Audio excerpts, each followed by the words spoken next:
Martial Peak, Chapter 5605, 10 Directions Supreme. A few years ago, Yang Xiao had sent a message to Hua Qingxi and asked her to look out for disciples from the Void Dao Temple who had cultivated the Dao of Space. Although quite a number of disciples had left the Void Dao Temple over the years, there still weren't a lot of them. As such, there were even fewer people who were skilled in the Dao of Space. Hua Qingxi had recommended 2 people so far, but unfortunately, their mastery over the Dao of Space was not up to Yang Xiao's standards. Fang Tianci, on the other hand, was a suitable candidate. Nevertheless, it wasn't like she could force Fang Tianci to do anything. She had only given him a suggestion. As for whether he would look for Yang Xiao, that was his decision to make. Disciple understands, Fang Tianci nodded. Then, Hua Qingxi gave him a universe chart. Head to profound nether territory on your own, then. Don't forget to check in at the army headquarters and register your name when you arrive. Yes. Fang Tianci replied and put away the universe chart before leaping into the air. He only had to pass through one great territory to go from high heaven territory to profound nether territory. It was also the great territory where the supreme headquarters was located, so it was safe. In fact, as long as the 13 great territory battlefields on the front lines were not broken through, the defense at the back would remain impenetrable. Fang Tianci kept checking the universe chart to verify his location while sometimes using space principles to hasten his pace. A month later, he passed through the great territory where the supreme headquarters was located and arrived at profound nether territory. Then, he intercepted a squad of people, who seemed like they were heading back from the battlefield to get some rest, and asked them for directions. Following that, he headed straight to the universe fragment where the army headquarters of profound nether territory was located. Upon his arrival, he reported his name and background. After his information was registered, he received an identity token. The person handling this matter for him was a beautiful woman who was only a third-order master. Due to her weak cultivation, she could not contribute much in terms of war potential, so she dealt with administrative matters as part of the support staff.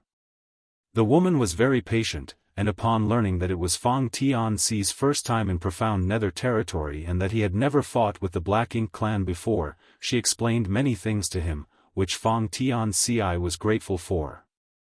Then, Fang Tianci asked, "Do you know Yang Xiao?" The woman's eyes brightened when she heard that. "Sir Yang Xiao? I know him, of course. Are you looking for him?" Fang Tianci was startled. Hua Qingxi only told him to come to profound nether territory and look for Yang Xiao if he was interested, but she never gave him any details. He initially thought that it would be hard to look for one person on this vast battlefield, but it now seemed that it wasn't so difficult. Since a cultivator dealing with administrative tasks in the rear was aware of Yang Xiao's name, it seemed that he was pretty famous. However, when Fang Tianci realized that the woman was blushing, he knew that Yang Xiao was not just famous for his battle record. Just as he expected, when the woman realized that he was looking for Yang Xiao, she appeared more enthusiastic. "Why are you looking for Sir Yang Xiao, senior brother?"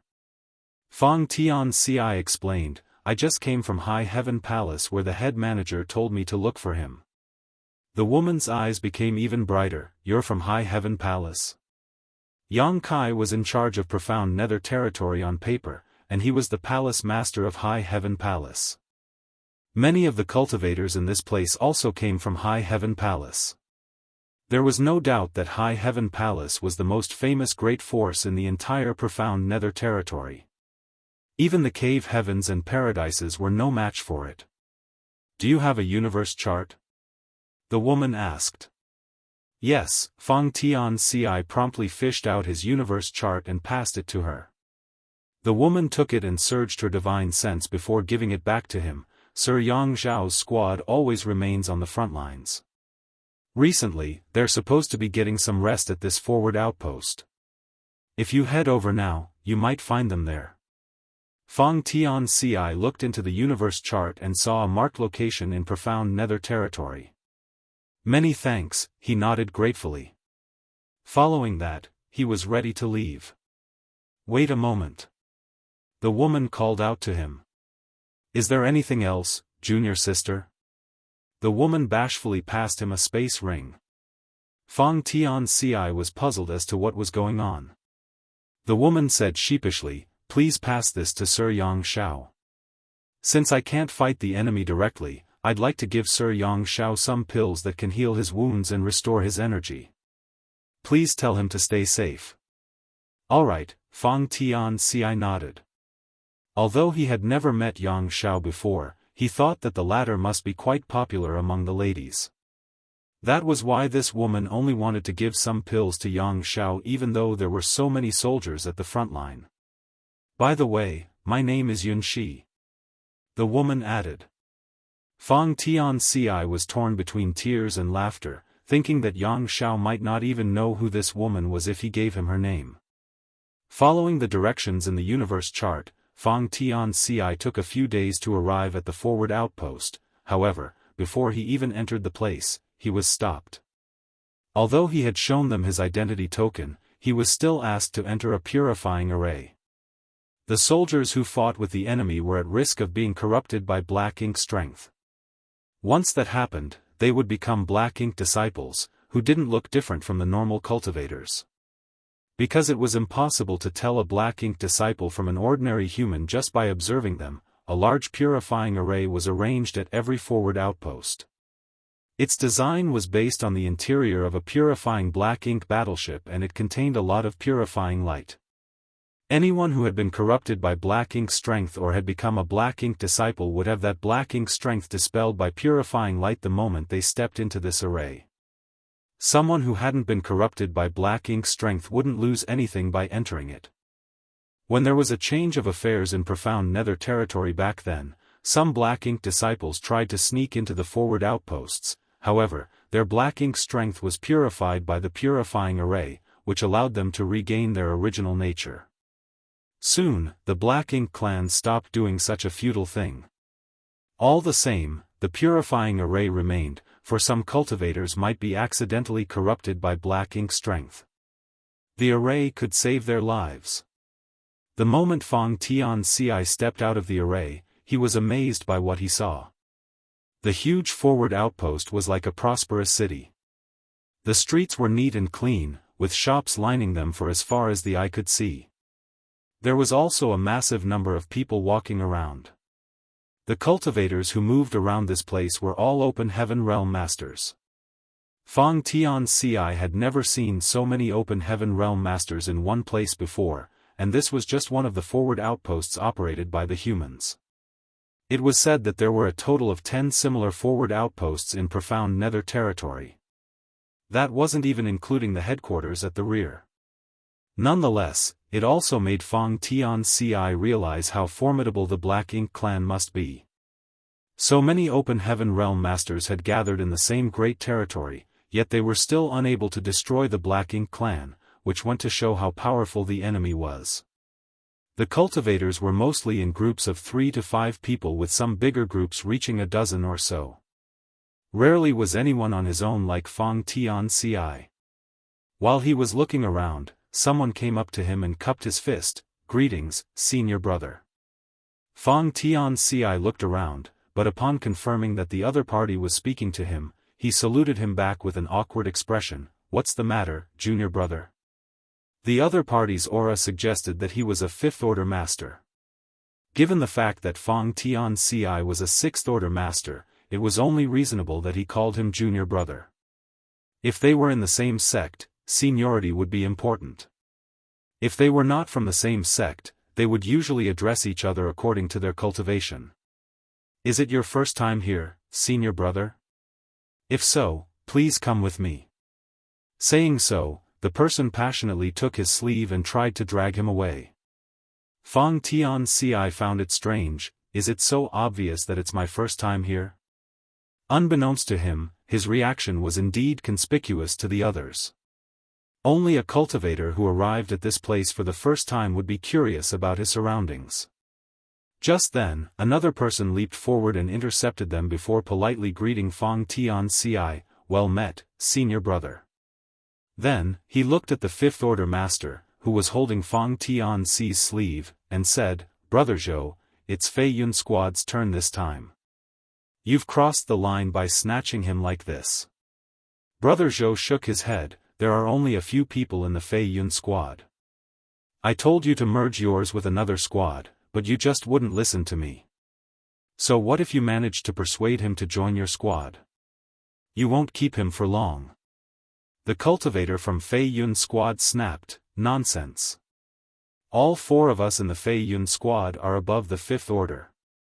In fact, squad leader Chai is a 6th order master. All of us are powerful, so how could you compare us to the other squads? It's not like our squad leader isn't a 6th order master. Senior brother, we have 1 6th order master and 2 5th order masters in the Thousand Mountain squad. There are 6 people in total. Given our collective power, we're even able to deal with a feudal lord if we come across one. Don't listen to his nonsense, senior brother. If his Thousand Mountain squad ran into a feudal lord, they'd immediately run away instead of fighting. The Fei Yun squad is different. We accidentally bumped into a feudal lord the other day, and under squad leader Chai's leadership, not only did we manage to withdraw safely, but we also dealt that feudal lord a painful blow." Fang Tianxi was perplexed as he listened to these two, but after giving it some thought, he soon realized what was going on. Apart from the 6 great territories where things remained unchanged, the other great territories didn't have any 8th order masters and territory lords involved directly in the war. As such, both the humans and the Black Ink clan had scattered their soldiers around. The humans relied heavily on squads as they hunted the Black Ink clansmen down. Apparently, when these 2 people saw that Fang Tianxi was new to this place, and as such wasn't part of any squad, they decided to recruit him into theirs. Nonetheless, Wuxia Xianxia had already given him a suggestion regarding this matter. Even if she hadn't, Fang Tianxi wasn't ready to join any squad in a hurry. At the very least, he had to figure out the current state of affairs in Profound Nether territory first. One had to sharpen his tools before starting to work. It was crucial to collect more information first. Fang Tianxi raised his hand to stop them from arguing and cupped his fist with a smile. "Many thanks for inviting this Fang to your squads, but I'm afraid I must decline. Before coming to Profound Nether territory, head manager Hua told me to look for a certain senior brother." Both of the recruiters instantly fell silent while Brother Zhou smiled helplessly. "You already have somewhere to go? In that case, please forgive our rudeness." Then, he asked curiously, "Who are you looking for, senior brother?" Fang Tianxi had the intention of asking them about Yang Shao. After all, they seemed to be stationed at this forward outpost, so they should be familiar with the goings-on in this place. He then told them he was looking for Yang Shao. Instantly, they wore respectful looks. "Are you from High Heaven Palace, senior brother?" "Yes." "I see. If you're looking for senior brother Yang, you just have to wait here for a few days. Senior brother Yang has just taken his 10 Direction Supreme squad out on a hunt.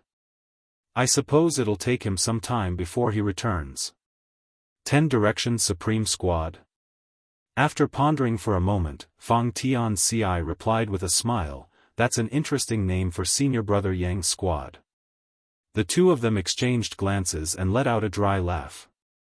The squad's name was more than just being interesting, for its full name was, "My adoptive father in all 10 directions reigns supreme, but I am second to him."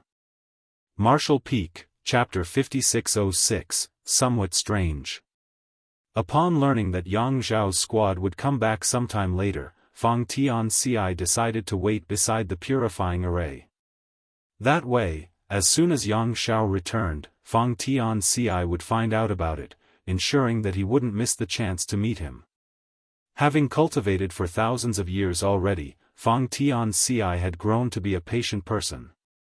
He could wait for years at a time, let alone a few days. No one came up to him again. As such, he was able to sit down and cultivate with peace of mind. Some 10 days later, Fang Tianxi heard some shouts of excitement while he was cultivating. "The 10 Direction Supreme Squad has returned. They've done something big this time by destroying a Black Ink clan army of 30,000. For real? It's true. I heard that they've even killed 8 feudal lords this time. He's just as formidable as his father. Well, that's nothing. We could do the same if our squad had so many powerful members. What nonsense are you saying? It's extremely difficult to destroy a Black Ink clan army of 30,000. No one would dare to challenge so many Black Ink clansmen if they weren't capable enough. Usually, it'll take more than 10 squads and at least the same number of 7th Order Masters to deal with so many Black Ink clansmen. The 10 Directions Supreme Squad hadn't sought any external help this time. Furthermore, it seems that they've returned unscathed. As Fang Tianxia listened to the noise around him, he realized something and opened his eyes, only to see the cultivators around him staring fixedly at the purifying array. There was a look of reverence on their faces, as though they were waiting for a heroic general who had just won a great war to return. As a light flashed across the purifying array, a figure emerged. He was a young man who was clad in white robes. Even his hair was silvery white. Not only did he look handsome, but he also appeared noble and imposing. The moment he appeared, the people around him started greeting him hospitably. It seemed that this white-robed young man was quite popular in this forward outpost. The men looked at him with admiration while the women stared at him with fervor, as though they were trying to melt the young man with their eyes. They kept greeting him by calling him Big Brother Yang Xiao and Sir Yang Xiao. Is this the Yang Xiao that the head manager told me to look for? Fang Tianxia examined the young man and realized that the latter was indeed an outstanding individual. After stepping out of the array, Yang Xiao greeted everyone with a faint smile. He wasn't aloof, but he wasn't passionate either. However, what puzzled Fang Tianxia was that there was an old-looking turtle the size of a small plate sitting on the young man's head, looking just like a hat.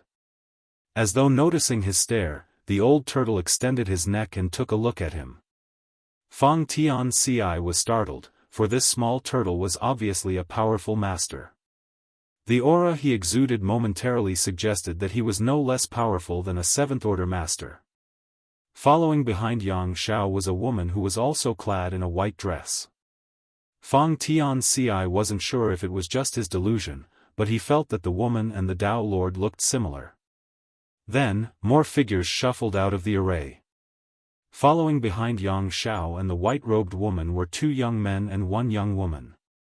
One of the men looked like an honest and cheerful person, but something seemed to be troubling him as he kept shaking his head.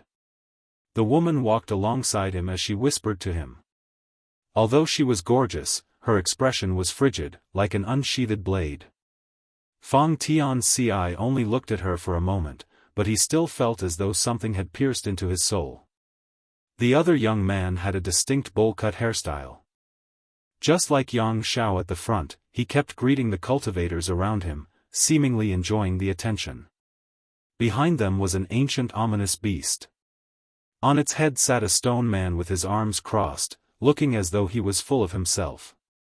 Meanwhile, riding on the ominous beast's back were a young boy and a young girl.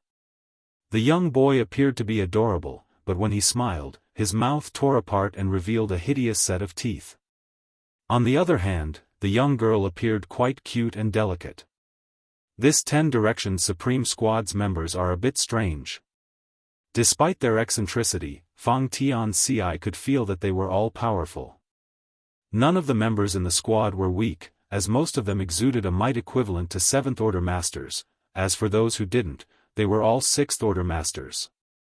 It was no wonder that this squad was able to destroy a Black Ink clan army of 30,000. Any Black Ink clan army would be doomed if they came across such a lineup. Nevertheless, the fact that they were completely unharmed illustrated just how strong they were. The head manager had given Fang Tianxia a good recommendation. If he could join such a squad, Fang Tianxia would never be bored again. After giving it some thought, he stepped forward and soon arrived in front of Yang Xiao. Then, he cupped his fist and said, "High Heaven Palace, Fang Tianxia, greets Senior Brother Yang." It wasn't until this moment that he realized the Tao Lord and this senior brother shared the surname Yang. Are they related in any way? However, Yang Shao looked nothing like Yang Kai. On the other hand, the white-robed woman beside him resembled the Tao Lord quite a bit. Oh? Yang Shao looked at him with surprise. You're from High Heaven Palace? Yang Shao found the other man unfamiliar. Since he didn't know him, he reckoned that the latter was a newly promoted Sixth Order Master. Yes. The head manager said you're recruiting members, and she told me to look for you. Hearing that, Yang Shao appeared pleasantly surprised. Head manager Hua told you to look for me? He then realized that this guy was from the Void Dao Temple, otherwise, head manager Hua wouldn't have asked him to seek him out. At that moment, Yang Shao started feeling expectant. Hua Qingxi had recommended 2 people previously, but unfortunately, their abilities were not up to his standards. As such, he recommended them to other squads. Anyway, cultivators who had cultivated the Tao of Space were universally welcomed, so they were soon accepted. When fighting with the Black Ink clan, even though strong masters could help kill more enemies, there would also be times when escaping was essential. In times like these, cultivators who had cultivated the Tao of Space proved to be invaluable. On all the battlefields, there was no doubt that the disciples from the Void Dao Temple were the most popular, especially those who had cultivated the Tao of Space. Once such people appeared, countless squads would invite them to join them by offering many perks.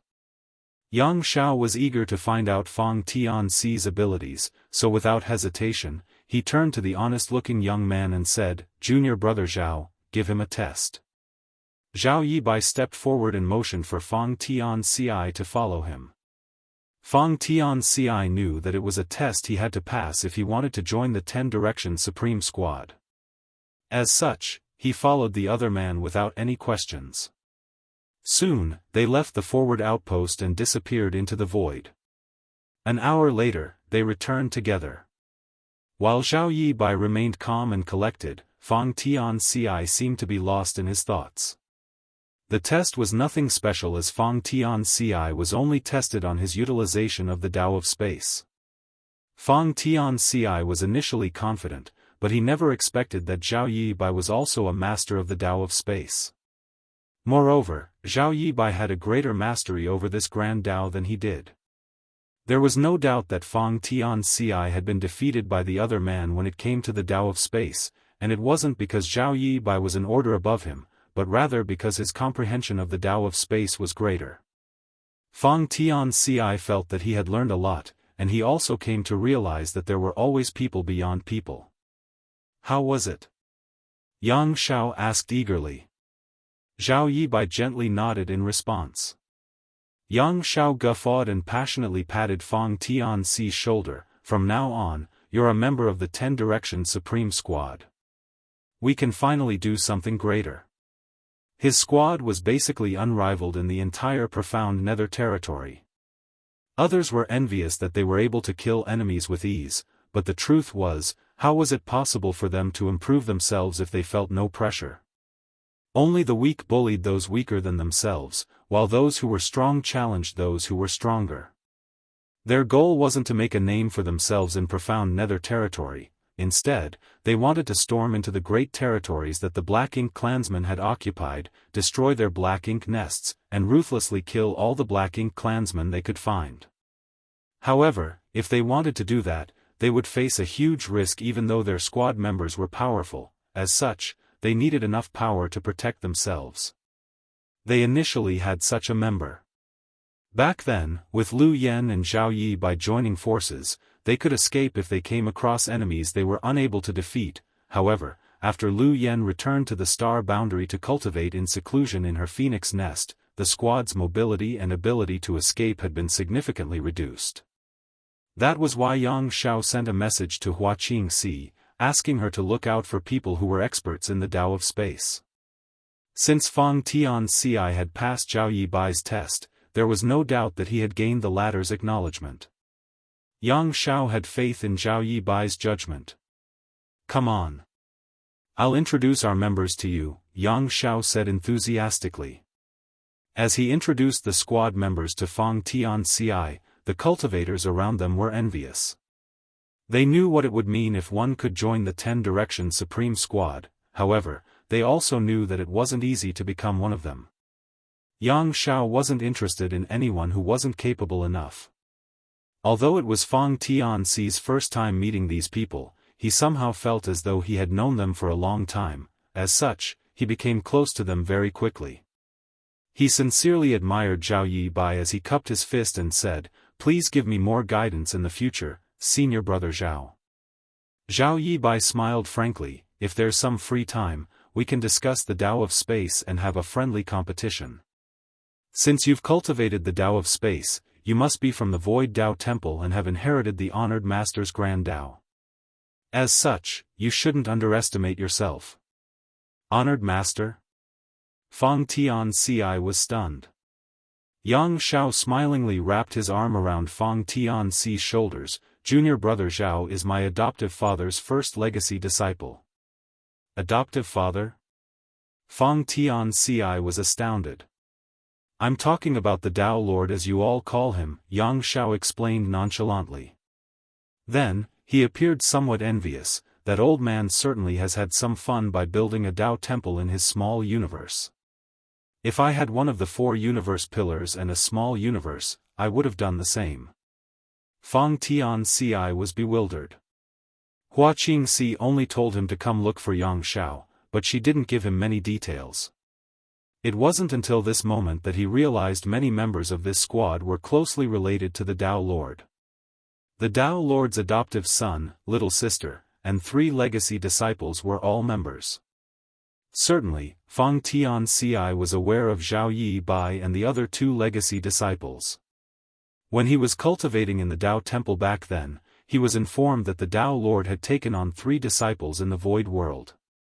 They were all legendary figures, but they were now standing right in front of him. Upon that realization, Fang Tianxia felt relieved. It was no wonder that Zhao Yibai had a better grasp of the Tao of Space. He was the Tao Lord's first disciple who inherited his Tao of Space. It wasn't surprising that he was more skillful in this grand Tao. It was only reasonable that Fang Tianxia was defeated. Martial Peak, Chapter 5607, You Should Not Follow the Crooked Path. Fang Tianxia felt that the head manager had found him a wonderful squad to be a part of. Initially, he only decided to take a look at Yang Xiao in profound nether territory after getting a suggestion from the head manager, but he hadn't made up his mind yet to join his squad. After all, he had been cultivating in seclusion in the star boundary since he left the Void World. As such, he knew little about the 3,000 worlds. He had his own ideas, but he would also accept kind recommendations. He had passed Zhao Yibai's test, and he acknowledged that the latter had a better grasp of the Tao of Space. By cultivating alongside such a powerful person, he would gain immense benefits. However, he soon realized that the 10 Directions Supreme Squad did not only have senior brother Zhao, but also senior sister Zhao and senior brother Su. The Tao Lord's 3 disciples had respectively inherited his 3 primary Grand Taos. By joining the 10 Directions Supreme Squad, it would mean that Fang Tianxia had a chance to frequently exchange insights on these Grand Taos with them. It was a good reason for him to join the squad. An energetic Yang Xiao declared, "Since that is settled, we should go and get some resources first, then, we'll throw a welcome party for junior brother Fang. When we're done getting prepared, we'll set off." They could finally leave the profound nether territory and roam the great territories that the Black Ink clan had occupied.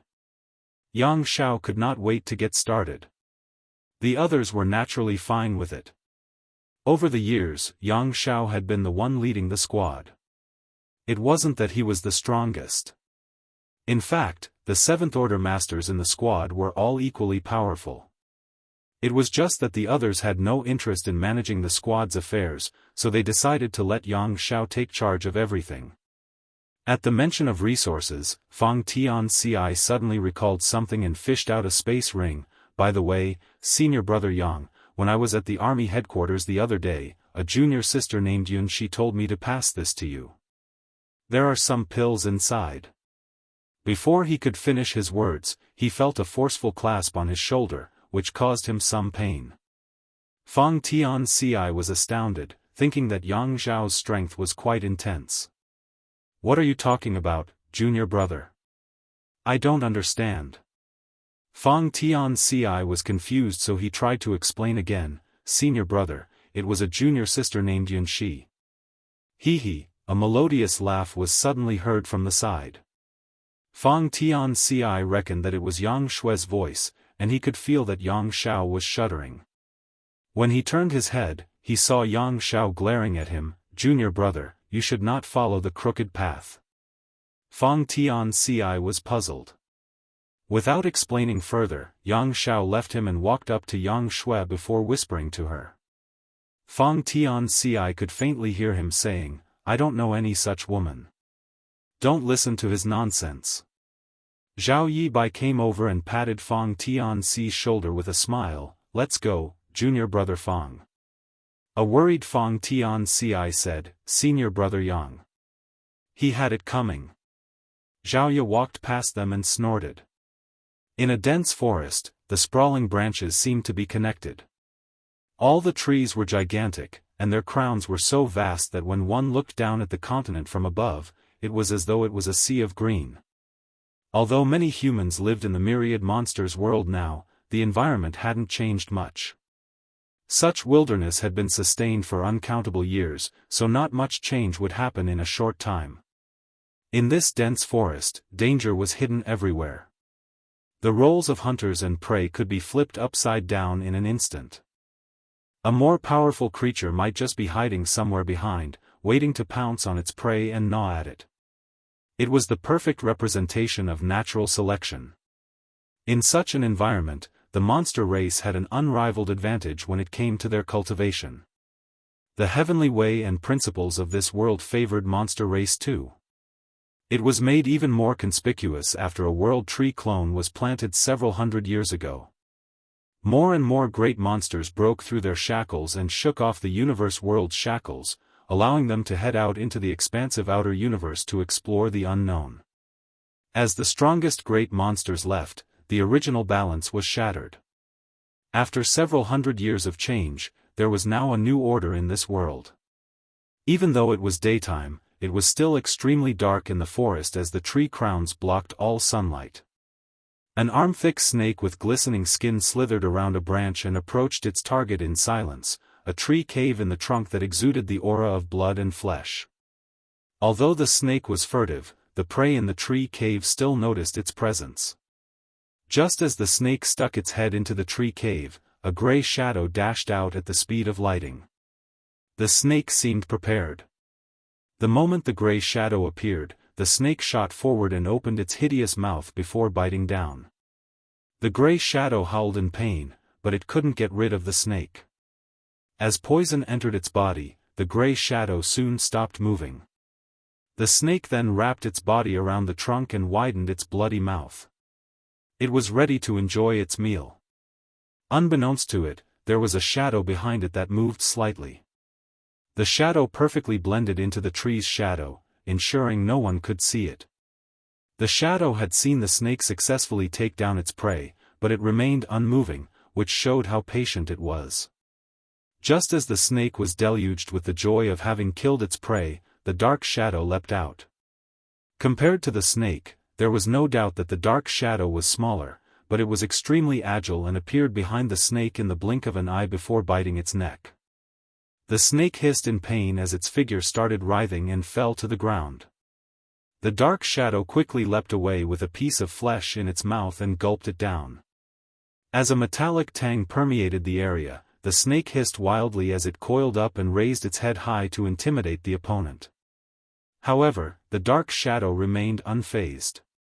As it stepped on the fallen leaves, it made no noise. It just kept circling the snake, patiently waiting for a chance to strike. This kind of life-and-death battle frequently took place in the forest. The winner would enjoy its delicious meal while the loser ended up in the other's stomach. Half an hour later, the battle ended. The snake lay on the ground with countless wounds on its body, many of which were bone deep. The dark shadow was the winner as it now devoured its prey. However, the dark shadow soon collapsed to the ground. Although it had gained victory, it wasn't unharmed. Its prey resisted fiercely and bit the dark shadow several times earlier. As such, the dark shadow had been struck with poison. This kind of poison wasn't lethal, but it would make the dark shadow black out for a while. However, in such a dangerous forest, the dark shadow probably wouldn't wake up again. An incense stick later, the sound of something brushing through the canopy was heard in this silent forest, and several figures dexterously jumped from branch to branch. Although the human race had started living in the myriad monsters world over 200 years ago, this world remained a treasure trove that was yet to be fully exploited. Apart from monster beasts in this world, the things that were most useful to the humans were spirit flowers and herbs. After all, this was a universe world where ancient wilderness remained unexplored, and monster race knew nothing about alchemy. Other than the spirit herbs that could be consumed directly, the rest wasn't put to good use. As such, the humans living in this place would come together and enter the forest to collect precious resources every so often, gaining massive rewards each time. However, this came with many risks. Although Yang Kai had told the great monsters in the myriad monsters world they could not hunt the humans back then, this kind of thing couldn't be prevented entirely. There were still some monster beasts who retained their wild nature and who functioned more on instinct than reason, so if they came across a human on their own, they would normally just eat them. Under most circumstances, the humans and monster race got along fairly well in the myriad monsters world. Neither side made a move on the other for no reason, which was why the humans dared to enter the forest and collect herbs. Without Yang Kai's restriction in the past, these human cultivators would have been destroyed the moment they stepped into the forest. Suddenly, a petite figure stopped in her tracks. She looked like a beautiful young woman in her early 20s, and her aptitude was clearly quite good as she was already in the separation and reunion boundary. The metallic tang in the air was obvious, so she certainly noticed it. As she looked around, she soon saw the bloodied battlefield. She leaped from the branches and landed beside the snake. Then, she saw the dark shadow lying on the ground. Junior sister, another figure landed beside her. He seemed to be a young man who was a few years older. The young woman pointed at the dark shadow and said, "It's a shadow leopard." "Is it dead?" the man asked. "I don't think so," the young woman replied. Then, she placed her hand on the shadow leopard's neck and said affirmatively, "It's still alive, but I think it's been struck with poison." The man urged her by saying, "Ignore it. In the myriad monsters world, it's only normal that monster beasts fight with each other. We should focus on our mission. However, if we ignore it, it will be eaten by other monster beasts." The woman didn't have the heart to let the small leopard die, so she looked up at the man. "Please save it, senior brother." The man frowned as he wasn't willing to have a hand in the affairs between monster beasts, so he dissuaded her, saying, "It would be terrible if its parents misunderstand us. This shadow leopard is still very young, so perhaps its parents are nearby."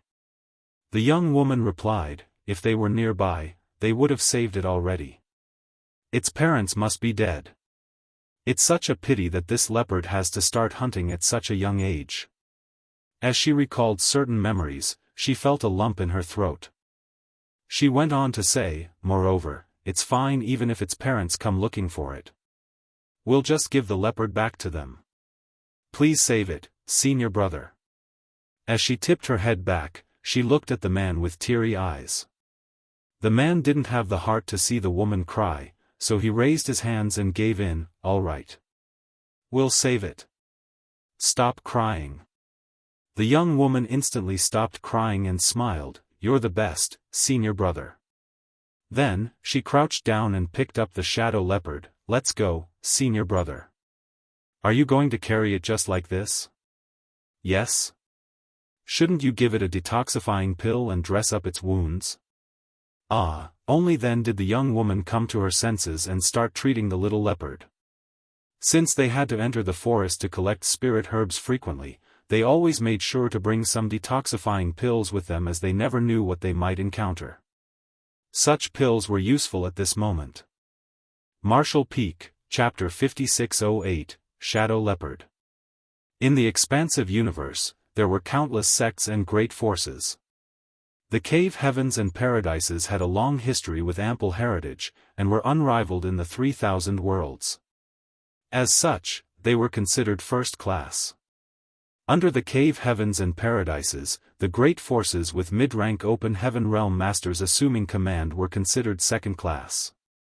For the great forces that didn't even have any mid-rank open heaven realm masters, they were classified as third class. Supposedly, the universe should be filled with the lowest class great forces, but the truth was, second-class great forces came in the largest number in the 3,000 worlds.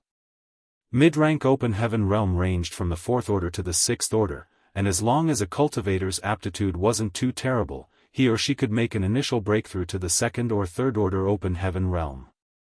After that, given enough time, effort, and resources, such a person would become a 4th order master. As such, there were a lot of 4th order and 5th order masters in any great territory, while there would be quite a number of 6th order masters as well. However, even if the two great forces were both second class, the difference in their heritages could be immense. As long as there was a single 4th order master in a sect, it was considered second class. On the other hand, a sect with several 6th order masters in charge was also considered second class, but no one would say two such sects were comparable. Great Feather Pavilion was a below-average second-class great force. At the peak of its power, it only had 2 5th-order masters and 4 4th-order masters. This kind of heritage could only be described as ordinary. However, even a great force like Great Feather Pavilion had occupied a great territory and had it named after their sect. Following the Black Ink clan's invasion, however, all great forces, no matter their size or strength, had no choice but to give up on their heritages and evacuate to high heaven territory, even the cave heavens and paradises. Back then, Great Feather Pavilion was visited by a human squad that was deployed from the barren territory. Following their instructions, they met up with the great forces from the other nearby great territories and headed to high heaven territory. Although they experienced some dangers along the way, they safely arrived at their destination. Their lives in high heaven territory were hard. At that time, there were countless cultivators from different great forces that had gathered together. Just like those from Great Feather Pavilion, they had left their homes and didn't have a place to stay. There were 2 universe worlds in high heaven territory. One of them was the star boundary and the other was the demon realm. No ordinary people could go to the former, while the latter wasn't suitable for most people to live in. Since there was a lack of space and resources, everyone from Great Feather Pavilion was filled with a sense of despair. It wasn't until High Heaven Palace sent them to a universe world in the new great territory that they could finally breathe a sigh of relief. After such a traumatizing experience, everyone from the elders down to the lowest disciples of the sect realized just how miserable it was to be weak. However, it was extremely difficult to increase one's strength. Therefore, when the masters of the star boundary spread word about the myriad monsters world, the open heaven realm masters from Great Feather Pavilion all headed to profound nether territory without hesitation to join the war against the Black Ink clan so that they could earn military merits, which could be traded for the right to live in the myriad monsters world. The appearance of the myriad monsters world was like a beacon of hope for the weaker great forces. They didn't have the right to enter the star boundary, but the myriad monsters world represented a new beginning. As long as they could let their juniors cultivate in the myriad monsters world, they would get nourishment from the world tree clone. Perhaps there would be a prodigy who could directly ascend to the 6th order or 7th order in the future. Just one such person would be enough to help them overcome their destitute destiny. Finally, when the myriad monsters world was opened up, the first batch of people from Great Feather Pavilion settled down in that place. Initially, there were only 10 or so disciples from their sect, but as time passed, more and more moved into the myriad monsters world. They occupied a small spirit peak and rebuilt Great Feather Pavilion. Although the beginning was tough, they were no longer in the position like that of several hundred years ago where they were unable to even imagine a future for themselves. Now, there were 8,000 to 10,000 great forces that had settled down in the myriad monsters world, and there would surely be even more in the future. Fortunately, the myriad monsters world was vast. When Yang Kai inspected this place back then, he realized that it was much larger than an average universe world. If it wasn't, it couldn't have accommodated so many great forces. Presently, the open heaven realm masters above the Third Order from Great Feather Pavilion had headed to the battlefields to battle the enemy. Only several old and frail Second Order masters stayed behind in the sect to teach the younger disciples. Fortunately, there wasn't much danger in the myriad monsters world. Otherwise, these Second Order masters couldn't have ensured everyone's safety. Several young kids stood outside the sect's entrance and appeared expectant. Suddenly, one of them exclaimed, "Senior brothers and senior sisters are back." Following the cheers, many agile figures passed through the forest and approached them in the blink of an eye. There were fewer than 100 people, and they were all young people in their teens and 20s. The effectiveness of the World Tree Clone's nourishment had a lot to do with cultivation and age. A young person with low cultivation would get the most benefits, while an old Third Order Emperor Realm Master might not gain any benefits at all. Every quota to live in the myriad monsters world was valuable. As such, those from Great Feather Pavilion wouldn't dare to waste them, sending those young disciples who had excellent aptitudes to this place with the bare minimum of elders to look after them. Chatters and laughter were heard in front of the entrance. Soon, the young kids were attracted to a particular anomaly. It was a little beast with black and smooth fur. The little beast seemed to be injured as it was asleep in a senior sister's arms. Blood had seeped through the bandages around its body. The young kids surrounded the senior sister and chirruped. It appeared they had instantly become fond of this little beast.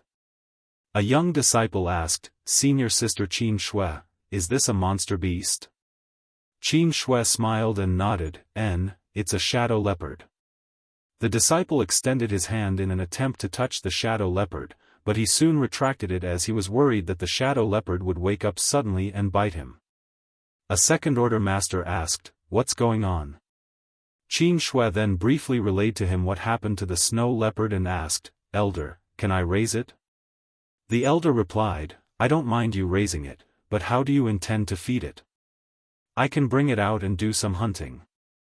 The elder shook his head. When that Sir planted the World Tree Clone in this place 300 years ago, he made an agreement with the great monsters that both races should coexist harmoniously and that we couldn't harm each other for no reason. Although there have been incidents of monster beasts hunting humans over the years, that was mostly related to beasts who had retained their wild nature. As such, we couldn't settle the score with them. If you make a move on the monster race though, it will be a breach of the agreement between that Sir and the monster race. If the monster race members flare up, no one can protect you. It was the first time Qin Shui heard about this, so she was caught in a dilemma. After pondering for a moment, she asked, "Will it be all right if we hunt some normal beasts?"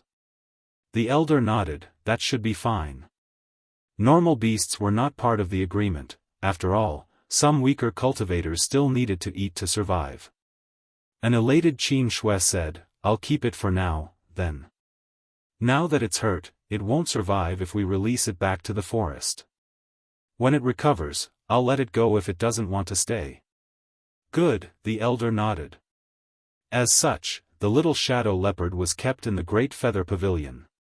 Qin Shui was initially worried that the shadow leopard wouldn't be able to adapt to the new environment, but she soon realized that her concerns were unnecessary.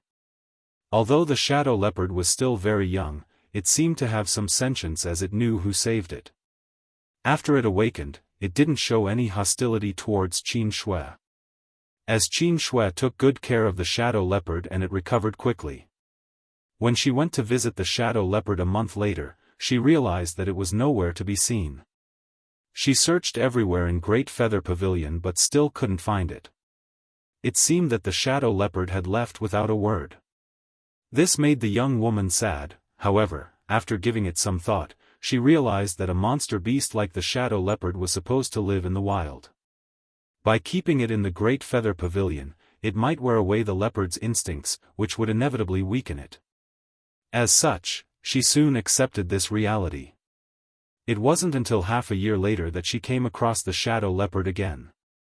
As though they were destined to meet again, Qin Shui bumped into the dark shadow when she was collecting spirit herbs in the forest. The shadow leopard walked up to her with obvious affection, which pleasantly surprised Qin Shui. They hadn't met for half a year, and the shadow leopard had grown much larger. She managed to collect more resources this time, as with the shadow leopard leading the way, she easily found a lot of precious herbs. Since then, collecting spirit herbs was the activity that she looked forward to the most. As time passed, both Qin Shui and the shadow leopard both grew stronger. The young woman had grown up to be a beautiful lady like a blooming flower. She had married her beloved senior brother and given birth to children. She lived a full and happy life. On the other hand, the shadow leopard had grown from a monster beast to a monster general, then a monster commander, and eventually an intimidating monster king. The great forces nearby knew that there was a monster king that was equivalent to an emperor realm master protecting the Great Feather Pavilion's territory. As such, the disciples from the Great Feather Pavilion were safe whenever they headed out to collect herbs or wander around. All this was because a young woman took the initiative to save a shadow leopard in the past. Others couldn't help feeling envious. Although they wanted to do the same, they didn't know where to start. Several hundred years later, heavy rain poured down from the sky as lightning struck through the night. Qin Shui heard a familiar growl when she was cultivating. Her expression changed as she immediately stopped. Then, she pressed her ear against the door and listened for a while.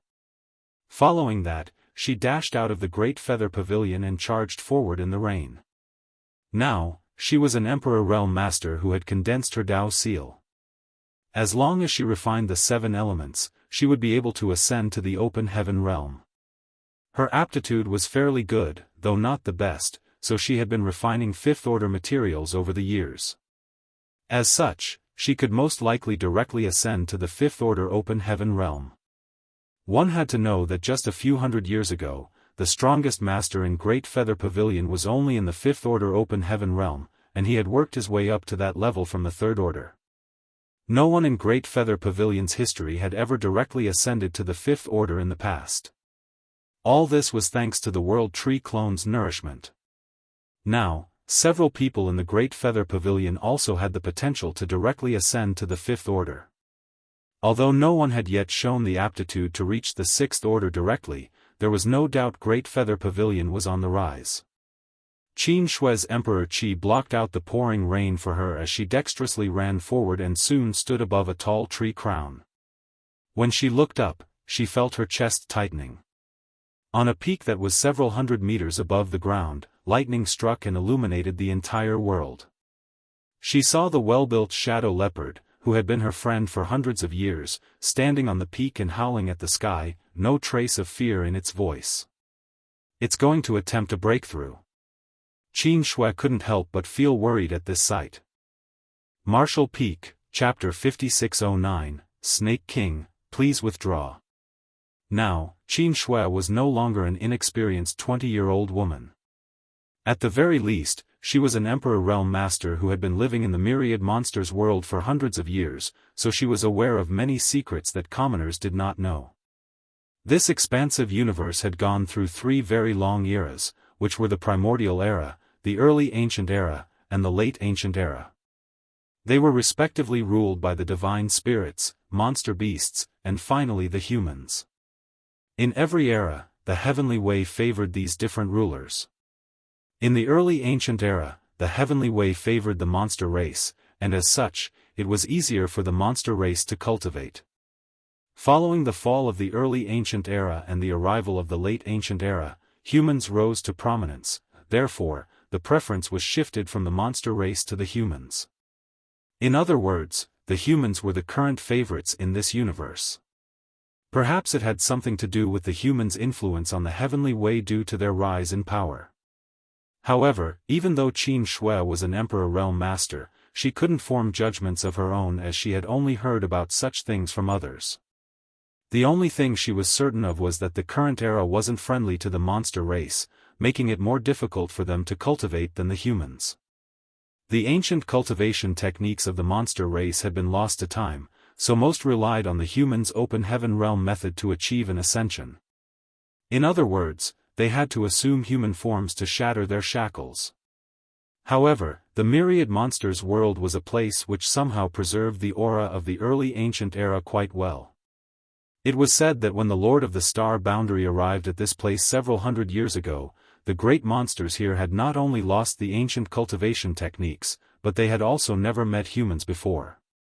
As such, how were they supposed to assume human forms and make use of the humans' open heaven realm cultivation method to break their innate shackles? Therefore, in the past, the great monsters were unable to get rid of the world's restrictions. Once they became monster kings, they were unable to improve any further. The Lord of the Star Boundary did not only plant a world tree clone here though, he had also taught the great monsters the primal art. It was thanks to him that the great monsters were able to continue cultivating. Therefore, in the myriad monsters world now, there were two methods the monster race could use to cultivate. One was to use the primal art left behind by the Lord of the Star Boundary, and the other was the humans' open heaven realm method. There were pros and cons to both, so neither could be said to be superior. The monster race members had to make their own decisions. Many monster beasts became close to humans when they were still very young, and were subsequently raised by them. Since these monster beasts quickly learned how to assume human form, they naturally chose the humans' cultivation method. However, a monster race member like the shadow leopard, who had always remained a beast, chose the primal art. It had been over 10 years since Qin Shui last met the shadow leopard, and at that time, she already felt that the beast was on the brink of achieving a breakthrough. Nevertheless, she hadn't heard any news from it since then. Much to her surprise, she heard the noise of its breakthrough on this stormy night. She had read a lot of ancient books and found out that monster race members who chose to achieve a breakthrough by using the primal art had to face a much greater risk than those who relied on the open heaven realm method. That was because monster race members cultivated the primal art by refining their monster cores, which were their very foundation. The stronger the monster core, the more powerful the monster race member was, but there were also a lot of uncertainties in this refining process. Qin Shui couldn't help feeling worried. She had spent the last few centuries with the shadow leopard, so she had already regarded it as her friend. In her heart, this monster race member was just as important as her husband and children. Now that the shadow leopard was at the most critical moment of its ascension, it was only natural that she was anxious. Just then, another roar reverberated across the sky. Following the roar, thick monster chi permeated the area as though it had materialized. In an instant, the peak was surrounded by a layer of fog, kacha. As though responding to the shadow leopard's roar, a bolt of lightning struck from the sky. Qin Shui could faintly see that on the peak, the shadow leopard spat out a round object that soon hovered above its head. It was the shadow leopard's monster core. A bolt of lightning struck down at the small monster core like it was a long whip. Qin Shui flinched as though she was the one being whipped. She widened her eyes and looked intently at the shadow leopard. The originally still monster core started rotating around after being hit by the lightning. Threads of lightning whirled around the dark monster core and formed some cracks in it. The shadow leopard growled as its monster chi surged to repair its monster core. Just like how the humans had to go through a world baptism when achieving an ascension, monster race members experienced a similar trial. However, the current situation was more dangerous than the trials humans had to face. After all, the heavenly way was in favor of the humans presently. If a monster race member relied on the open heaven method to achieve a breakthrough, they were essentially complying with the heavenly way. However, if they chose the primal art, they were defying the heavens. As such, the wrath of lightning wasn't just a trial, but a heavenly tribulation. It was thanks to the primitive environment in the myriad monsters world that the tribulation was less severe.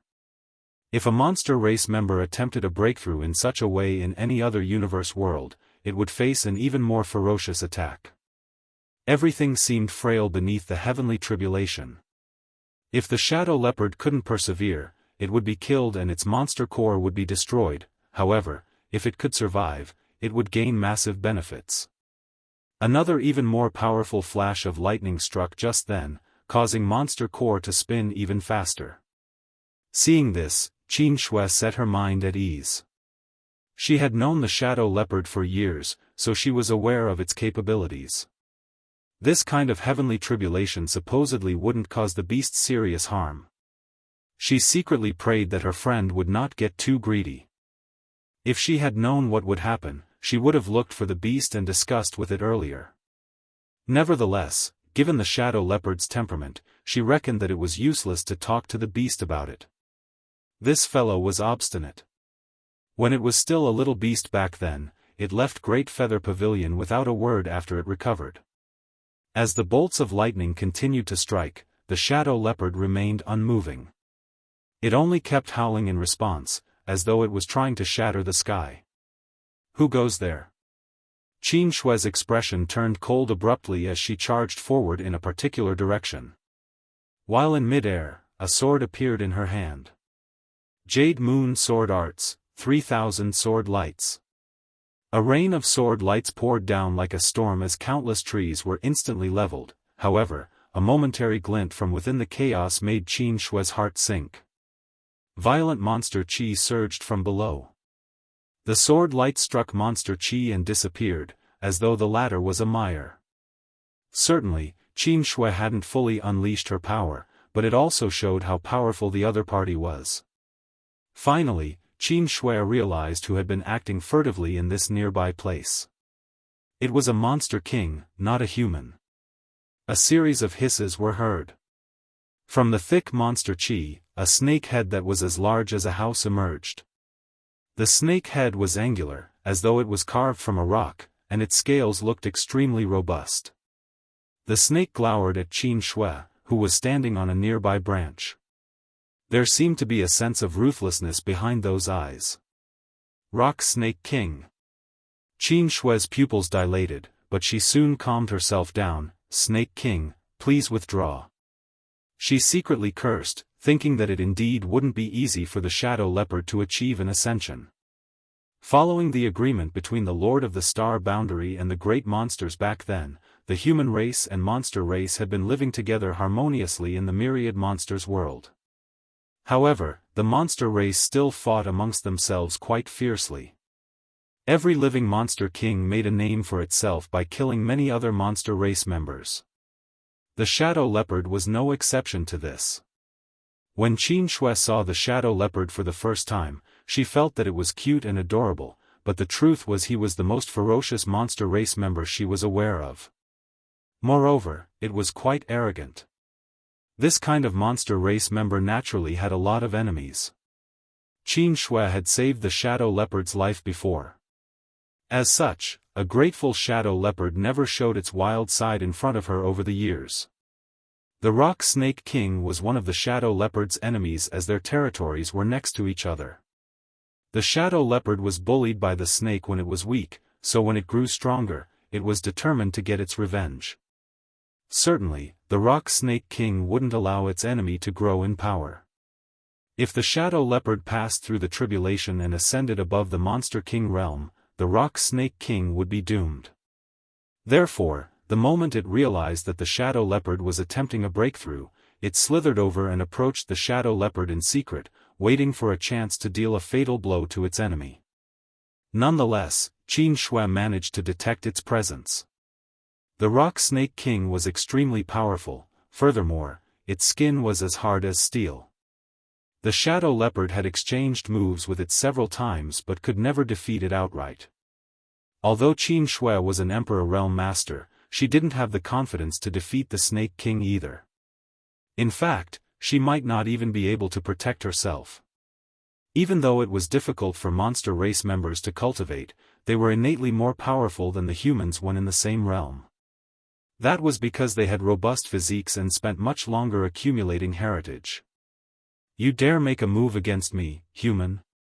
The Rock Snake King glared at Qin Shui as it hissed and spoke human language.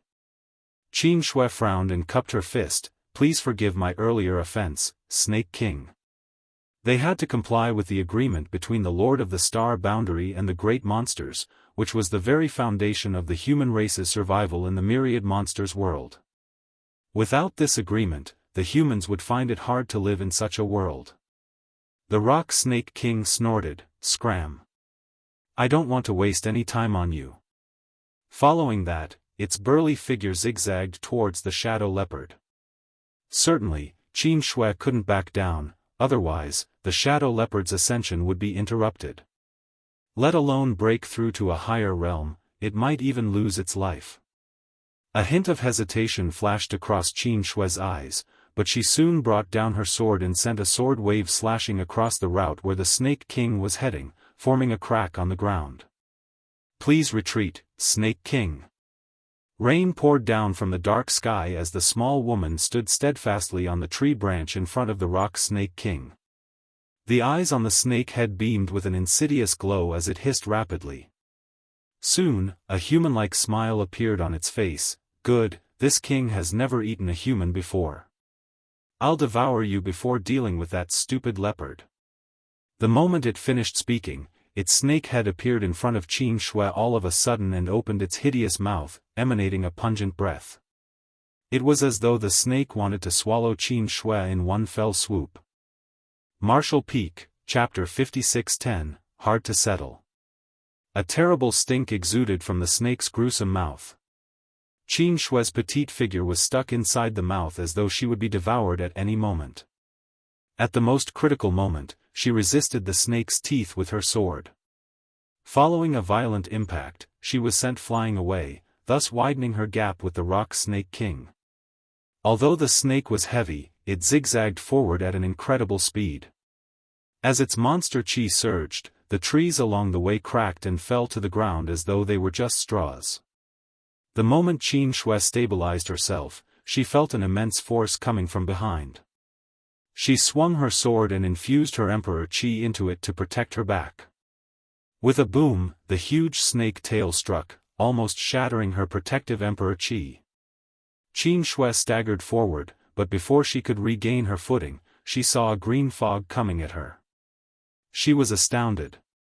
Although she knew that it wasn't easy to deal with a monster king, it wasn't until she exchanged moves with the Rock Snake King that she realized how powerful the other party was.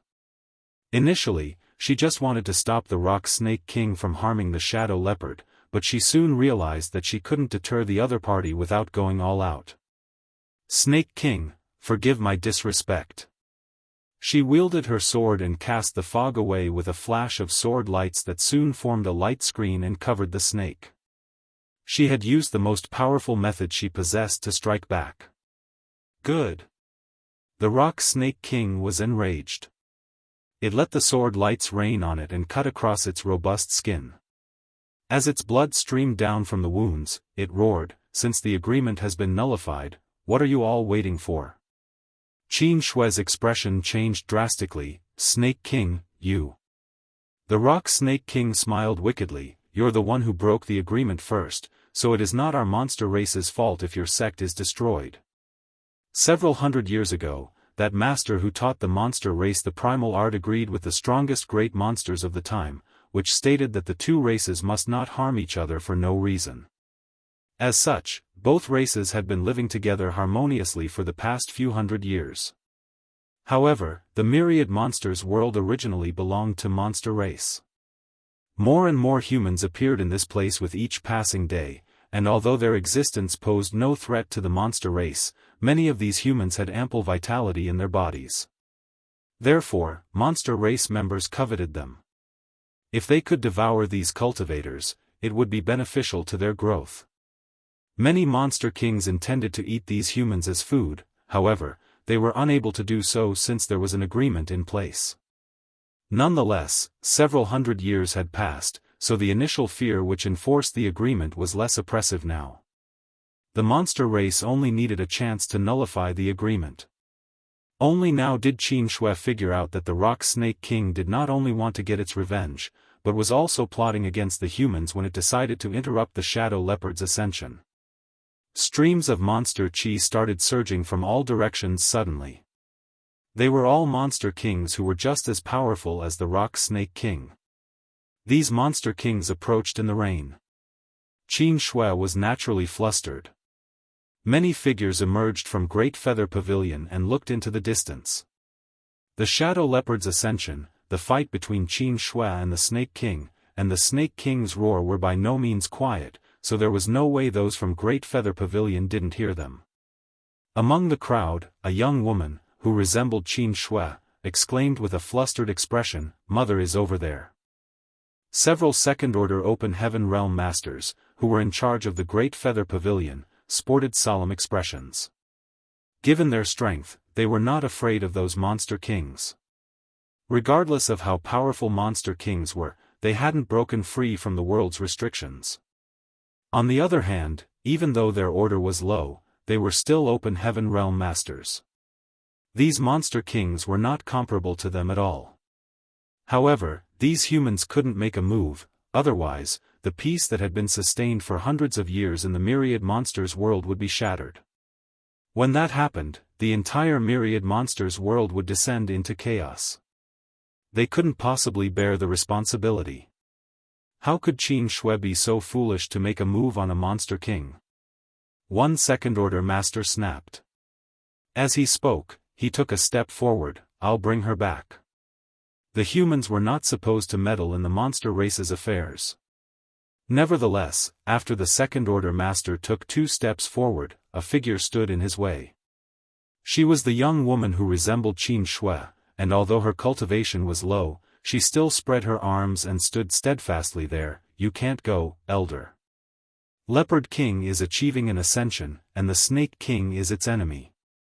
If you bring Mother back, Leopard King will be killed. If I don't bring your mother back, she will die. If she's killed by a monster king, we won't even be able to avenge her death." The second-order elder stared at the young woman, who appeared hesitant. "Step aside," the elder ordered. Tears welled up in the young woman's eyes as she didn't know what to do. After a sigh, a middle-aged man emerged from the crowd. "I'll go over." He was also an Emperor Realm Master. The young woman called out in pleasant surprise, "Father." The middle-aged man lovingly stroked the young woman's head and looked at the second-order master. "Please look after Xuan'er, Elder." The elder frowned and said solemnly, "You mustn't act on a whim." The middle-aged man smiled, "Don't worry." The next moment, he turned into a ray of light and charged forward. Meanwhile, a large area of the forest where Qin Shui and the Rock Snake King were fighting had been leveled, covered with a thick green fog. Inside the poisonous fog, sword lights could faintly be seen flickering. The fight between them had reached a climax. Although Qin Shui had condensed her Dao seal, she still found it hard to deal with a monster king who was only one step away from achieving a breakthrough. Moreover, her Emperor Qi was draining quickly as she needed to defend herself from the poisonous fog and fight at the same time. There was no doubt she was in a perilous situation. Just then, a figure boldly charged into the fog with a sword in hand and joined the fight. As he and Qin Shui joined forces, they were able to fend off the Rock Snake King's violent attacks. "There's one more here." "Very good." The Rock Snake King guffawed at how foolish these humans were. Since one more human had joined the fight, things would be simpler for Monster Race. It had made the right decision to persuade the other Monster Kings to take action together. The middle-aged man wrapped his arm around Qin Shui's waist and flew backwards for several hundred meters. The moment they left the fog, the man shouted, "Snake King, why don't we stop things here?" "In your dreams." The Rock Snake King shot out of the fog. Although its figure was huge, it was extremely agile. The snake opened its mouth and hissed, "Since you dare make a move, don't even think about leaving this place alive." "So be it," the middle-aged man put on a bitter smile. He knew that they couldn't settle the problem easily, but he still wanted to give it a try. As such, he wasn't disappointed when he failed. Then, he lifted his sword and surged his Emperor Qi before shouting, "I, Ho Qing Hai and my wife will take responsibility for today's matter. It has nothing to do with anyone else. Please abide by the agreement, Monster Kings. Don't be fooled by any unscrupulous villain and risk ruining your futures." His voice traveled for quite a distance, and the monster kings, who were crossing the borders and approaching them, were startled for a moment, but they soon shrugged it off. Inside Great Feather Pavilion, the Second Order elder sighed. He had already expected this kind of outcome when Ho Qinghai offered to go, but he was unable to stop him. The young woman cried, "Father! Mother!" Just as she was about to dash forward, the Second Order elder tapped his hand on her head, and the young woman collapsed. "Take her inside," the elder ordered. Some senior sisters who were close to her carried her and entered the pavilion. Several Second Order elders looked in the battlefield's direction and sighed. "I'm afraid this issue will be hard to settle. Since we're here, Great Feather Pavilion will be safe. The monster kings won't have the guts to attack us. I'm worried today's incident will affect the current affairs in the myriad monsters world. If the monster race members turn hostile against the humans as a whole, we will be held responsible. We have to inform the High Heaven Palace about this and ask them to help settle this issue. Do we just let Qinghai and Qin Shui fight on their own? There are monster emperors in the myriad monsters world. If we make a move, those monster emperors won't stay silent and do nothing. Unless we're ready to fight the entire monster race, we mustn't act rashly." Someone let out a long sigh. They were powerless to solve this crisis. After all, they were only Second Order Open Heaven Realm Masters, so they were not powerful enough to suppress all the monster race members in the myriad monsters world. It was a pity that two bright disciples were in trouble. Both Ho Qinghai and Qin Shui had the potential to directly ascend to the Fifth Order. They had already condensed their Dao seals and just had to keep cultivating for another century or two before making that final breakthrough. Although the elders were frustrated, they were unable to stop it. They were aware of Qin Shui's relationship with the Leopard King. Since the Leopard King was attempting a breakthrough, it was only natural that Qin Shui would stand up for it.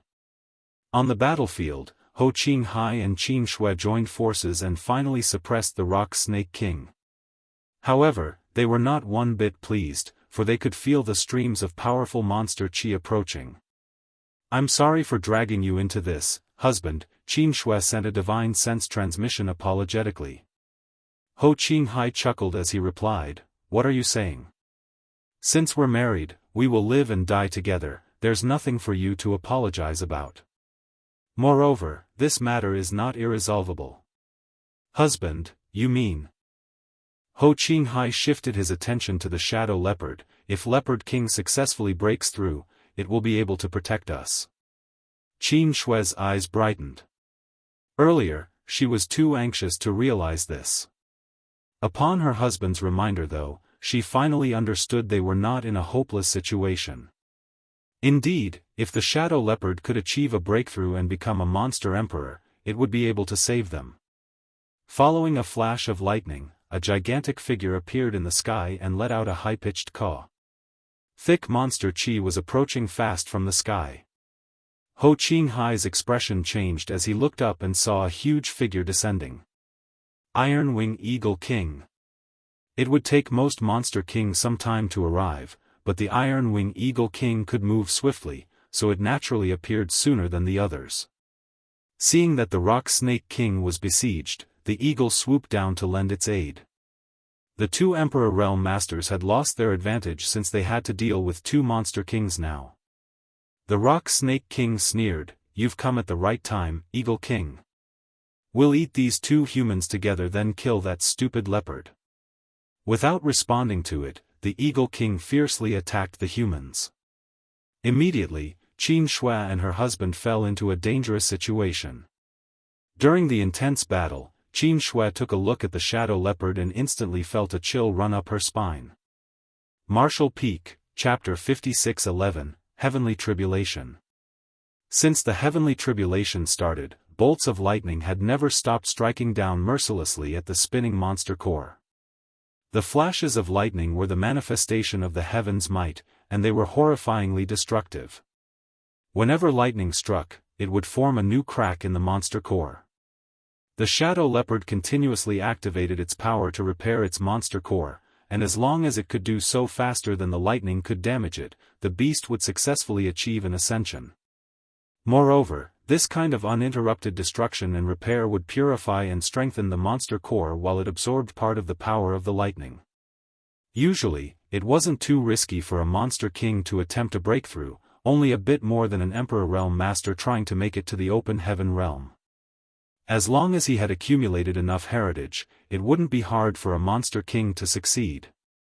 Since the Lord of the Star Boundary left behind the primal art in the myriad monsters world back then, no monster king had failed to break through their limits. However, their strengths varied greatly after their breakthroughs.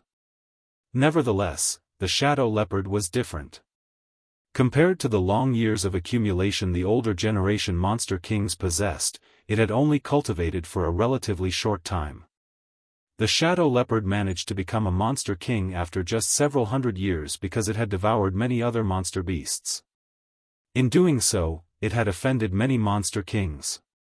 Half of the Rock Snake King's offspring had been eaten by the Shadow Leopard, therefore, it was only natural that it hated the Shadow Leopard to its core. In just several hundred years, the Shadow Leopard grew from a little cub to a powerful monster king by devouring many others, which naturally resulted in its power being mixed with many others. The heavenly tribulation was a crisis, but also an opportunity. The flashes of lightning could dispel any impurities from its monster core, greatly strengthening its foundation and heritage. Any other monster king would have successfully achieved a breakthrough after such a long time. However, the Shadow Leopard was still making use of the heaven's power to purify its strength. It already had a high level of sentience, so it knew that this was a rare opportunity. If it didn't seize the chance to temper its monster core fully, its future would be limited even if it became a monster emperor. Bolts of lightning continued to strike and form even more cracks in the monster core, indicating that it had already reached its limit. But limits were meant to be broken through. The Shadow Leopard was ambitious, so it wasn't content with only becoming a weak monster emperor in the myriad monsters world. Perhaps it had something to do with the fact that it had been friends with Qin Shui for years, but it had learned from her that there were extremely powerful humans. Even the current monster emperors were no match for those 7th Order, 8th Order, and 9th Order human masters. The moment Qin Shui turned her head, she saw the monster core was full of cracks and that some lightning whirled around it. It seemed to her that the monster core would shatter at any moment, which was why she was anxious. More importantly, the Shadow Leopard appeared to be running out of power. Unlike how upstanding its figure was when the heavenly tribulation started, it had now crouched down. Under heaven's power, even the hardest backbone would shatter eventually. "That's enough, Leopard King!" Qin Shui exclaimed. If the Shadow Leopard forcibly attempted a breakthrough at this moment, it would most likely succeed. However, if this dragged on, the situation would get worse. "You should worry about yourself first," the Rock Snake King said insidiously as a glint flashed across its hideous teeth. The storm seemed to have intensified. Another flash of lightning struck just then. The Shadow Leopard seemed unable to persevere any longer as its knees came into contact with the ground. Blood streamed out of its wounds. The monster core above its head appeared ruined as lightning flashed out through the cracks. "Got you!" A yell was heard all of a sudden as a gigantic figure shot out from the side of the peak and attempted to assault the Shadow Leopard with its huge hand. A flash of lightning revealed that this gigantic figure was a white-haired ape. More importantly, before it flared up, no one had detected its aura. It seemed to possess a method to conceal its aura. Monster chi undulated wildly around the huge hand. Even if the Shadow Leopard was at the peak of its power, it would be instantly killed after getting struck by such an attack, not to mention in its current, powerless state. "White Hair Ape King!" Qin Shui exclaimed as her heart sank. Just like the Rock Snake King, the White Hair Ape King's territory was adjacent to the Shadow Leopard's. Since they were neighbors, conflicts were inevitable. While a lot of the Rock Snake King's offspring had been eaten by the Shadow Leopard, the same thing had happened to the White Hair Ape King. Since the Snake King had appeared, there was no way the White Hair Ape King would stay put.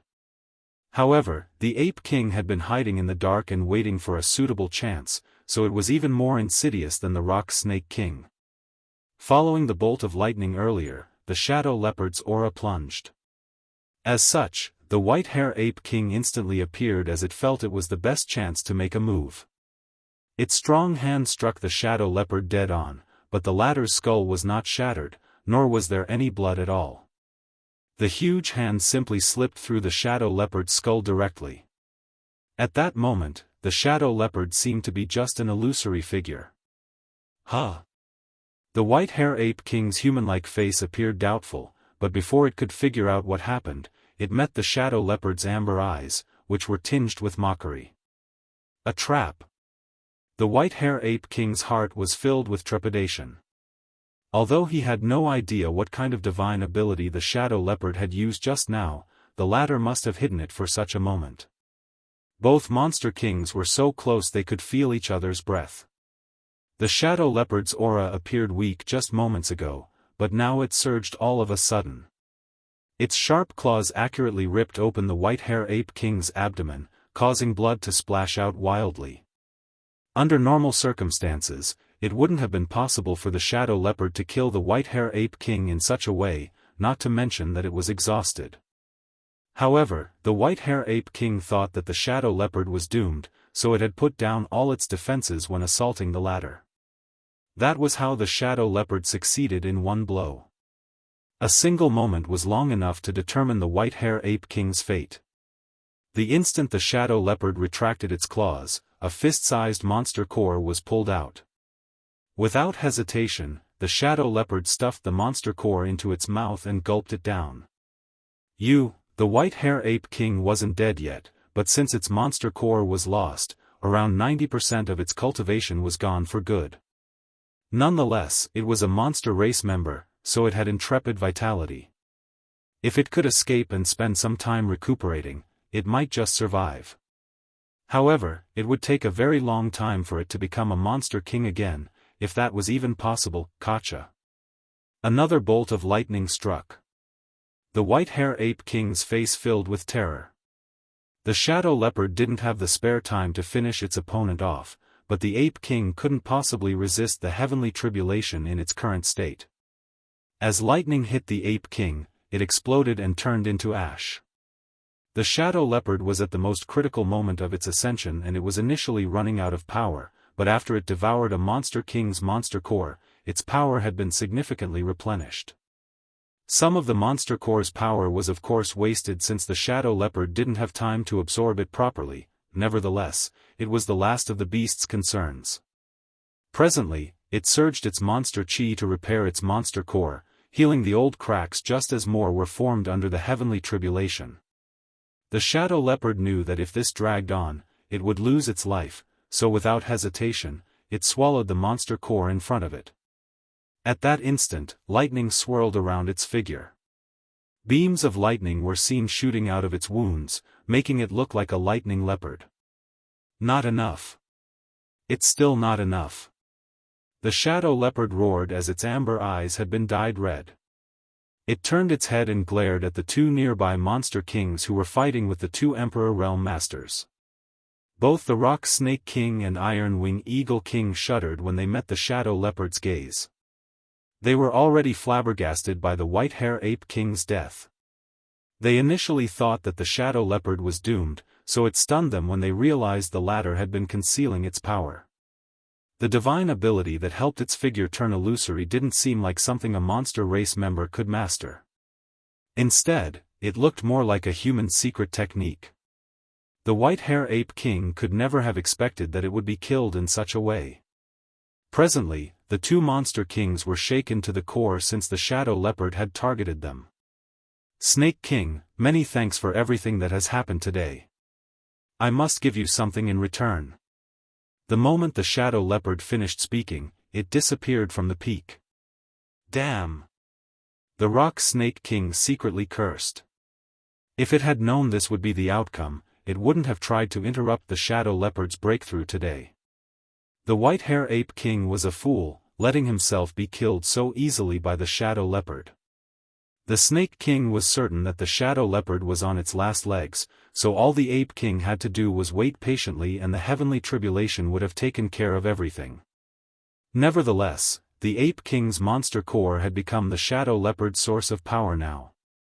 Without hesitation, the Rock Snake King turned around and shot off. It had given up on the idea of avenging its offspring's death. It stuck its head close to the ground and quickly retreated to its territory. Meanwhile, the Iron Wing Eagle King was doing the same. However, unlike how flustered the Snake King was, the Eagle King was still calm and collected. It was a monster king that specialized in flight, after all, so its speed was far greater than average. Furthermore, it didn't have a blood feud with the Shadow Leopard. If the Shadow Leopard chased after the Snake King, the Eagle King could flee with ease. While it was still thinking so though, it felt a figure approaching it in the sky. The Eagle King was shocked, wondering why the Shadow Leopard had targeted it instead of its arch-nemesis, the Snake King. Just then, it felt a weight on its back as the Shadow Leopard landed. The next moment, a flash of lightning struck. Both monster kings quivered. Unlike when its monster core was out there withstanding the heavenly tribulation earlier, the Shadow Leopard had swallowed it now. As such, the heavenly tribulation now directly struck the Shadow Leopard, putting it in a more dangerous situation. However, the Shadow Leopard wasn't bothered. If it couldn't overcome the heavenly tribulation, it would lose its life. Both monster kings stiffened when they were struck by the heavenly tribulation, after which they fell from the sky. The Shadow Leopard had become somewhat adapted to the lightning and was prepared for its onslaught unlike its opponent, so it was the first to recover as it extended its claws and tore the Eagle King's back apart. After digging its monster core out, the Shadow Leopard directly gobbled it up. Then, the Shadow Leopard landed on the ground as lightning swirled around its burly figure. It looked in the direction the Snake King was fleeing and roared, "Since you've come today, don't even think about leaving."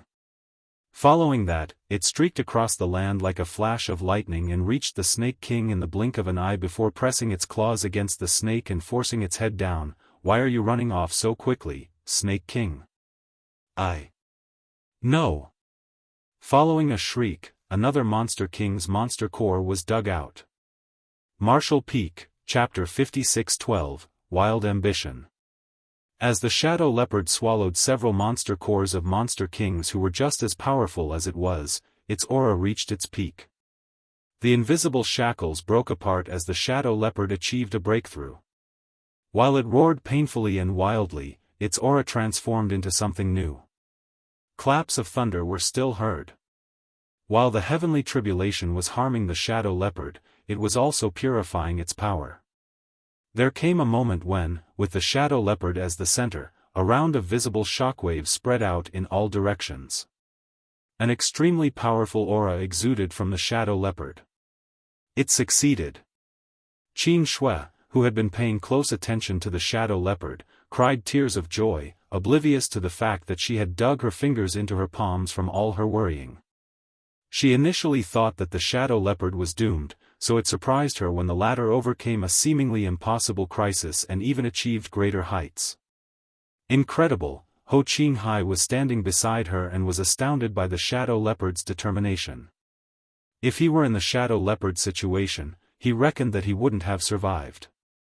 As he felt the Shadow Leopard's aura, he remarked, "It's now a third-order monster emperor." After a monster king achieved a breakthrough, it would become a monster emperor, and the orders were categorized based on the human's open heaven realm method. As such, the orders corresponded to those of the humans. In other words, the Shadow Leopard, who was now a third-order monster emperor, was equivalent to a third-order open heaven realm human master. This kind of cultivation was low compared to human standards, and if the Shadow Leopard had achieved an ascension through the open heaven realm method, its limit would be the fifth order. On the various great territory battlefields, there were innumerable fifth-order open heaven realm masters. However, the Shadow Leopard had achieved a breakthrough using the primal art, so its potential was limitless. As long as it continuously tempered its monster core and absorbed enough power, it would reach the ninth order one day. Certainly, it would take the beast a long time to achieve that. After all, the strongest monster emperors from the myriad monsters world were currently only in the fifth order. In the dense forest, many monster kings were initially making their way over from all directions, but following the deaths of the White-Hair Ape King, Iron-Wing Eagle King, and Rock Snake King, these monster kings quickly hid themselves and retreated. They had wanted to hold the humans responsible using today's incident and invade several human sects to feast on them. They were determined to nullify the agreement and chase the humans out of the myriad monsters world. However, the monster kings who were the masterminds behind this plot were dead, so what was the point of the others staying there? Not enough. It's still not enough. The shadow leopard growled. Finally, Qin Shui realized that something was off. Supposedly, since the shadow leopard had successfully achieved a breakthrough, its aura would stabilize soon.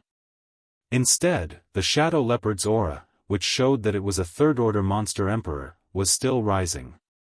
As a bolt of lightning struck, the shadow leopard disappeared once again. Soon, a shriek was heard from the distance as a monster king questioned furiously, "Why?" Following the monster king's demise, the dark clouds, which were initially fading, returned.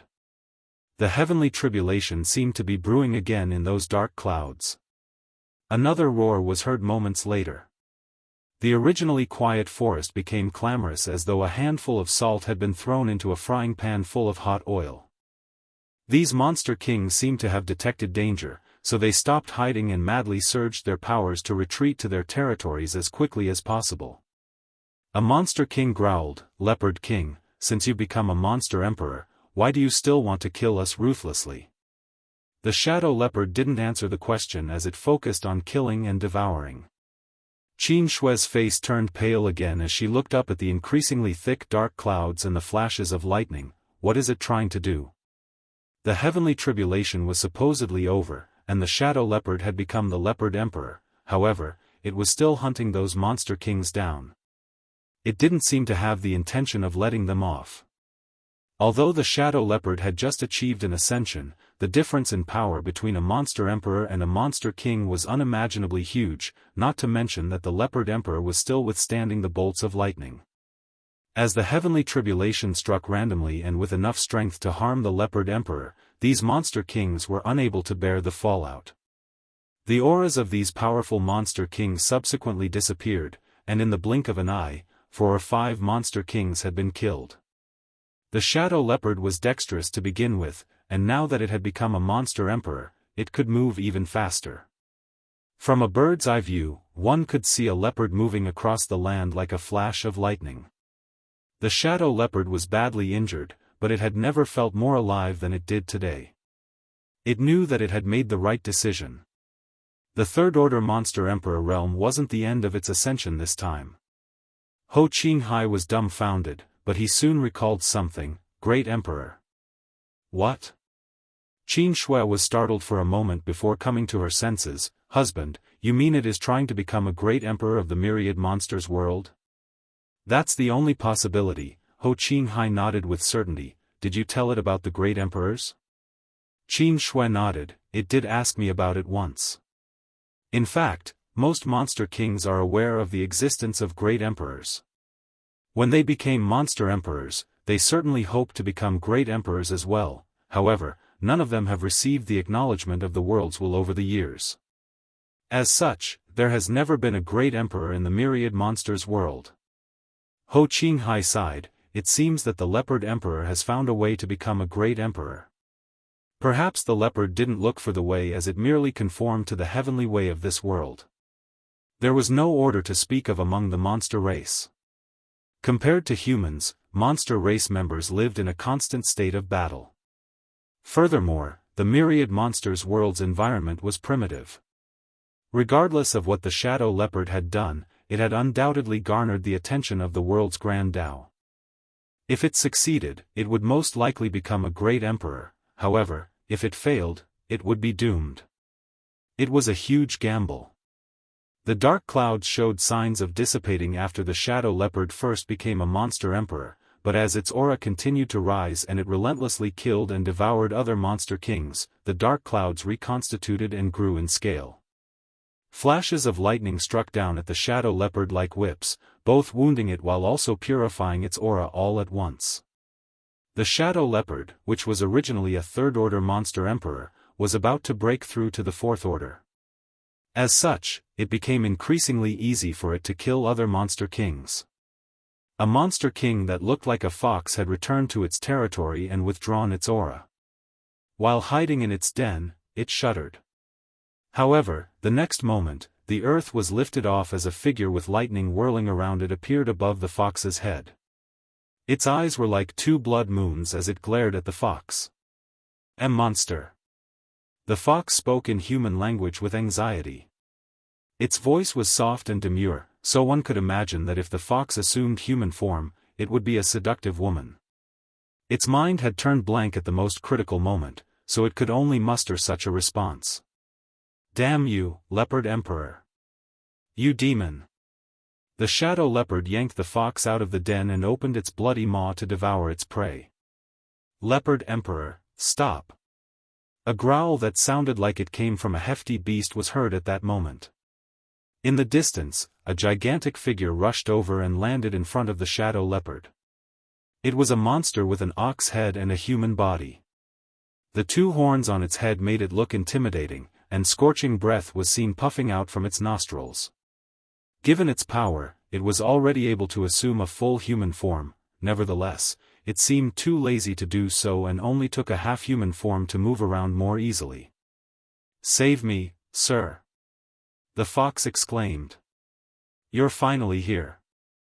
The shadow leopard directly stuffed the fox into its mouth and chewed it as blood spilled through its teeth.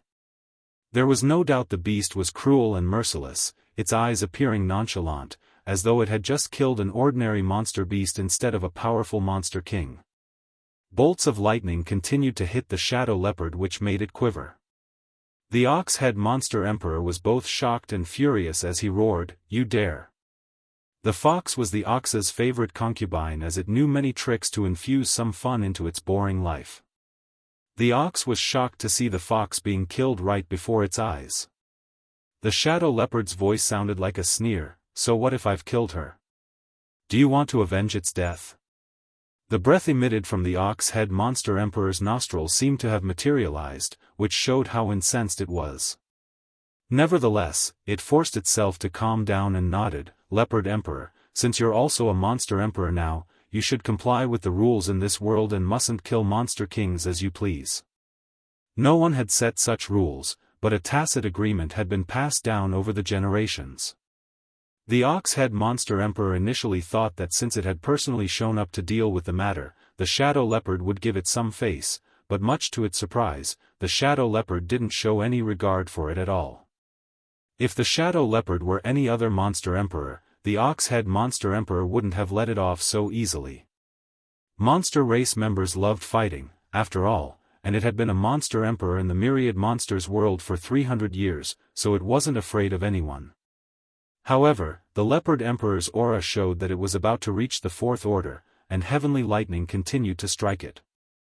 As such, the ox-head monster emperor wasn't willing to get into a conflict with it. It hoped that the shadow leopard would be killed by the lightning. "Why don't you finish your heavenly tribulation first? We can talk after that."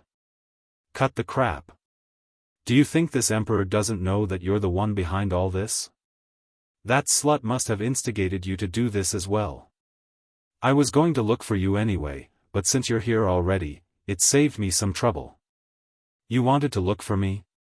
The ox-head monster emperor widened its eyes and looked at the shadow leopard in disbelief. The shadow leopard laughed cruelly, "Give me your monster core and I'll spare your life." The moment it finished speaking, it turned into a flash of light and charged towards the ox-head monster emperor. The heavenly tribulation still hadn't ceased, and the shadow leopard wasn't so foolish as to think that the other party would agree to its demand, so it struck first. The ox-head monster emperor was flabbergasted, for it never expected the crazy leopard to take action without even trying to negotiate.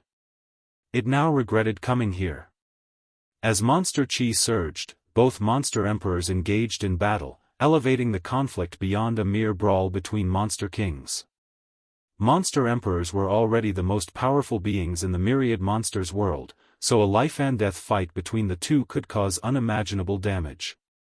Mountains collapsed and rivers flowed in reverse. The heavenly tribulation intensified amidst the thunderstorm as claps of thunder seemed to be cheering on this battle. Martial Peak, Chapter 56:13, Thunder Shadow. In the distance, Qin Shui and Ho Qinghai stood on the crown of a tree, pale as they circulated their emperor qi to fend off the aftereffects of the battle.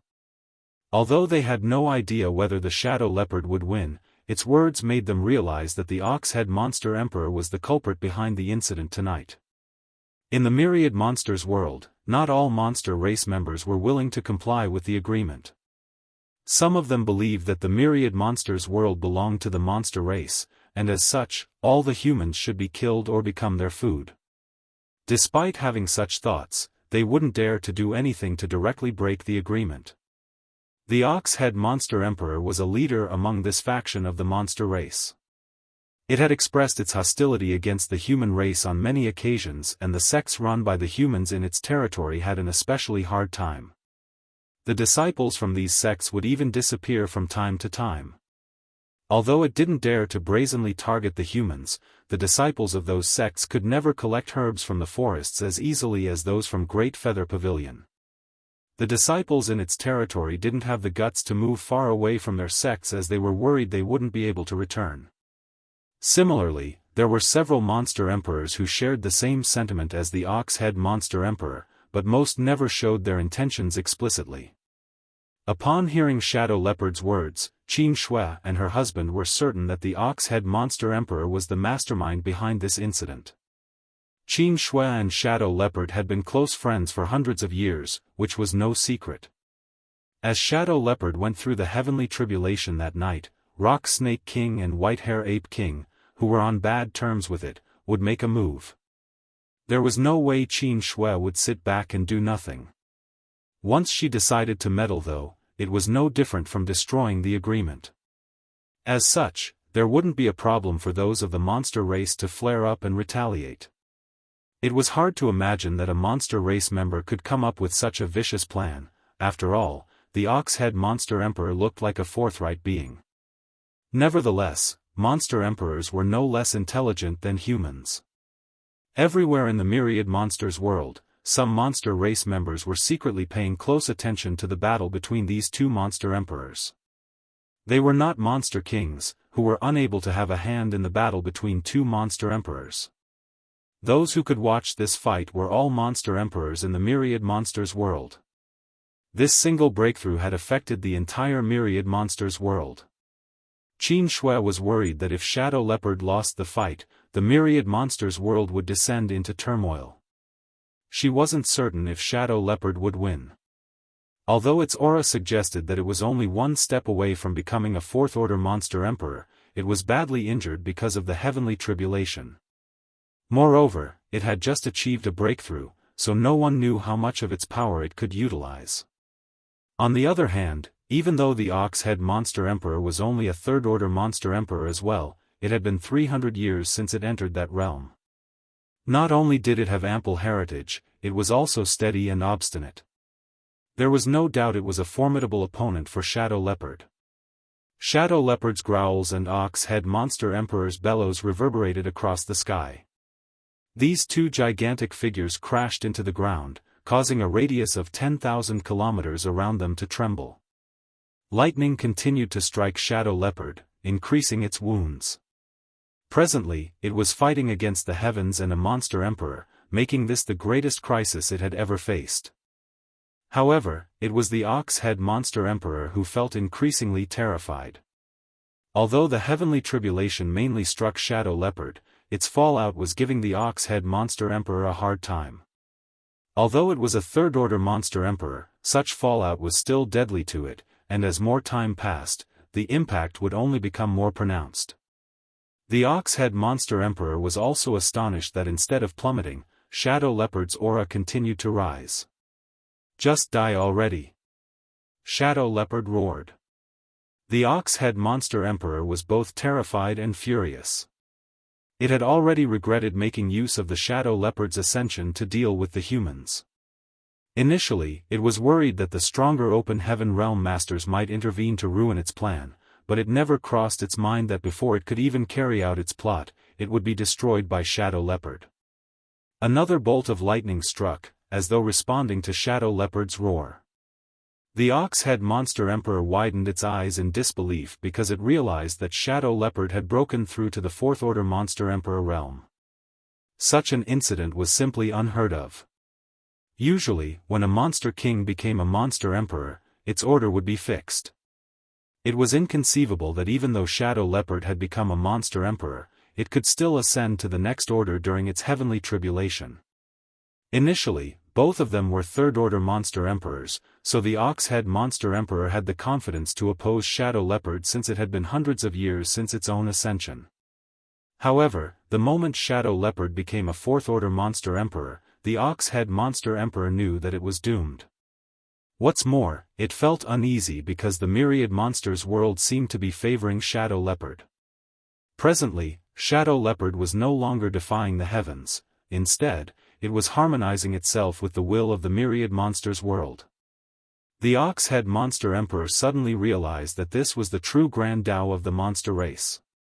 If it could survive this day, it would only take a short time to make it to the Fourth Order, and in the future, it would probably have great achievements.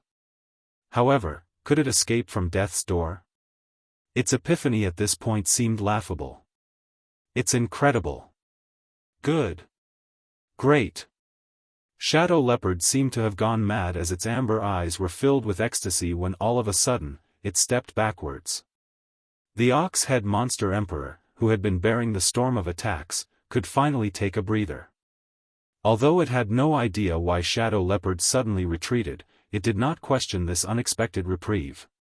While panting, it took a look at Shadow Leopard, but just as it was ready to say something, it saw Shadow Leopard's robust figure crouching down. One of its paws was in front of the other while it bent both of its back legs. The leopard looked like a bow that was ready to shoot. The Ox-Head Monster Emperor felt a chill running down its spine, for it was most familiar with Shadow Leopard's posture. The posture showed that it was ready to take down its prey. "Hear me out, Leopard Emperor." The Ox-Head Monster Emperor exclaimed despite feeling embarrassed. An unfazed Shadow Leopard roared, "Block my move, and I'll spare your life." Upon finishing its words, it seemed to draw in all the lightning around it before vanishing into the darkness. However, the Ox-Head Monster Emperor wasn't elated at all as it felt the aura of death coming right at it. Faced with the leopard's glare, it involuntarily stiffened. As the lightning struck, the Shadow Leopard's figure was illuminated. It leaped into the air and pounced on the Ox-Head Monster Emperor. As it opened its hideous maw, lightning flickered in it. It was as though the leopard had bolts of lightning in its mouth. Thunder bite. Following a flash of lightning, a low shriek was heard reverberating across the myriad monsters world. Upon hearing the shriek, all monster race members shuddered and remained silent in their dens. A powerful aura died out in the next instant. It had been 800 years since the myriad monsters world opened up to the outside world, but the Ox-Head Monster Emperor was the first Monster Emperor to pass away on it. Following the use of Thunder Bite, the Ox-Head Monster Emperor didn't even have the strength to counterattack. It stiffened after the lightning struck its figure. Shadow Leopard bit its neck and dug out its monster core before gulping it down. A Third-Order Monster Emperor's monster core was quite nourishing to the leopard. The heavenly tribulation seemed to have become more violent at that moment as 9 lightning columns struck consecutively. The peak where Shadow Leopard was located became a valley upon impact. It felt as if only an instant had passed, but simultaneously like a million years had gone by. Dark clouds continued to gather in the sky, but there was no more lightning. In the mountain valley, a battered Shadow Leopard got up with difficulty and roared at the sky, after which the dark clouds dissipated.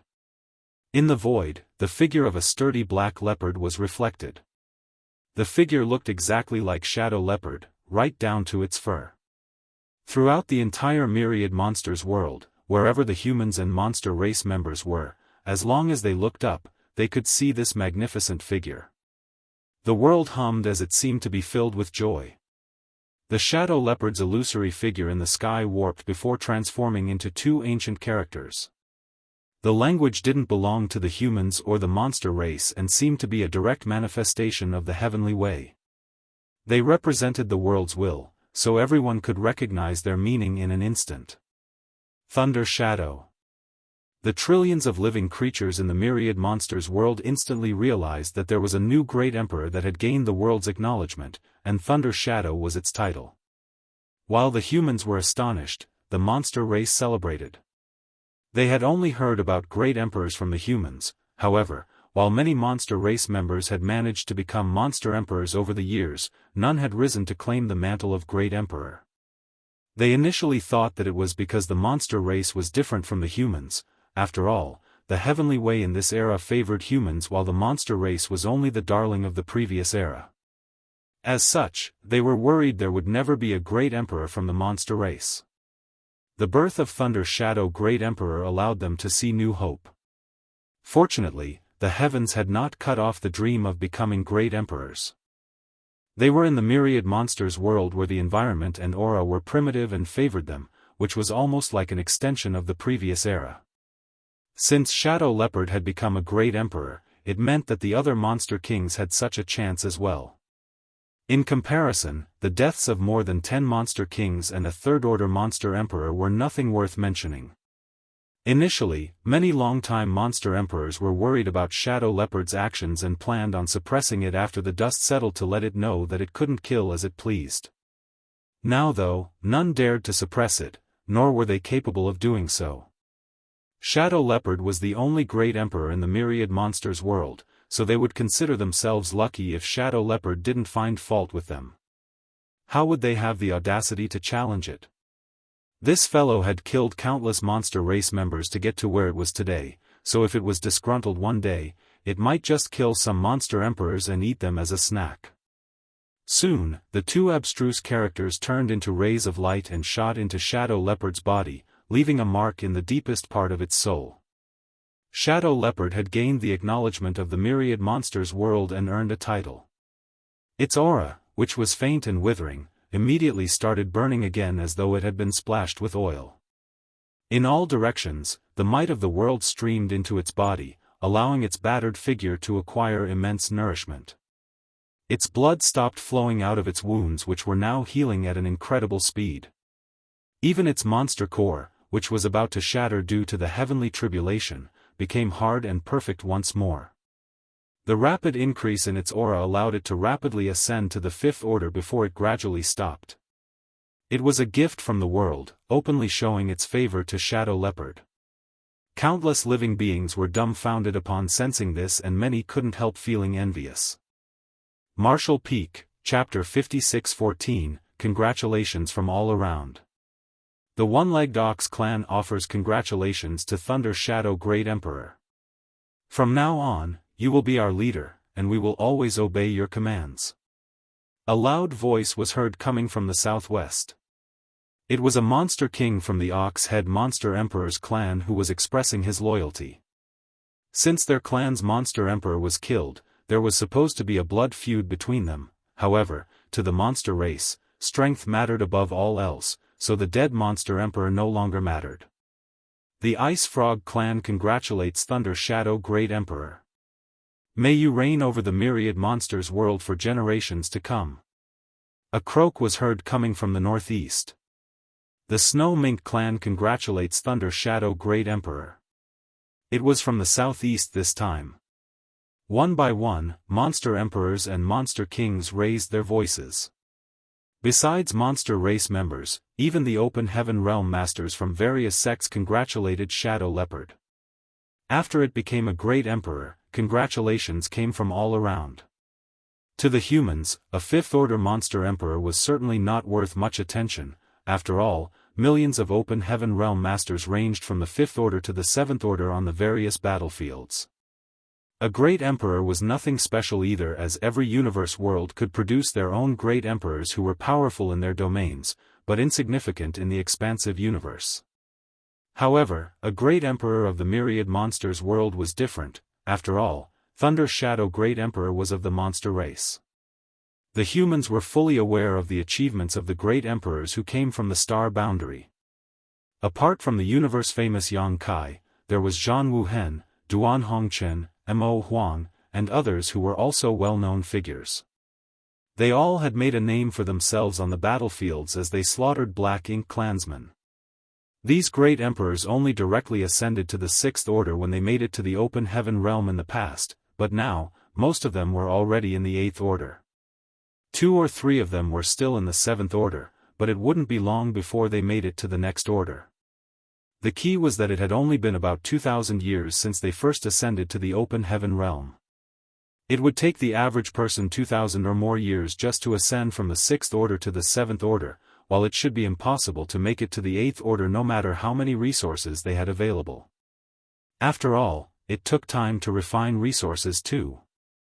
However, by relying on their identities as great emperors or the star boundary, they were able to take advantage of the abundant world force drawn in and purified by the world tree clone to shorten the time they needed to cultivate, allowing them to create countless miracles. Unfortunately, every universe world had its limit. The world's bottle in the star boundary was already full, and all the positions had been occupied.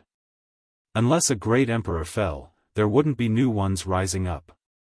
Hence, no one else could enjoy this advantage. Perhaps the capacity in the star boundary would increase in the future, but that would take a long time, and there would surely be fierce competition for any newly opened spot. In the beginning, the world's bottle of the star boundary could only accommodate 10 great emperors, but that number had expanded to 12 now. Apart from the star boundary though, there was also the myriad monsters world. The first great emperor from the monster race was born in the myriad monsters world today. Although it was currently only a fifth-order monster emperor, everyone knew the monster emperor titled Thunder Shadow would be able to grow in power at an unimaginable pace. If the Shadow Leopard had used the Open Heaven Realm method to achieve its ascension, its limit would be the 7th Order since it was now in the 5th Order. However, it had achieved a breakthrough by relying on the primal art. As such, it had a chance to make it to the 8th Order or even the 9th Order. Once it became a 9th Order monster emperor, given how fierce the monster race was, perhaps no human 9th Order Open Heaven Realm master would be a match for it. Certainly, the humans wouldn't dare to disregard such a rising star, not to mention that it was the only great emperor in the myriad monsters world for now. In other words, the entire universe world was its territory. Since the humans wanted to make a living in this world, they had to give face to the Shadow Leopard. At that instant, many people shifted their attention to the Great Feather Pavilion. They were aware the Great Emperor was good friends with a woman from the Great Feather Pavilion. It was a well-known fact that it was hard to get along with the monster race, but they reckoned that they could try approaching those from the Great Feather Pavilion. As long as they could strike up a relationship with Thunder Shadow Great Emperor through Great Feather Pavilion, that would be beneficial to their sects. Currently, the sects found in the myriad monsters world were all smaller great forces. The truly powerful great forces of the 3,000 worlds had already settled down in the star boundary. The disciples from these smaller great forces wouldn't dare to ignore a great emperor's influence. This was destined to be a restless night. The great forces started planning on how to establish ties with Great Feather Pavilion. Although Great Feather Pavilion was ordinary, it was now the center of attention in the entire myriad monsters world. Since the sky was now clear, stars shone down brilliantly at this moment. The heavenly tribulation was over as the dark clouds had dissipated. However, Thunder Shadow Great Emperor had fallen into a deep slumber. It was exhausted from all the battles, not to mention that it had to go against the heavenly tribulation at the same time. Although it had become the 5th Order Monster Emperor, its body and soul were now quite weary. Just then, 2 figures came over. They were Qin Shui and her husband, who had been paying close attention to the Shadow Leopard. When they heard its loud snoring from a distance, they were startled, but after exchanging glances, they were torn between tears and laughter. While the myriad monsters world experienced a paradigm shift, the one who caused everything was flopped onto its belly, snoring away peacefully, leaving them quite speechless. "Please go back first, husband. Don't let Shuang'er and the others worry about us. Qin Shui sent him a divine sense transmission. I'll stay here and take care of it. Ho Qing Hai nodded. Good. There wasn't a need to say anything else. The Shadow Leopard was on good terms with Qin Shui, and now that it was a great emperor, no one in the myriad monsters world would dare to harm her. After Ho Qing Hai left, Qin Shui walked over lightly and took a seat beside the Shadow Leopard. As she ran her fingers through its smooth fur, she couldn't help but recall the first time she met the Shadow Leopard several hundred years ago. It never crossed her mind that the little cub from back then would grow up to be so powerful one day. She decided to hurry up and break through to the open heaven realm to catch up to it. As for the agreement between the two races, there was no need to worry about it. Since the Ox-Head Monster Emperor was dead, its plan had failed miserably. Moreover, the Shadow Leopard was now the sole Great Emperor, so as long as it was willing to uphold the agreement, everything would remain the same even though it was just an oral agreement. No humans or monster race members would dare to disobey a great emperor in the myriad monsters world at this point. Shadow Leopard had never shown any hostility towards humans, and it had always let the disciples from Great Feather Pavilion roam its territory and collect spirit herbs at will. The monster race members in its territory had also never antagonized the humans. As the Shadow Leopard continued to snore, it changed to a more comfortable position. All of a sudden, its eyes shot open and it gazed up into the sky, but its amber eyes reflected nothing. What's wrong? Qin Shui asked. Nothing, the Shadow Leopard replied while feeling doubtful. Earlier, it sensed that someone was observing it, but it discovered no one upon scanning the surroundings. Either it perceived wrongly, or the one spying on it was far more powerful. It was a monster beast with a sensitive perception, so the former was unlikely, hence, the person lurking in the shadows must be significantly more powerful than it. It reckoned that the person was either a 7th order or 8th order human master, as only such a formidable being could hide its presence so completely. Nevertheless, it wasn't worried because it didn't detect any hostility from this gaze. The other side was merely examining it. As such, it closed its eyes again and dozed off. Up in the sky, Yang Kai looked down with a faint smile. It seemed that his monster self indeed had sharp senses. It had been 500 years since he built a cave mansion in the World Tree clone in the star boundary to enter secluded cultivation. Over the years, he had been refining all sorts of resources to strengthen the heritage of his small universe and had gained a lot. If not for a sense of danger suddenly washing over him one night, he wouldn't have stopped cultivating and exited retreat. Since he was only cultivating inside the World Tree, he naturally wouldn't fall into danger. The feeling he had suggested that either his human self or monster self was in peril. The two soul clones were independent beings who didn't even know of their connection to the true body's existence, however, they were still closely related to him. After pondering for a moment, Yang Kai concluded that his human self was likely fine, so he immediately left the star boundary and headed to the myriad monsters world. Given his strength, it only took him 2 hours to travel from the star boundary to the myriad monsters world. Upon his arrival, he saw the Shadow Leopard facing its heavenly tribulation. Although he was mentally prepared, Yang Kai was still shocked by Shadow Leopard's cultivation speed. It only took Shadow Leopard 500 years to grow from a little cub to a monster emperor. The average monster race member could never have achieved this. Although monster race members were powerful, their cultivation rate was innately slower compared to that of humans.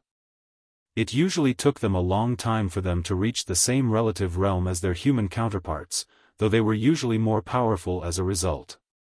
It was for this reason that many monster race members assumed human form early on and gave up on refining their monster cores through the primal art. Nevertheless, the Shadow Leopard's achievements went against common sense. Its cultivation speed was even quicker than that of talented humans. When Shadow Leopard came across Qin Shui back then, it was only 2 years old. At that time, Qin Shui was already in the separation and reunion boundary, but now it was a great emperor while Qin Shui had only condensed her Dao seal. Although Qin Shui's cultivation speed wasn't considered fast among the humans, it wasn't slow by any means. The shadow leopard's growth had broken all rules and conventions.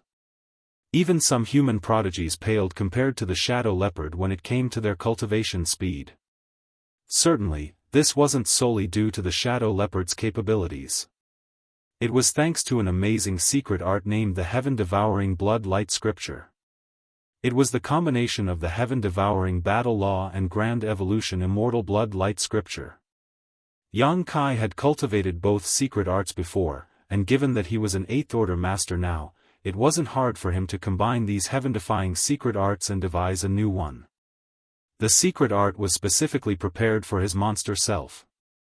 When he split his soul to create his monster self back then, Yang Kai imprinted this secret art into Shadow Leopard's petite figure, turning it into its own innate secret art.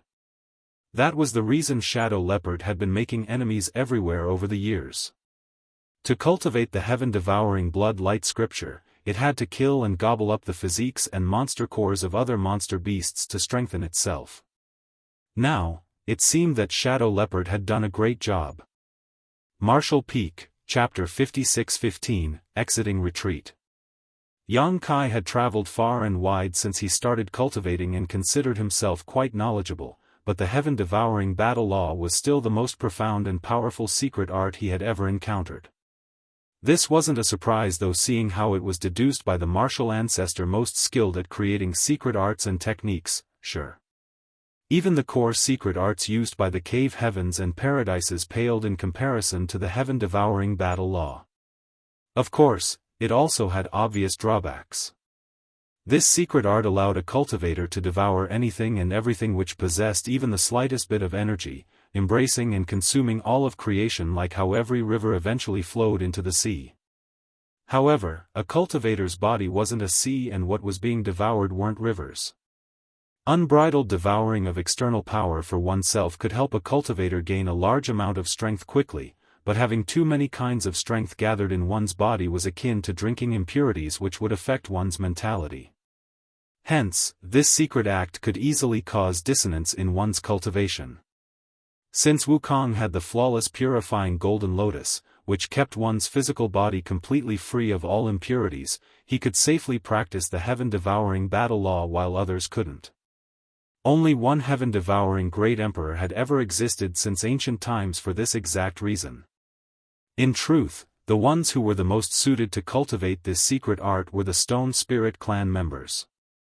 The Stone Spirit Clan possessed the innate ability to extract and purge all impurities, so it was a perfect match for them to practice this secret art. Embodiment, who Yang Kai retrieved from the demon realm, had cultivated using the heaven-devouring battle law.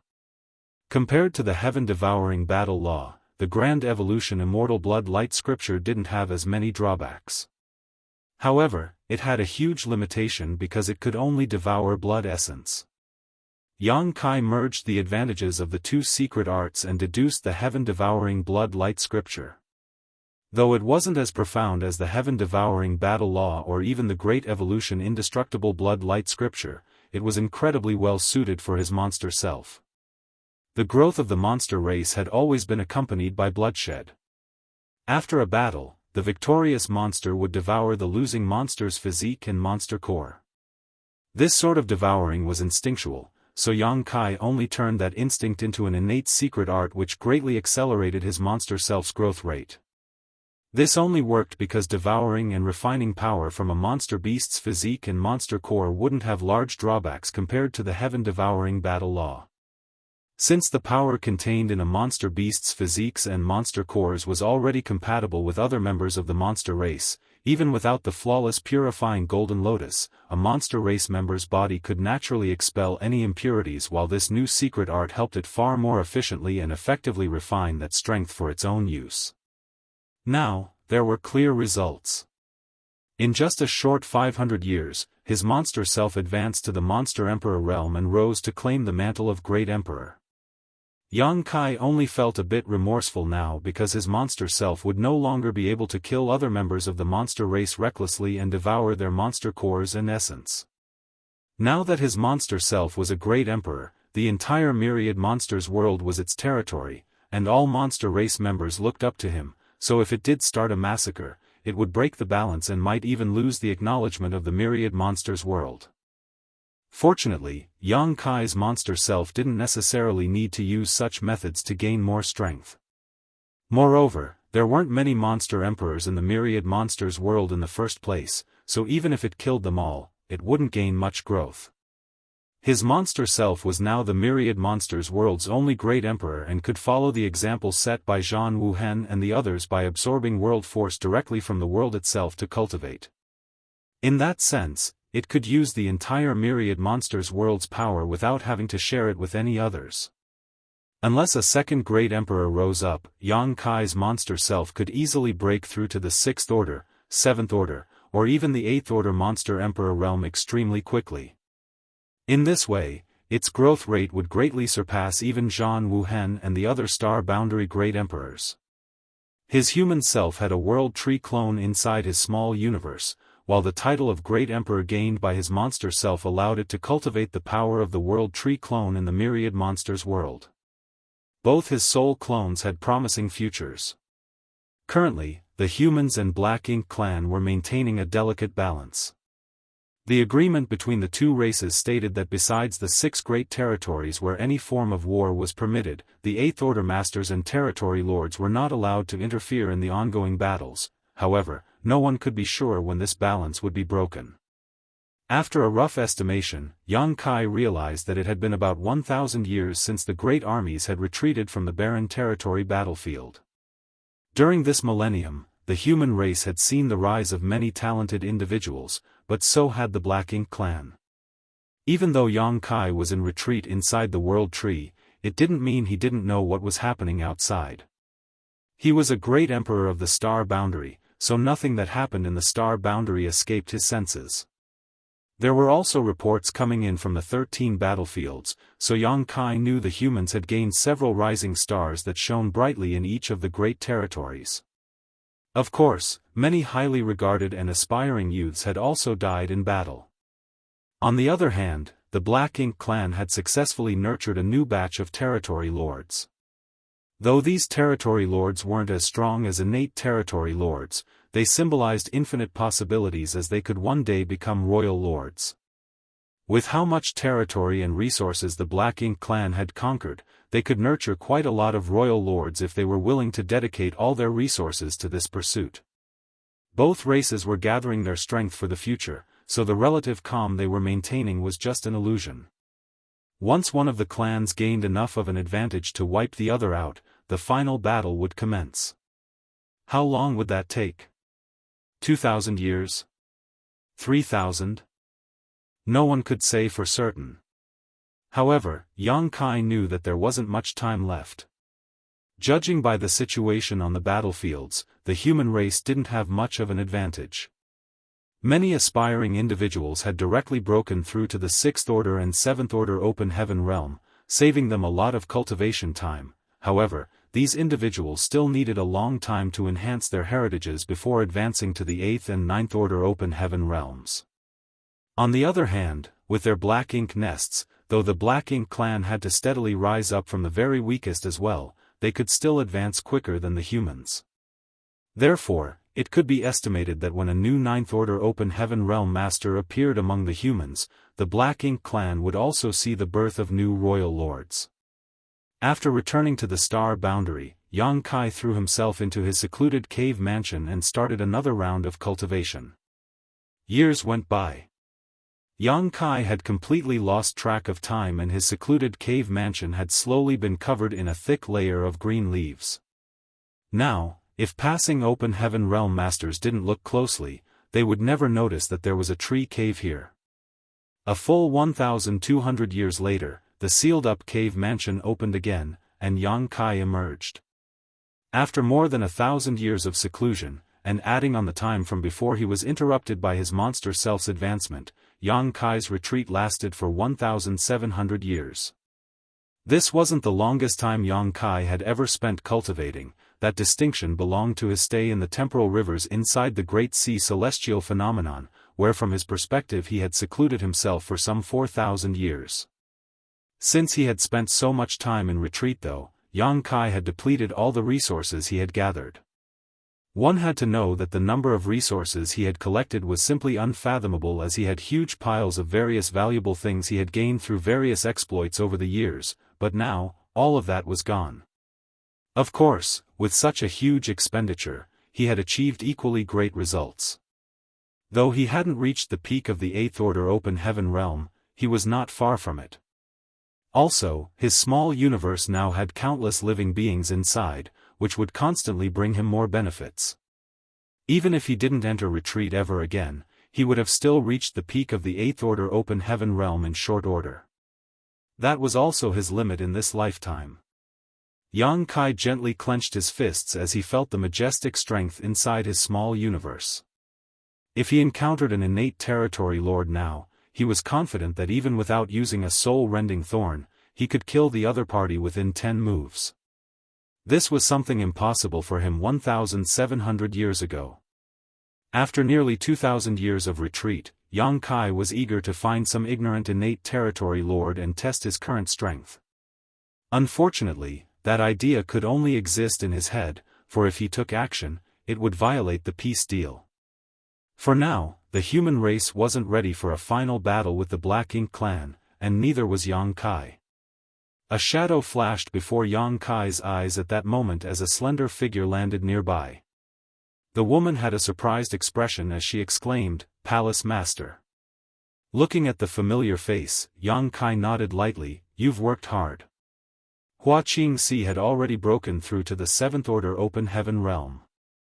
After all, many years had passed, and the High Heaven Palace didn't lack cultivation materials, so it wasn't hard for her to break through from the 6th Order to the 7th Order. However, the 7th Order Open Heaven realm was her limit because her aptitude back then was average and she only made her initial breakthrough to the 5th Order. "I've only done what is necessary," Wuxia Xianxia replied humbly as she observed Yang Kai and discovered that while his appearance didn't change much after all these years, his aura had become heavier. This showed that Yang Kai's strength had significantly increased after this retreat. "I have something for you to do." While Yang Kai spoke, he casually waved his hand, and in the next instant, 800 people appeared before them. All of them were at the peak of the Emperor realm, and judging by their auras, they had all condensed their Dao seals and refined all sorts of materials. They were now just one step away from breaking through to the Open Heaven realm. These people were naturally the disciples gathered in the Void Dao Temple over the years. While looking at the situation, Wuxia Xianxia understood what Yang Kai meant. After all, it wasn't the first time she had seen this scene before. As such, she simply nodded, "Palace Master, please rest assured that I will make the necessary arrangements." After that, she addressed these Emperor Realm Masters, "Follow me." The Emperor Realm Masters respectfully bid the Dao Lord Yang Kai goodbye before leaving with Wuxia Xianxia. Once the head manager distributed Heavenly Yuan Seal stabilizing pills, the group of Emperor Realm Masters started breaking through to Open Heaven realm outside of the star boundary. This scene attracted many bystanders. Meanwhile, Yang Kai stood in place and used his divine sense to cover the entire star boundary. Instantly, he heard a multitude of conversations. While listening, Yang Kai soon understood the latest situation on the various great territory battlefields. In general, both clans were still maintaining their side of the agreement, and it seemed like it would stay that way for some time to come. Besides the ones in those 6 great territory battlefields, the other territory lords and 8th Order Open Heaven realm masters remained silent. On the contrary, the 6 great territory battlefields which had remained unchanged from the beginning now had very few ordinary soldiers, as many territory lords and 8th Order Open Heaven realm masters now used these vast expanses as their own battlegrounds. While quite a number of new territory lords had appeared in the Black Ink clan, the humans also had many new 8th Order masters, all of whom swarmed into those 6 great territory battlefields, intending to temper themselves while weakening the enemy's strength by killing their top masters. It could be said that the intensity of the battles in those 6 great territory battlefields vastly exceeded all others. There were constantly 8th Order masters and territory lords dying in battle, which was very tragic news. After 1,700 years of retreat, Yang Kai was now eager to move his body. Moreover, he had long decided to search for the first primordial light after finishing his latest retreat. To his knowledge, the primordial light was the only instrument capable of completely wiping out Imo. Therefore, after gathering some intel, Yang Kai flew up to the sky and soon left high heaven territory. Martial Peak, Chapter 56-16, One Punch. Now that nearly 2,000 years of changes had passed, the situation in Azure Sun territory had already changed. Originally, the humans and Black Ink clan in Azure Sun territory were engaged in a massive total war with battles of all sizes never ceasing. But as time passed, such sights became rarer. This place was now the battlefield where only the strongest masters battled each other. Ordinary soldiers from both races had already moved out of this great territory. After all, ordinary soldiers had no right to participate in battles involving such masters. At this moment, those who were still actively moving about in this great territory were at least feudal lords and seventh-order open heaven realm masters who came here to gain some stimulation and break through their bottlenecks. There were masters from both races fighting each other in every corner of this great territory, the fallout so intense that it could be felt across vast distances in all directions. These fights wouldn't continue for long periods as those who gained small victories would immediately fall back, lest they attract the attention of reinforcements from the other side. The quiet void was like a sleeping monster that would wake up at any moment and devour all the active masters from both races. Amidst all his tension and chaos, a figure leisurely toured around the void, and though he was alone, he was completely calm and relaxed. It was as though that figure thought of this dangerous battlefield as his own home garden. His divine sense carefully swept through the entire void as if he was looking for something but couldn't find it, causing a disappointed expression to fill his face. At some point in time, 3 large black ink clouds rushed over from 3 different directions, coincidentally surrounding him. However, this person didn't seem to notice them at all and just continued searching his surroundings. When this person arrived at the center of the 3 black ink clouds, 3 figures appeared from within the 3 black ink clouds. Those 3 had strong auras and were clearly territory lords. In the front was a burly territory lord with a single horn. He had a vicious expression as his black ink strength surged and he fiercely slammed his palm towards that human while roaring, "Die!" Behind him was a slender female territory lord that charged towards the human at breakneck speed. Then, she reached out her hand, which was equipped with nails that were as sharp as knives, aiming at her target's heart from behind. Finally, the 3rd territory lord launched his own attack at that human. Though he wasn't as burly as the 1st territory lord, and he wasn't as fast as the female territory lord, a huge amount of black ink strength enveloped a large patch of the void at the shake of his arms. That dense black ink strength was like the astral wind from the 9 heavens, cutting through the void as it sliced towards the human. The 3 territory lords attacked together, creating a vortex of death that surrounded their lone target. Such a lethal momentum wasn't something any 8th order master could resist. The territory lord in front was smiling wickedly, as if he could already see the terrified expression of his enemy. I wonder where this 8th order human came from. How bold of him to wander around Azure Sun territory alone. He'll pay for his ignorance. However, what happened next stunned that territory lord. The 8th order master, who should be terrified, was smiling at him with an expression that seemed excited and eager. Palming his fist, the human cracked his knuckles and joyously called out, "You guys did this to yourselves, so don't blame me for what happens next." The gleeful expression on the human's face looked like he had just received a huge gift and was celebrating his good fortune. Something's not right. However, it was too late to turn back. Since the 3 territory lords had already surrounded the human, they didn't care that something felt off and decided to kill first before figuring out anything else.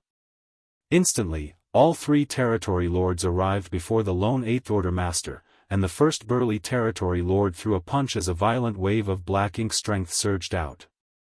The next moment, however, his expression froze and the look of determination and resolve on his face quickly warped with confusion and doubt. It was because that 8th order master had also thrown a punch. Even though this punch seemed small and weak, it shattered his own attack. The burly territory lord clearly saw how the other party's fist seemed to vaporize his arm as it advanced towards him, an overwhelming strength surging behind it. The next moment, this seemingly slow punch moved upwards unimpeded and landed on his head. Like an exploded watermelon, the burly territory lord was instantly turned into a headless corpse. The eighth-order human turned around abruptly, his bright eyes coincidentally meeting those of the female territory lord attacking him from behind. Both of them were so close their faces were practically touching. The female territory lord felt her body tremble as she suddenly felt as though she wasn't facing an eighth-order human, but some ancient ominous beast that had been caged for countless eons. The shocking and terrifying murderous intent that radiated from this human gave the female territory lord chills as her heart continuously sank. In desperation, she gathered all her black ink strength at her fingertips as her nails turned black before striking at the human. To her astonishment though, rather than the feeling of her nails sinking into flesh, she felt a tight grip around her wrist, clearly indicating that the enemy had somehow caught her. A low whisper sounded from beside her ear, causing her heart to clench, "You're next." Suddenly, there was a sharp pain in her abdomen, followed by a violent energy that resembled a volcanic eruption exploding inside her.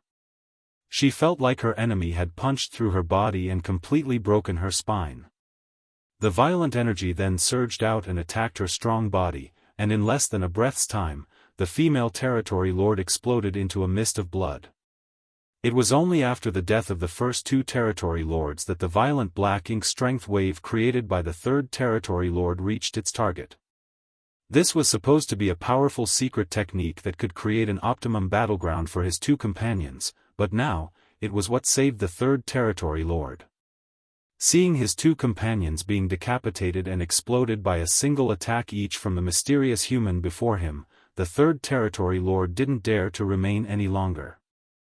In a state of utter shock, the third territory lord instinctually tried to escape, but the space around him warped, instantly giving him an illusion that it was being stretched out infinitely. No matter how hard he tried, he couldn't move from the spot where he stood. At that moment, a figure shot out of the rolling black ink strength, splitting the black ink cloud apart before arriving in front of the third territory lord in the blink of an eye. Then, the human casually reached out and easily grabbed the territory lord's neck like he was picking up a chicken, tilting his head as he wondered aloud, "You guys are so weak." Weak? When the remaining territory lord heard that comment, he didn't know what to say. Are we weak? Since they were territory lords, of course, they weren't weak. Though the joint attack these three territory lords used wasn't invincible in Azure Sun territory, there was rarely anyone who could beat them. They had killed some human masters using this tactic and thought that since this human was alone, it would be impossible for him to do anything to them, no matter how strong he may be. However, it was only now that this territory lord understood the human expression, "There are always mountains beyond mountains." It wasn't that they were weak, it was just that their enemy was absurdly strong. How could there be such a strong eighth-order master? Perhaps it was because the territory lord was near death that his memory was suddenly jogged and he recalled a name that had disappeared for nearly 2,000 years. Alright, time's up. Yang Kai didn't let the territory lord finish his words as he simply exerted some strength with his hand before separating the latter's head from his body, causing a fountain of blood to spurt everywhere. Good. As I expected, these 1,700 years of retreat weren't in vain. I'm now far stronger than I was before.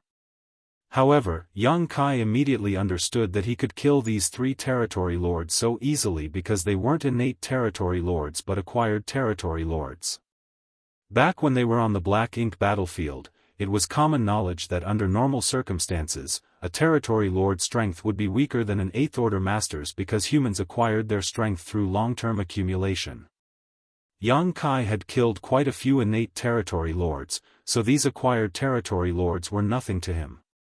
With his current ability, he could kill one of them with a single punch, just like when he was at the peak of the 7th Order Open Heaven realm back then and slaughtered feudal lords like chickens and dogs. If he were to encounter those strong innate territory lords, it might not be as easy to kill them, but with his fearful reputation, those innate territory lords wouldn't dare to come and find trouble with him.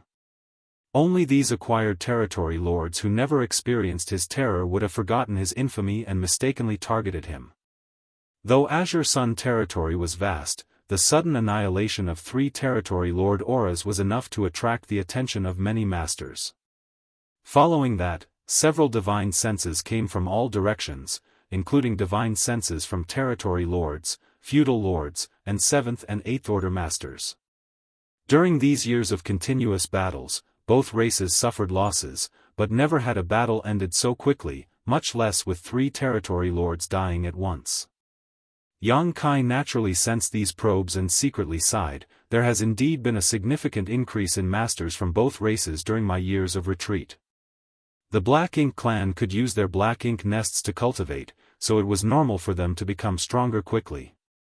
As long as there were enough resources and black ink nests, it wasn't surprising for them to nurture many feudal lords and territory lords.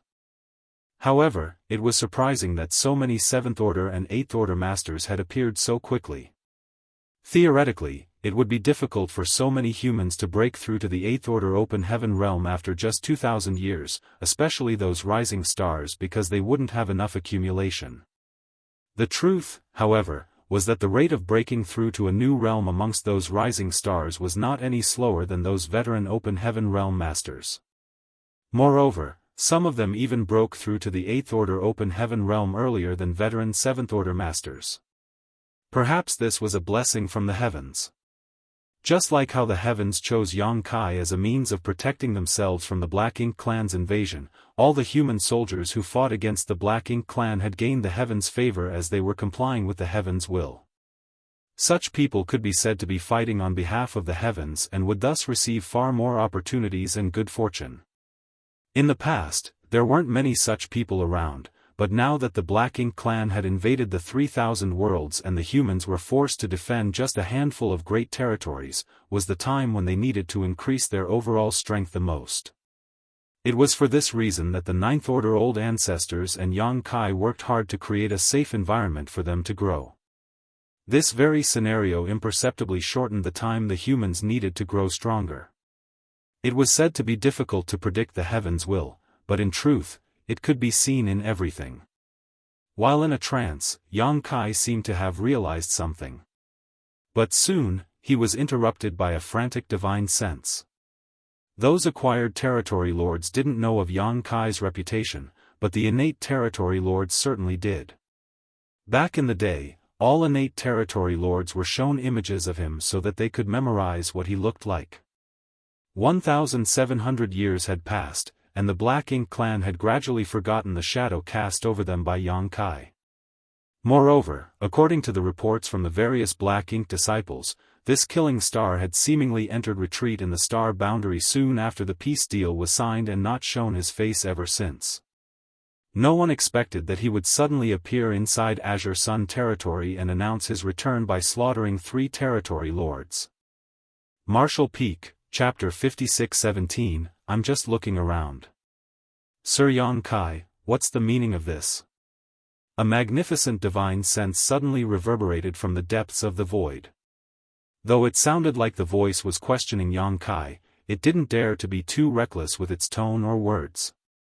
Clearly, it was the innate territory lord who was overseeing this place. 1,700 years ago, the number of innate territory lords Yang Kai killed had reached more than 30, what's more, those innate territory lords were basically killed in a single blow by Yang Kai. Although Yang Kai had used special external means to kill them back then, that did nothing to diminish his incredible strength. Now that 1,700 years had passed, no one knew exactly how this killing star's ability had changed, but from how he killed 3 acquired territory lords in just a few short breaths, everyone could tell he was stronger than before. The terror that had faded away after nearly 2,000 years of silence had now resurfaced and tightly gripped the innate territory lords. Is this monster going to start another killing spree? If that's true, the peace we maintained for more than 1,000 years will surely shatter. Sir, are you planning on breaking the peace treaty our 2 races agreed upon? The innate territory lords asked again, his voice echoing from many different directions, as if he was deliberately trying to hide his whereabouts. Yang Kai snorted disdainfully as he felt somewhat displeased. These innate territory lords reacted too quickly. It seemed he had killed those territory lords too quickly. He should have taken more time to tear them apart so he could have killed a few more territory lords without drawing attention to himself. However, he hadn't taken action for nearly 2,000 years, so his fine control of his strength was somewhat lacking at the moment. Yang Kai's gaze drifted for a moment, then seeming to have ignored the barriers of space, he fixed his eyes on a particular position in the void. Then, he yawned out of boredom and waved his hand, "I'm just looking around. You can all go back to what you were doing." The innate territory lord who had spoken earlier while hiding in the dark had already broken out into a cold sweat as he felt a fierce aura locking onto him from far away and pinning him down. Fortunately, that aura disappeared in the next instant. Knowing that his position had been exposed and that his tricks to hide his whereabouts meant nothing before Yang Kai, the innate territory lord realized that if the latter wanted to kill him, Yang Kai could have arrived in front of him within a couple of breaths.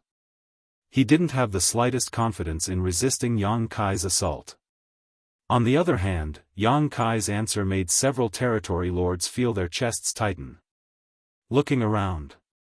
He's just looking around, yet he killed 3 acquired territory lords. However, they also knew that couldn't be helped because it was those 3 territory lords who attacked first. In other words, they were the ones who courted death themselves.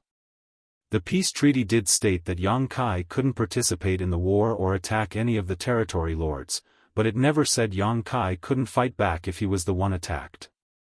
Moreover, since those 3 were killed by this killing star, the other Black Ink clansmen didn't dare to harp on this matter for fear they would be next. "I hope what you said is true."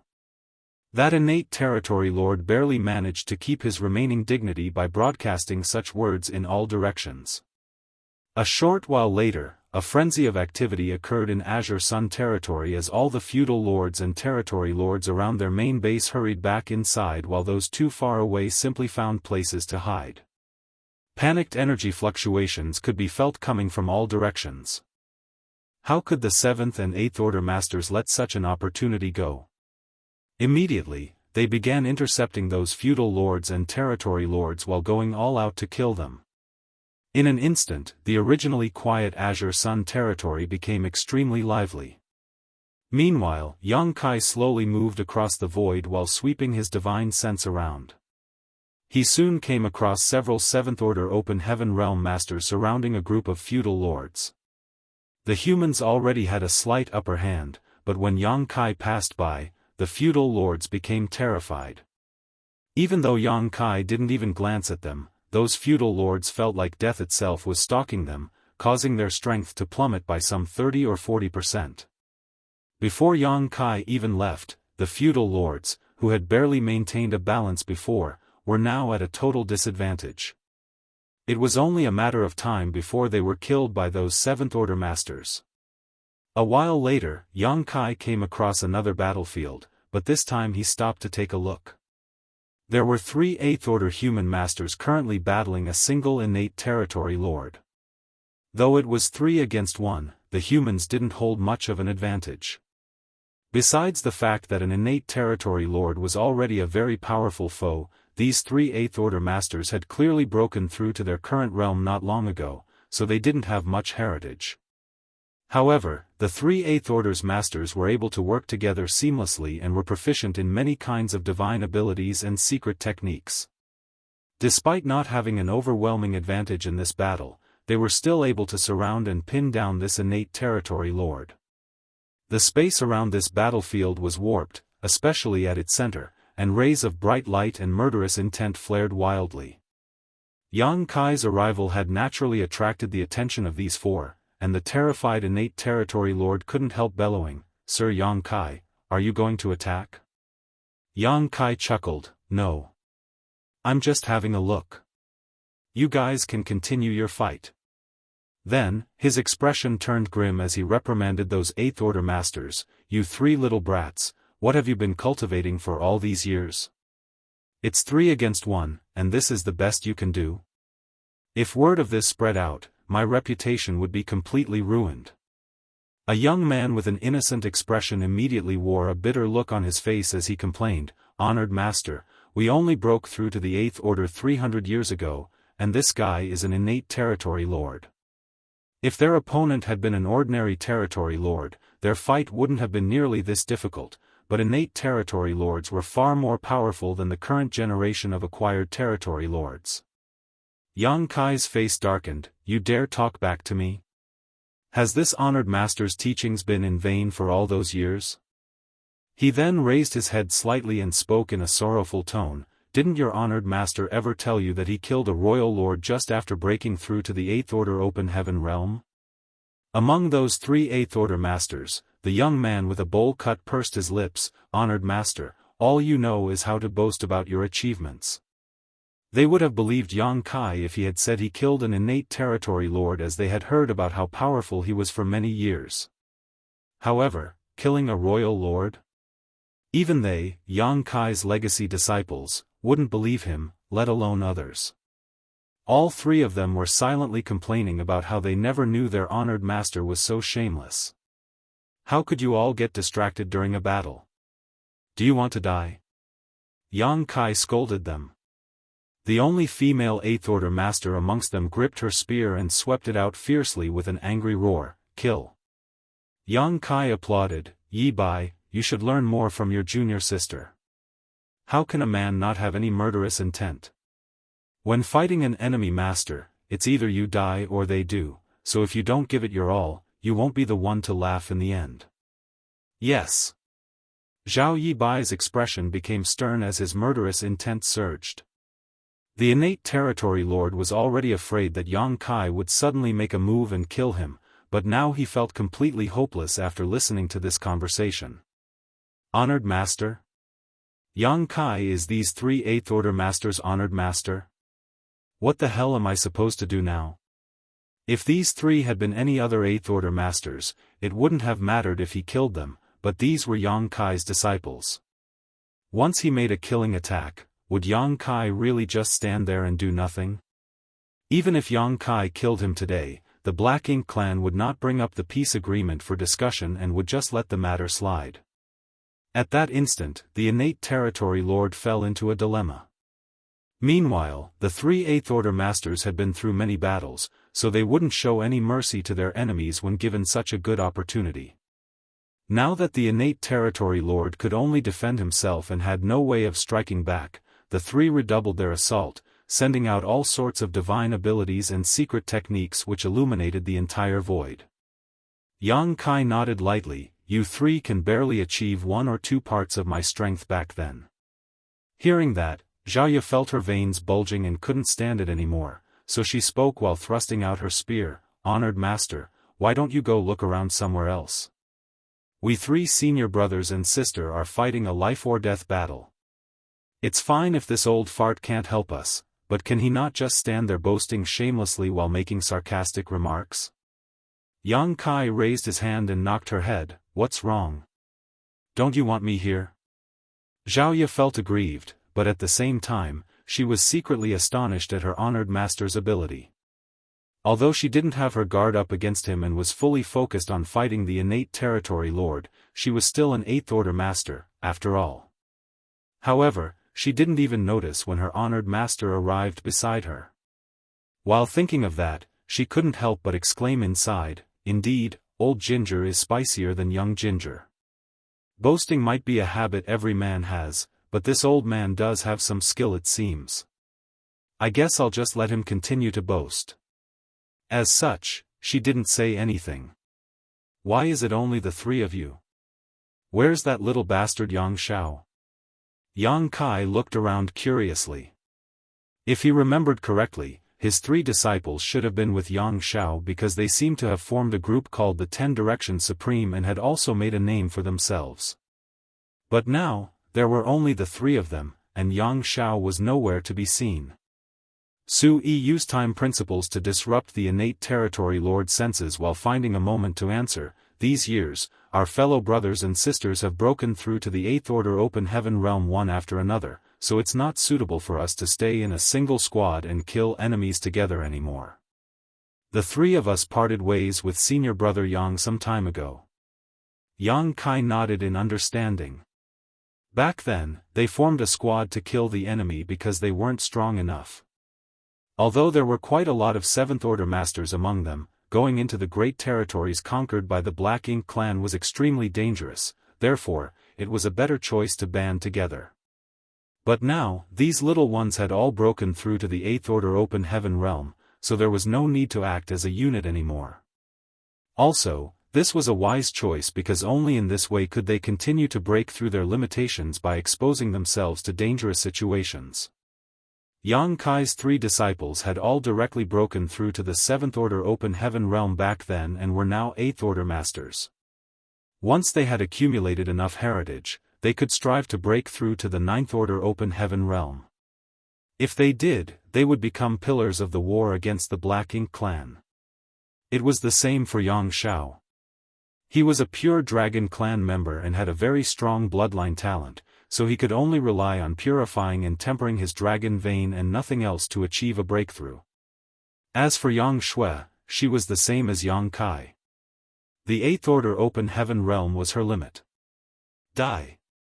A fierce roar suddenly sounded as Zhao Ye pierced the innate territory lord's chest with her spear. Violent energy exploded, directly opening a huge hole in the enemy's chest. With her strength, she couldn't land such a blow on an innate territory lord so easily.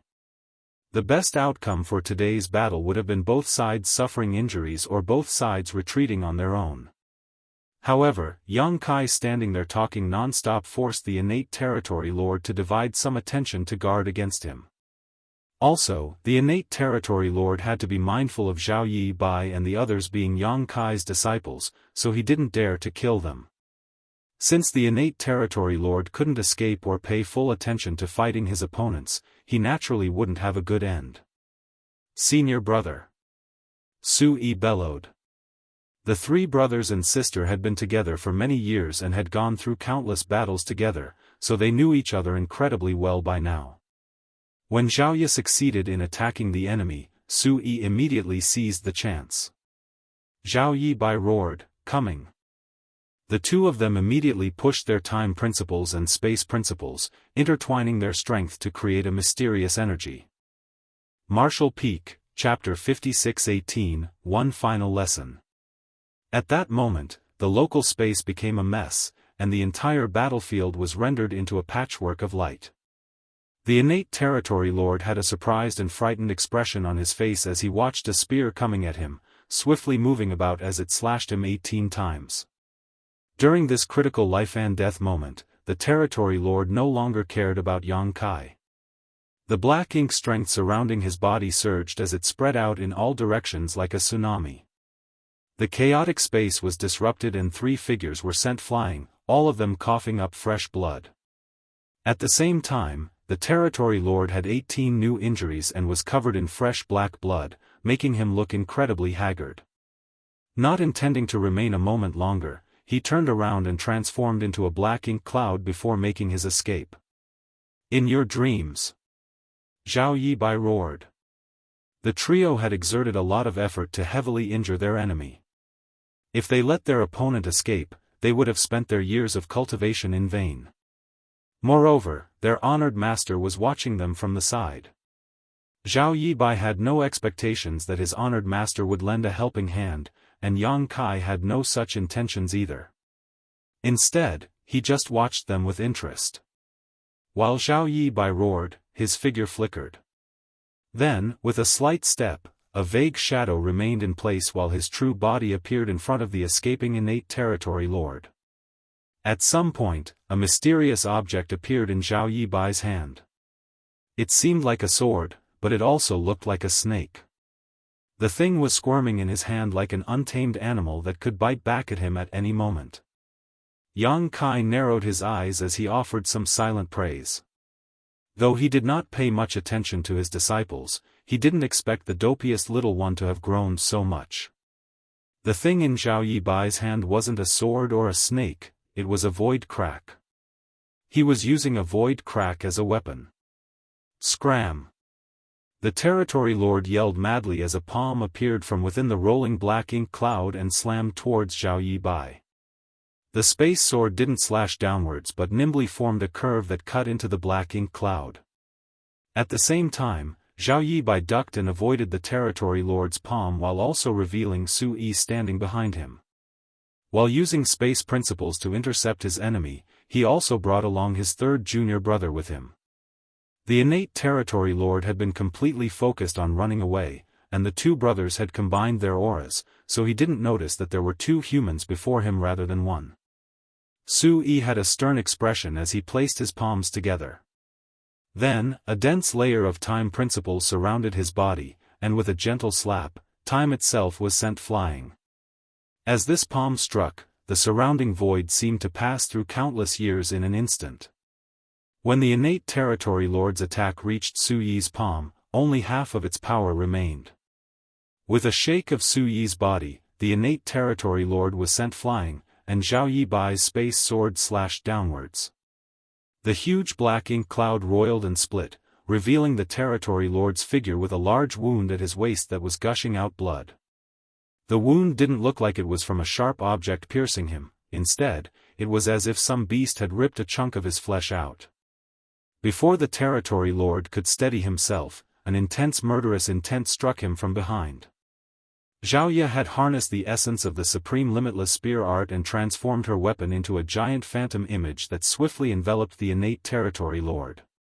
At that moment, the innate Territory Lord could no longer escape. Kill! Su Yi called out and charged forward with his eldest senior brother. However, the trio didn't dare to be reckless and the fight with the innate Territory Lord lasted another half an hour before they finally took him down with great difficulty. After Zhao Yi used her spear to blast the innate Territory Lord's head off, she withdrew it while all three of them looked pale and panted heavily. However, they were feeling indescribably happy inside. This was the first innate Territory Lord they had killed. Even though they had fought innate Territory Lords before, it would always end with them suffering a loss and the three of them escaping under their eldest senior brother's lead. There were also some rare times when both sides suffered heavy losses and mutually withdrew, but never had they imagined killing an innate Territory Lord so soon. Yang Kai overseeing the situation might have contributed to their win, but during the latter half of the battle, the innate Territory Lord had gone all out and no longer restrained his attacks. This life-or-death battle was certainly beneficial to them. Once they had absorbed the experience from this fight, they were confident that they wouldn't be in such a wretched state when encountering another innate Territory Lord in the future. Honored Master, please give us some guidance. After steadying his breath, Zhao Yi Bai looked at Yang Kai and cupped his fist. Yang Kai smiled, your master simply shows you the path, how you walk it is up to you. Your honored master has no more advice for you. I only have one comment. Well done. Although he felt that the three little ones still had a few rough edges while battling their opponent, and many opportunities weren't grasped perfectly, nothing was truly perfect in this world. Even he had times when he made mistakes and misjudgments. Moreover, the situation on the battlefield was constantly changing, and only by continuously overcoming their limitations could they grow strong. Also, Yang Kai noticed that they had adopted an original approach when using their martial Daoist, especially when Zhao Yi Bai and Su Yi combined both time and space principles, allowing them to display a kind of space-time strength. Yang Kai could summon the Sun and Moon Divine Wheel and use space-time strength because he was proficient in both the Tao of space and the Tao of time. It was like a person's left and right hands working together seamlessly and not too difficult to achieve. However, Zhao Yi Bai and Su Yi were two different individuals. When one person's left hand had to work with another person's right hand, it didn't only require perfect timing but also absolute trust in each other. As Yang Kai thought of that, he couldn't help but sigh. It seemed like the young eagles had grown their feathers and were able to soar in the sky. He suddenly understood how Ouyang Lai and the others felt back then. Each age offered new talents, and those new talents would surpass the older ones. The veteran 8th Order Open Heaven Realm Masters might have had high hopes and felt like they had passed their prime when looking at the young and active him back then. After so many years, honored master has never taught you anything in detail, but since we've encountered each other today, I will give you one final lesson. Yang Kai wore a kind smile on his face. The three disciples looked serious as they felt inexplicably sad. Though their honored master didn't seem old and could even be considered young when compared to other veteran 8th Order Open Heaven Realm masters, they knew that the 8th Order Open Heaven Realm was their honored master's limit in this lifetime. That was undoubtedly a ruthless fate for a cultivator who used up all his life to pursue the peak of the martial Tao. Though their honored master's appearance would not age for tens of thousands of years at least, his ambition to pursue martial Tao would no longer be as strong as it once was. Zhao Ye's eyes reddened slightly as she remembered how Yang Kai had taken such gentle care of them when they were young. All these years, they seemed to have never been filial to their honored master, so she secretly decided that if they could wipe out the Black Ink clan, they must stay beside their honored master and take care of him. However, while such thoughts flashed across her head, Yang Kai raised his fist to his lips and coughed twice before suddenly shouting, "This king's 3 legacy disciples are right here. An eye for an eye, a tooth for a tooth. If any of you territory lords have a grudge against me, feel free to target them. If you manage to kill them, that just proves your capability, and this king will not avenge them in the future." The 3 disciples slowly widened their eyes as their sadness instantly disappeared while looking at their honored master with stunned expressions. Yang Kai then winked at them. "The final lesson is that your honored master can't protect you for a lifetime, so you have to learn how to fend for yourselves." After saying that, Yang Kai didn't bother to see what their reactions were before taking a step and appearing 1,000,000 kilometers away from them. Then, he laughed from afar and announced, "There will come a day when the eagle learns to fly and soars high in the sky." He seemed to be in an extremely pleasant mood. In just a few short moments, his aura disappeared from Azure Sun territory, obviously indicating that he had left through one of the territory gates. At that instant, many divine senses swept towards Zhao Yi Bai and the others from all directions, and the trio felt like countless pairs of eyes were now staring at them from the dark. "Run!" In a panic, Zhao Yi Bai grabbed his junior sister and brother before turning around and dashing towards one of the human race's forward outposts. "Master? How could there be such a terrible master in this life? Ah! I'm going to drop out of the master's sect." Su Yi felt like he was going mad. In this world, the number of those who knew they were Yang Kai's legacy disciples was not low, but it also wasn't high. After all, Yang Kai had arranged for them to be cared for at the High Heaven Palace before he went to the Black Ink battlefield, which was some 3,000 years ago. Back then, the 3 of them were still weak, so the others only thought of them as ordinary High Heaven Palace disciples. No one had ever expected them and Yang Kai to be disciples and master. Of course, they also wouldn't announce this fact to the wider world. They knew what their honored master had done to the Black Ink clan, so if the Black Ink clan found out about their relationship, they would definitely be targeted. That was also why the human higher-ups never said a word about them despite knowing the whole story. Never would they have imagined that Yang Kai would take the initiative to expose their master and disciple relationship today. There were so many territory lords who died because of Yang Kai, but since the Black Ink clan couldn't do anything about him, their next best option was to target his 3 disciples. It was easy to predict that the dangers and risks these 3 would be facing in the future would vastly surpass what they encountered previously. Perhaps they would be targeted by multiple territory lords the moment they appeared in any great territory.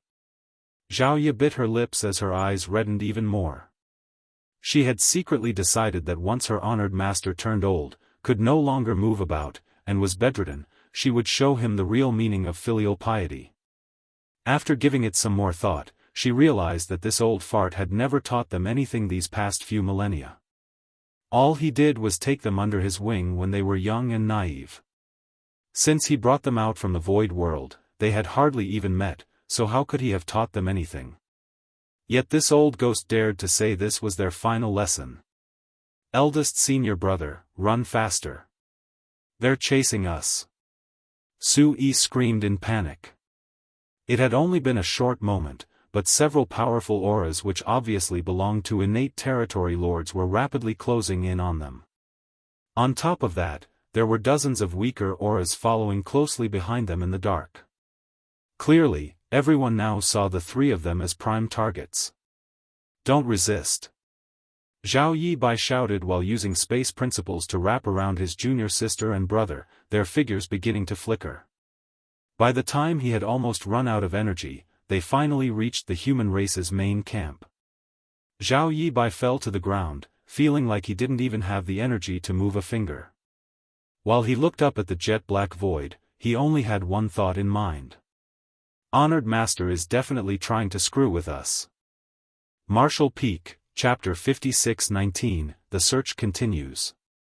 After nearly 2,000 years, the human race's biggest killing star, Yang Kai, had emerged from retreat. Then, he appeared in Azure Sun territory and killed 3 acquired territory lords. When the news spread out, the Black Ink clan was terrified.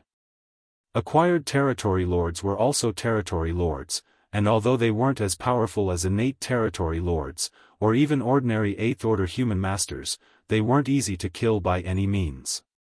The Black Ink clan then heard that those 3 territory lords were the ones who initiated the attack, but all of them were killed within 3 breaths. Fortunately, Yang Kai didn't start a killing spree or even intend to break the treaty they had agreed on previously. Instead, he just strolled around Azure Sun territory and left. At that moment, all the Black Ink clansmen in all the great territory battlefields shivered in fright as they did all they could to get news about Yang Kai. Soon, they received word from all directions that Yang Kai had appeared on the great territory battlefields one after another. However, he never started a fight and just wandered around as if searching for something. No one knew what he was searching for. There were many times when he appeared near the Black Ink clan's bases, which made the territory lords eager to start a fight but also extremely wary. They were eager to start a fight because if they did, they might stand a chance of defeating Yang Kai if the entire army attacked him together. However, they were worried that if a battle broke out, there was no telling how many territory lords would die, and there was also a chance that they might not be able to defeat Yang Kai. It wasn't until Yang Kai left that the Black Ink clan finally felt relieved. However, more news spread across the great territories, saying that Yang Kai's 3 legacy disciples were in Azure Sun territory, so many began thinking of ways to surround and kill them. This news greatly energized the Black Ink clan. The fear of Yang Kai would forever stay with them because he was so strong and overbearing that no Black Ink clansman dared to offend him. Since the Black Ink clan couldn't do anything about Yang Kai though, they could take out their frustrations on his 3 legacy disciples. Moreover, it was Yang Kai who exposed their relationship before leaving Azure Sun territory. Also, he said that if the Black Ink clan managed to kill his disciples, he would not take revenge.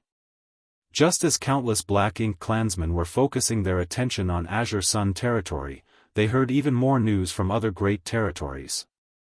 Yang Xiao and Yang Yu, who made a name for themselves recently, were revealed to be Yang Kai's adopted son and younger sister.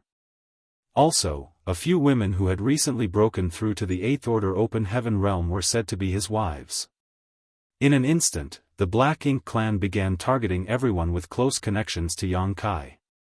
The Black Ink clan had also devised several plans to round them up and slaughter them. However, whether they would actually kill them was doubtful as none of the higher-ups in the Black Ink clan believed Yang Kai would really not seek revenge. If they could capture these important people and corrupt them with Black Ink strength though, turning them into Black Ink disciples, it would certainly allow them to restrain Yang Kai's actions greatly. Undercurrents surged throughout the various battlefields surrounding those cultivators with close relationships with Yang Kai. The human race and the Black Ink clan continuously fought each other in battle after battle, turning the situation into a chaotic mess. Meanwhile, Yang Kai had long left the 13 battlefields. With a universe chart in hand, he began touring around all the great territories. If the human race wanted to get rid of the Black Ink clan once and for all, they had to find the primordial light. Although Yang Kai had ventured into the chaotic dead territory to ask Big Brother Huang and Big Sister Lan about it, the information he received wasn't of much use. Therefore, Yang Kai still didn't have a clue about what the primordial light was or where to find it. Now, he could only use the dumbest method of performing an exhaustive search, hoping he would get lucky. Tsang had previously said that when the primordial light was born, primordial darkness appeared alongside it. Light and darkness were opposite sides of the same coin and were inextricably linked, but now, that darkness had become MO and was set on devouring the universe while the light was nowhere to be seen. The primordial light might not take the form of light, just like how darkness had taken the form of MO. The light could be a blade of grass, a simple tree, or even a monster or a human. There was even the possibility of it being everything in this world. Yang Kai wasn't sure if he could find it, but he believed that where there was a will, there would be a way. Moreover, his cultivation was approaching his personal limit. Though it hadn't reached the peak of the Eighth Order open heaven realm yet, the heritage in his small universe was constantly increasing without the need to go through bitter secluded cultivation. After chasing his limits for all his life, Yang Kai had reached the end of his martial Tao, but he didn't feel the slightest joy. That was because he knew that this wasn't the peak of the martial Tao. This knowledge was undoubtedly the greatest despair to a cultivator. Since he didn't need to cultivate and couldn't head to the battlefield to fight the enemy, Yang Kai couldn't stay idle. If he were an ordinary man, he could stay with his family and be filial to his parents, or spend the rest of his life in peace, but he wasn't an ordinary man. It would be best if he could find the primordial light, but if he couldn't, he would take this journey as a trip to reorganize his mind and calm his spirit. His divine sense was constantly surging like the tide, leaving no stone unturned.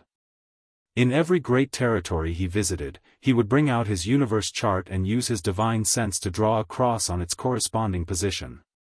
Now, most of the great territories in the 3,000 worlds were conquered by the Black Ink clan, and the universe worlds that used to be flourishing and filled with vitality were now dead because they were depleted of world force and had their grand Daoist destroyed.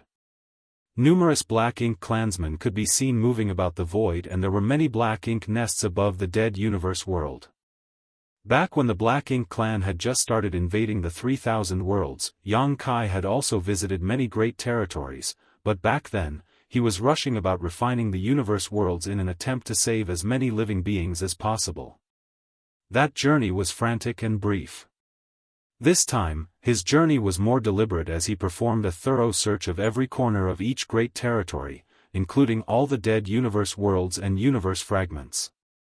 In comparison to back then, the great territories were now undoubtedly duller.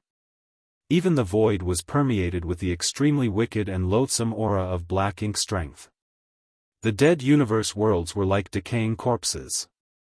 Black Ink strength had swept through the universe. No one could avoid their personal responsibility when faced with such a tragedy. During his journey, Yang Kai met quite a few hunters. These hunters traveled around each great territory, destroying Black Ink nests and being chased after by the Black Ink clan, which they all considered exciting and terrifying experiences. While facing such dangers though, they also gained a lot.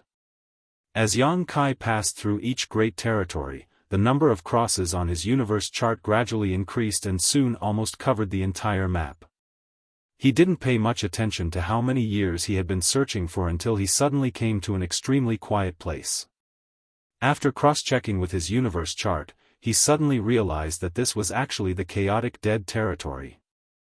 Yang Kai was very surprised as he had visited the chaotic dead territory thrice, but no matter when he came, this place had always been in complete chaos.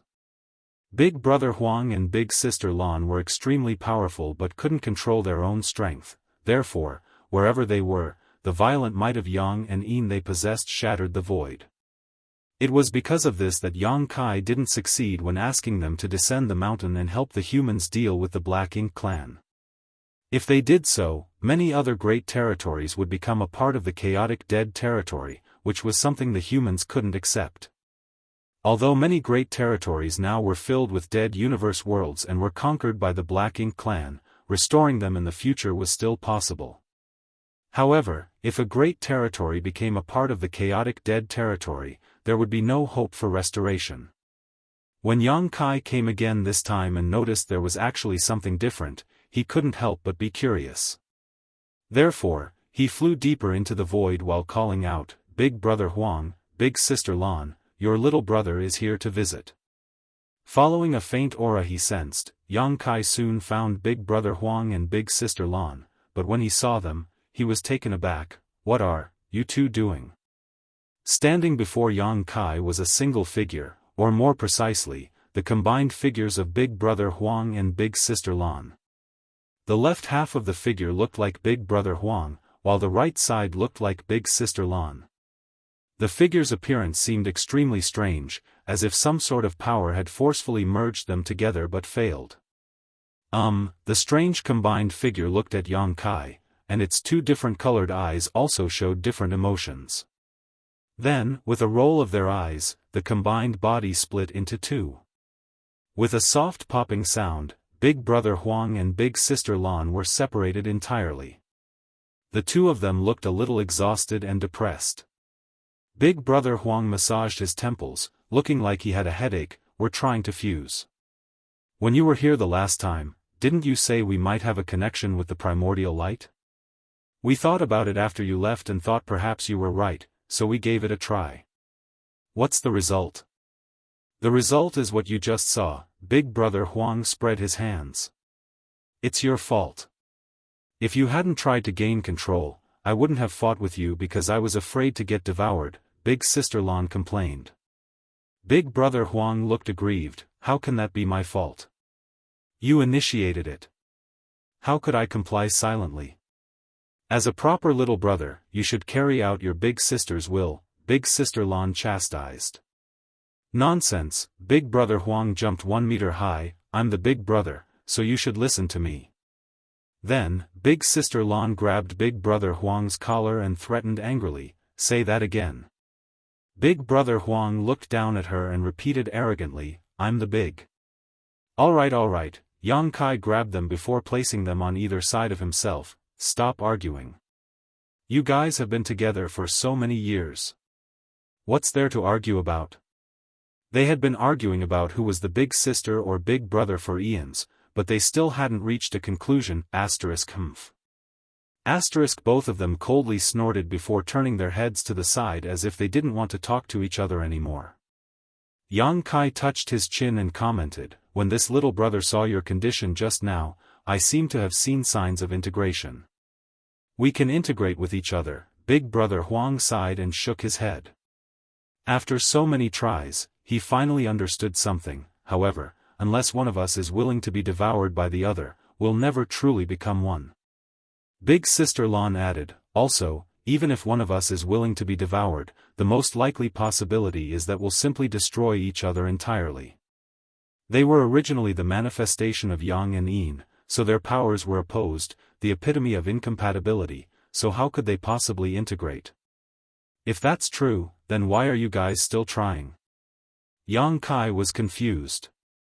Big brother Huang shrugged, "We have nothing to do anyway. Also, she wouldn't let me devour her." Martial Peak, Chapter 56-20, Catalyst. That answer was impeccable. It was the same reason why Yang Kai went to look for the primordial light. He felt he had to do something, but there was literally nothing else for him to do. In short, he was bored. "But we did learn something," big sister Lan suddenly spoke up.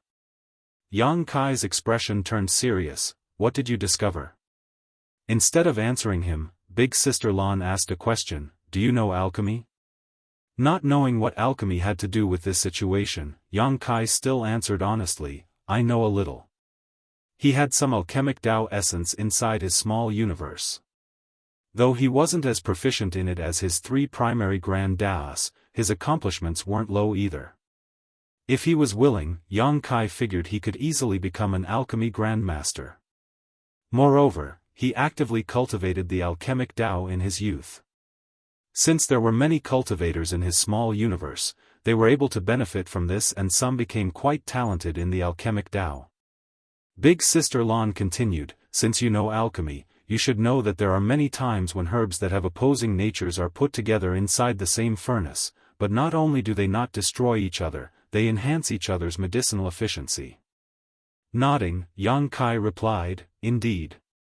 The alchemic Tao is profound and boundless, and what it focuses on is the ratio of herbs and how they counteract and enhance each other. After thinking about it, he questioned, "Are you saying? If you think of me and Big Brother Huang as counteracting herbs, what would you do to blend our medicinal efficacies?" Yang Kai's eyes lit up, a catalyst. It wasn't true that two counteracting herbs couldn't be placed in the same furnace, one only had to add a suitable medicinal catalyst, and disaster could be turned into a miracle.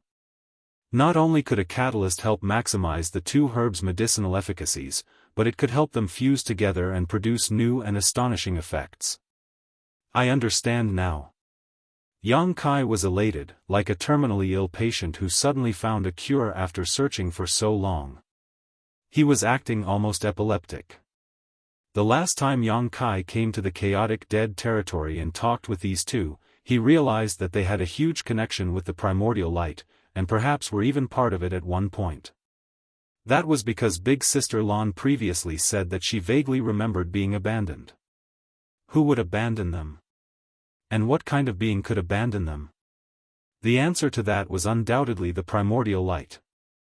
Although Yang Kai didn't know the reason behind all of this, the primordial light did separate from the yang and yin that eventually became the sun's burning light and moon's serene glimmer. That was why they vaguely remembered feeling like they were abandoned.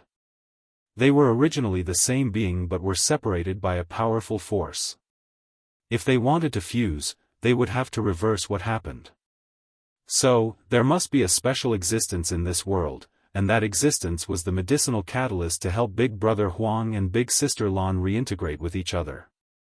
If he could find that catalyst, perhaps they might be able to recreate that glorious light. Big Brother Huang and Big Sister Lan looked at each other, feeling speechless. But soon, Yang Kai's expression turned stiff, and he frowned deeply. It only took a moment for his happy expression to disappear. He managed to figure something out, but it all seemed meaningless. Would he be able to find the catalyst when he couldn't even find the primordial light? He had been searching around so many great territories, but so far hadn't found anything at all. Even if he searched every great territory, there was still a chance that he wouldn't find what he was looking for. Logically speaking, Mo was born at the same time as the primordial light, so if the latter hadn't separated from Big Brother Huang and Big Sister Lan, it might also have become a sentient existence in the 3,000 worlds that was equally strong by now. However, the primordial light separated yang and yin eons ago, and now no one knew what it looked like. Even the world tree had no idea. The old tree had been around since the dawn of time and was connected to all the universe worlds in the 3,000 worlds, so who would know something that he didn't? Yang Kai suddenly felt devastated. Hey! A leg suddenly landed on Yang Kai's face. The force was so great that he was sent flying out and even saw stars. When he finally found his footing, he felt something wet on his face. When he touched it, his hands were stained by blood. He shook his head as he walked back and looked aggrieved at Big Brother Huang as he asked, "Why did you kick me?" Big Brother Huang snorted coldly, "You looked so depressed, like your family died or something." It was annoying to look at it. Smiling bitterly, Yang Kai asked, "Is it that obvious?" Big Brother Huang and Big Sister Lan nodded in sync.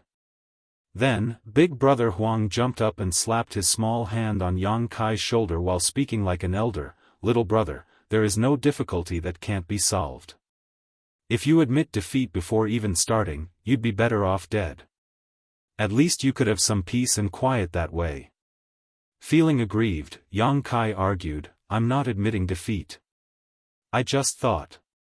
"Don't think," Big Brother Huang interrupted Yang Kai, "all beings have their own fate. Don't put everything on your shoulders because you can't bear that weight. This tragedy that is happening, it's the whole world's tragedy, not just yours. If the world would be destroyed without you, so be it."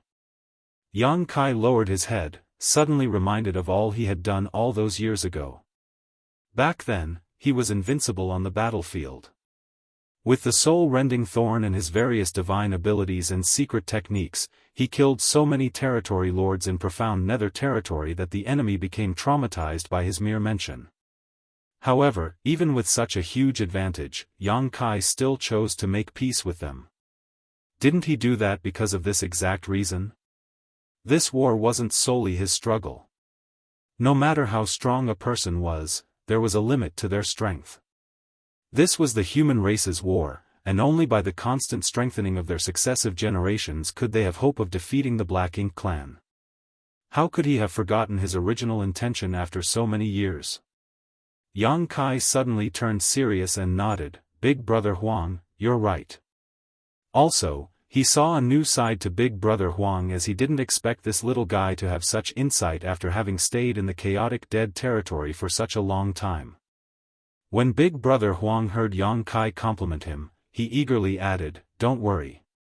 If there ever comes a day when you humans are defeated, your big sister Lan and I will charge out from the chaotic dead territory and make this vast world into a dead zone so that the Black Ink clan will be buried along with you."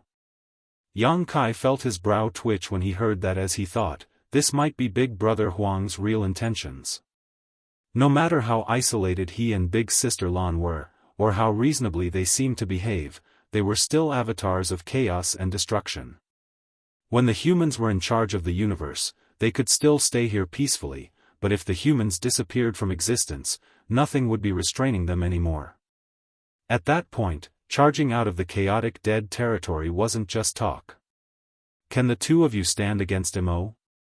Yang Kai felt doubtful. According to what he knew, these two might have abilities that were on par with a giant spirit god or stronger. However, was that enough to rival the strength of Mo? When he thought about it, Mo created Black Ink giant spirit gods while the primordial light created the burning light and serene glimmer. Therefore, the primordial light might have been in the creation realm as well. After pondering for a moment, Big Brother Huang replied, "We aren't his opponent, but nothing will happen if you don't act. Besides, we can't just sit here and wait for death." Yang Kai exhaled lightly before sighing, "That's right. We can't just give in and wait for death to come."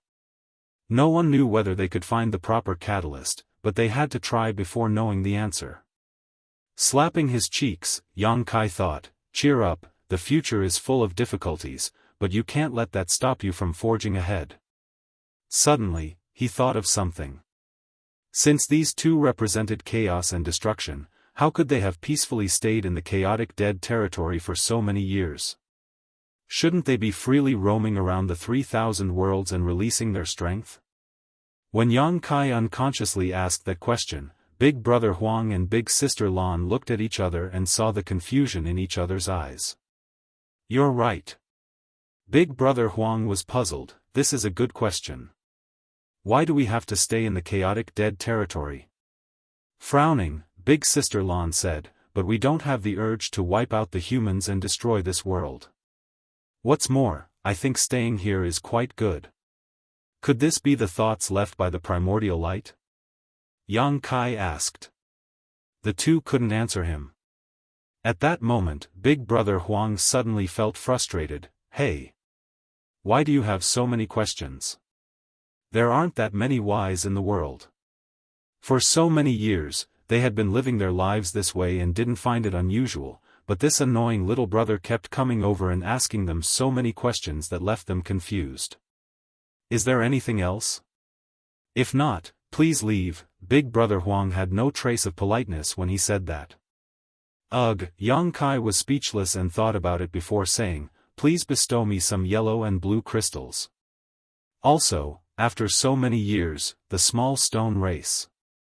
Although Yang Kai had brought away a huge batch of yellow and blue crystals and a massive small stone race army from the chaotic dead territory, so many years of war with the Black Ink clan had consumed many of the yellow and blue crystals, while few small stone race were remaining. The small stone race soldiers still remaining were mostly the ones who had strength on par with the 7th Order and 8th Order Open Heaven Realm Masters, but thanks to their low sentience, they couldn't exert nearly as much power as the humans. "You're so annoying." Big Brother Huang felt a headache. "You've already taken away everything the last time you were here, yet you're doing it again." Even though it had been nearly 2,000 years since Yang Kai's last visit, that wasn't actually a long time from the burning light and serene glimmer's perspective. But despite Big Brother Huang's complaints, he and Big Sister Lan had already prepared a huge pile of supplies for Yang Kai. It didn't matter if Yang Kai didn't mention it, but now that he did, they wouldn't be stingy with him. Therefore, Big Sister Lan waved her hand, and a giant mountain-sized pile of yellow and blue crystals floated over from deep inside the void. Then, she shouted out an order, and several small stone race armies charged out from all directions in the chaotic dead territory. Yang Kai happily opened his small universe, and under Big Brother Huang's constant grumblings, he put away the huge pile of materials and small stone race armies. After that was done, burning light and serene glimmers, nearly 2,000 years of accumulation were gone. Such a huge pile of materials and reinforcements were enough to influence the final result of the war between the two races. Without mentioning anything else, if Yang Kai distributed the small stone clan armies he received to the various battlefields, they could deliver a huge blow to the Black Ink clan, as those small stone race armies had many that were on par with 8th Order Open Heaven Realm Masters. Once Yang Kai was done, he respectfully thanked the two. Since the two races still wanted to maintain their current situation of the war, Yang Kai wasn't in a rush to head back and distribute these small stone race armies. Also, he had to start his search for the medicinal catalyst.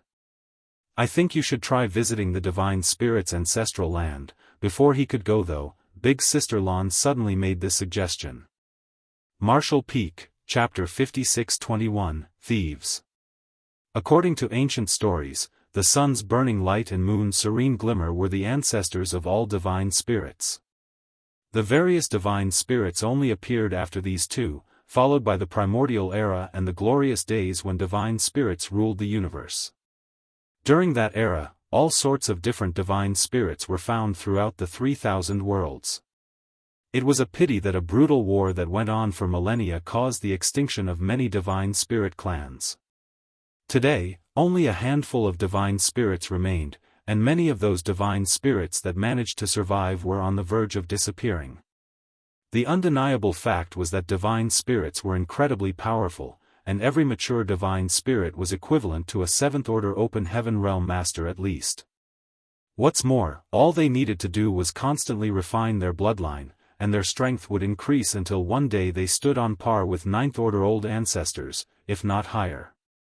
However, according to the information Yang Kai received from Big Brother Huang and Big Sister Lan, the rumor about them being the first ancestors was made up.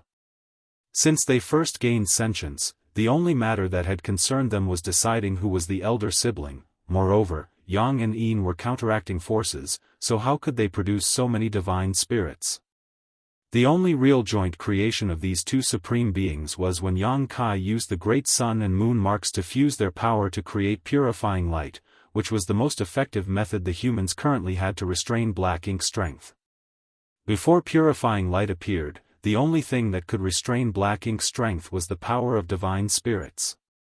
Of course, the divine spirits' power wasn't as effective as purifying light, but it was still far better than what mere humans were capable of.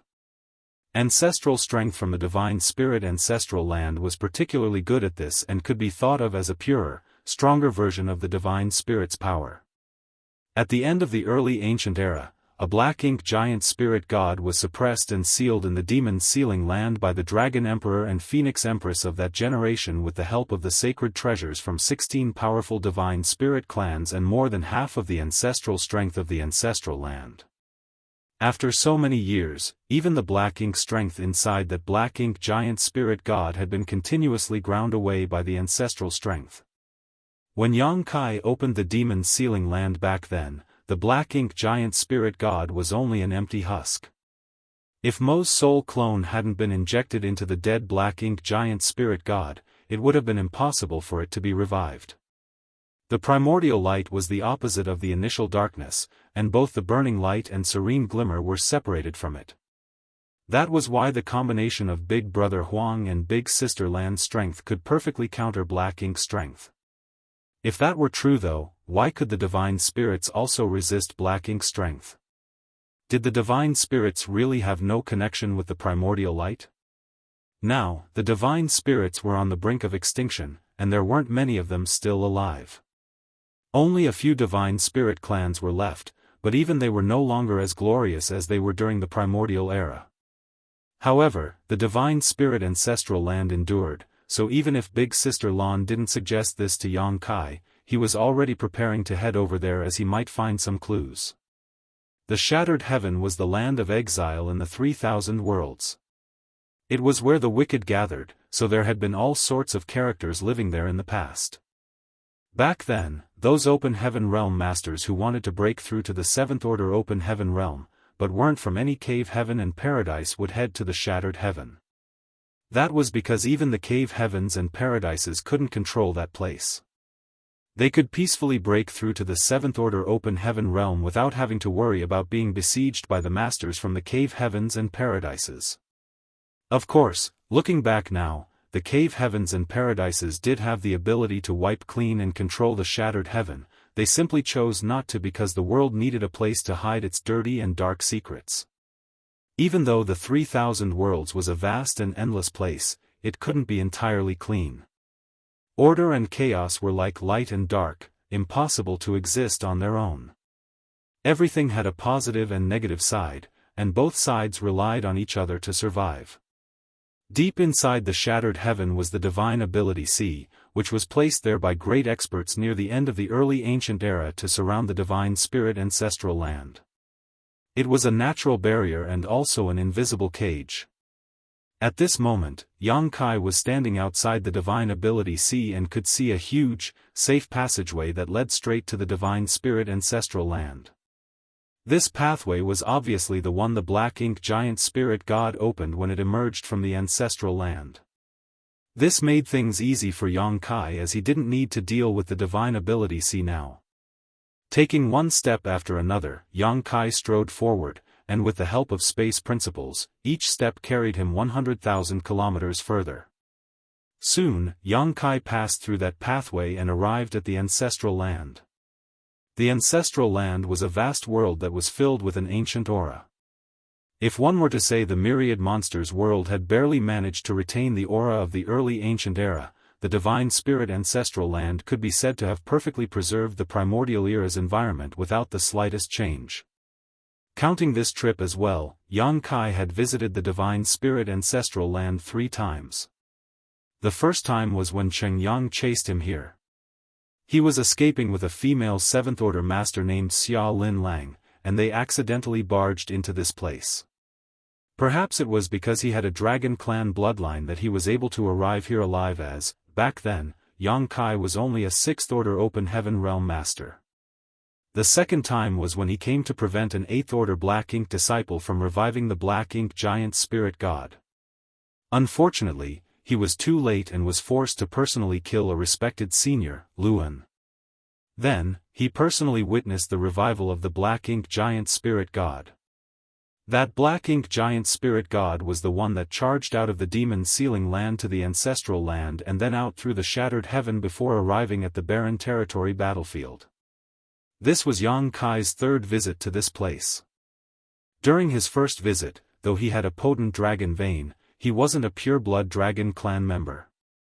During the second visit, all his focus had been on the Black Ink Giant Spirit God, so he didn't have any spare attention to investigate this place. But this time, he could feel a natural sense of comfort and closeness when he arrived here.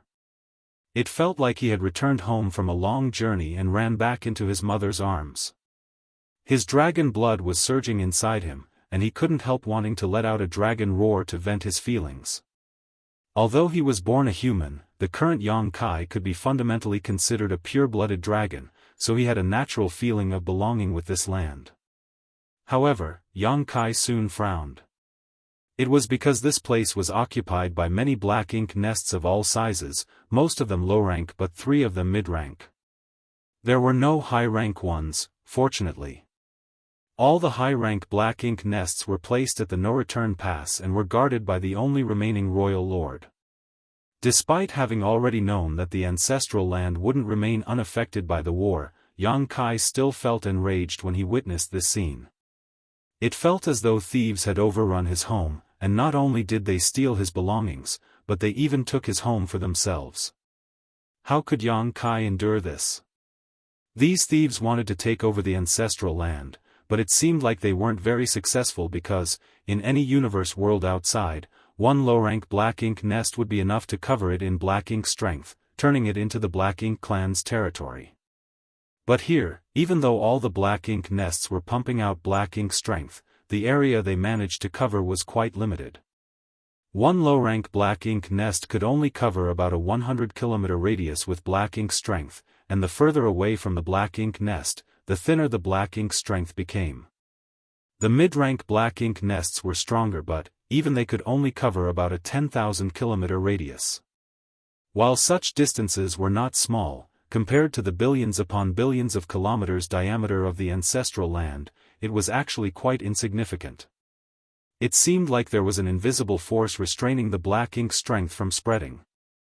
Obviously, it was the ancestral strength which could restrain and even dissolve black ink strength.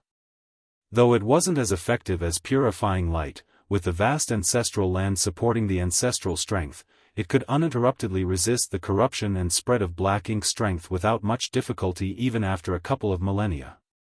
Judging from the scene before him, Yang Kai became even more certain that the divine spirits had some link to the primordial light. It was because of the ancestral land's resistance that so many black ink nests had appeared here, otherwise, why would the black ink clan arrange their black ink nest in such a way? A human? A shocked and puzzled voice sounded. Yang Kai lowered his head to look in the direction of the voice and saw a feudal lord looking up at him from one of the low-rank black ink nests. Since Yang Kai didn't hide himself, the feudal lord immediately discovered him when he entered the range of the ancestral land. When their four eyes suddenly met, the feudal lord was certain that the other party was a human. He immediately grinned and revealed a vicious smile before bellowing, "Kill him! Where did this human come from? How insolent of him to appear here!" The Black Ink clan had been occupying this vast land for many years, but had never seen any humans come over. After all, this place was too far from the Great Territory battlefields while also very close to the Black Ink battlefield, so even hunters wouldn't easily venture this deep into their territory. In this place, the Black Ink clan didn't live a comfortable life because some kind of mysterious energy was suppressing their Black Ink strength and preventing it from spreading. If they had a choice, the Black Ink clan here would rather fight on the battlefield than remain here. Previously, there were territory lords that had tried to destroy this vast land, but even when an innate territory lord used all his strength to bombard its surface, much of their strength would dissipate before it even struck the ground, which made it impossible to do any real damage. Unfortunately for them, their progress was still very slow despite their long years of effort. Now that a human had appeared here, it naturally stimulated the feudal lord's predatory instincts. He thought of capturing this human and turning him into a Black Ink disciple to be commanded at will. Once the feudal lord gave the order, numerous Black Ink clansmen from the surrounding 100-kilometer radius charged over, including some feudal lords. Those feudal lords didn't have their own Black Ink nest and could only obey the feudal lord who gave out the order.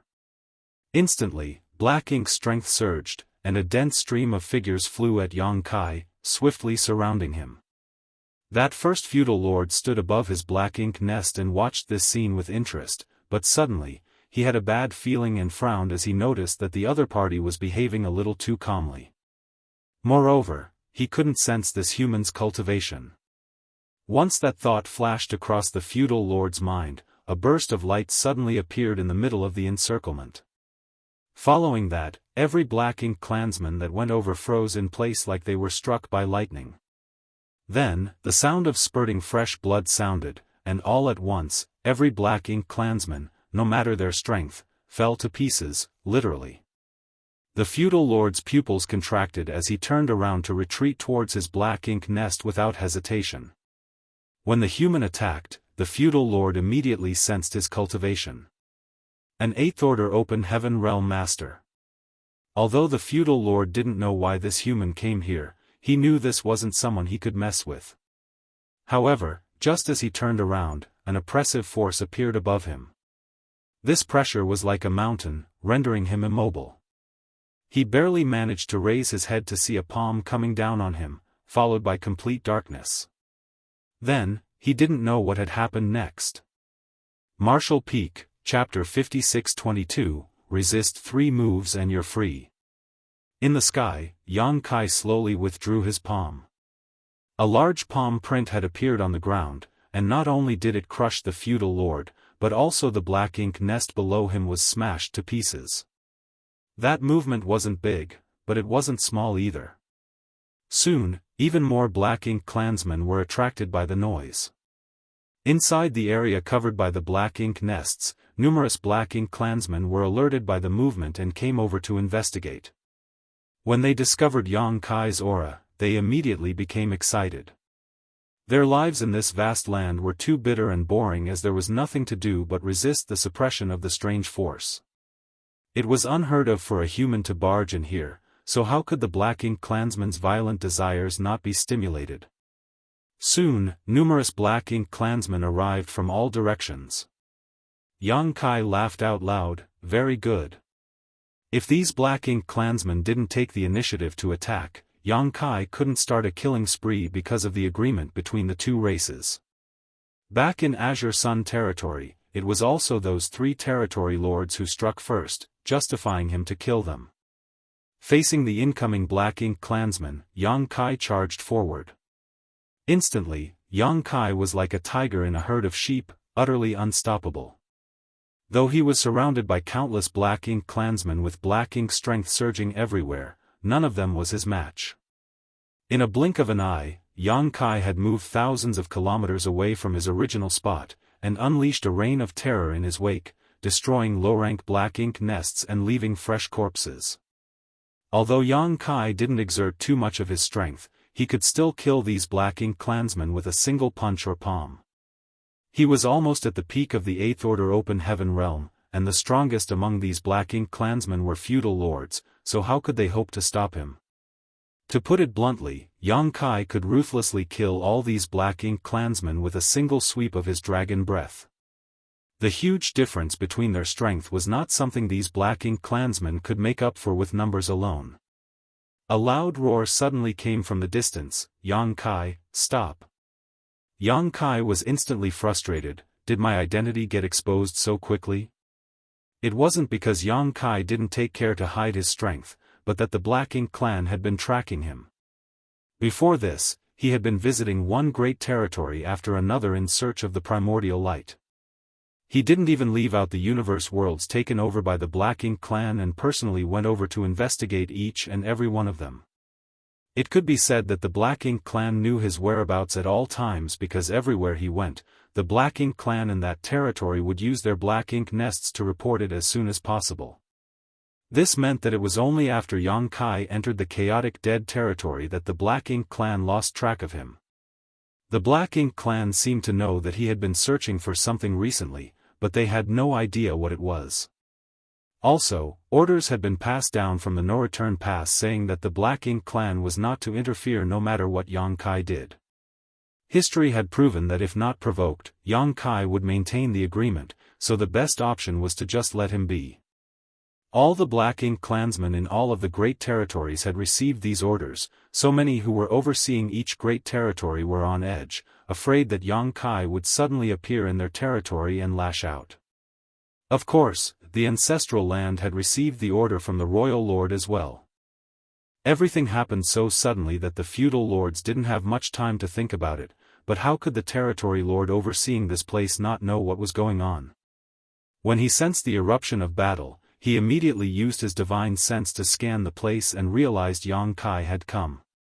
There were 3 mid-rank black ink nests in the divine spirit ancestral land, so 3 innate territory lords had been dispatched here to act as supervisors.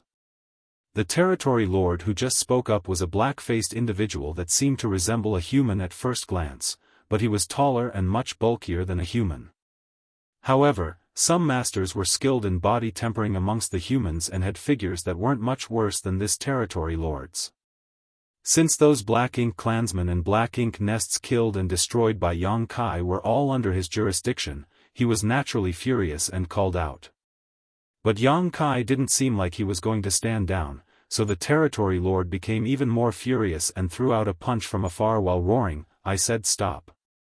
Yang Kai's palm slammed down again and destroyed another low-rank black ink nest before he faced the punch coming from afar without any intention of dodging and accepted it. Instantly, his body trembled, and a shimmer of light appeared across his body. He wasn't the slightest bit injured by the attack. He then turned his head to look at the black-faced territory lord charging at him and asked, "Did you just attack me?" Both of Yang Kai's eyes lit up as a trace of cunning flashed in their depths, making him seem overjoyed. The black-faced territory lord was beyond furious at first, but when he met those eyes, he couldn't help but be reminded of what happened in Azure Sun territory. He silently cursed himself for letting his anger take over and cause this situation. Hurriedly stopping, the territory lord stammered, "It wasn't me. I didn't." Since the Black Ink clan invaded the 3,000 worlds, this territory lord had been ordered to oversee the divine spirit ancestral land and used Black Ink's strength to corrupt this piece of land, so he had not battled a human race master in several millennia. However, with the use of his Black Ink nest, he could still gather information from battlefields without having to leave this place. There were quite a lot of masters amongst the humans, and there were even a few that were stronger than innate territory lords, but no matter how strong, all humans had their limits, except for one who defied all reason. During these recent years, a single 8th Order master named Yang Kai undoubtedly shone the brightest. From what this territory lord heard from the No-Return Pass, Yang Kai had gone to the No-Return Pass alone, killed several territory lords, and destroyed many high-rank Black Ink nests before escaping from the pursuit of the royal lord. Later, news came from Profound Nether territory, saying that the number of territory lords killed directly or indirectly by Yang Kai had reached over 30. News that came from the Acacia territory said that 10 territory lords had worked together to besiege Yang Kai, but 7 of them died while in the end, Yang Kai and the over 10,000 human refugees mysteriously escaped. Fortunately, after Yang Kai returned to Profound Nether territory, he made peace with the territory lords there, allowing them to finally breathe a sigh of relief. 300 years later, Yang Kai appeared in Twin Poles territory and killed 4 innate territory lords in a single battle, forcing the Black Ink clan there to retreat to their camps in panic. The Black Ink clan didn't dare to come out and were even forced to take the initiative to offer peace. In the subsequent peace talks, the Black Ink clan established numerous restrictions on Yang Kai and finally restrained the humans' most terrifying killing star.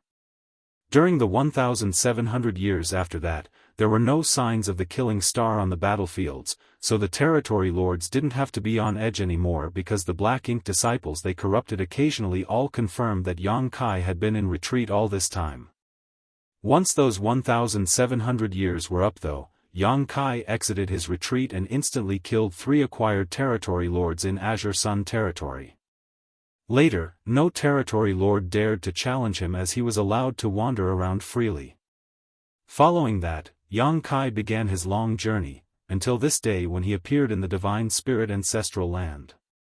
Despite the fact that the black-faced territory lord hadn't fought with a human master in many centuries, he knew that he wasn't this killing star's opponent. Amongst all innate territory lords, his strength only ranked somewhere in the middle, and he personally knew several territory lords who were stronger than him that had died at Yang Kai's hands. If those territory lords had died, would he be able to survive if Yang Kai attacked him? He attacked in a moment of anger and didn't consider the situation too seriously. Moreover, his attack from a distance had only been intended to get Yang Kai's attention and stop him from killing more of his subordinates. Therefore, Yang Kai only had to dodge slightly to not get hit by that punch. The reason Yang Kai didn't dodge was not that he couldn't, but that he didn't want to. Those 3 acquired territory lords from the Azure Sun territory died because they had no eyes and accidentally offended this killing star. I have also offended him today. The black-faced territory lord instantly felt chills enveloping his whole figure. You dare to attack me? Good, very good. Then I'll attack you too. Yang Kai had a wicked grin as he raised his large fist and acted like an angry child who stubbornly wanted revenge. This time, I can finally have a good battle.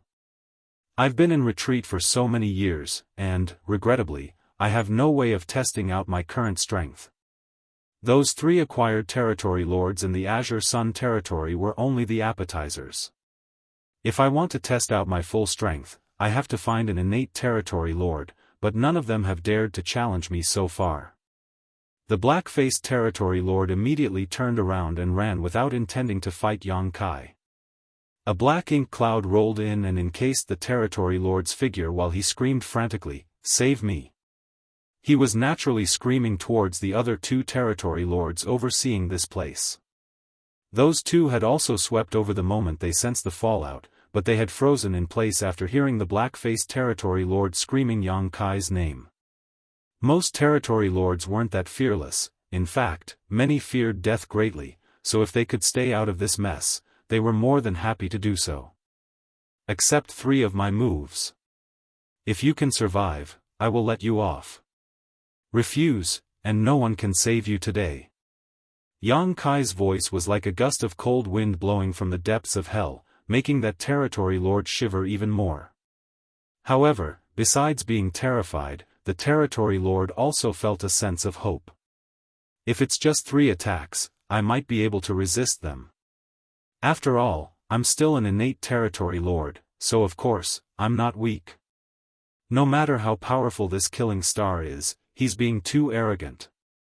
Thinking so, the black-faced territory lord decisively stopped, and his voice echoed from inside the black ink cloud, "Really?" The territory lord knew he couldn't escape because, according to rumors, Yang Kai had astonishing attainments in the Tao of space and was unmatched when it came to fleeing and chasing. Therefore, trying to outrun this human was impossible. Also, it wasn't realistic to hope that the other 2 territory lords would come to his aid because they were trying to stay out of this situation.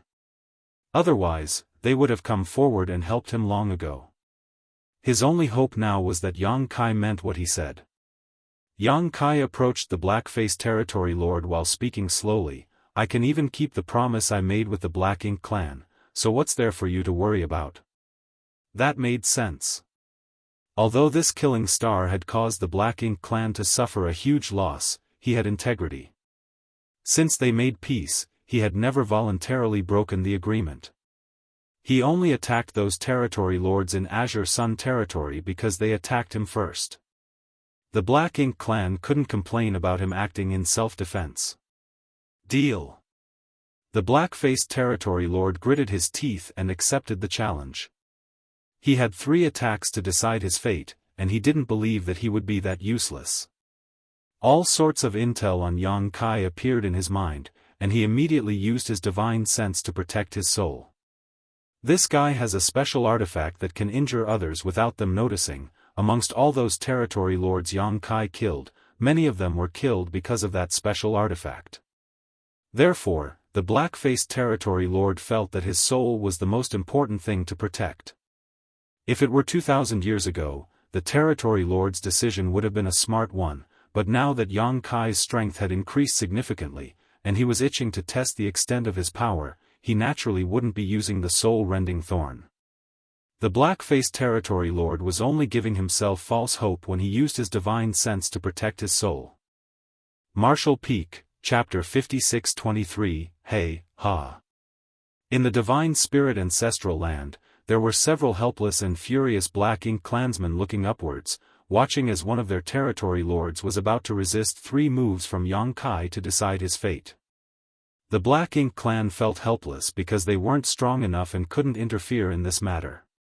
When Yang Kai killed those Black Ink clansmen just now, he showcased such great strength that the feudal lords here knew they couldn't compete with him. As for why they were furious, that was because even though Yang Kai's reputation resounded throughout the 3,000 worlds, it was far too arrogant of him to say that he would let an innate territory lord live if he resisted 3 attacks from him. No matter how strong Yang Kai was, wanting to kill an innate territory lord in 3 moves was too presumptuous. The other 2 territory lords were also watching nervously while their divine senses flickered as they silently conversed with each other. According to their understanding of the black-faced territory lord, they estimated the probability of him still being alive after 3 attacks was quite high. Like the black-faced territory lord, they thought that since they were innate territory lords, they could withstand 3 attacks no matter how strong Yang Kai was. They confidently believed that they could return to their black ink nests to recuperate as long as they didn't die on the spot. However, despite their silent conversation, they didn't intend to interfere with this matter as they didn't want to draw fire to themselves. Even if they banded together now to face Yang Kai, the chances that they would all then die were extremely high. Immediately after the black-faced territory lord protected his soul, the black ink cloud around him expanded to a 1,000-kilometer radius. While the black ink cloud hid the territory lord's aura, it also moved towards Yang Kai. The territory lord wanted to seize the initiative to attack. As an innate territory lord, he had his own principles and pride, therefore, he couldn't sit back and wait for his doom when facing such an aggressive enemy. He understood that in battle, the one who attacked first had the advantage. The dense black ink cloud spanning 1,000 kilometers in all directions was enough to confuse any enemy's senses. Moreover, this was a black ink cloud condensed by an innate territory lord, so if Yang Kai wanted to kill him, he would have to dive into the black ink cloud first. With a bold strike from the territory lord, the distance between them quickly decreased. Inside the black ink cloud, the black-faced territory lord was still guarding against Yang Kai's mysterious soul attack, but all he saw was Yang Kai stomping one foot forward hard before squatting slightly. Both his hands were clenched into fists that were placed on either side of his waist, with his left fist forward and right fist curled back. It was just an ordinary stance one took before making the most standard of punches. However, no matter how ordinary this stance was, it still had great power when it was executed by an 8th Order Open Heaven Realm Master. More importantly, the 8th Order Master before him right now was the publicly acknowledged strongest of them all. Instantly, the entire atmosphere in the ancestral land changed. It was like the world itself had transformed into an ancient ominous beast, making every inch of the space dangerous and filled with murderous intent. The black ink clansmen below instantly felt chills as though there was a sword hanging above their heads, ready to drop at any moment. On the other hand, the two innate territory lords watching from afar stiffened as their expression turned stern. At that moment, they suddenly had a terrifying feeling as though a vicious beast was eyeing them, and any sudden movements would lead it to strike. And all of this was just from the residual power Yang Kai was giving off. They found it hard to imagine how much pressure the black-faced territory lord was currently facing as he was the actual target of Yang Kai's wrath. They previously felt there was a high chance their black-faced companion would make it out of this duel alive, but they were quickly losing confidence in that prediction. As for the black-faced territory lord himself, he was currently feeling a sense of unparalleled crisis. Even though he was hiding inside a huge black ink cloud while constantly changing his position, that feeling didn't fade in the slightest. Refusing to just stand there waiting for death, he exerted more power and used a secret technique to instantly triple his speed. It was at that moment that Yang Kai finally moved.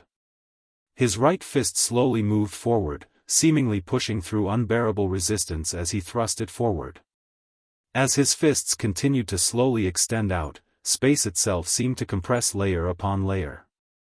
When Yang Kai's fist finally fully extended, the entire world rumbled in response. The 1,000 kilometers wide black ink cloud that was charging at him abruptly stopped just 100,000 kilometers away from him. The originally fiercely roiling black ink cloud instantly froze and became perfectly still, as if a rushing river had suddenly turned to ice. Even the tiniest of waves were frozen in place. Hey! At that moment, Yang Kai let out a low growl. That growl was like a trigger as the ice exploded, and the 1,000-kilometer black ink cloud was instantly shattered into wisps of black mist that revealed the black-faced territory lord hidden inside. In fact, it wasn't the black ink cloud dissipating, but rather the space which encompassed it fragmenting. That was because the strength coming out of Yang Kai's fist was filled with incredibly dense space principles. Like the broken fragments of a smashed mirror, many pieces of the void brushed past the black-faced territory lord's body, leaving all sorts of deep cuts on him. He was just fortunate that he possessed incredible strength and durability, or else he would have been cut into pieces by the void cracks then and there. Even if he did keep his life though, he was as haggard as could be. Looking into Yang Kai's eyes across the gap between them, the black-faced territory lord was filled with terror and reluctance. Unleashing a fierce roar, he tried to break free of the space principle's entanglement, but like a mortal caught in a swamp, the more he struggled, the deeper he sank. Forget charging out to meet Yang Kai, just moving forward at all proved almost impossible. Yang Kai drew back his right fist with a calm expression. At the same time, he thrust his left fist out.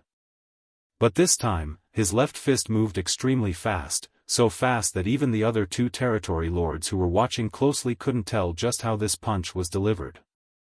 While they were still in a daze, the punch was already sent out. Their hearts were already stuck in their throats after witnessing how frightening the power of the previous fist was. They didn't know what this punch could do. However, from what they saw, this fist seemed extremely ordinary, as though Yang Kai hadn't even exerted half as much strength as before. What's more, the black-faced territory lord didn't appear to have suffered any further injury. But soon, they discovered something was wrong. When Yang Kai delivered his first blow, the black-faced territory lord was still pushing his strength wildly despite the awkward situation because he was desperately trying to defend himself. With his innate territory lord strength, it wouldn't be hard for him to break free of his current situation. With just 1 or 2 breaths of time, he could escape from the shattered space. However, Yang Kai clearly wasn't going to give him that chance. During a battle between masters, life and death could be decided in the blink of an eye, let alone 1 or 2 breaths. After the second fist attack was delivered, the black-faced territory lord stiffened in place and stopped moving altogether. A multicolored river of light seemed to have appeared in a flash as time constantly warped in the local space. Ha! Yang Kai released a guttural shout. Success! Yang Kai stood up straight and unclenched his fists, placing one on his dantian as he exhaled lightly. The Tao of time and the Tao of space were the most powerful grand Taos he mastered and were also the most mysterious and unpredictable. With his almost peak 8th order open heaven realm strength, using these 2 grand Taos had become even easier for him. Back at the Great Sea Celestial Phenomenon, Yang Kai had reaped many benefits but was unable to completely digest them. If the 3-attack challenge hadn't restricted that black-faced territory lord, he wouldn't have been in such a haggard state.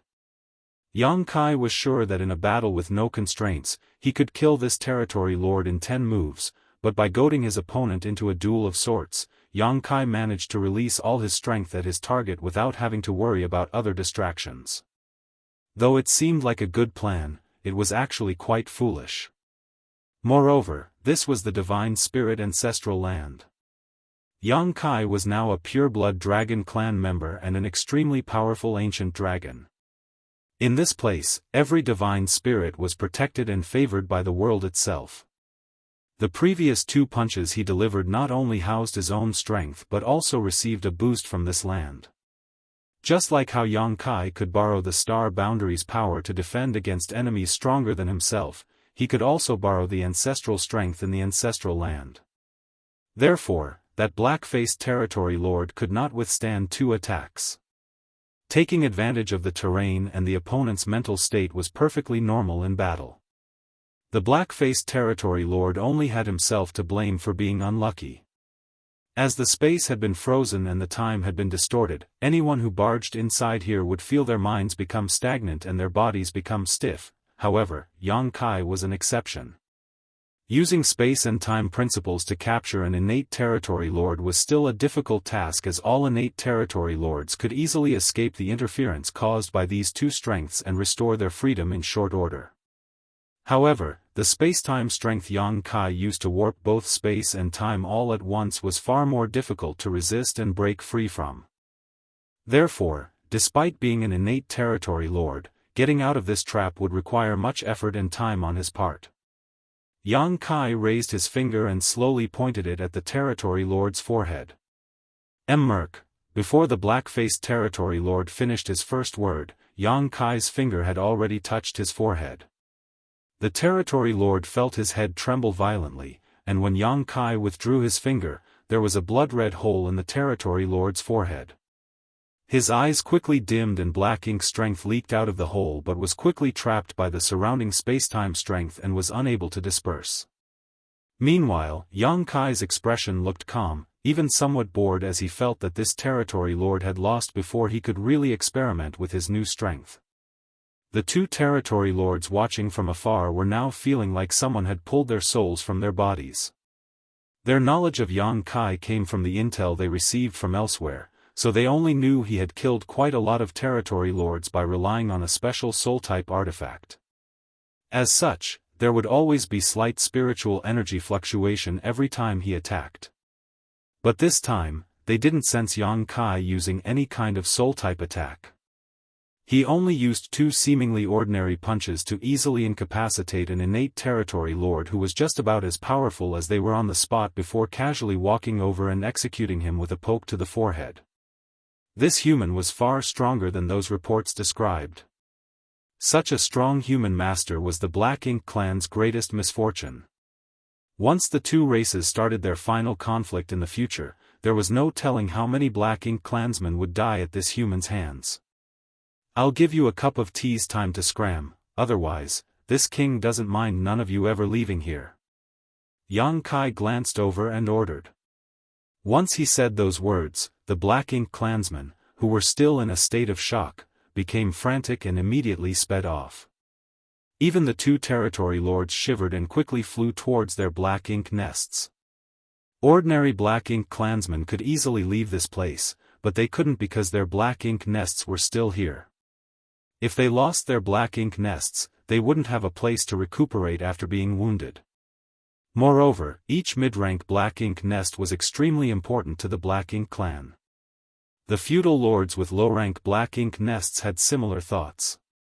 At that moment, Yang Kai roared, "Everything in the ancestral land is mine, you dare try to take my things away."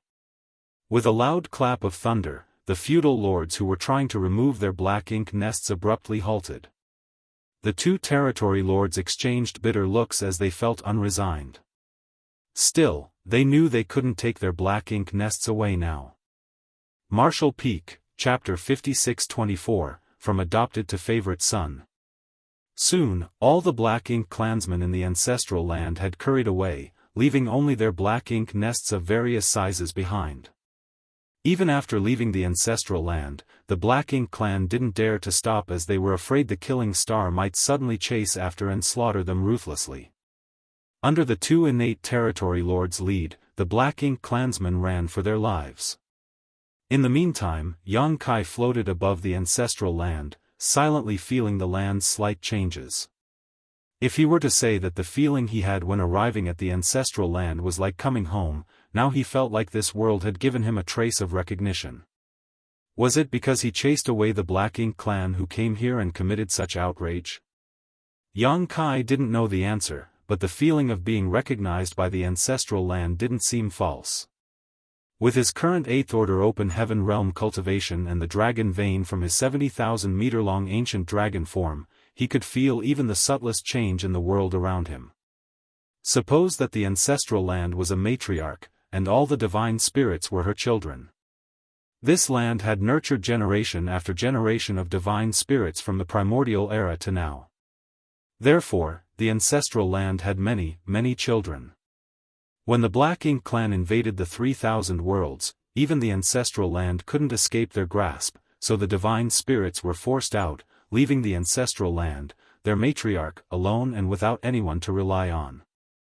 The Black Ink clan, who moved into the ancestral land, were the ruthless invaders of this land.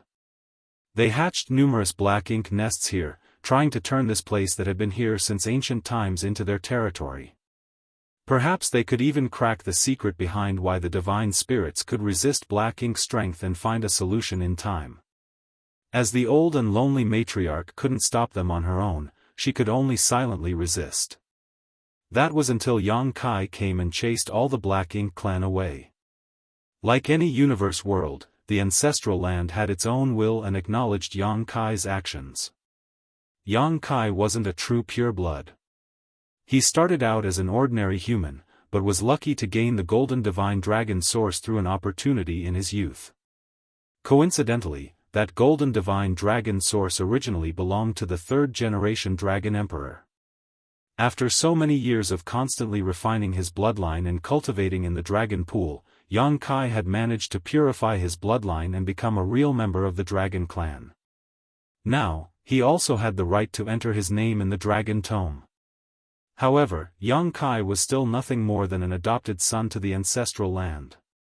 In comparison to her biological children, Yang Kai naturally wouldn't be given as much attention and favor. It was the same with humans. Even if their children were good for nothing, they were still their blood-related children.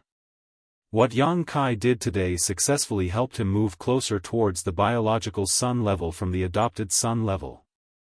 This period was when the ancestral land was at its loneliest and most helpless. Even the divine spirits found it hard to do anything, but Yang Kai, the adopted son, came and chased away all the invaders. That was why Yang Kai immediately felt the slight change between this land and himself after he drove out the Black Ink clan. He felt as though this land was more affectionate to him, and there was even the feeling of the omnipresent ancestral strength entering his body. Such a feeling made Yang Kai raise an eyebrow. The one who nurtured numerous divine spirits. I guess matriarch would be a fitting way to address it. I wonder if she really exists. If chasing away the Black Ink clan could cause such a change, what about removing all the Black Ink nests and dispelling all the Black Ink strength? Yang Kai couldn't help but feel some anticipation, so he didn't hesitate as playing tricks with the world's will was unnecessary. It was better to simply be straightforward. Moreover, even without the favor of the ancestral land, Yang Kai would still remove the Black Ink nests and Black Ink strength here. With a wave of his hand, all the Black Ink nests were uprooted from their positions and thrown inside Yang Kai's small universe to be suppressed and sealed. Then, Yang Kai used purifying light to dispel all the Black Ink strength still lingering in the land. Yang Kai's hard work, or rather his filial piety, wasn't in vain because, following the removal of Black Ink nests and Black Ink strength, the connection he felt with this land became even closer. When all the Black Ink nests and Black Ink strength were cleaned out, Yang Kai could feel that he had surpassed the level of a biological son and jumped straight into being the matriarch's favorite son. It was as if what was left was for the ancestral land to reveal its kind smile and compliment Yang Kai for being a good boy. The sky cleared as ancestral strength flowed into Yang Kai's body from all directions, making his dragon veins stir to life. This made Yang Kai feel elated because he felt all his efforts weren't in vain. At first, he was thinking about finding an opportunity to visit the dragon pool someday to continue refining his dragon vein, but now it seemed like he didn't have to go through that trouble because it seemed that cultivating in the ancestral land would have a similar effect. The ancestral strength inside the ancestral land was the most primitive divine spirit power that any divine spirit could absorb and refine, just like how any cultivator could refine world energy. That was also why those divine spirits scattered outside instinctually wanted to return to the ancestral land. While being here, they could greatly improve their strength and bloodline. It was especially so for young divine spirits because living in the ancestral land could greatly shorten their growth period. Yang Kai wasn't in a hurry to cultivate though, because the aim of his journey here wasn't to refine his dragon vein but to find clues about the primordial light. Now that he was here, he still didn't have any idea about how to find those clues.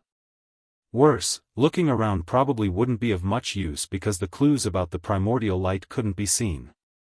After 1 month, Yang Kai had almost circled the entire ancestral land, but still couldn't find anything. But that was reasonable because, if there were any unique clues, it was impossible for those divine spirits living here not to know about them. Yang Kai couldn't help but feel defeated, and wondered if his approach was all wrong. While strolling around, Yang Kai suddenly came to a huge empty area. This was where the ancestral strength was the strongest, seeming to be the center of the entire ancestral land. It wasn't the geological center, but rather the core of its power. Also, this was the exact place where the third-generation Dragon Emperor and Phoenix Empress sealed that Black Ink giant spirit god. They had even sacrificed half of the ancestral land's territory and used the sacred treasures from 16 of the divine spirit clans to form a grand array to transform this place into one giant seal. This place continuously extracted ancestral strength to grind away the black ink giant spirit god's black ink strength. Therefore, this place was considered the center of the ancestral land, making it the optimal location to suppress the black ink giant spirit god. Yang Kai sat down cross-legged, thinking of whether it was plausible to put his hopes on the primordial light to defeat the Black Ink clan. According to what he knew, the burning light and serene glimmer certainly had a high possibility of being forces separated from the primordial light. The divine spirits might also have a connection to the primordial light, but Yang Kai had no clue about what that connection was. The primordial light no longer had the same appearance as before, and no one knew what was left of it after separating the burning light and serene glimmer. Yang Kai estimated that he had to find something like a medicinal catalyst to help Big Brother Huang and Big Sister Lan fuse together and rebuild the primordial light. Without even mentioning whether he could find a catalyst he had no clue about, even if he did somehow accomplish that, would he really be able to use that to fuse Big Brother Huang and Big Sister Lan back together? And if he was, would Big Brother Huang and Big Sister Lan still exist in this world? That thought had been on his mind since he left the chaotic dead territory. Big Brother Huang and Big Sister Lan had been nothing but good to him. Purifying light was something essential for the humans to defend against the Black Ink clan, and the small stone ray soldiers nurtured by the two of them had provided the humans enormous help during many instances. In the humans' eyes, even though those two had been living in the chaotic dead territory all this time, and never descended the mountain to directly help them, they had still made massive, irreplaceable contributions to the war effort. If wiping out Mo required sacrificing Big Brother Huang and Big Sister Lan's lives, Yang Kai would never agree to it, no matter the reason. He never had a chance to think carefully about this matter before, or perhaps he had unconsciously been avoiding doing so, but now that he calmed down and began to ponder the issue, he suddenly felt as though had betrayed Big Brother Huang and Big Sister Lan. Could those two not have thought of what would become of them if Yang Kai ever found the fusion catalyst? Of course they had. When Yang Kai went over and saw them trying to fuse together, though it seemed like they were playing around, would they have even attempted such a monumental thing without considering the consequences? They had provided so much assistance to the human race, but never asked for anything in return, so how could Yang Kai just discard them after all they had done? If the only way for the human race to survive was to betray their greatest benefactors, repaying kindness with enmity, would they even be worthy of continuing to exist? Once Yang Kai changed the way he thought about this matter, the issues that had been plaguing him for so long melted away. Relying on external forces and the benevolence of others to end this tragedy was not but an act of desperation born from weakness. Even without the primordial light, was there really no other way to completely eradicate Mo? Tsang and the others could use the primordial heaven source grand restriction to seal Mo, which meant that Mo wasn't omnipotent. The human race couldn't do anything about Mo now purely because they weren't strong enough. If the human race could transcend their current limits, they wouldn't even have to bother about all this complicated primordial light or darkness. In the end, the fundamental problem was strength. It wasn't enough to be in the 8th order or 9th order open heaven realm. Humans had to at least reach the creation realm, like Mo, to be able to defeat it. Tsang and the others couldn't reach that peak, but that didn't mean that he couldn't. New talents appeared in each generation, and though the great achievements of their forefathers were admirable and worthy of praise, that did not mean the descendants should stop striving to outdo them. Perhaps the ancestral land felt her favorite son's strong desire for power, or maybe realizing it could not escape unscathed from a disaster that threatened her whole family, the matriarch who had always been fair to every divine spirit, finally revealed her doting side to Yang Kai. The entire ancestral land suddenly began shaking, and an unimaginable amount of ancestral strength from all directions flowed towards Yang Kai like a torrent and poured into his body. Yang Kai's figure trembled, but he was only surprised for a moment before calming down. He then opened his heart and mind to accept the world's gift. He was currently almost at the peak of the 8th order, but ancestral strength wasn't of any help to his open heaven realm cultivation, instead, it was extremely beneficial to his strength as a divine spirit. Yang Kai could feel his dragon vein surging. Following the ancestral strength entering his body, he felt like he had lost control of the suppressed dragon force within him, and tiny dragon scales began appearing on his outer skin. Martial Peak, Chapter 56-25, A Chance. 2 lumps had appeared on his forehead as well, and Yang Kai felt as if something was about to pop out of them. Even his bottom felt a little itchy.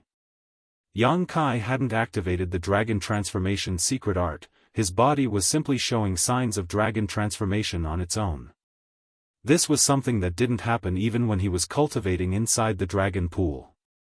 The dragon pool was the dragon clan's origin and sanctuary, and was useless to other divine spirits besides the dragon clan. However, ancestral strength was an energy that could benefit any divine spirit. If Yang Kai had to compare, the ancestral strength was undoubtedly more primitive and wild. With a loud dragon roar and a bright golden flash, a 70,000-meter-long giant golden dragon suddenly appeared where Yang Kai had stood. Since he couldn't suppress it, he would just allow nature to take its course. Instantly, ancestral strength began flooding in more rampantly. The golden dragon shook its head and flicked its tail while its dragon scales trembled as it felt its whole body itching. It could also clearly feel its size increasing rapidly, and following that increase, it felt elated. Since Yang Kai entered the dragon pool to cultivate and reached his 70,000-meter ancient dragon form, his dragon clan bloodline had been developing very slowly. It had been nearly 3,000 years since then, but his dragon form hadn't even grown another 1,000 meters. The main reason was that he had no time to purify his dragon vein. Also, besides cultivating inside the dragon pool, it was extremely hard for a dragon to continue growing after its dragon vein reached Yang Kai's level. Previously, Fu Guang was healing his injuries inside the dragon pool, and after he came out, Yang Kai was still in his retreat, therefore, he didn't have the time to head over to the dragon pool. Now that ancestral strength was pouring into his body, Yang Kai's dragon form was clearly growing, and at breakneck speed just like when he was cultivating in the dragon pool back then. Though this didn't help him in increasing the order of his open heaven realm cultivation, the increase of his dragon vein was also an increase in his strength. Yang Kai instantly felt like this trip was worth it, and he finally stopped obsessing over finding the primordial light. While the wind was blowing and the ancestral strength was surging inside the ancestral land, 2 innate territory lords led the large group of Black Ink clansmen that had escaped back to the no-return pass. Sitting on a tall throne was the only royal lord of the Black Ink clan. His face was pale and colorless, which gave others a demonic but also feminine feeling. He had his chin propped on his hand while listening to the 2 territory lords' fearful and trepidatious report. Huge bones formed the throne he was sitting on, and every one of them was glowing with colorful lights and flowing with various Dao strengths. These weren't any ordinary bones, but rather the bones of divine spirits. After so many years of battles, the divine spirits also suffered casualties. Some of those dead divine spirits would have their corpses collected and buried by their allies, but some would be taken away by the Black Ink clan and have their bones extracted to add to the royal lord's throne. Building such a huge throne must have taken over 10,000 large bones, so one could guess how many divine spirits had died in battle during these years. Even many Dragon and Phoenix clan members died in battle, especially during the battle when the no-return pass was breached. During the final battle in the Barren territory, even the Dragon and Phoenix clan leaders had perished. Although the royal lord didn't release his aura and was simply listening quietly, the 2 territory lords below felt like they were standing on pins and needles. Retreating without a fight was considered a dereliction of duty. They were responsible for guarding the ancestral land, but after one of their fellow innate territory lords was killed, they chose not to fight with Yang Kai, and ran away, instead. They even discarded their mid-rank Black Ink nests. Such crimes were enough for them to lose their heads. Of course, an innate territory lord was a precious asset to the current Black Ink clan, and many of them had died in battle over the years, so there was a huge decrease in their numbers. The royal lord wouldn't easily execute these two and would most likely just send them to the 6 battlefields that had masters from both races so that they could atone for their sins. On the 2 sides of the main hall were 2 rows of innate territory lords. Though the Black Ink clan had quite a lot of acquired territory lords now, they were either battling the human race masters on the battlefields to fine-tune themselves, or devouring Black Ink strength inside Black Ink nests as they cultivated their strength. The only ones free were the innate territory lords because their abilities were fixed right after birth. At this moment, most of those territory lords had sympathetic expressions on their faces. They had also heard of Yang Kai's reputation during these years, so they knew that it was already lucky to be able to survive after an encounter with that killing star. Of course, it was also because that fellow was worried about the agreement between the 2 races and didn't dare to break it easily, otherwise, these 2 territory lords might have already been killed. Once the 2 territory lords finished their report, they looked up at the throne, waiting nervously for their fate to be decided. After a long time, the royal lord asked, "What you mean to say is, Yang Kai has entered the divine spirit ancestral land, yes?" Indeed, a territory lord with 2 large wings on his back, which made him look like a huge bat, answered respectfully. "Why did he go there?" The royal lord asked as he was reminded of the appearance of the human who escaped from him around 2,000 years ago. That territory lord answered, shaking, "I don't know." The royal lord frowned. To think of it, he had encountered Yang Kai twice. The first time was when Yang Kai led the remnant army to attack the No-Return Pass. During that time, he used the Azure Void Pass Old Ancestor's corpse and the strength of the Ox monster to forcefully kill many Black Ink clansmen to open a bloody road and send the remnant humans to the barren territory. The other time was when Yang Kai came back from the Black Ink battlefield alone. That time, he destroyed 7 high-rank Black Ink nests, killed numerous innate territory lords, and finally escaped all on his own. Back then, the royal lord flew into a rage because of that, but couldn't do anything about it. He soon heard the news about Yang Kai from the frontline battlefields and knew that Yang Kai had killed numerous territory lords. That fellow was now the biggest hidden trouble for the Black Ink clan. If the royal lord hadn't learned that Yang Kai could never break through to the Ninth Order Open Heaven realm, he would have ordered his death no matter the cost. That was because Yang Kai was already such a menace when he was an 8th Order master, so how terrifying would he be if he managed to reach 9th Order? Perhaps by then, even the royal lords might not be his opponent.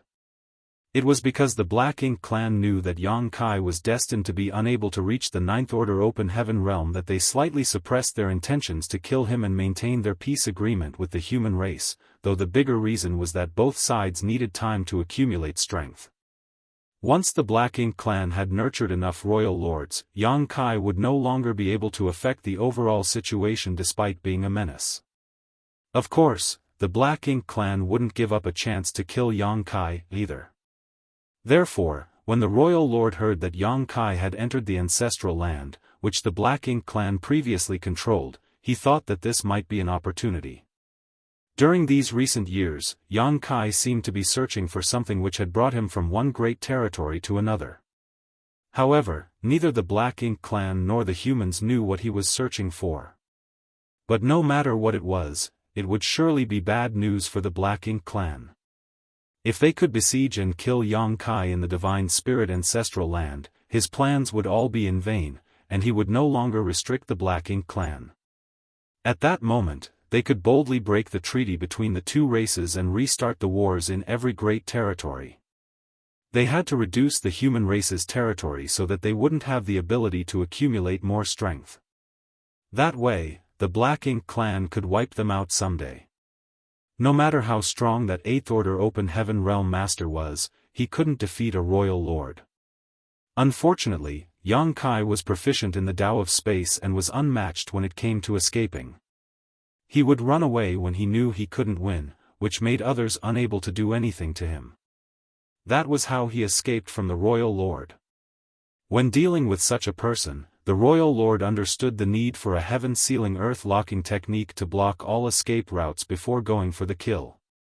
Suddenly, the royal lord thought of something and looked down at the two territory lords before ordering, "Return there and see what he's up to." The two innate territory lords felt bitter hearing this order, but although they were frightened, they didn't dare to disobey the royal lord's command, so they could only master up their courage and head back the way they came. 1 month later, the two territory lords appeared outside the ancestral land. They had bitter expressions as they hesitated, secretly hoping that Yang Kai had left, otherwise, they didn't know how to explain their appearance if they bumped into him. They couldn't say that they were here to visit him, right?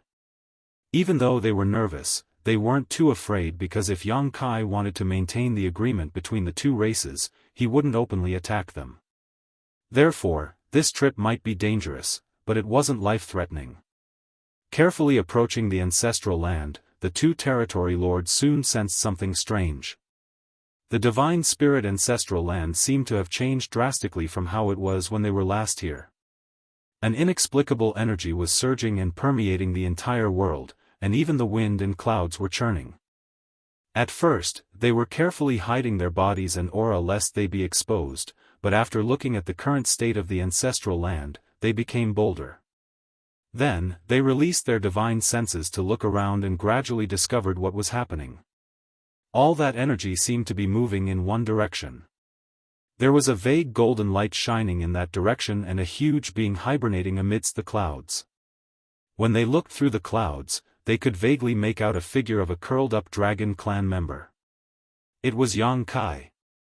With all the intel the Black Ink clan had gathered, the fact that Yang Kai could transform into a true dragon was no longer a secret. After all, there were many Black Ink disciples who were loyal to the Black Ink clan hiding in the dark now. Those two territory lords looked at each other and revealed ecstatic expressions. They suddenly realized why the royal lord wanted them to return here. Silently retreating, they hurried back to the no-return pass. This time, it didn't take them a whole month to reach the no-return pass. When they got back, they once again bowed down before the royal lord's throne of bones and reported everything they saw and heard to him. The royal lord sneered, as I had expected. When he first heard that Yang Kai went to the divine spirit ancestral land, he made several guesses. Now, it seemed like he had gone there to cultivate. According to what he heard, it was said that the power inside the divine spirit ancestral land was very beneficial to divine spirits. Did you two expose yourselves? The royal lord asked. The bat-winged territory lord shook his head, no. Yang Kai was entirely immersed in his cultivation and didn't sense anything. Very good. The royal lord nodded in satisfaction while tapping his fingers on the back of his throne while looking down at the two. Qing Fu, Muyu, don't complain that this king didn't give you a chance to make up for your crimes. The two of you are to immediately enter the Black Ink nest together for source fusion.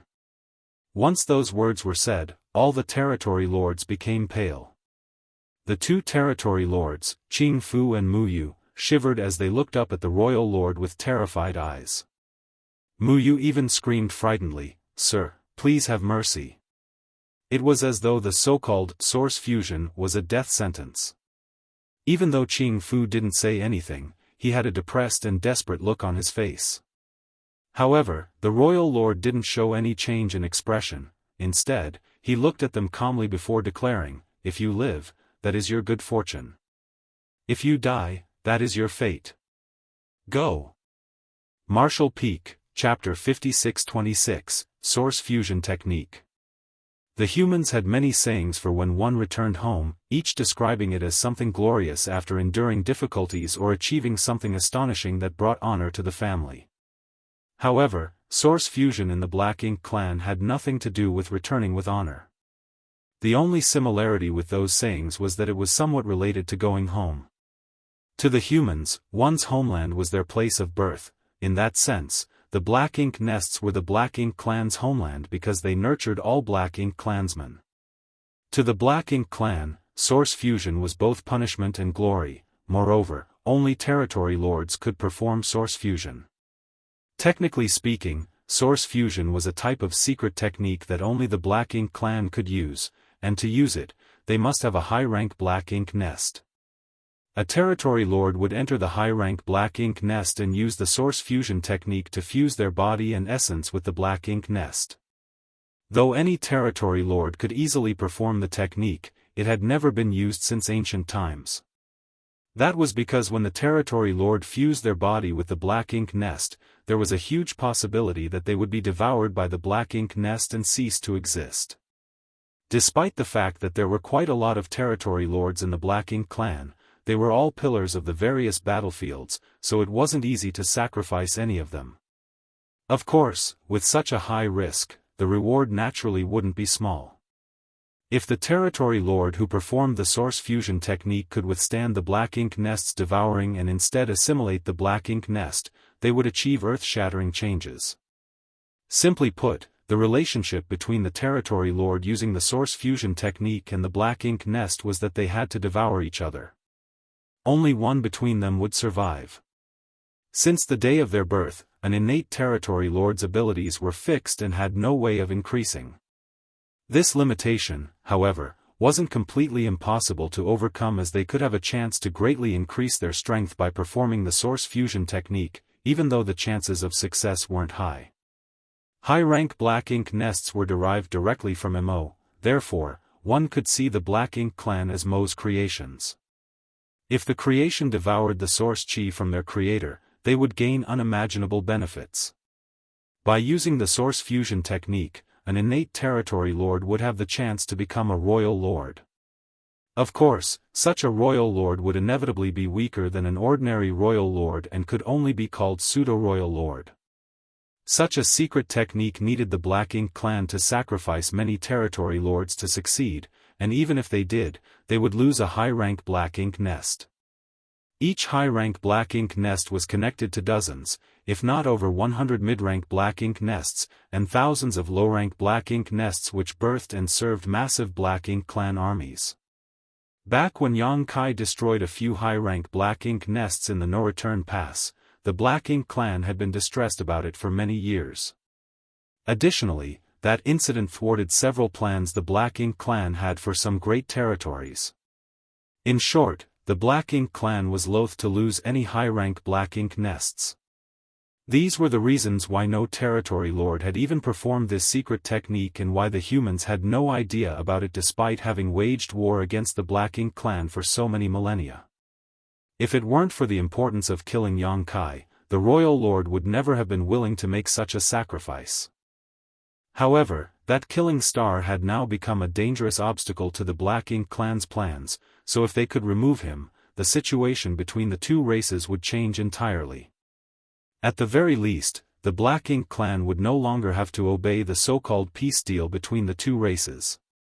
It would be best if one of these two territory lords could succeed, but it didn't matter if they didn't because their failure would contribute to the next territory lord's chances of success.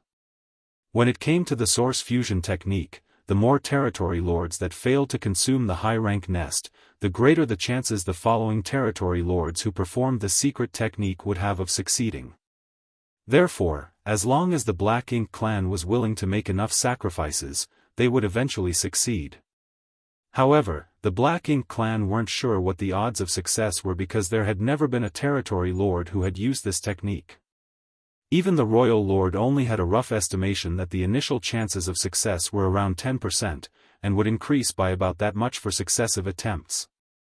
In other words, even if things went smoothly, they still had to sacrifice around a dozen territory lords before a pseudo-royal lord could be born. Of course, those estimations didn't account for the amount of territory lords, feudal lords, and ordinary black ink clansmen that the destruction of a high-rank black ink nest would implicate. Such a huge sacrifice for such a small reward was obviously not cost-effective for the black ink clan outside of extremely special circumstances. However, sending territory lords was no longer a viable method to deal with Yang Kai, so a royal lord was required.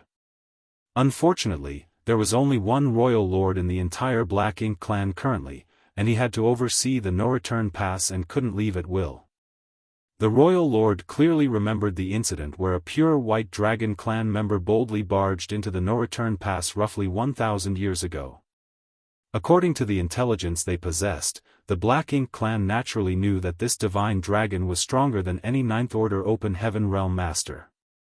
Luckily for them, that white divine dragon didn't attack the no-return pass and seemed to just be passing by as he dashed off into the depths of the Black Ink battlefield. That dragon clan member disappeared and hadn't returned since then, and no one knew what he was up to. However, the mere existence of this kind of master made it impossible for the Black Ink clan to leave the no-return pass undefended. A pseudo-royal lord was also a royal lord. Therefore, no matter what price they had to pay, the Black Ink clan had to kill Yang Kai in the Divine Spirit ancestral land. Qing Fu and Mu Yu felt devastated as they left. Though they were reluctant to die in such a way, it was in the Black Ink clan's nature to obey those superior to them. Since the royal lord had given the order, they could only abide. After finding a high-rank Black Ink nest, the two innate territory lords looked at each other and saw the despair in each other's eyes. They smiled bitterly at each other before flying into the Black Ink nest. When they arrived at the innermost part of the Black Ink nest, the two territory lords sat cross-legged and began performing the source fusion technique. At that instant, the fleshy walls of the Black Ink nest squirmed as the two territory lords' bodies gradually sank downwards as if they were in a swamp. Their figures disappeared in a few short breaths as the Black Ink nest completely devoured them. Only their auras remained, trying to resist the Black Ink nest from within. As time passed, the two territory lords' auras weakened before finally disappearing. Back inside the main hall, the royal lord and many territory lords were monitoring the situation. When they were certain that the two territory lords' auras had completely disappeared, many of the innate territory lords sighed. It seemed like the source fusion technique really wasn't something that could be easily used. But the sacrifice these two made was destined to not be wasted, as they soon heard the royal lord asking, "Is there any of you who is willing to perform source fusion with this Black Ink nest?" It was almost like asking if any of them would be willing to die. Having witnessed Qing Fu and Mu Yu's end, none of the innate territory lords below dared to volunteer to perform source fusion with the Black Ink nest. Therefore, it was complete silence after the royal lord asked his question. Finally, after a long time, a territory lord came forward and declared, "Sir, I am willing to try." Coming forward while everyone was silent made this territory lord stand out greatly, and many gazes of all sorts landed on him. The royal lord sitting above them revealed a gratified expression. Although many Black Ink clansmen were afraid of death because of the personality they were born with, there were still some who were willing to sacrifice themselves for the greater good of their race. Nodding, the royal lord said, "If that's what you wish, Di Wu, I'll give you a chance." "Yes." The territory lord called Di Wu cupped his fist and waited to receive further orders. "Is there anyone else?"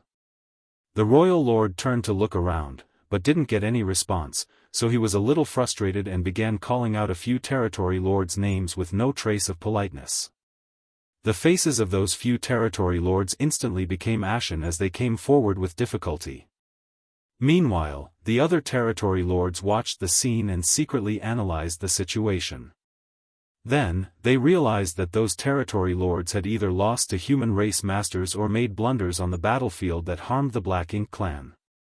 It seemed like the names the royal lord called out weren't at random, which made a few territory lords feel relieved. "Di Wu stays behind while the rest of you go ahead. Black Ink Eternal." Though the few territory lords couldn't put their feelings into words, their expressions still became stern as they yelled, "Black Ink Eternal."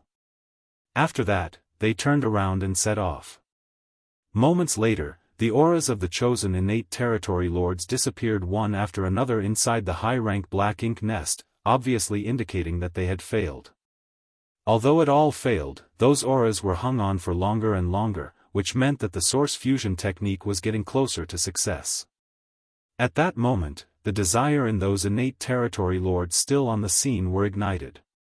An innate territory lord was indeed strong, and ordinary Eighth Order masters weren't their opponents, but it had always been a point of frustration that their abilities were fixed with no way of increasing in the future. Right now, the innate territory lords could still occupy a pivotal place in the war against the human race, but once the final battle between the two races began, there would surely be quite a lot of royal lords and Ninth Order masters. By that time, what was the use of being an innate territory lord when they couldn't even save themselves from danger? They also wanted to have greater power and become royal lords, even if they were only pseudo-royal lords. In the meantime, 6 territory lords had gone through source fusion with the Black Ink Nest, which meant the chances for succeeding was growing increasingly higher. Perhaps one of them might be able to devour the Black Ink Nest, break through their innate shackles and transcend to the next level. While they feared death, they also craved power.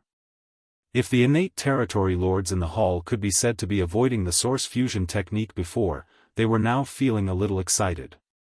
After the 8th territory lord had fallen, the royal lord asked again, who else is willing to give it a try? The territory lords were now far more enthusiastic than before. Of course, the royal lord knew what they were thinking, but he still nodded lightly while looking at them with a gratified expression. However, he didn't let the territory lords take action together this time. The ones before were to build a foundation, and now that it had been built, it was time to carefully collect his harvest. Under the royal lord's command, the first territory lord in line entered the Black Ink Nest and performed the source fusion technique. Half a day later, his aura disappeared. Following that was the second territory lord, then a third. Each territory lord was able to last much longer than the previous one, which meant they were creeping closer to success. However, it wasn't until the 13th territory lord failed to return that the other territory lords below the throne began looking at the royal lord with burning gazes. Anyone could see that success was near. Perhaps it would be the next one or the one after that. Since the royal lord hadn't said anything, none of them dared to move, and those whose names were called out were looking at the royal lord with anticipation filling their eyes. Martial Peak, Chapter 56-27, 4 Gates 8 Palaces Great Pagoda Array. On top of the throne of bones, the royal lord gently tapped his fingers, seemingly hesitant about something. After a long time, he finally opened his eyes and looked down at the territory lords. Di Wu, you go. That order was directed at the first territory lord that had volunteered. Di Wu was pleased and grateful for the royal lord's favor, so he cupped his fist and quickly said, I won't disappoint you, sir. Turning around determinedly, he strode out of the main hall. The rest of the territory lords looked at each other before smiling bitterly because they couldn't stop Di Wu, nor did they dare to blame the royal lord for being biased. Since Di Wu was the first to stand up and volunteer when the royal lord asked who was willing to perform the source fusion with the Black Ink Nest, he had shown that he was braver than the other territory lords. The royal lord naturally appreciated and favored such a territory lord. In addition, it was obvious that the royal lord had chosen Di Wu to receive the benefits in the end, all along. The previous territory lords who went to perform the source fusion technique were all sacrifices to pave the way for Di Wu. Now that the royal lord had instructed Di Wu to head over, it undoubtedly meant that the royal lord also felt that success was at hand. If Di Wu didn't move now, he might not get a chance to. Several divine senses were probing at what was happening inside the high-rank Black Ink Nest as Di Wu entered and quickly performed the source fusion technique, letting the Black Ink Nest devour his body while leaving behind his aura. This time, his aura endured for a long time without weakening, constantly resisting the Black Ink Nest's devouring. His aura stayed longer than any of the previous territory lords. Meanwhile, the other territory lords had complicated feelings as they continued to sense what was happening. They both anticipated Di Wu's success, but also hoped he would fail. If he succeeded, he would be the first pseudo-royal lord that emerged from using the source fusion technique, a momentous occasion for the Black Ink clan. But if he failed, the other territory lords present would have a chance to obtain that glory for themselves. Several days later, the long battle between auras suddenly quieted down, and the royal lord sitting on the throne relaxed his furrowed brow before grinning, success. The territory lords below hurriedly offered congratulations. It was indeed a success. Di-Wu had undoubtedly devoured the high-rank black ink nest and even absorbed part of the strength from the 13 territory lords before him. In short order, he would break through the innate territory lord's restrictions and become a pseudo-royal lord. That time wouldn't be too long either.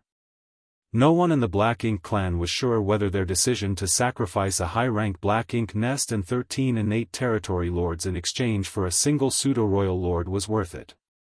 Still, if they could use this newly acquired strength to kill Yang Kai, it would be a huge strategic win for them. Now that everything was prepared, it was time to start planning their attack.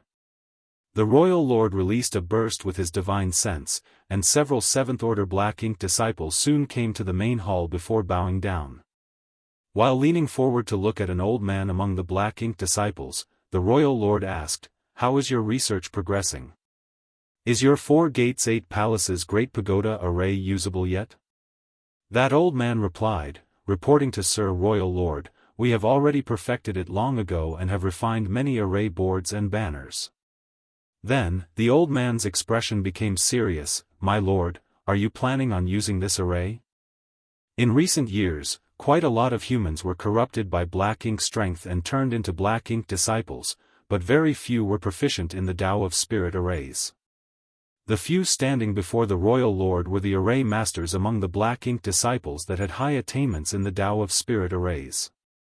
More than 2,000 years ago, the Royal Lord began gathering these specialists in the No-Return Pass, providing them with protection and any materials or resources they required while giving them a single order, to develop a heaven-sealing earth-locking grand array that they could use when needed. Although the Royal Lord didn't specify who they would use that spirit array on, the 7th Order Black Ink disciples weren't fools.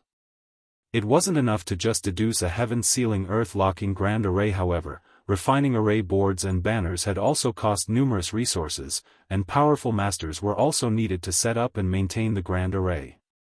Considering the massive investment, the Royal Lord must want to use this grand array for a special purpose. That target must be a tricky enemy who was great at escaping. Among all the 8th Order masters in the human race, there was only one who the Black Ink clan would take so seriously. However, such a huge array wasn't easy to arrange. The person they were trying to trap could easily escape if they alerted him and he found out about the grand array before it was fully activated. That was why they hadn't used this grand array despite it already being ready to deploy. They didn't expect the Royal Lord would gather them here today. After listening to the old man's answer, the Royal Lord nodded calmly, "Very good. Yang Kai has trapped himself inside the Divine Spirit ancestral land and seems to be immersed in cultivating. This is a perfect chance to deal with him." The Divine Spirit ancestral land. That old man seemed surprised. "Sir, are you going to use this grand array to seal that place? Can it be done?" The Royal Lord looked at that old man with a serious expression. How could that old man dare to say no? Judging by the Royal Lord's behavior, he might perish on the spot if he said no. So, the old man quickly replied, "Yes. If Yang Kai is indeed immersed in cultivation, there is a high chance for success. But the Divine Spirit ancestral land is an incredibly vast place, and this old master doesn't have enough strength to seal it entirely. I must trouble Sir to allocate some territory lords to cooperate with me. How many do you need?" 8. "No, 10 territory lords." The Royal Lord replied flatly, "I will give you 20 innate territory lords. This plan can only succeed and not fail." When the old man heard this, he was taken aback. It was no small deal using 20 innate territory lords to deal with one human, but it also showed how cautious the Black Ink clan was of that human. He had also heard of Yang Kai's reputation, but no matter how strong Yang Kai was, he would not be able to escape after being trapped inside this grand array. Therefore, the old man accepted the order, "Yes, sir." Afterwards, the Royal Lord called out 20 territory lords and gave them an order: "You will accompany them and offer whatever assistance they require to set up the grand array. However, don't act recklessly before Di-Wu arrives. Once Di-Wu arrives, he will take charge." All the territory lords accepted their orders. "Yes, sir." Go!" With a wave of the royal lord's hand, the 20 territory lords and several 7th Order array masters immediately left the main hall and flew away. Looking outside the main hall, the royal lord appeared gloomy. Although he couldn't personally kill Yang Kai to vent his rage, this small displeasure was nothing before the Black Ink clan's plans for total conquest. In fact, if they hadn't lost more than a dozen territory lords to the source fusion technique already, he wouldn't have only sent 20 territory lords but 30. When dealing with someone like Yang Kai, there were only two options before them: leaving him alone, or attacking him with overwhelming force to ensure he died. Once this battle was over, the Black Ink clan would no longer have any worries, and that agreement between the two races would become meaningless. The Black Ink clan masters immediately left the no-return pass, but soon after, a Black Ink clan army consisting of 1,000,000 troops followed behind under the leadership of many feudal lords. They were also heading for the Divine Spirit ancestral land, but weren't in a rush to get there, so the territory lords departed before them. After all, no one knew how long Yang Kai would remain in the Divine Spirit ancestral land. It would be a total waste of effort if they arrived too late and Yang Kai had already left. As they were moving quickly, it only took the group of masters 20 days to pass through the Divine Ability Sea and arrive at the outskirts of the Divine Spirit ancestral land. Even though they had the advantage in numbers, they didn't dare to expose their whereabouts and auras lest Yang Kai notice them. Next, they let a territory lord who was skilled in concealment go forward to scout the place. Soon, that territory lord returned and told the others what he discovered. Strange things were happening inside the Divine Spirit ancestral land. The wind and clouds constantly churned, causing a huge commotion, but Yang Kai was obviously still immersed in his cultivation and unaware of his surroundings. That news made the other territory lords feel relieved. In the meantime, that 7th Order old man laughed mockingly. "That fool is courting death by creating such a huge commotion while cultivating, but the commotion gives us cover while we prepare." Enough nonsense. "Hurry up and tell us what we have to do," one of the territory lords asked impatiently. Black Ink disciples never had much of a status among the Black Ink clan, therefore, the group consisting of only innate territory lords naturally would look down on them. However, the territory lords didn't act outrageously because they still needed these Black Ink disciples to arrange the grand array. That was because the Black Ink clan had little to no aptitude in the Tao of Spirit arrays. "Yes, sir." That 7th Order old man nodded and bowed before instructing them politely, "Please, come with me." While saying so, he took the lead and flew away.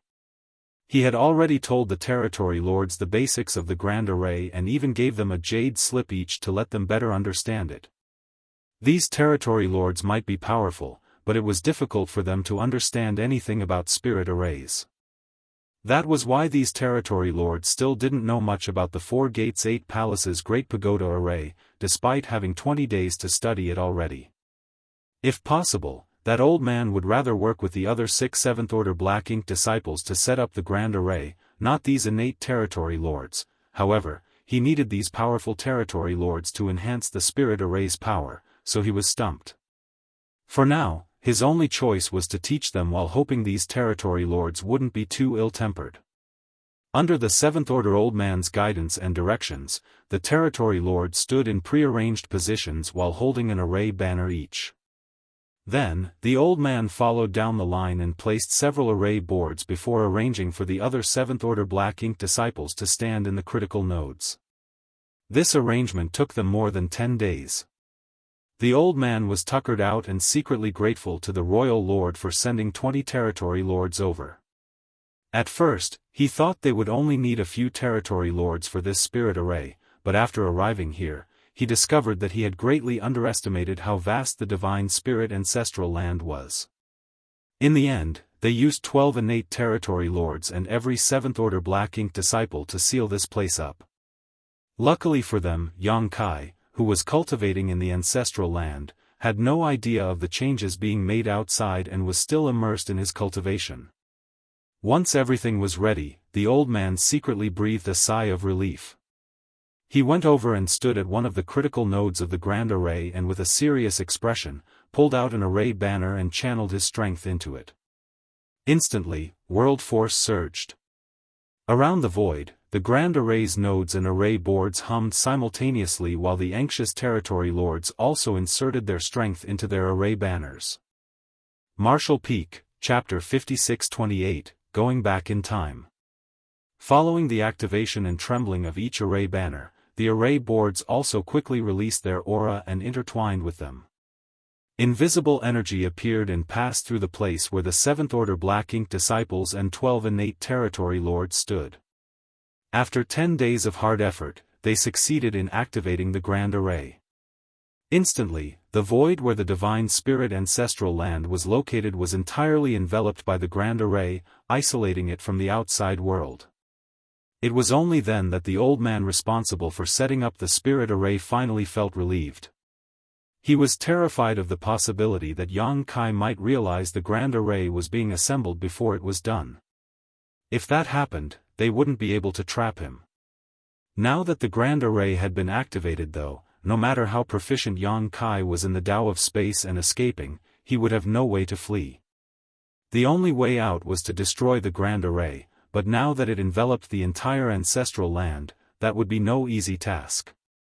The old man's expression became stern as he used the array banner in his hand to inform everyone, the Grand Array's successful formation has caused a substantial change in the surrounding void, so Yang Kai must have already noticed it. Sirs, please be on guard. If others were trapped inside the 4 gates 8 places Great Pagoda Array, they might not sense any changes. Moreover, they went with a more stable plan and used 12 innate territory lords to activate this Grand Array and seal the entire ancestral land to guard against any unexpected events. However, Yang Kai was different. He was proficient in the Tao of space, and this was a heaven-sealing earth-locking Grand Array that would isolate the inside from the outside. Such a huge commotion wouldn't be able to escape Yang Kai's senses. The territory lords felt anxious after hearing the old man's warning and raised their guard up while using their divine sense to scout their surroundings, afraid that Yang Kai might suddenly appear and attack them. After waiting for an entire day though, they didn't notice any suspicious movements. They waited another day, but it was still very quiet. The territory lords used their array banners to converse with each other secretly and were dumbfounded by what Yang Kai might be planning. One of the territory lords couldn't help asking, "Are you sure that guy is still here?" It wasn't their fault for doubting because if Yang Kai was here, how could he remain so idle? According to how domineering he usually treated the Black Ink clan, he would definitely have caused a huge scene if he noticed he was sealed inside this place.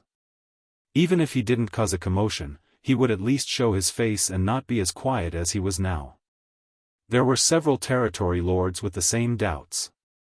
Soon, another territory lord's voice came from the array banners, "He should be here.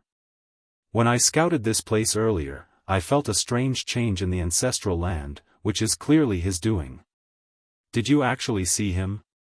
"I didn't, since the territory lord didn't dare to expose his whereabouts. He was very careful when scouting ahead and didn't dare to investigate too deeply. What if he accidentally alerted Yang Kai while scouting, causing him to get suspicious and leave? He wouldn't be able to handle the consequences. Let's just wait. Maybe he's lurking around in the dark." The group of territory lords calmed down and continued to wait. But several more days passed and there were still no signs of Yang Kai. By now, all the territory lords had grown anxious. All the signs pointed to the possibility that Yang Kai might no longer be inside the Divine Spirit Ancestral Land. If that was really the case, all their efforts would be for naught. Another silent conversation was exchanged, and they decided to send someone out to investigate. They had been afraid of Yang Kai sensing their presence before, but now that the Grand Array was active, they had already revealed themselves. Therefore, it didn't matter if they went over to investigate the situation. However, they couldn't reach a conclusion on who would be going. All of them were aware of Yang Kai's reputation, and any territory lord who encountered him back then had a high chance of dying once he struck out. Now, they even used a heaven-sealing earth-locking Grand Array, which was clearly meant for him, so how could Yang Kai show mercy when they encountered each other? Therefore, all the territory lords passed the responsibility among them as no one was willing to enter the ancestral land. Luckily for them, the Black Ink clan army from the No-Return Pass, that had departed after them, had now arrived. So, the territory lords picked out a feudal lord and ordered him to lead 3,000 soldiers into the ancestral land. That unlucky feudal lord felt bitter but couldn't do anything but follow his orders. Moving forward carefully, the troops soon arrived in the sky above the ancestral land, but before landing, the feudal lord sensed a suppressive force coming at him from all directions. He had never felt this kind of sensation, and under this suppression, he found that he couldn't circulate his black ink strength as smoothly as before. Even his feudal lord aura had slightly decreased. Such a change surprised him, and he quickly stopped moving before looking around. He noticed the 3,000 Black Ink clan soldiers he brought with him also wore uncomfortable expressions. Is this the suppression of the ancestral strength? The feudal lord's expression turned gloomy as he wondered. Of course, he knew that the divine spirit ancestral land had ancestral strength. After all, the Black Ink clan had occupied this place for thousands of years and had sent back comprehensive reports describing the ancestral strength in the ancestral land that had a certain amount of resistance to Black Ink strength. Therefore, the Black Ink clansmen with lower strength would feel more uncomfortable being in this place. However, the feudal lord didn't expect the suppression to be this intense. He was barely at the outskirts now and hadn't even entered the ancestral land. What would happen if he dove deeper inside? Though he was worried, he didn't dare to disobey the orders given to him by the territory lords, so he could only muster up his courage and lead the Black Ink clan soldiers to continue forward. As the feudal lord expected, the closer they got to the ancestral land, the more obvious the suppression of their strength was. His feudal lord aura was constantly weakening as if there was a mysterious force suppressing the strength inside him. When he finally arrived at the ancestral land, his expression had already turned extremely stern. He summoned his strength but realized that his current output was only on par with that of a high-rank Black Ink clansman. That omnipresent, extremely dense ancestral strength had actually suppressed his strength by an entire realm. If this was his condition, the other 3,000 Black Ink clansmen would naturally be in an even worse state. The lower the strength, the more obvious the suppression. There were already some Black Ink clansmen who couldn't stand the pain and released suppressed roars. Meanwhile, the feudal lord was terrified and immediately knew that there was something off about this piece of land. He suppressed the discomfort he was feeling and began looking around. Then, he led his army away after not finding anything. It wasn't until they left the divine spirit ancestral land that the feeling of suppression gradually faded. The feudal lord reported what happened to the territory lords, making all of them frown. Is the divine spirit ancestral land suppression really so powerful? How did Qing Fu and Mu Yu stand living in this place back then? Unfortunately, those two had undergone source fusion with a Black Ink nest, otherwise, the other territory lords would have asked them to come over because they would certainly learn more about this situation. They're dead, but there are a few feudal lords that escaped alive at that time. So, we'll know the answer after asking them, one of the territory lords said. It was a plan. Among the millions of soldiers that followed them here, there were a few feudal lords who had previously guarded the ancestral land. Those feudal lords were called over and asked about the previous situation here. After finding out that things were completely different now, the territory lords were certain that, while there was previously ancestral strength here as well, it wasn't nearly as dense as it was currently. It was clear that the ancestral land had gone through a dramatic change they knew nothing about, which was likely caused deliberately. In other words, Yang Kai was still inside the ancestral land, but no one knew where he was hiding or what he was doing. Should they keep searching for him? Now that they had a Black Ink clan army that consisted of millions of Black Ink clan soldiers, there was a huge possibility of finding Yang Kai in his hiding spot if they scattered enough people around the ancestral land. However, what would they do with him after finding him? Another round of discussion later, the territory lords decided to just lay low and wait. They were now very sure that Yang Kai was still inside the ancestral land, and as long as he was here, he couldn't run away. Moreover, the royal lord had ordered them to wait for Di Wu to arrive and take over, so they would do just that. After Di Wu successfully performed the source fusion technique, he became a pseudo-royal lord. Now, all he needed to do was to absorb the power from the black ink nest and all 13 innate territory lords sacrificed before him, and he would have enough power to defeat Yang Kai. Once a decision was made, all the territory lords felt relieved and waited silently. In the meantime, Yang Kai had sunk deep into the ancestral land, but this wasn't by his own doing. At first, he was just an adopted son to the ancestral land, the so-called matriarch, and then he advanced into a true son after contributing something. Later, he became the ancestral land's favorite son. Following that, the ancestral land might have sensed Yang Kai's desire for power and decided to help him with all it could. Yang Kai transformed into a 70,000-meter ancient dragon before beginning to absorb and refine as much ancestral strength as he could from the ancestral land. While refining his dragon vein, he was so immersed in his cultivation that he didn't notice that his body had involuntarily sunk into the ground and arrived deep below the surface of the ancestral land. Yang Kai didn't even notice signs of his body fusing with the ancestral land. This phenomenon was naturally not the same as the Black Ink clan's source fusion technique, which required devouring one another. It was as though the matriarch had opened her arms to welcome Yang Kai into her embrace because she was trying to inject that huge amount of strength into his body. With the constant refining of his dragon vein, Yang Kai noticed that the effects here were even more outstanding than those he had while cultivating in the dragon pool.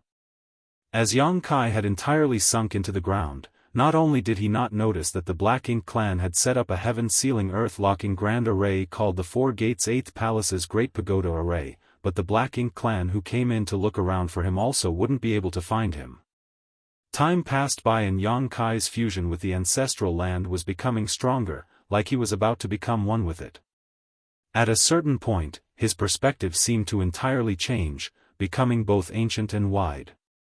As his dragon vein continued to be refined, he felt a strange power seeping into his body and gradually resonating with the entire ancestral land. It was the purest form of Time Dao essence. The dragon clan's bloodline talent was the Dao of Time. If a dragon clansman's bloodline reached a certain level of purity, they would naturally become proficient in the Dao of Time and gain the ability to use time principles. Yang Kai possessing a dragon vein might have been a huge factor as to why he could reach such high attainments in the Dao of Time back then. Now, the Time Dao essence of this world seemed to have caused some kind of strange change. Though Yang Kai still retained his consciousness, it had expanded greatly as he felt himself fuse with the ancestral land. The sensations of his body faded away, as he then saw a strange phenomenon. He witnessed several Black Ink clansmen investigating something in the ancestral land before leaving quickly. This wasn't strange in and of itself, but what was odd was the scene seemed to be occurring in reverse. Yang Kai even saw some Black Ink clansmen walking backwards. Next, he saw a grand array, which enveloped the entire void around the ancestral land, disperse before several Black Ink disciples began running around with a number of territory lords seemingly disassembling it. Another 2 territory lords suddenly appeared outside of the ancestral land, but left after investigating what was inside. Those 2 territory lords seemed like the 2 he had previously released. Yang Kai also saw the territory lord he killed revive from the dead. He even witnessed himself withdrawing his finger from that territory lord's forehead before their battle played out in reverse. All these scenes rapidly appeared and disappeared, but Yang Kai's emotions remained as tranquil as an ancient wall. It was like he was a bystander who was observing what had happened in the ancestral land.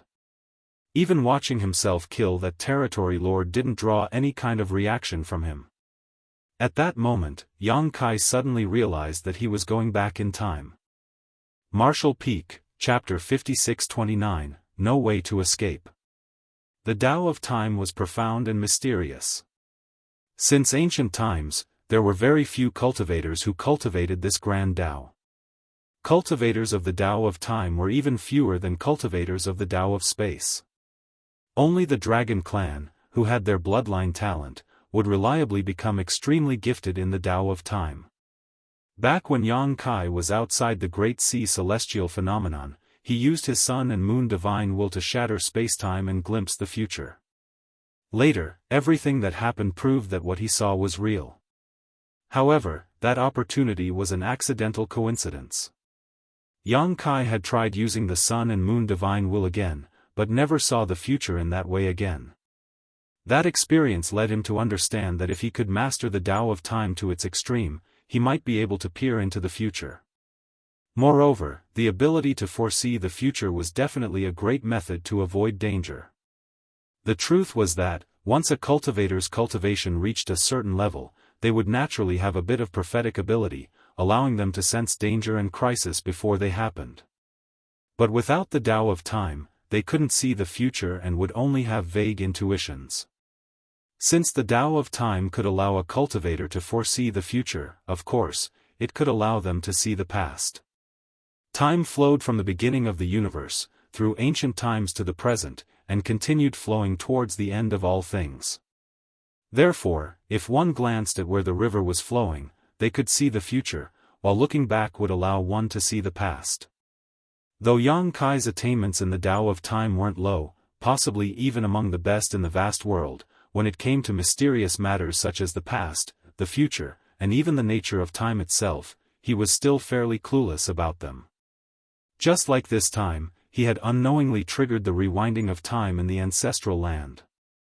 This rewinding of time wasn't like he was traveling to the past, because the flow of time in the ancestral land remained unchanged.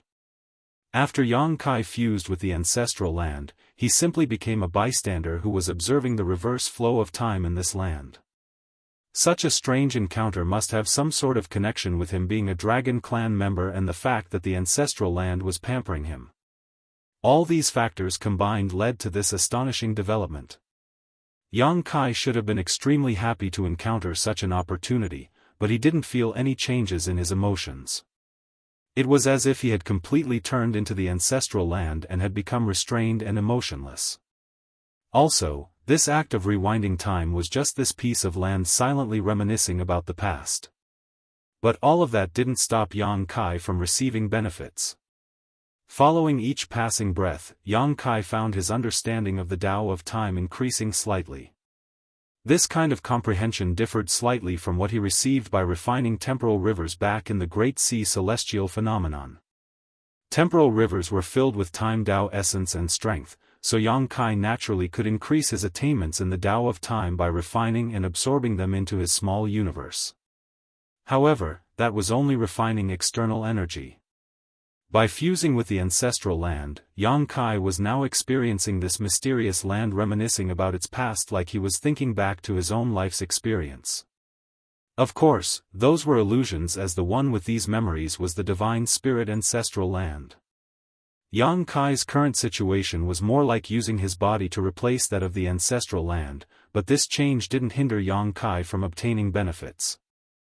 Yang Kai silently comprehended what was happening, and his emotions completely calmed, disregarding the changes in time and other things happening outside.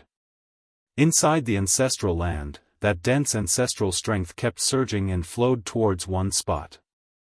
Meanwhile, the Black Ink clan army outside the ancestral land stood there with their guards up. The 20 innate territory lords and several 7th Order Black Ink disciples treated this situation seriously and kept the Grand Array activated, sealing everything inside. Time gradually passed, and about 2 years later, an extremely fierce aura sped over from the far-off void, causing the innate territory lords to look in that direction with shocked expressions. Di Wu had finally arrived. He had absorbed the power of a high-rank Black Ink nest and 13 territory lords who had sacrificed themselves to it. Naturally, he needed quite some time to refine everything and consolidate his new strength. Fortunately for him, the others had sealed this place with a grand array so that Yang Kai wouldn't be able to escape, therefore, he wasn't in much of a hurry.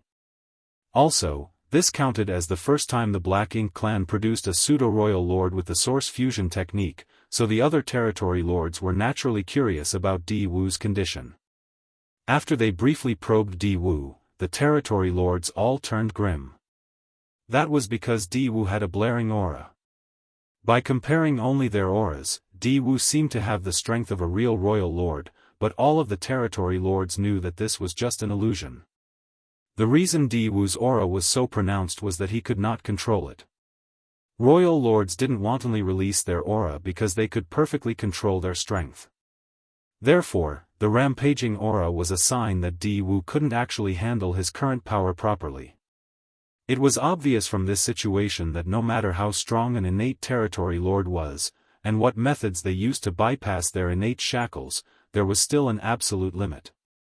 Even though Di Wu had received a power that was far above his original strength and had 2 years to adapt to it, it was still hard for him to fully control himself.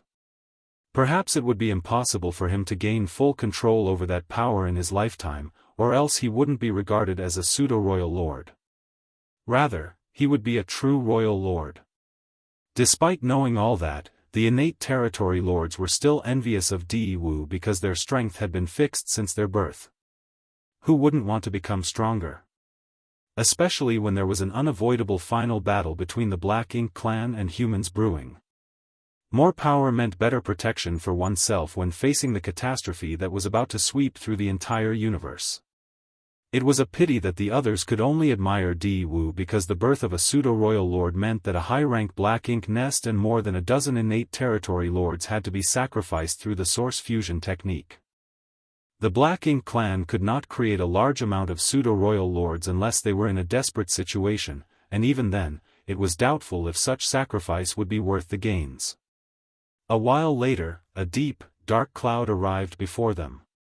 Even the innate territory lords couldn't see Di Wu's appearance because he was enveloped in extremely dense Black Ink strength. The shocking momentum and murderous intent coming from the Black Ink cloud made the territory lords even warier. When Di Wu was still a territory lord, he was more of a staid individual, but now, he was like a caged ominous beast that had broken free, wanting to devour every person he saw. Where is he? Di Wu's raspy voice came from within the cloud. The territory lord nearest to him quickly pointed in a specific direction. He should still be inside the ancestral land. Once that was said, the Black Ink cloud immediately shot towards the ground. A short while later, a violent vibration seemed to have come from below, accompanied by Di Wu's angry roar, "Come out!" The world shook, and the wild shockwave made the void itself tremble. Even the Grand Array was slightly affected, forcing the territory lords to channel more strength to stabilize it quickly. Inside the ancestral land, the Black Ink cloud seemed like a rampant child as it continuously released the huge power it suddenly acquired. Soon, Di Wu, who was inside the Black Ink cloud, noticed something strange. He clearly felt a dense ill will coming from all directions, like the world itself was rejecting his presence.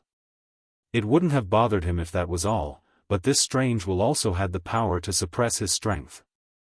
Ancestral strength. Of course, Di Wu wouldn't be unaware of the most primitive strength of the divine spirits. It was just that he had never visited the ancestral land before and never anticipated that the ancestral strength here would be so dense. Being a pseudo-royal lord, even if he couldn't completely control his strength, dealing with an 8th Order open heaven master like Yang Kai shouldn't have been a problem. However, the dense ancestral strength here suppressed almost half of Di Wu's strength, leaving him only slightly stronger than he originally was as an innate territory lord. Knowing Yang Kai's ferocious reputation and ridiculous strength, Di Wu wasn't confident that he could win against him with such a limitation placed on him. He came here with full confidence, but now he was suddenly worried, which was quite embarrassing. In this situation, not only might he fail to kill Yang Kai, but he was actually at risk of being the one killed. Looking around, he had a serious face as he prepared himself for Yang Kai's sudden appearance. Luckily for him, there weren't any movements around him. Frowning, he began investigating his surroundings. He found that all the ancestral strength on this land was gathering in one direction. Is that bastard still cultivating? Di Wu vaguely muttered to himself after reaching his own conclusion. Under normal circumstances, he would have interrupted Yang Kai's cultivation no matter what because, as an enemy, he couldn't just sit and watch Yang Kai become stronger. That killing star was already too strong, so what benefit would there be to let him grow stronger? However, Di-Wu currently had another plan. Since Yang Kai was busy devouring the ancestral strength to cultivate, perhaps he should just let him be. After all, this land couldn't have an infinite amount of ancestral strength. Therefore, the longer Yang Kai cultivated, the less ancestral strength there would be. Once all the ancestral strength here had been depleted, there would be nothing suppressing the Black Ink clan's strength, and by that time, he could exert his full power. Although Yang Kai would also become stronger, as long as he didn't break through to the Ninth Order Open Heaven realm, Di-Wu was confident that he could defeat Yang Kai. Could Yang Kai break through to the Ninth Order Open Heaven realm? The answer was no. This man had reached his limit at the Eighth Order Open Heaven realm. The Black Ink clan wouldn't mess up such a critical piece of intelligence, or else they wouldn't have agreed to negotiate with the humans. Once he decided, Di-Wu didn't remain any longer and flew up into the sky, heading back towards the Grand Array. When he returned, many pairs of eyes fell on him, which made him feel a little embarrassed. Luckily, he was hiding inside a thick black ink cloud, so the other territory lords couldn't see his face. I haven't mastered my current strength, so I'll let him live a while longer and head over to kill him once I've become better familiarized with myself. It was clearly an excuse, and the territory lords all knew what Di-Wu was thinking. They secretly snickered, but didn't dare to show anything on the surface. Sir Di-Wu, you're the one in charge. We will keep a close watch on Yang Kai's movements. Di-Wu nodded lightly. Inform me immediately if there are any changes. After saying that, he shot to the side and silently began familiarizing himself with his strength. Despite spending 2 years devouring the strength from the Black Ink Nest and 13 territory lords, this wasn't strength he had built up through his own efforts, so it was somewhat incompatible with him and rioted regularly. That was also one of the reasons he could not stop releasing his aura. If he let Yang Kai continue to cultivate, he could also gradually polish the strength that didn't belong to him and make himself stronger. At the same time, in the depths of the ancestral land, Yang Kai was still looking into the past while fusing with the ancestral land's aura. But a moment ago, there seemed to be a kind of external force that almost interrupted his cultivation. Martial Peak, Chapter 5630, Bright Light. Fortunately, the interruption ended as swiftly as it arrived. In the meantime, the ancestral land's time had rewound to almost thousands of years ago, and Yang Kai saw incidents that happened then. Once again, he saw himself moving around the ancestral land. That scene was when he first arrived at the ancestral land. Back then, the Kun clan had forced him to open the land that had been sealed for ages, and it was also the first time he saw a black ink giant spirit god. Everything was going backwards as the time rewound while Yang Kai, the bystander, watched everything that made the ancestral land what it was today. At the same time, the omnipresent ancestral strength was still continuously flowing into his dragon form, causing his dragon vein to constantly grow stronger. His original dragon form was 70,000 meters long, and his dragon clan bloodline was extremely pure. At that point, it would have been difficult for him to refine his dragon vein further without massive amounts of time. That was why his dragon form only grew about 1,000 meters after leaving the dragon pool. In such a state, only by returning to the dragon pool to cultivate would he have any possibility of quickly improving his dragon vein. But now, his dragon form was obviously changing as he continued to absorb more ancestral strength. As his dragon vein grew stronger, so did his attainment in the Tao of Time, which then increased the speed at which time was being rewound.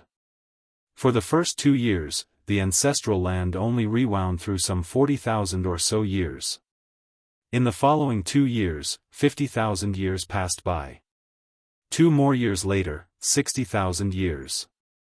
Yang Kai had now witnessed historical moments that happened in the ancestral land over multiple millennia and soon even reached the incident during the late ancient era where the third-generation Dragon Emperor and the Phoenix Empress made a blood sacrifice to seal the Black Ink giant spirit god.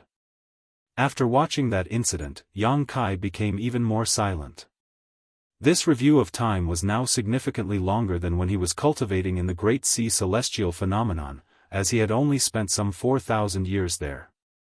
This journey back through the ancestral lands past had lasted millions of years already, and he might need to spend a similar amount of time to return to the present. Outside the ancestral land, the Black Ink clan's 4 gates 8 palaces Great Pagoda array was still operating.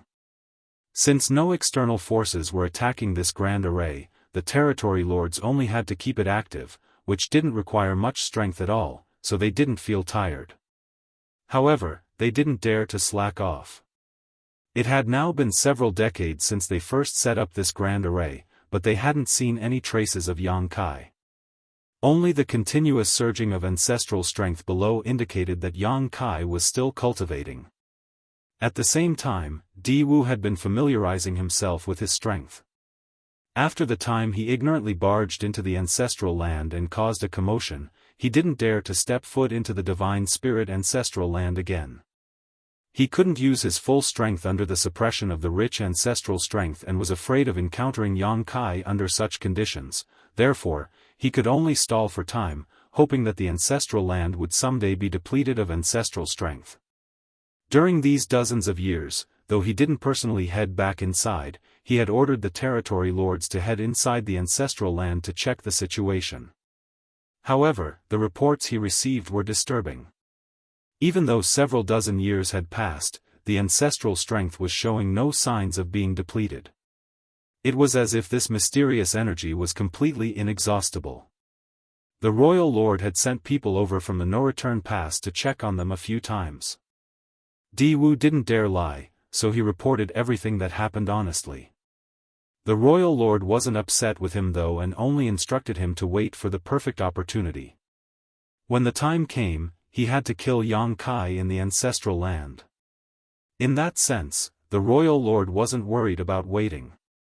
After getting the royal lord's reply, Di Wu felt more assured and was filled with determination as he waited. 100 years passed, but the situation inside the ancestral land remained unchanged. By now, Yang Kai had rewound through untold ages. Currently, he was witnessing an abundance of divine spirits in the ancestral land. There were even some species that Yang Kai had never seen or heard of before. This was during the early ancient era when the monster race ruled the universe and the divine spirit's glory had faded. Despite that fact, the ancestral land was still a paradise for the divine spirits. Rewinding further, he witnessed an unimaginably huge battle that happened in the ancestral land. That battle was an internal struggle between divine spirits. Those large bodies were as tall as the sky and broad as the earth, and during that period, the ancestral land was actually far broader than what it was now. That war resulted in many divine spirit species, and an enormous amount of divine spirit sources, shattering. Even a vast stretch of the ancestral land was destroyed. Further back was the primordial era. This was the time when the divine spirits ruled, and it was also when they were at their prime. They were so strong they were practically invincible. If they hadn't gone through that internal war, the monster race wouldn't have had a chance to rise up. Yang Kai suddenly had a strange feeling, like he was witnessing something unfathomable. That feeling started vague, but as time passed and the longer he witnessed the ancestral land's reverse evolution, the more that feeling became obvious. At this moment, the rewinding of time was extremely fast, and many scenes were rushing by as though they were only flashes of memory. If Yang Kai hadn't become one with the ancestral land and was currently relying on it to look back in time, he wouldn't have been able to see those scenes at all. It wasn't until one moment that all the divine spirits on the ancestral land had completely disappeared, and the entire land was filled with an ancient and barbaric aura that a bright light flashed across the land before everything returned to stillness. Yang Kai felt his heart skip a beat as he suddenly felt anxious. Then, for the first time, he took the initiative to activate the time principles to affect the huge ancestral land. The rate of time rewinding slowly and gradually came to a stop. It was then that Yang Kai was able to get a closer look at this land. The ancestral land of this era was different from all other eras because this was what it looked like before divine spirits and ancestral strength existed. In this era, the ancestral land was only a vast, empty expanse. Such an ordinary world could be found everywhere in the 3,000 worlds of this time. Yang Kai didn't see the bright light from before and knew he had gone too far back in time. After that realization, he couldn't help but feel anxious as he vaguely felt he had missed something of critical importance. It was meaningless to continue looking back in time as the ancestral land was now just an ordinary continent. Yang Kai wouldn't be able to get any new information if he just let things proceed. How this continent became the divine spirit ancestral land was the most important piece of information, and that bright light that flashed past just now. Yang Kai immediately surged his time principles, making the ancestral land lock onto that specific time and dig into the memories branded deep inside it. Slowly, time began to flow again, but this time, it wasn't flowing backwards but forwards from the point at which Yang Kai had stopped. The vast and barren land was quiet and without any vitality except the lush green forests. Suddenly, a bright light appeared in the sky and illuminated everything. The light was so bright that it lit up every part of the continent that would be the ancestral land. When Yang Kai was rewinding the time, he caught a glimpse of the primordial light, but it flashed by so fast that even he couldn't be sure he could capture its true appearance. That was why he decided to use time principles to take a closer look. Never had he seen such a bright and powerful light. It was as if all the colors in existence had combined into this ball of light but didn't fuse. Every color was radiating its own glow.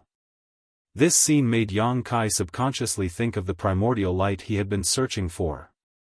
Yang Kai suddenly had the urge to laugh. He had spent hundreds of years visiting one great territory after another, trying to find any trace of the primordial light only to come up empty. Then, he came to the ancestral land and decided to abandon his search. However, he didn't expect that he would be able to see the primordial light while looking into the ancestral land's past. How could he have stumbled upon such fortune? After thinking about it, Yang Kai thought this was a preordained result.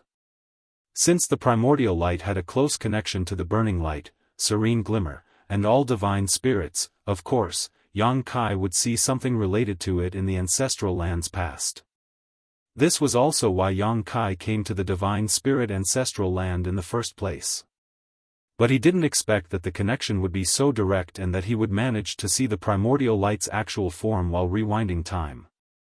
This was certainly the most important moment for this world, so Yang Kai focused all his attention and carefully observed what happened, not daring to miss the slightest detail.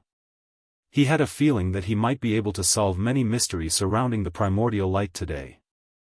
However, an external force suddenly attacked at that moment, surprising Yang Kai and almost severing him from this strange situation. Yang Kai was shocked and quickly calmed himself down before focusing his attention on controlling time principles to make time flow forward faster. He didn't know what was happening outside and only knew that he had seen the Black Ink clan set up some sort of grand array outside the ancestral land when he just began peering into the past. Therefore, he suspected that the external attacking force might have something to do with the Black Ink clan. If he didn't speed things up, there was a huge possibility that he would be completely interrupted and forced out of this mysterious state, which was naturally something he couldn't accept. It had been extremely difficult for him to come this far, so she couldn't stop at the cusp of success, only to return empty-handed. He quickly felt rage rising up inside him, but the destabilization of his mood seemed to disrupt his state of mind even further, so he quickly calmed himself and discarded all distracting thoughts. Soon, he saw the bright light sweeping down from the void. Thousands of colors flickered within the light, making for a beautiful sight. That light was flawless, just as one would expect from the first light in this world. However, Yang Kai soon noticed that the primordial light was extremely unstable. The countless colors within the light were in conflict with each other, and even the light's true form showed signs of collapsing. After observing it for a while, Yang Kai realized that this was the primordial light after it had separated out the powers of the Yang and Yin. It already had some deficiencies, so it was no longer in its perfect state. Before coming here, the primordial light had lost the power of the Yang and Yin. After countless years of confusion and silence, those two most fundamental energies would transform into the burning light and serene glimmer. Since those two had conflicting powers, they then unconsciously created the chaotic dead territory. How could the primordial light maintain stability when it had lost its two most fundamental energies? In a blink of an eye, the primordial light ruthlessly crashed down onto the most primitive continent from billions of kilometers away. At that instant, the light enveloped every inch of the ancestral land, and the thousands of different colors splashed out across the world. Martial Peak, Chapter 56-31, both were surprised. The heaven-sealing earth-locking grand array outside the ancestral land, the 4 gates 8 palaces Great Pagoda array, was still active. Meanwhile, inside the ancestral land, Di Wu was recklessly releasing his strength to vent his rage. 300 years had passed. He had been waiting here for 300 years, but there were still no signs of Yang Kai. Although the royal lord in the no-return pass didn't urge him, he knew that not taking down Yang Kai after such a long time showed his inability. It wouldn't be too bad if he were a territory lord, but now that he was a royal lord, though not a true royal lord, he still represented the peak of the Black Ink clan. Before, Di Wu dared not head too deep inside the ancestral land because he was still unfamiliar with the huge, new power inside him. Also, the extremely dense ancestral strength of this place had a massive suppressive effect on him. Back then, he wasn't confident in defeating Yang Kai even if he managed to lure him out. So many years of waiting weren't in vain though, because 200 years ago, the ancestral strength in the ancestral land began gradually decreasing and thinning out day by day. Until this day, the amount of ancestral strength remained stagnant. Now, although there was still ancestral strength in the ancestral land, it wasn't nearly as dense as it was 300 years ago. It was at a level that Di Wu could tolerate. Of course, the more important reason was that he had finally gained more control over his strength after so long. It was impossible to fully control the strength he obtained from the Black Ink Nest and 13 sacrificed territory lords because if he could, he wouldn't be a pseudo-royal lord but a real royal lord. In other words, by using the source fusion technique, the total strength Di Wu possessed wasn't any less than a real royal lord, but his ability to control that strength was inferior to one. Now that the environment had changed and he had gained better control over his strength, Di Wu finally had the bravery to attack. Every time Di Wu attacked with his majestic black ink strength, the ancestral land would tremble. If this had been an ordinary universe world, it wouldn't have withstood the ruthless bombardment of a pseudo-royal lord and might have been shattered already. However, the divine spirit ancestral land was different. This was a continent that had existed since the primordial era and had nurtured numerous divine spirits. Whether it was the land's robustness or the strength of its grand Tao and principles, all were far beyond ordinary. While Yang Kai was looking into the past, he even witnessed the internal war between the divine spirits. There were countless powerful divine spirits involved in that battle, including many as strong as the Dragon Emperors and Phoenix Empresses, which made it difficult to estimate how many divine spirits had died in that battle. That war was definitely among the most shocking the universe had ever witnessed, with few if any matching its magnitude and intensity. Even that great battle that involved the entire ancestral land didn't destroy this world though and only damaged it somewhat, so how could a lone pseudo-royal lord be capable of that? Therefore, Di Wu couldn't help but be dumbfounded after releasing a series of attacks. The divine spirit ancestral land was far more mysterious than he imagined, and most importantly, his actions seemed to have evoked hatred and resistance from this world. The humans had an old saying, "The world lives." Even a relatively young universe world like the star boundary had its own will, let alone one as ancient and vast as the ancestral land. When the primordial light fell onto the ancestral land and turned into numerous colorful rays of light, the ancestral land's consciousness appeared. As a result, this world's will was far stronger and purer than other universe worlds. If this wasn't the case, the ancestral land wouldn't have shown such favoritism to Yang Kai. All of this was because the ancestral land could feel the golden divine dragon source inside Yang Kai was one of those colorful rays. Of course, Di Wu's efforts weren't totally in vain, as he had almost shaken Yang Kai from his strange state. If he had succeeded, Yang Kai would have been frustrated to the point that he spat blood. After using so much time to witness the ancestral land's history and evolution, he had reached a moment of critical importance, so failing at this point would be too much to bear. Luckily for him, he quickly calmed down his emotions after noticing the strange sensation. "Come out!" Di Wu's roar spread throughout the entire ancestral land, especially in the direction the ancestral strength was moving in. He could roughly guess where Yang Kai was hiding, but since he couldn't break the ancestral land apart, he didn't have a way to get Yang Kai to come out. He had been waiting here for long enough and wasn't willing to continue idling, so, he decided that no matter what, he must make Yang Kai come out of hiding and kill him. Suddenly, a resounding dragon roar came from below the surface. It sounded furious, and Di Wu could clearly feel a powerful aura rising from below. Di Wu wasn't surprised but happy because, to him, making Yang Kai come out was the most difficult task. As for killing Yang Kai, Di Wu thought that it wouldn't take too much effort to kill him, so he immediately prepared. Right after he had readied himself, that strong aura closed in. Following that, a huge golden dragon head suddenly appeared from the ground. That dragon head had 2 horns with thick dragon scales all over its body. Its dragon beard was swaying under its widely opened mouth that looked like it could bite away a mountain. The dragon's mouth bit down fiercely at Di Wu as though it was about to swallow him whole. Time principles surged, and even with his newfound strength, Di Wu couldn't help but fall into a daze. Luckily for him, he instantly woke up and quickly retreated. The dragon chased after him with eyes that were filled with fiery rage, seemingly wanting to burn him to ashes. In that moment of running and chasing, the pseudo-royal lord and dragon leapt 1,000 kilometers into the sky, and it was only then that Di Wu caught a glimpse of what this dragon looked like. It was a huge dragon form that seemed to be 100,000 meters long. Though the dragon head was right before him, the dragon tail seemed to stretch out forever, and the dragon pressure was so strong that it was like a furious wind that shook the world around it. Di Wu felt his heart sink. Is this guy Yang Kai? He couldn't help but doubt whether the intelligence had been mistaken because the being before him wasn't an ordinary dragon, or even a powerful ancient dragon, but quite possibly a divine dragon.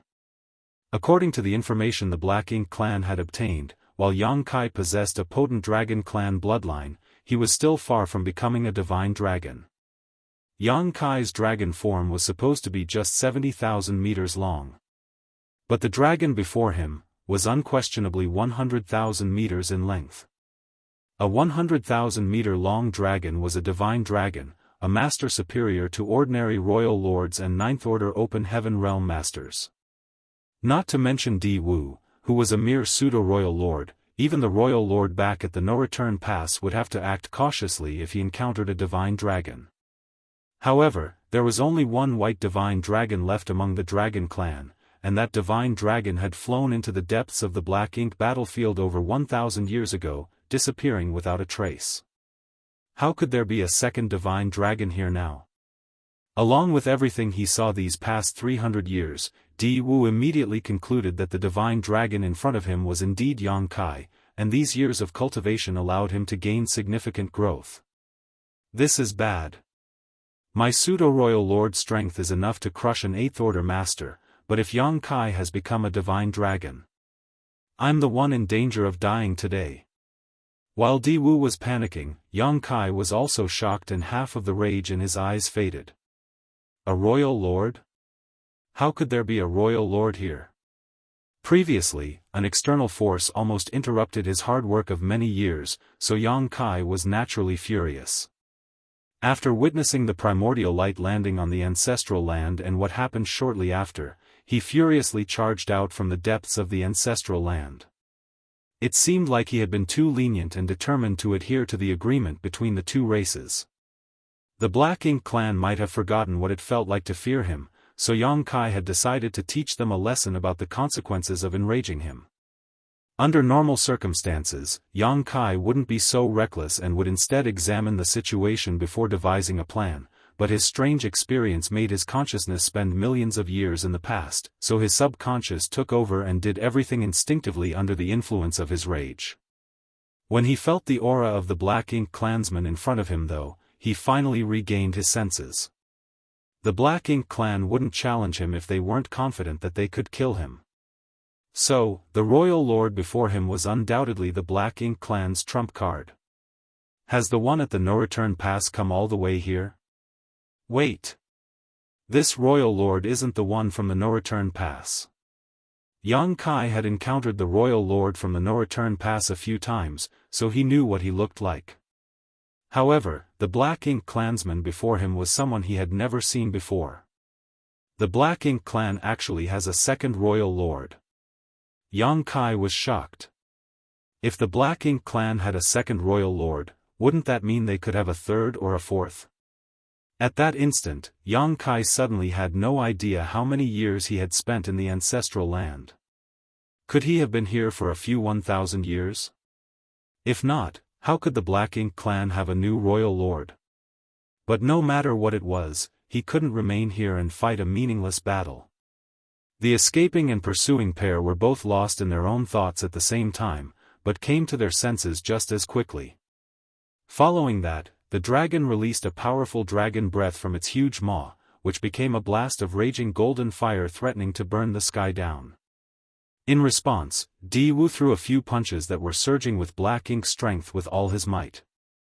A loud boom sounded in the air, and the dragon breath was put out while the Black Ink strength dispersed. Yang Kai and Di-Wu were both sent flying. The huge golden dragon suddenly shrunk and returned to human form. Then, Yang Kai immediately flew away without turning back. He didn't have any intention of fighting a royal lord. With his current strength, it was still quite difficult for him to kill a royal lord, and he was anxious to find out what had happened in the outside world. How long had he been here, and what was the state of the human side? However, he had only flown a short distance when he heard an angry roar from above, "Get down!" Immediately after that, the void trembled and a huge bolt of lightning came crashing down on him. Although the bolt wasn't overpowering, it wasn't weak either.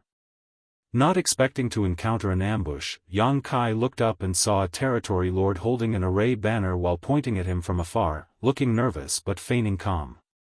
Yang Kai coldly snorted before manipulating space principles, preparing to flee. But just as his instantaneous movement activated, it sputtered and he was ejected from the void. That short pause caused the thunderbolt to hit him directly, making him tremble. Even a few strands of his hair were made to stand on end. A heaven-sealing earth-locking array. At the thought of that, Yang Kai's face fell as a memory from the depths of his mind emerged. He vaguely recalled that when he was looking back in time, he saw a group of territory lords setting up some sort of grand array outside the ancestral land. Now it seemed like they had sealed the ancestral land. No wonder the Black Ink clan dared to attack me. It's because of this. Martial Peak, Chapter 5632, Mysterious Light. Instantaneous movement was indeed one of the most mysterious and unpredictable techniques among space techniques, and Yang Kai relied on it to escape from many masters in the past. However, the Black Ink clan's arrangement prevented this secret technique from activating. With the heaven-sealing earth locking in effect, everywhere inside this grand array was cut off from the outside, meaning if one wanted to leave, one had to destroy the grand array first. It wouldn't be easy to break such a grand array though. Not only was a royal lord targeting him, but Yang Kai was sure that this grand array had other functions besides being heaven-sealing earth-locking.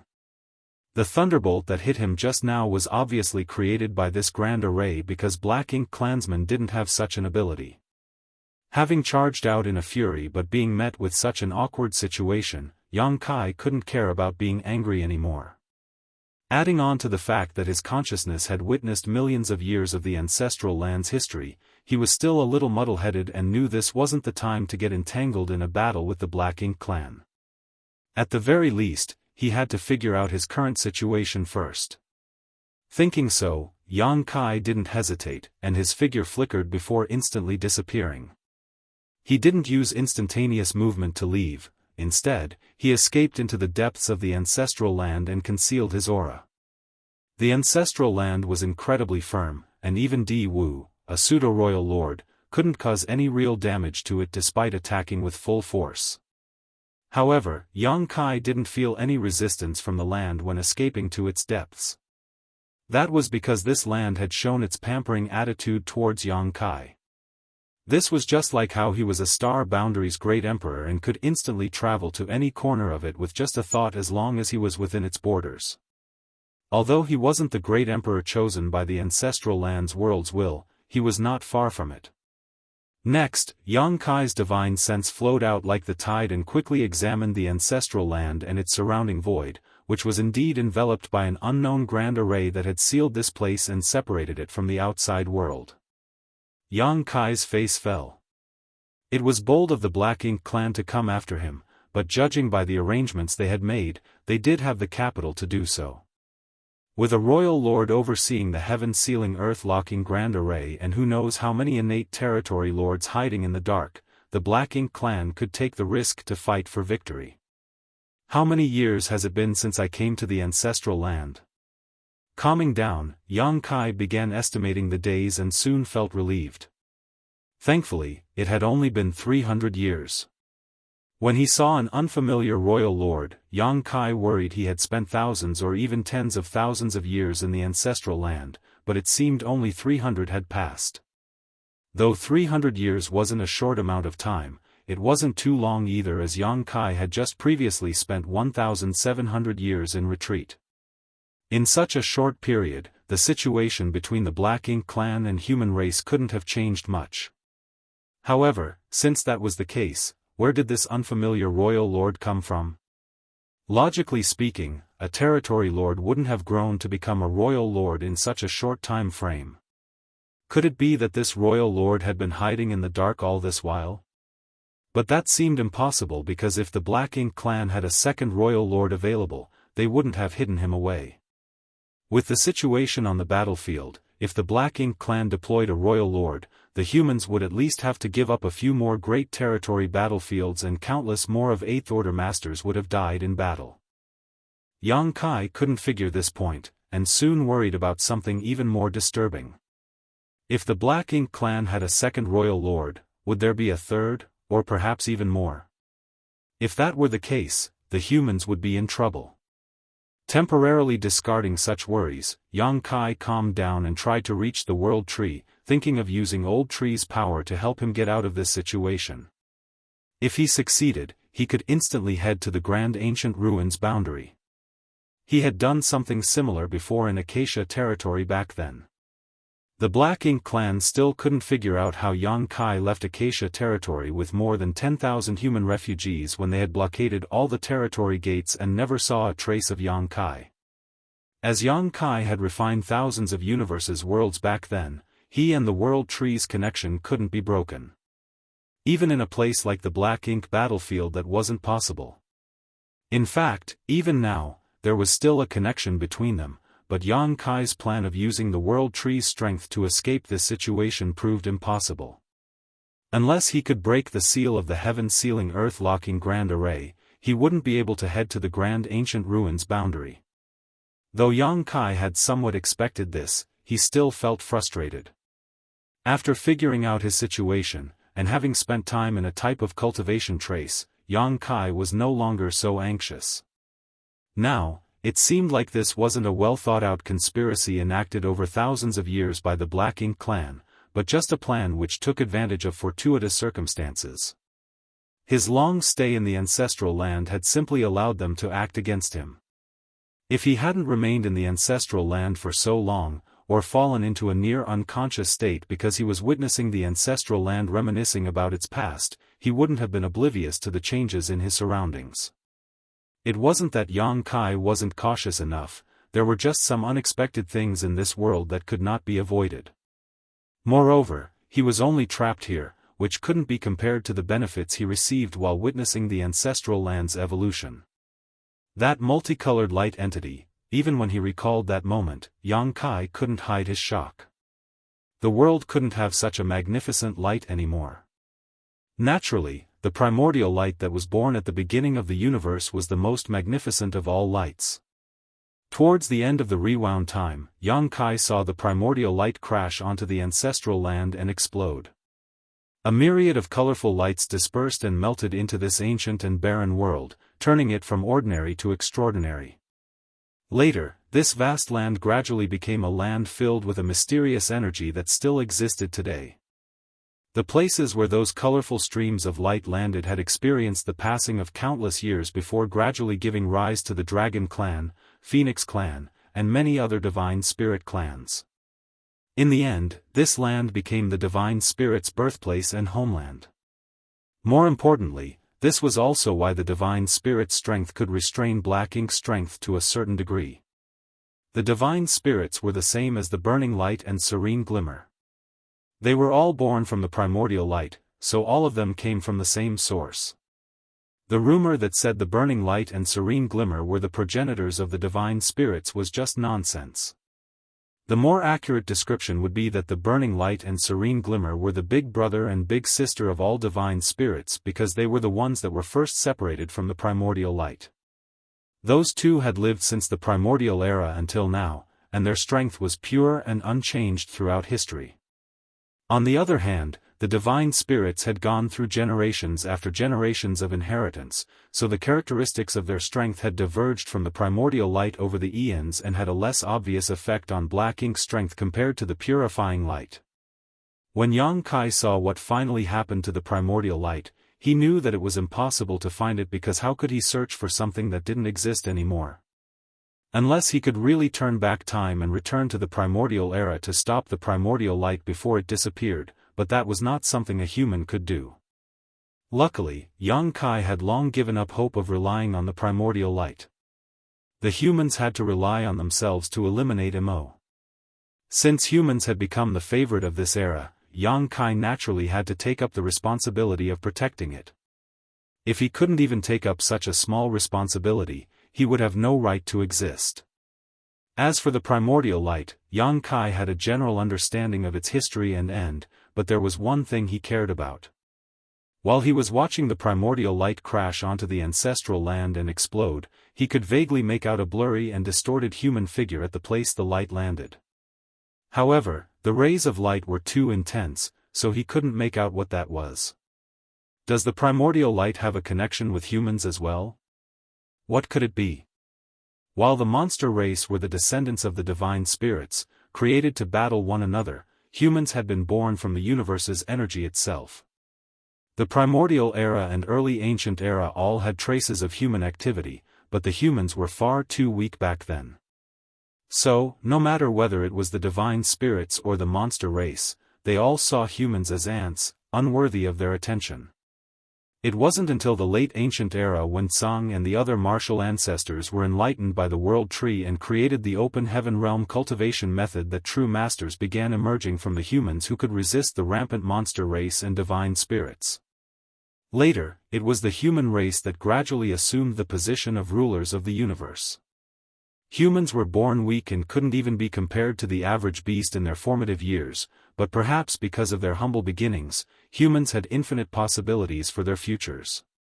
Yang Kai soon stopped thinking about this matter because he had decided not to insist on finding the primordial light, and it was meaningless to think about these things at the moment. The most important thing now was to solve the problem he was currently facing. Since a grand array had sealed this place and stopped him from escaping, his only option was to fight his way out. Even if it meant fighting a royal lord, Yang Kai had to try. Among his current means, the soul-rending thorns were still the sharpest weapon he had to deal with a royal lord. The soul-rending thorns were what played the biggest role when he killed a royal lord outside the Great Sea Celestial phenomenon. Back then, he had used 4 soul-rending thorns consecutively, which caused him to fall into a dazed state, but with how strong his soul was now, Yang Kai estimated he could use 5 soul-rending thorns at once and still barely maintain lucidity. No matter how that royal lord guarded himself, 5 soul-rending thorns could critically injure his soul. Moreover, Yang Kai's strength had reached the peak of the 8th Order Open Heaven realm, so he was far stronger than he was when he had just come out of the Great Sea Celestial phenomenon. He was able to kill that royal lord back then mainly because he was lucky, but luck was never something one could rely on. However, Yang Kai soon brightened up because he discovered that his dragon vein had grown significantly stronger after 300 years of cultivation. Just now, though he had managed to battle the royal lord in his dragon form for a short while, he didn't pay any attention to the changes in his dragon vein. After examining himself though, Yang Kai could feel that his dragon vein seemed to have hit a bottleneck. It was the bottleneck between the ancient dragon realm and the divine dragon realm. If he could achieve a breakthrough, he would be able to advance from an ancient dragon into a divine dragon. This realization greatly enthused Yang Kai. A divine dragon was in existence on the same level as a royal lord or ninth order master. Also, in general, a divine dragon would be stronger than other masters in the equivalent realm. When Yang Kai met Fu Guang in the depths of the dragon pool, the latter was in the same state as he was currently. But Fu Guang was now a white divine dragon. Even without transforming into his dragon form, Yang Kai knew that he had reached an astonishing 99,999 meters in length. Once he could take that last step forward, he could reach the 100,000-meter mark and regain the glory of the third-generation Dragon Emperor whose source he had inherited. Martial Peak, Chapter 5633, Changes in Himself. If so, he wouldn't be embarrassing the third-generation Dragon Emperor who had passed away. Yang Kai's gold divine dragon source came from the third-generation Dragon Emperor, and the third-generation Dragon Emperor didn't only have a 100,000-meter dragon form. 100,000 meters was only the minimum required length to reach the divine dragon realm, while only the strongest among divine dragons would have the right to be crowned a Dragon Emperor and command the Dragon Clan. During the third-generation Dragon Emperor's era, there wasn't just one divine dragon in the Dragon Clan, so being able to stand out among all the divine dragons meant that the third-generation Dragon Emperor was indeed unmatched. But even such a strong master had paid the ultimate price along with the Phoenix Empress of that era just to suppress and seal the Black Ink Giant Spirit God, which clearly showed how powerful a Black Ink Giant Spirit God was. In regards to the speed of cultivation among dragons, Yang Kai was ridiculously fast. Looking at today's Dragon Clan, he could be said to be the second strongest dragon after Fu Guang. He had expected his dragon vein to be refined because ancestral strength constantly flowed into his dragon form while he had been hiding deep below the ancestral land these 300 years. It would be stranger if his dragon vein had not been further refined. At this moment, Yang Kai could clearly feel that the ancestral strength in the ancestral land had thinned out a lot because of him. The refining of his dragon vein had caused his dragon form to grow from 70,000 meters to 99,999 meters.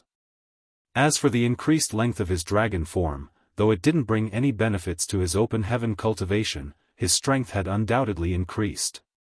At the very least, the intrepidness of his physique and ability to withstand punishment had increased appreciably, which would be of great importance when battling the royal lord later. However, the benefits didn't stop there. The Dragon Clan's bloodline talent was the Tao of Time, so the more refined their dragon vein was, the higher their attainments in the Tao of Time rose. That was one of the benefits gained from inheriting a divine spirit bloodline. The Dragon Clan didn't need to have strong comprehensive skills. As long as their bloodline reached a certain purity, they would naturally comprehend things that ordinary people couldn't. Yang Kai could clearly feel that his attainments in the Tao of Time had greatly increased.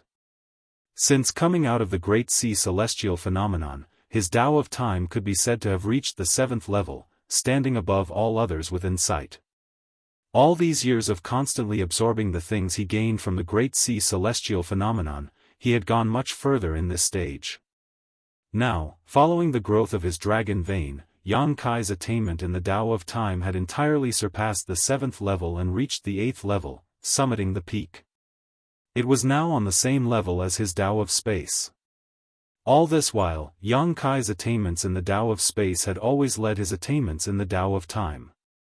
This wasn't only because he had been cultivating the Tao of Space for longer, but also because he had a natural aptitude in the Tao of Space. If he hadn't obtained an extremely pure Dragon Clan bloodline, there was a huge possibility that he wouldn't have any attainments in the Tao of Time at all. Now that his attainments in these two grand Taos had become even, they had a huge effect on him. The first was that time in his small universe now flowed even faster. If the previous speed of time in his small universe was between 6 and 7 times faster than in the outside world, it was now 10 times faster. The faster flow of time in his small universe meant that his heritage would increase faster as well. Of course, this didn't hold much meaning to Yang Kai anymore because he would soon reach his innate limit in the open heaven martial Dao.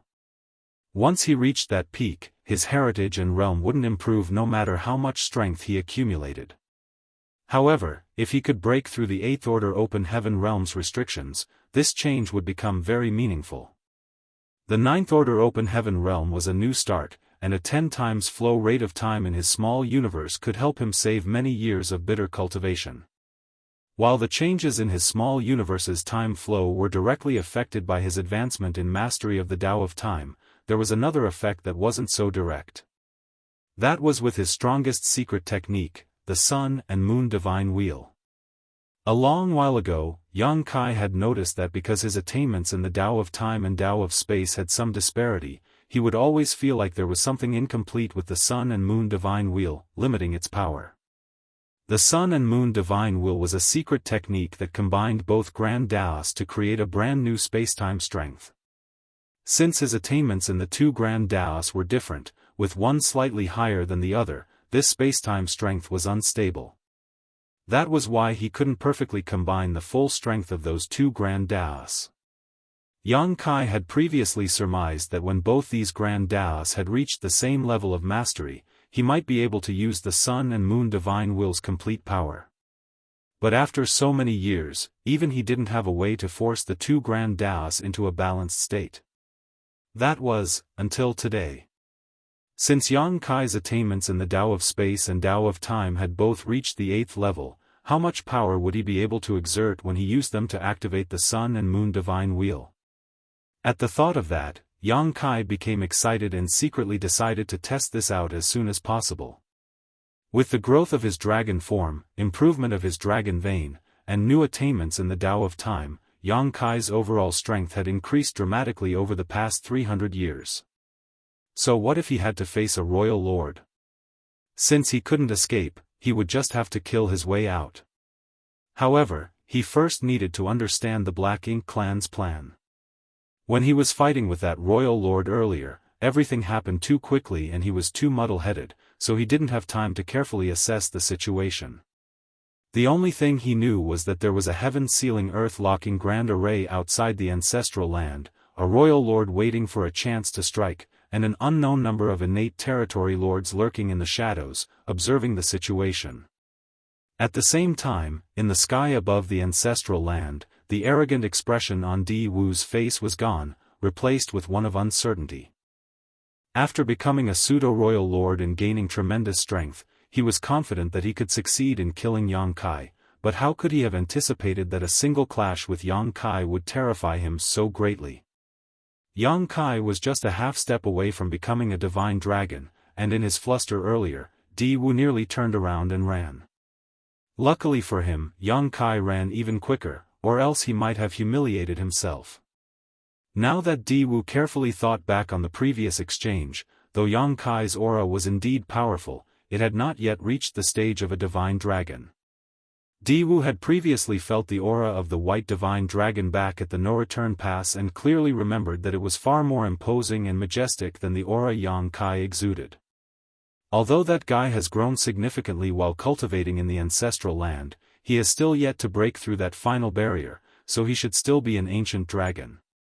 Having realized that, Di Wu felt relieved. If Yang Kai really had become a divine dragon, Di Wu would have no choice but to flee.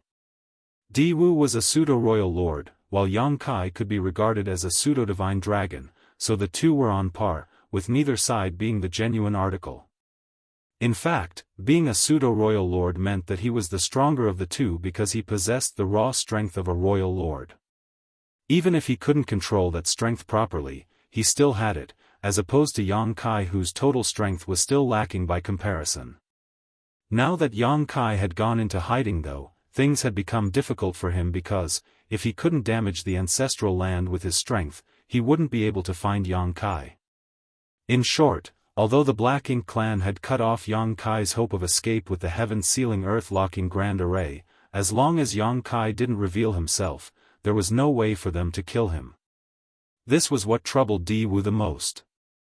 Before coming here, he didn't expect the situation in the ancestral land would turn out like this.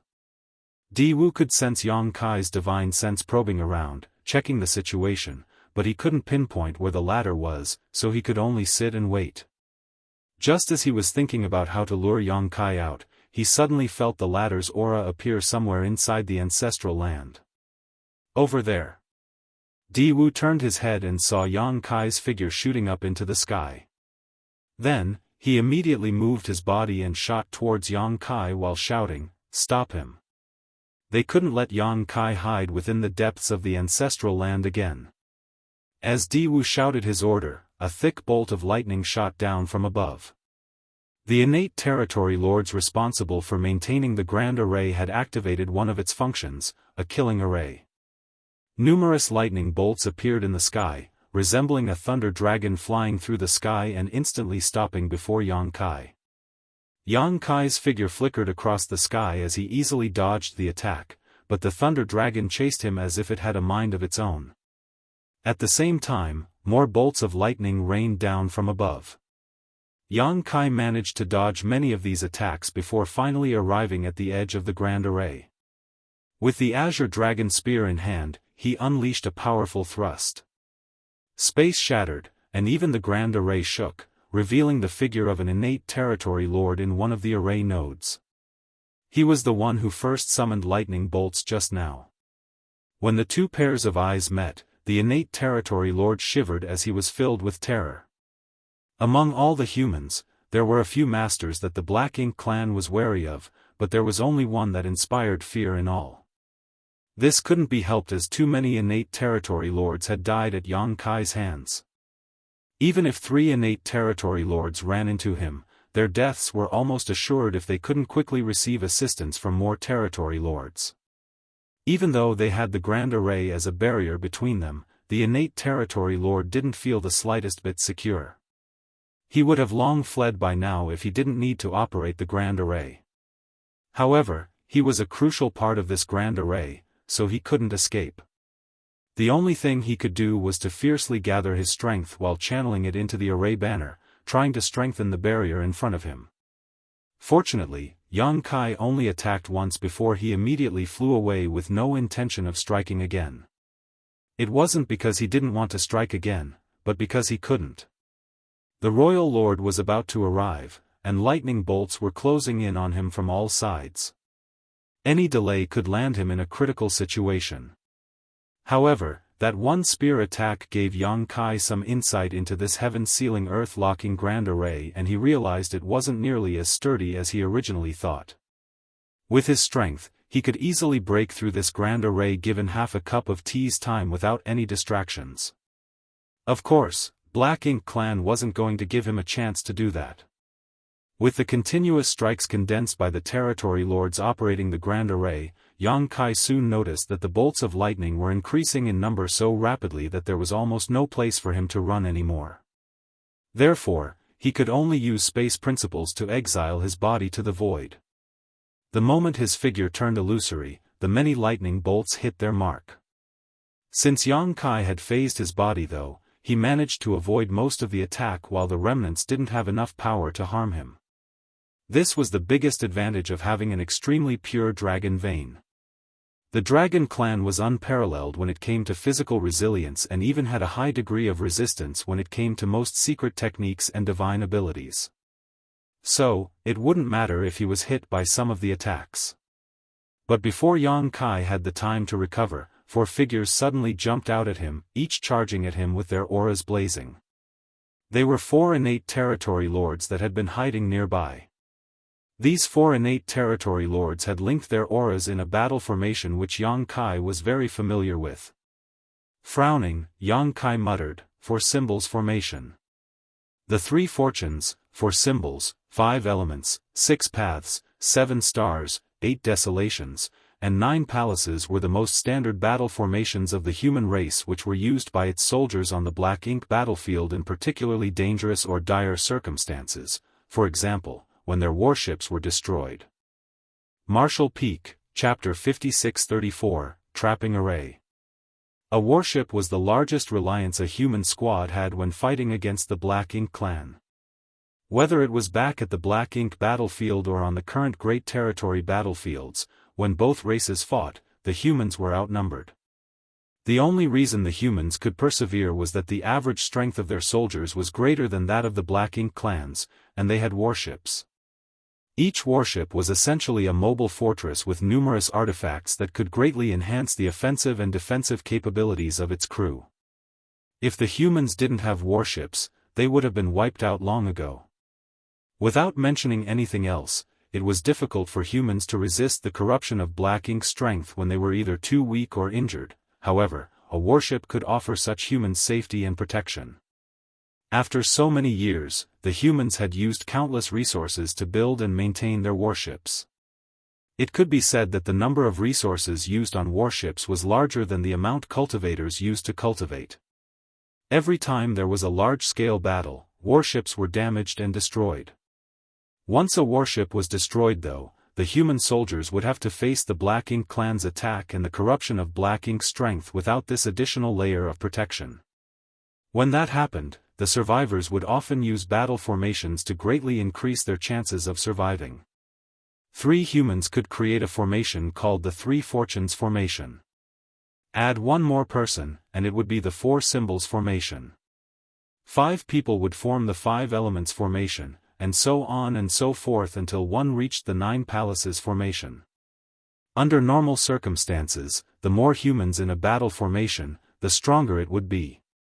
When Yang Kai was on the Black Ink battlefield, he led the many 7th Order Open Heaven Realm Masters of Dawn squad to form the 8 Desolations formation several times to kill their enemies, producing outstanding results. However, such battle formations could not be formed on a whim as they needed a long period of joint practice. Additionally, the people forming a battle formation had to be familiar with and trust each other because once it was formed, not just their auras, but their very lives would become linked. If one suffered, all suffered, and if one prospered, all prospered. If there wasn't enough trust between partners, it would be impossible to even form a battle formation, much less bring out its full strength. On the Great Territory battlefields, there were significantly fewer 8th Order Open Heaven Realm Masters than Territory Lords, but the reason the humans could stubbornly resist the Black Ink clan's continuous onslaught was that they made good use of battle formations. The Black Ink clan generally wouldn't use such formations because they didn't trust each other like how the human cultivators would. Rather than wasting their time and effort in forming battle formations, they preferred fighting alone because they could more freely use their strengths. Yang Kai had never encountered a situation where the Black Ink clan used a battle formation, and never expected to see it happen today. More importantly, it was 4 innate territory lords that formed this formation, which illustrated the Black Ink clan's determination to kill him. In the face of the huge pressure of confronting Yang Kai, these 4 territory lords had set aside all their reservations and banded together to defeat this formidable enemy. These 4 territory lords with linked auras charged forward, and though Yang Kai could see at a glance that their battle formation wasn't tightly bonded, he didn't want to be entangled with them for too long. With a sweep of his spear, Yang Kai thrust out more than a dozen times in the direction of those territory lords to slow down their approach. Then, he quickly flew downwards before immediately shooting away. Those 4 territory lords immediately changed directions and chased after him. The royal lord also quickly changed directions, trying to cut Yang Kai off. Despite there not being much difference in their speed, Yang Kai was proficient in space techniques, so it wasn't easy for the royal lord to block him. After flying around the ancestral land several times, the Black Ink clansmen sadly found that although they had taken advantage of the time Yang Kai was cultivating to seal him here, there was nothing they could do about him if he didn't fight them head-on. On the contrary, Yang Kai had managed to discover the Black Ink clan's strength with his constant probing. This made Di Wu furious. At that moment, a voice entered Di Wu's ear. It was from the 7th Order Black Ink disciple responsible for setting up the Grand Array. Once Di Wu heard what was said, he revealed a happy expression and nodded subtly. While Yang Kai was moving around the ancestral land, the killing array linked to the grand array surrounding the ancestral land didn't stop and was constantly sending lightning bolts towards him. It was a pity that this grand array's primary function was to act as a heaven-sealing earth-locking barrier. Though it had a killing array embedded inside, it wasn't very powerful, so Yang Kai could easily dodge its attacks. With Yang Kai's current strength, only a grand array set by a great grandmaster in the Tao of spirit arrays could completely incapacitate him. A spirit array set up by a few 7th-order Black Ink disciples with mediocre achievements in the Tao of spirit arrays naturally wasn't as profound. As the chase continued, the ancestral land suddenly became covered in mist. This mist wasn't that dense in the beginning, but as time passed, it became denser and denser until visibility became essentially zero. Even divine sense was restricted to only being able to extend 100 meters from an individual. All of that was because the grand array had changed. Since the killing array was useless, they had switched it for a trapping array.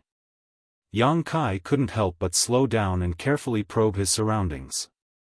There were sounds of wind blowing, birds chirping, and a vague sound of a cry and howl.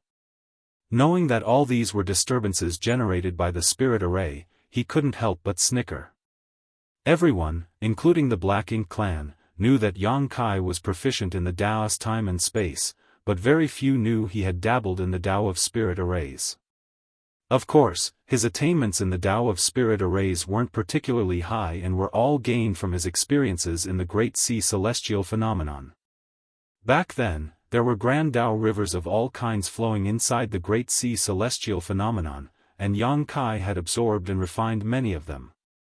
Yang Kai had taken so many Tao rivers with different great Taos filled with Tao essence into his small universe that talents in all kinds of different grand Taos were now born in the Void Continent. If Yang Kai only relied on these shallow attainments, he wouldn't be able to see through this trapping array, but that wasn't all he had to rely on. He closed both eyes, and when he opened them next, a golden cross flashed across his left pupil. The Demon Eye of Annihilation was an eye-secret technique he inherited from Myriad Demons' cave heaven. It could see through all illusions and was rumored to be able to see the past and tell the future once cultivated to its extreme. Yang Kai didn't have any intentions of seeing the past and looking into the future, but the Demon Eye of Annihilation's ability to see through illusions was the perfect thing to unravel spirit arrays. With this secret technique active, Yang Kai was able to see through the mist and get a clear view of his surroundings. Even though he hadn't reached the point where he wasn't affected by the mist at all, it was enough to help him in this situation. If the Black Ink clan had placed their hopes on this trapping array to restrict his movements, they had made the wrong choice. Yang Kai wasn't in a hurry to reveal his secrets though, so he wore a gloomy look on his face and slowed down his actions so that he could test the Black Ink clan and learn more about their situation. Soon, he saw the Royal Lord had stopped near the border of the Grand Array, seemingly ordering some kind of attack while looking in his direction with murderous intent filling his face. But Yang Kai noticed the Royal Lord didn't intend to charge right at him, which surprised him as he didn't know what the other party was worried about. Di Wu was indeed worried. Despite knowing that Yang Kai wasn't a true divine dragon, when they exchanged moves earlier, he had fully experienced how strong Yang Kai was. Adding on to the invisible suppression from the ancestral land, Di Wu wasn't confident he could kill Yang Kai without being injured. To a Black Ink clansman, being injured was a troublesome thing. They could endure minor injuries, but they would have to hibernate inside a Black Ink nest if they got seriously wounded. Di Wu couldn't accept the idea of having to hibernate and recuperate after his first battle as a pseudo-royal lord. Moreover, Yang Kai had a strange method to attack one's soul, and he had yet to use it, so Di Wu thought that he had to wear down Yang Kai's strength and means before he could deal the finishing blow. Otherwise, if he were attacked with that technique, he couldn't be sure whether he could make it out of this conflict alive. In the meantime, Yang Kai saw 4 figures quickly arrive beside Di Wu. They were the 4 that formed the 4 symbols formation. Soon after that, another 4 innate territory lords appeared. This scene shocked Yang Kai. He didn't notice the other 4 territory lords before and couldn't help but secretly exclaim at how determined the Black Ink clan was. When he was circling the ancestral land earlier, trying to investigate the Grand Array, he saw at least 10 innate territory lords maintaining its operation from the outside. Adding on the 8 territory lords before him, and perhaps a few that were still hiding, didn't that mean the Black Ink clan had sent a royal lord and more than 20 territory lords to deal with him? When faced with such a lineup, even a 9th Order Open Heaven Realm Master would find it difficult to handle, let alone an 8th Order Master like himself. Yang Kai soon learned that wasn't all though, for the Black Ink clan had also apparently deployed a massive Black Ink clan army as well. Moments later, the Black Ink clan army mustered their courage to charge into the mist under the Black Ink clan master's orders. It was obvious that they were planning to exhaust Yang Kai using these cannon fodder. What's more, there might still be other arrangements on the Black Ink clan side that Yang Kai was unaware of as of yet. Inside the mist, Yang Kai pretended to be disoriented as he walked around in circles, acting like a headless fly. When he tried to escape the mist by flying into the sky, he couldn't. Also, he failed when he tried to dive down and hide inside the ancestral land.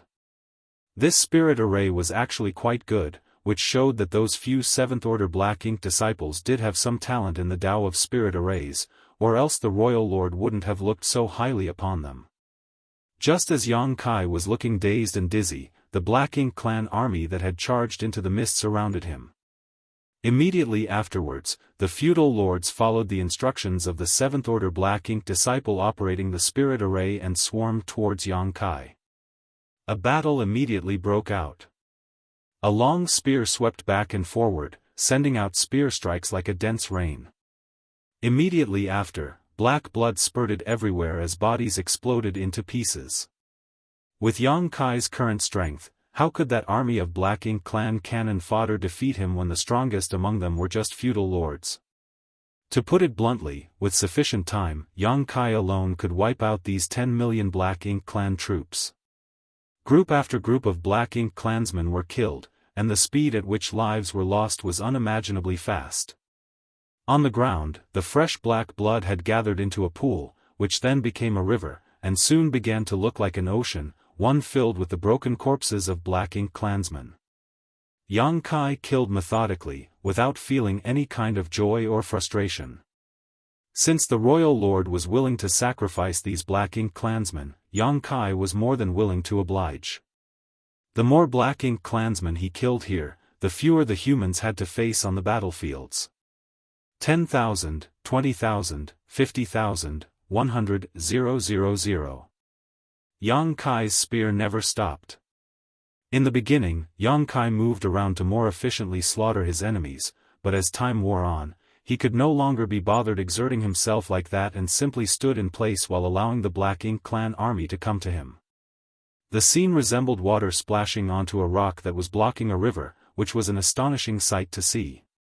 So many had died so quickly that the Black Ink clan army would have broken and routed if not for the territory lords and royal lord overseeing them, forcing them to continue. Marshall Peak, Chapter 5635, Scheming Against the Unexpected. No one could maintain their calm when facing a hopeless battle. The humans couldn't, and neither could the Black Ink clan. The Black Ink clan soldiers attacking from all directions couldn't even get within 1,000 meters of Yang Kai. No matter whether it was a feudal lord, a high-rank Black Ink clansman, or low-rank Black Ink clan member, they perished with a single swing of the spear. Under such desperation, the Black Ink clan army's morale soon crumbled. However, the royal lord and many territory lords were watching them from the outside, so they dared not retreat and could only force themselves to continue charging forward. A day later, Yang Kai's kill count had grown from 100,000 to 200,000. The breath Yang Kai let out was so intensely hot that it seemed like it was about to burn a hole through the void. The hand he held his spear with was still as firm as ever. A few days later, 200,000 became 500,000. Half of the million Black Ink clansmen that came to the ancestral land had died, causing the battlefield to reek of blood. Under Di Wu and the other territory lords' gazes, Yang Kai's speed finally began slowing down. He was sweating profusely, and his complexion seemed a little pale. Di Wu was satisfied with what he saw. If he could exchange 1,000,000 Black Ink clan soldiers for Yang Kai's life, he would do it without a frown. Moreover, if he succeeded and returned to the no-return pass, rather than punish him, the royal lord would certainly reward him. 1,000,000 lower Black Ink clansmen was nothing because as long as they had Black Ink nests and resources, they could easily produce more such soldiers. On the other hand, how many innate territory lords had died at the hands of Yang Kai over the years? Innate territory lords came from the primordial heaven source grand restriction, so each one killed meant there was one permanently lost. Therefore, 1,000,000 Black Ink clansmen couldn't compare to even one innate territory lord. Since Di Wu had great understanding of the human's open heaven realm, he knew that a human's strength came from his or her small universe. The stronger the heritage of the small universe, the stronger the human was. But the strength inside a human's small universe wasn't inexhaustible. Yang Kai had been fighting alone, non-stop for days and had killed over 500,000 Black Ink clansmen, so he must have consumed a lot of energy. It's time. As Di Wu thought so, he didn't hesitate and flew straight into the mist. Then, he followed a 7th-order Black Ink disciple's directions and silently advanced towards his target. Meanwhile, the 8 territory lords noticed the situation and mustered their courage to follow behind Di Wu. Although Yang Kai was killing the Black Ink clan soldiers, he still noticed these external movements and couldn't help but frown. It seemed like things weren't moving according to his plan. He was feigning lethargy right now. To him, the best outcome here would be to lure a few territory lords over so that he could kill them first and weaken the Black Ink clan's overall strength. But the royal lord didn't act as Yang Kai expected and instead led 8 territory lords against him all at once. At that moment, Yang Kai felt a huge sense of danger as he quickly revised his plans. This trapping array couldn't hold him, as he could see through it quite easily, but there was no use in simply overcoming the trapping array because the ancestral land was still sealed by the heaven-sealing earth-locking grand array. Since he couldn't escape, would he have to play the game of cat and mouse with the Black Ink clan masters again? Of course, he wasn't willing to waste his time doing so. What's more, he understood that it was better to kill a single territory lord than 1,000,000 Black Ink clan soldiers. In an instant, Yang Kai calmed down. Since the territory lords dared to come over, he had to let them know the consequences of their actions. If he missed this opportunity, he might not get another one. Having determined his next course of action, Yang Kai pretended to be even weaker. The 8 territory lords had split into 2 teams and hid within the Black Ink clan army, concealing their auras while nearing Yang Kai. 4 of them were mixed within the army while 4 remained on the outskirts. Meanwhile, the royal lord was hiding even further away, silently watching Yang Kai's every move as if he were a predator hiding in the dark, waiting to pounce. As the distance between them decreased, the 4 territory lords nearest to Yang Kai began secretly linking their auras. Yang Kai knew it was time for him to act, because once those 4 territory lords linked together, they could easily form a battle formation. By then, it would be much harder for Yang Kai to kill them.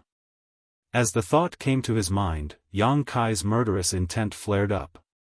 Instantly, whether it was Di Wu or the 8 territory lords, all of them could clearly sense the sudden change in Yang Kai. He was radiating a dangerous aura and the paleness on his face had vanished. That sudden change caught them off guard. Di Wu immediately stared in the direction Yang Kai was standing, and although there was a dense layer of fog between them, he could see a pair of black eyes looking right at him. In the next instant, an endless darkness enveloped him. Almost instantly, Di Wu felt like he had fallen into an abyss that contained not even the tiniest bit of light. He seemed to be alone in the universe and even his senses failed to detect anything around him. It was one of the 2 core eye secret techniques of the myriad demons' heaven, the Black Purgatory Eye.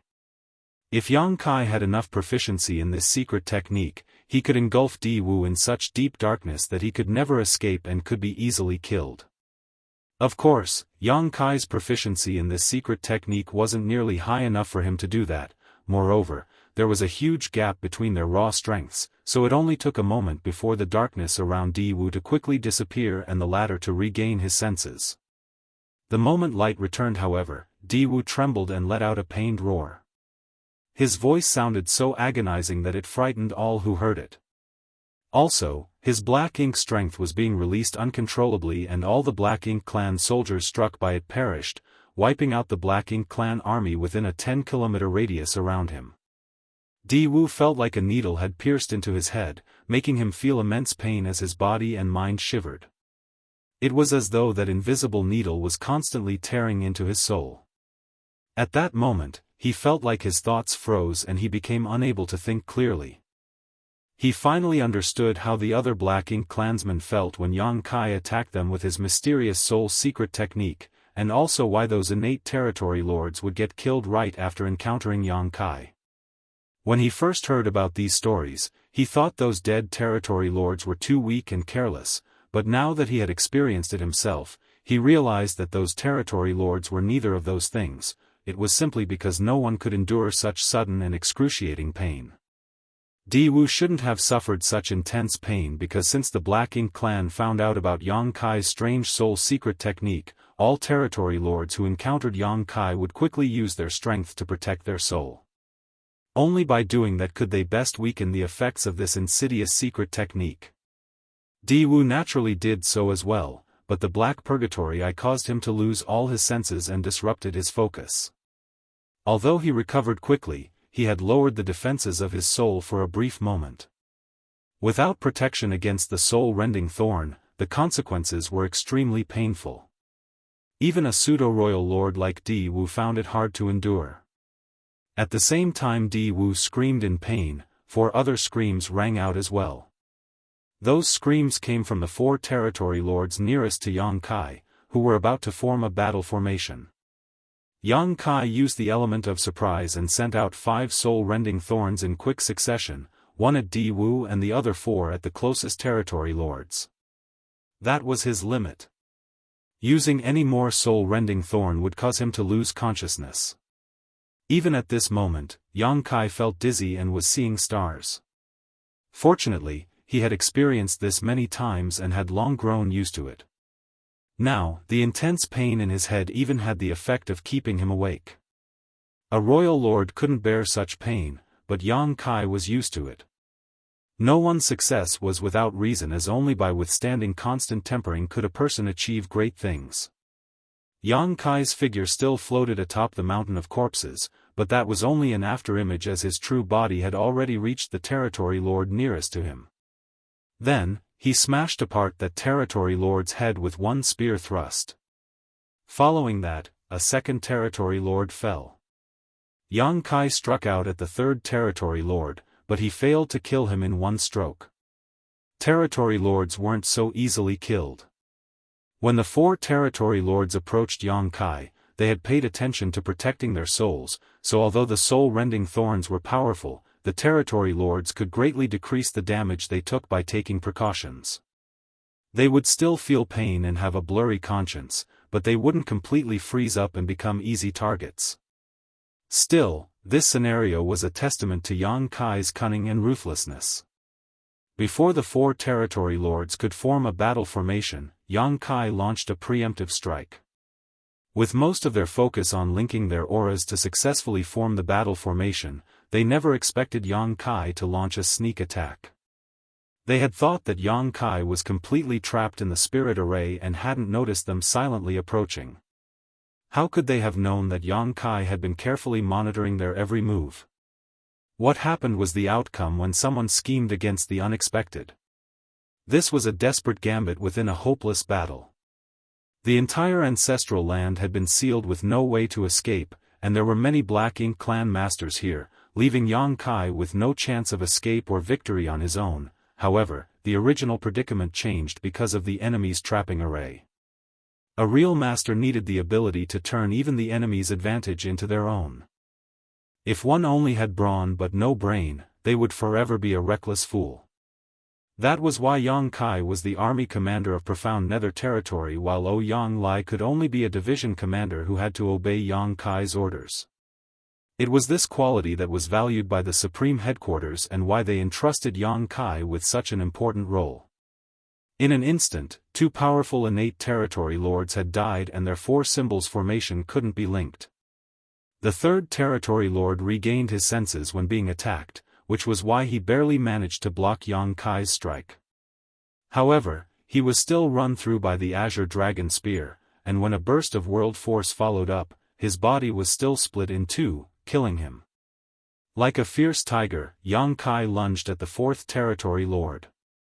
It was only then that the other four territory lords outside finally reacted, but after recovering from their initial shock, they seemed hesitant.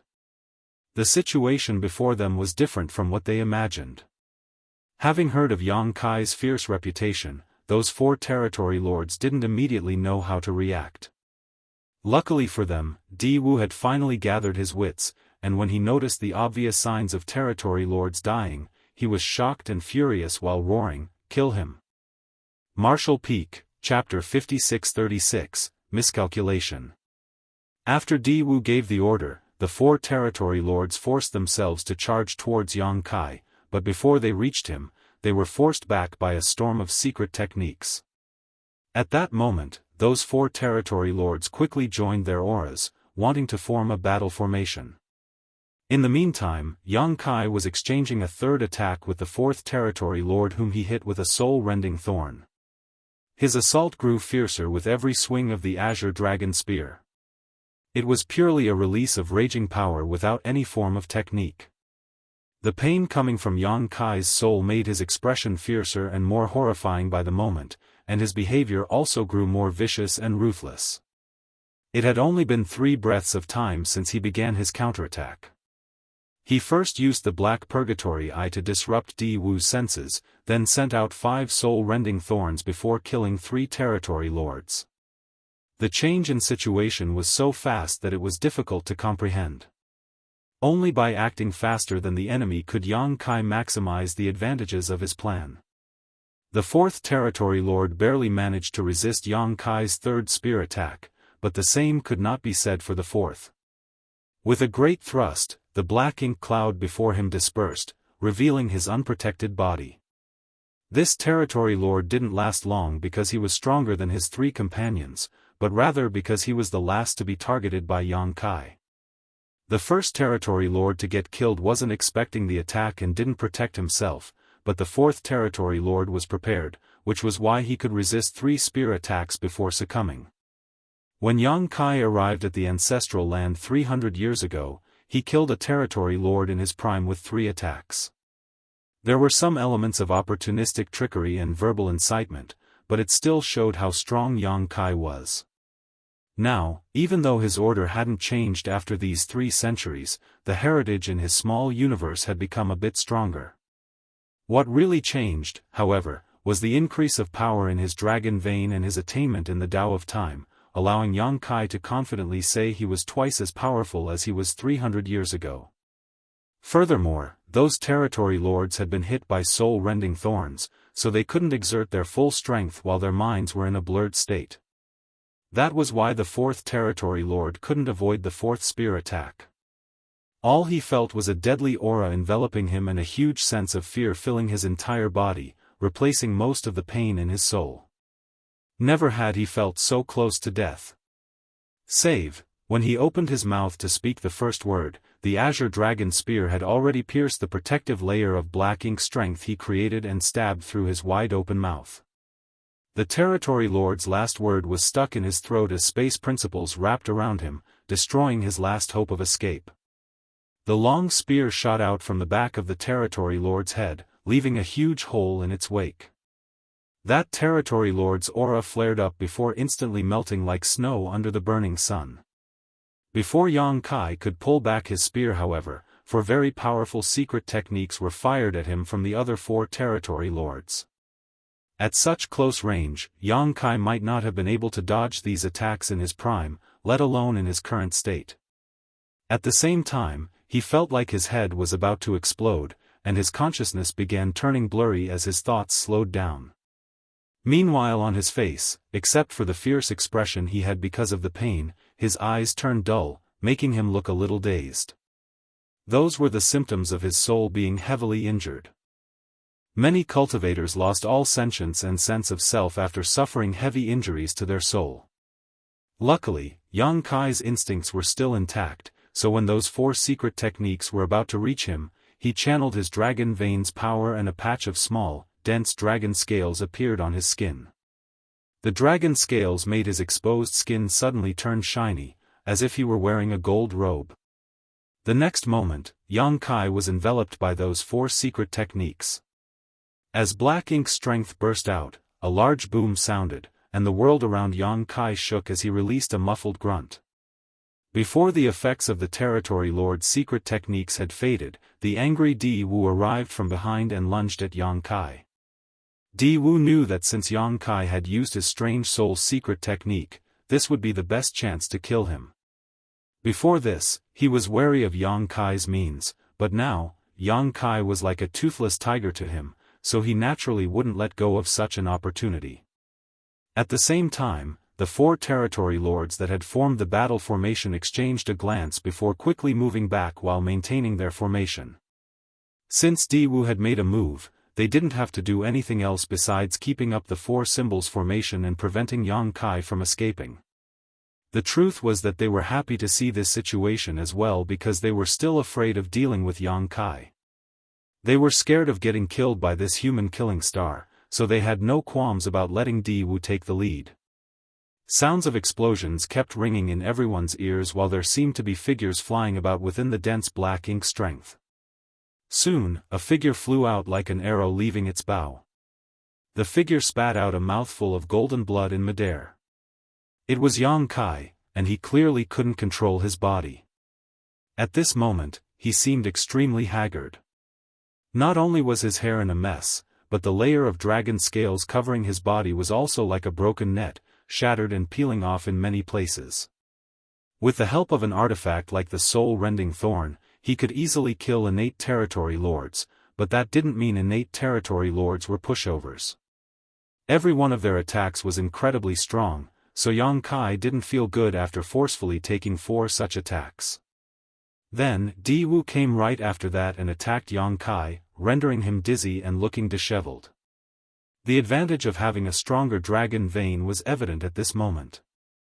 If Yang Kai's dragon form was still 70,000 meters long, he might not have been able to withstand such a heavy beating, but now, though he was injured, he didn't lose all combat ability. This was the specialty of a powerful dragon vein. It granted the physical body incredible resilience. All the attacks were first weakened by the dragon scales before reaching the body, so the impact was naturally weakened. It was especially so for the 4 secret techniques used by those 4 territory lords. First, they were obviously weakened by the dragon scales before they hit Yang Kai. However, the effect of the dragon scales' protection was greatly weakened when facing physical attacks like the ones Di Wu used. Following Yang Kai's haggard figure was Di Wu. He also flew out from the area covered by black ink strength while staring coldly at the pale figure before him, roaring loudly, "Yang Kai, suffer death." Yang Kai's expression became even more angered as veins throbbed on his forehead, his fury obvious to all. His original plan was to use the soul-rending thorn to kill those 4 innate territory lords and then quickly escape from the trapping array before hiding back inside the depths of the ancestral land to recuperate. Once he had another few years to heal his soul, he would come back out and ambush the others. He couldn't kill the royal lord, but he could kill the other 4 territory lords. Also, if he was decisive and found a good opportunity, he could kill every territory lord that came, just like how he had on the profound Nether Territory battlefield. Back then, he killed so many territory lords that they all trembled in fear whenever they heard his name. When fighting the enemy, it was best to leave nothing to chance, and it was natural to make full use of all of one's strength and advantages. The soul-rending thorn was now Yang Kai's trump card when facing territory lords and royal lords. It could be said that this move worked every time. All Yang Kai needed was patience, because someday, the Black Ink clan forces here wouldn't be able to withstand the losses and would take the initiative to retreat, or deploy even more territory lords. Either way, it wouldn't be much of a loss for Yang Kai. That was his original plan. But even the best-laid plans often fail to withstand the first clash of battle. No one could predict what would happen next in the heat of combat. In the end, Yang Kai still overestimated how much his soul could tolerate. He thought that he could still manage to keep a clear mind after using 5 soul-rending thorns, and he had built the rest of his plan around that idea. However, after he threw those 5 soul-rending thorns out, his consciousness became blurry while he barely managed to maintain some clarity. To put it simply, though he could still think at the moment, his instincts were taking over and he was now showing some signs of falling into a daze. If a cognitively impaired person was attacked, they would either try to escape or retaliate fiercely. Yang Kai obviously gravitated towards the latter response, which was already illustrated by his behavior back at the Great Sea Celestial phenomenon. Otherwise, he would have escaped when he lost consciousness back then. That was why, despite having taken on 4 secret techniques from the territory lords and being beaten up by Di Wu, Yang Kai still glared fiercely at Di Wu in his battered state. Veins were protruding from his forehead as he widened his eyes and said through gritted teeth, "You dare hit me?" Hearing this, Di Wu was filled with murderous intent and turned gloomy after. What nonsense is he talking about? This is a life-or-death battle, who else would I hit if not you? You actually dared to hit me. Yang Kai growled through gritted teeth. He was like a bullied child questioning why he was being targeted while suppressing the vexation he felt inside. Enough nonsense, die. Di Wu roared before immediately charging at Yang Kai. After the previous attack, he was sure that Yang Kai was no longer his opponent. Although he still needed some effort to kill Yang Kai, today was going to be the day of Yang Kai's death. From today onwards, the Black Ink clan wouldn't have to be worried about this human anymore, which was a great contribution on his part. While the thought flashed across his mind, Di Wu's expression suddenly fell because at that moment, Yang Kai's supposedly weakened aura exploded out. "Since you hit me, I'll hit you back." The aggrieved child was finally retaliating.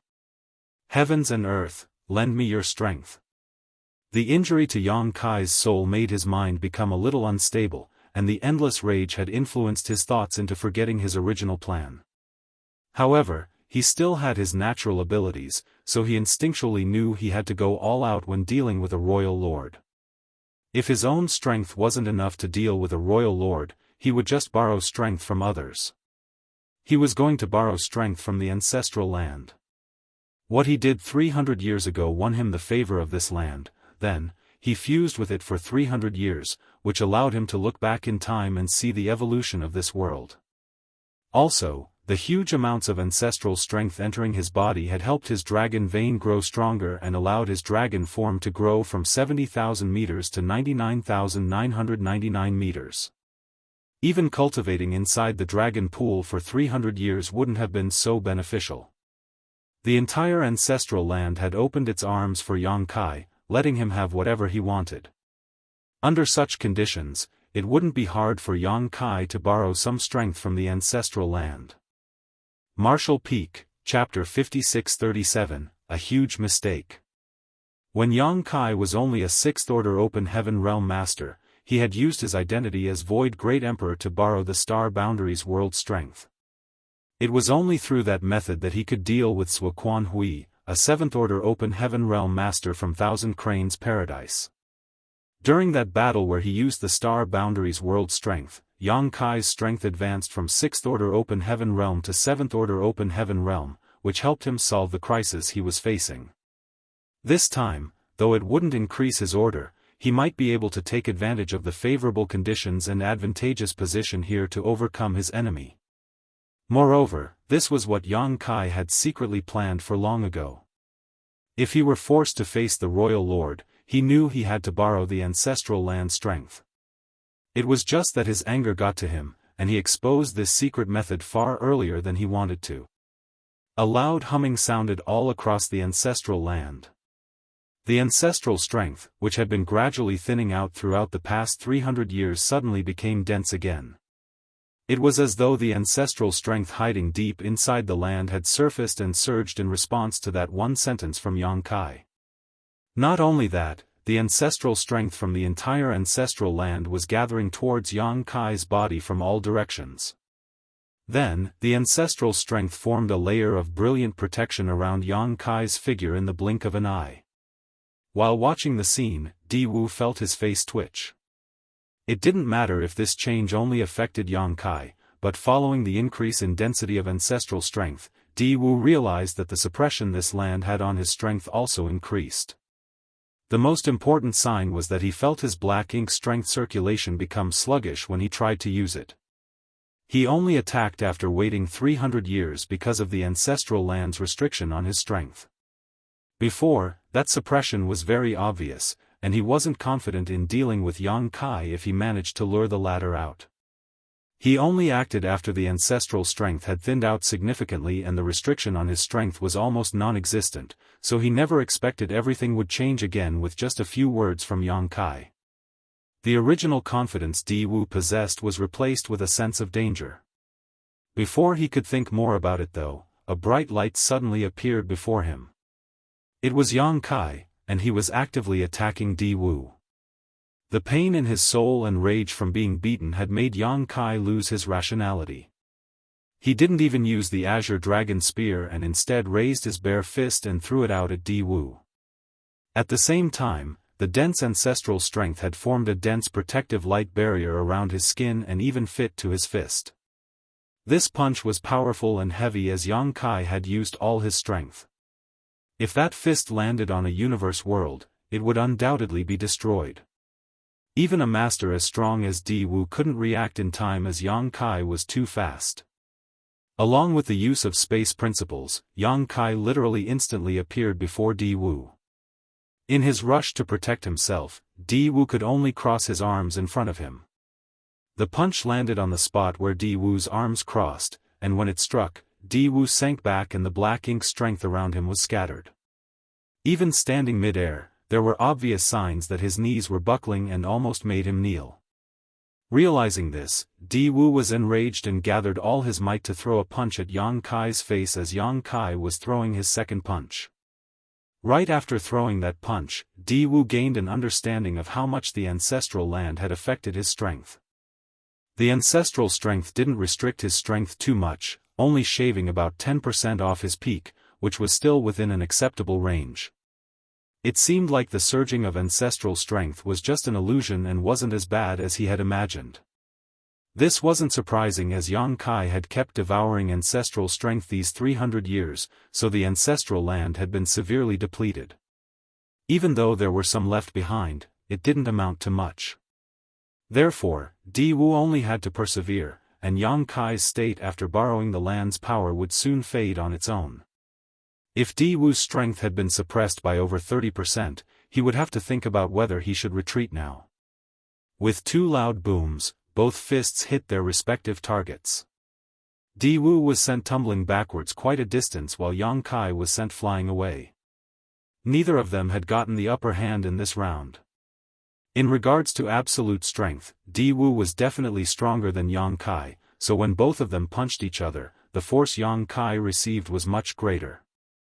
However, the ancestral land had dampened Di Wu's strength somewhat while adding a protective layer that had weakened his attack further. As such, Yang Kai wasn't at much of a disadvantage. Yang Kai managed to stop his figure in midair and didn't pause for a moment before charging at Di Wu like a madman. He arrived before Di Wu in an instant and threw another punch. Meanwhile, Di Wu was dumbfounded. He had previously fought with Eighth-order humans, but never had he encountered such a situation. More importantly, his opponent seemed like he had lost his rationale and thus became hard to predict. When faced with an unreasonable Yang Kai's intense close-quarters attack, Di Wu could only give it his all to resist. At that moment, the two figures flickered about the ancestral land, constantly entangled in a brutal brawl. The scene was extremely lively, with neither side acting like a powerful master would. This scene was captured by the eyes of the 4 territory lords at the outskirts of the trapping array and even the other territory lords who were powering the 4 gates 8 palaces great pagoda array, and all of them were shocked. Despite the scene looking a little childish, the territory lords could clearly feel the horrifying power being delivered by those attacks. Every punch and kick unleashed in this battle caused the territory lords to shudder. Has the killing star grown to such an extent? The fear the Black Ink clan had for Yang Kai basically flowed from the fact that he had a strange soul secret technique. Even strong innate territory lords could be crippled by that technique, resulting in their swift execution. That was why they would all quickly protect their soul whenever encountering Yang Kai. On the other hand, the Black Ink clan wasn't too concerned with Yang Kai's raw strength. Yang Kai was acknowledged to be stronger than any other 8th Order Open Heaven Realm Master, but there was still a limit to that strength. If they didn't count the strange soul secret technique, they estimated that 2 or 3 innate territory lords would be enough to resist Yang Kai. That was the objective and impartial analysis given by all the territory lords that had encountered Yang Kai, which also formed the general impression the Black Ink clan had of him. That was why Di Wu felt like Yang Kai was a toothless tiger that would be easy to deal with after he used up his soul-rending thorns. Not only did Di Wu have such thoughts, but the other territory lords did as well. They all believed this was the best opportunity to kill Yang Kai because if the latter managed to recover and regain the use of that strange soul technique, they would be in trouble. But when Di Wu and Yang Kai seriously began fighting each other, the Black Ink clan masters finally discovered the horrible truth that reality was far different from how they had imagined. Though Yang Kai was indeed at a disadvantage in this clash, the fact that he could still fight with a pseudo-royal lord to this extent and not get killed immediately was a shocking revelation. Of course, the ancestral land's restriction and assistance played a part in this, but that did not diminish the astonishing strength Yang Kai possessed. It seemed like the past 2,000 years of cultivation had allowed this killing star's strength to grow to a truly unprecedented height for his 8th Order cultivation. The territory lords were shocked and couldn't help but secretly feel lucky. It was fortunate that this human couldn't reach the 9th Order Open Heaven realm in this lifetime, for if he could, even the royal lord would have had endless sleepless nights. At the same time, the battle raged on, and Di Wu found a chance to escape from Yang Kai's entanglement before opening up some distance between them. Then, Di Wu repeatedly used secret techniques from afar to target his opponent. Di Wu had also noticed that Yang Kai's actions seemed a little strange. It was obvious that his mysterious soul attack had drawbacks, which caused Yang Kai to lose rationality and recklessly charge at him. This, to Di Wu, was quite an opportunity.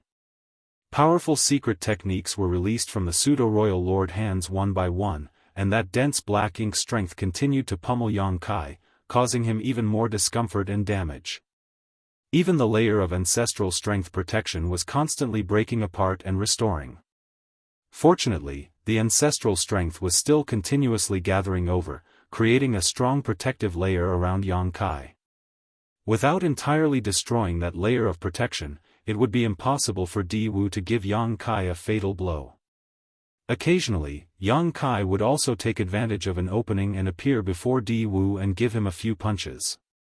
Whenever that happened, Di Wu would feel extremely distressed. It wasn't easy to escape from an opponent proficient in the Tao of space, and Di Wu was just lucky that Yang Kai was basically moving completely on instinct. Otherwise, if Yang Kai had used his space principles consciously, Di Wu would have had to engage Yang Kai in close quarters even if didn't want to. The firm body of a pseudo-divine dragon wasn't something a pseudo-royal lord like him could compare to. A while later, Di Wu saw that the protective layer around Yang Kai's body had been completely restored again and finally gave up on the idea of fighting Yang Kai alone. He insisted on fighting Yang Kai alone until now because this was his first battle as a pseudo-royal lord, and his opponent was Yang Kai. Therefore, he wanted the credit all to himself so that he could enjoy all the glory before the royal lord back at the no-return pass. But since that no longer seemed possible, there was no need to force the issue. When he escaped Yang Kai's range again and threw another secret technique at him, Di Wu roared, "What are you waiting for? The 4 territory lords standing outside the battlefield secretly complained but didn't hesitate to attack Yang Kai with their secret techniques. Yang Kai had just steadied himself when he was enveloped by the secret techniques coming from afar. The ancestral strength gathered around his body instantly broke, and his figure flew out and tumbled like a sack. Right after landing on the ground and spitting out a mouthful of golden blood, Yang Kai became aware of the cool feeling in his mind, causing his consciousness to wake up a little. The soul-warming lotus had kept working to mend his injured soul this whole time, but since his soul was injured quite seriously, it took a while to have any noticeable effect. Yang Kai was confused by his current situation and the danger around him, but he didn't have time to think about it as several secret techniques were already flying his way again. Instinctively, Yang Kai wanted to use his strength to protect himself, but before he could, the ancestral strength, once again, gathered around him and formed a thick barrier. Unfortunately, even this protection didn't last a single breath before breaking apart again. Feeling those secret techniques landing on his body, Yang Kai felt his 5 viscera and 6 organs churning and an immense pain coming from his bones, a number of which were now broken. Yang Kai's heart sank as his blurry consciousness became clear again. Everything that happened quickly flashed across his mind and he realized that he had unconsciously made a huge mistake and inexplicably caused this to happen. Martial Peak, Chapter 56-38, Making the Best of a Bad Situation. Yang Kai felt frustrated. He didn't mind getting beaten up a bit because his injuries would slowly restore on their own. The key was that he had exposed his ability to borrow strength from the ancestral land, which was one of his hidden trump cards. That was also what he was counting on to battle the Royal Lord. On the other hand, he felt lucky that he instinctively borrowed the ancestral land strength after sensing danger, otherwise, this situation would have ended badly. However, there was still doubt in his mind. Even though he had borrowed strength from the ancestral land, obtaining both favorable conditions and an advantageous position, his opponent was a royal lord, so he should have lost long ago. After all, a royal lord was equivalent to a 9th-order old ancestor. Also, Yang Kai had previously fought a royal lord, so he clearly knew how strong they were. Despite the fact that he could kill innate territory lords like he was slaughtering chickens and butchering dogs, he knew he was no match for a royal lord. Otherwise, he would have gone straight to the no-return pass and destroyed their black ink nests without bothering to try to maintain some random insincere peace treaty.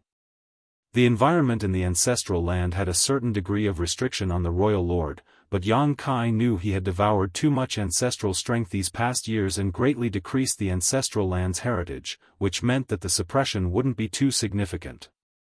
In other words, the ancestral land's restriction on the royal lord wouldn't affect him too much. After carefully recalling his battle with the royal lord, Yang Kai suddenly realized something.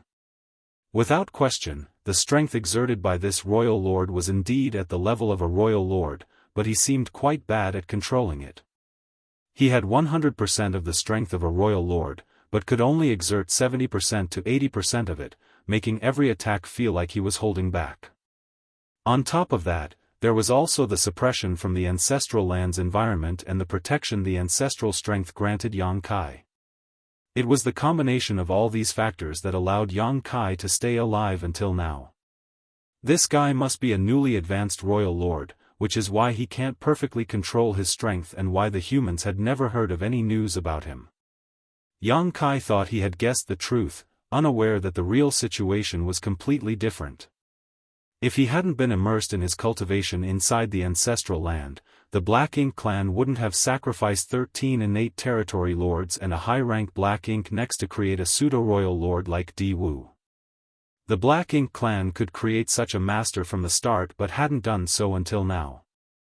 To the current Black Ink clan, every innate territory lord and high-rank Black Ink nest was indispensable, so considering the overall situation, it just wasn't cost-effective to create a pseudo-royal lord.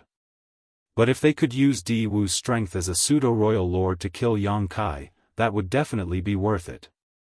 Without mentioning the Black Ink clan's plan, Yang Kai was now having a headache about his predicament.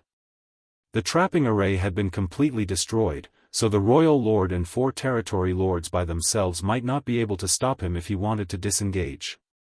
Of course, it was still impossible to leave the ancestral land because this world would still be sealed before the 4 gates 8 palaces great pagoda array was broken. However, Yang Kai didn't need to leave the ancestral land, he only needed to dive deep into it to heal his injuries. If he did so, the Black Ink clan wouldn't be able to do anything to him. Unfortunately, the idea of retreating now made Yang Kai feel quite reluctant.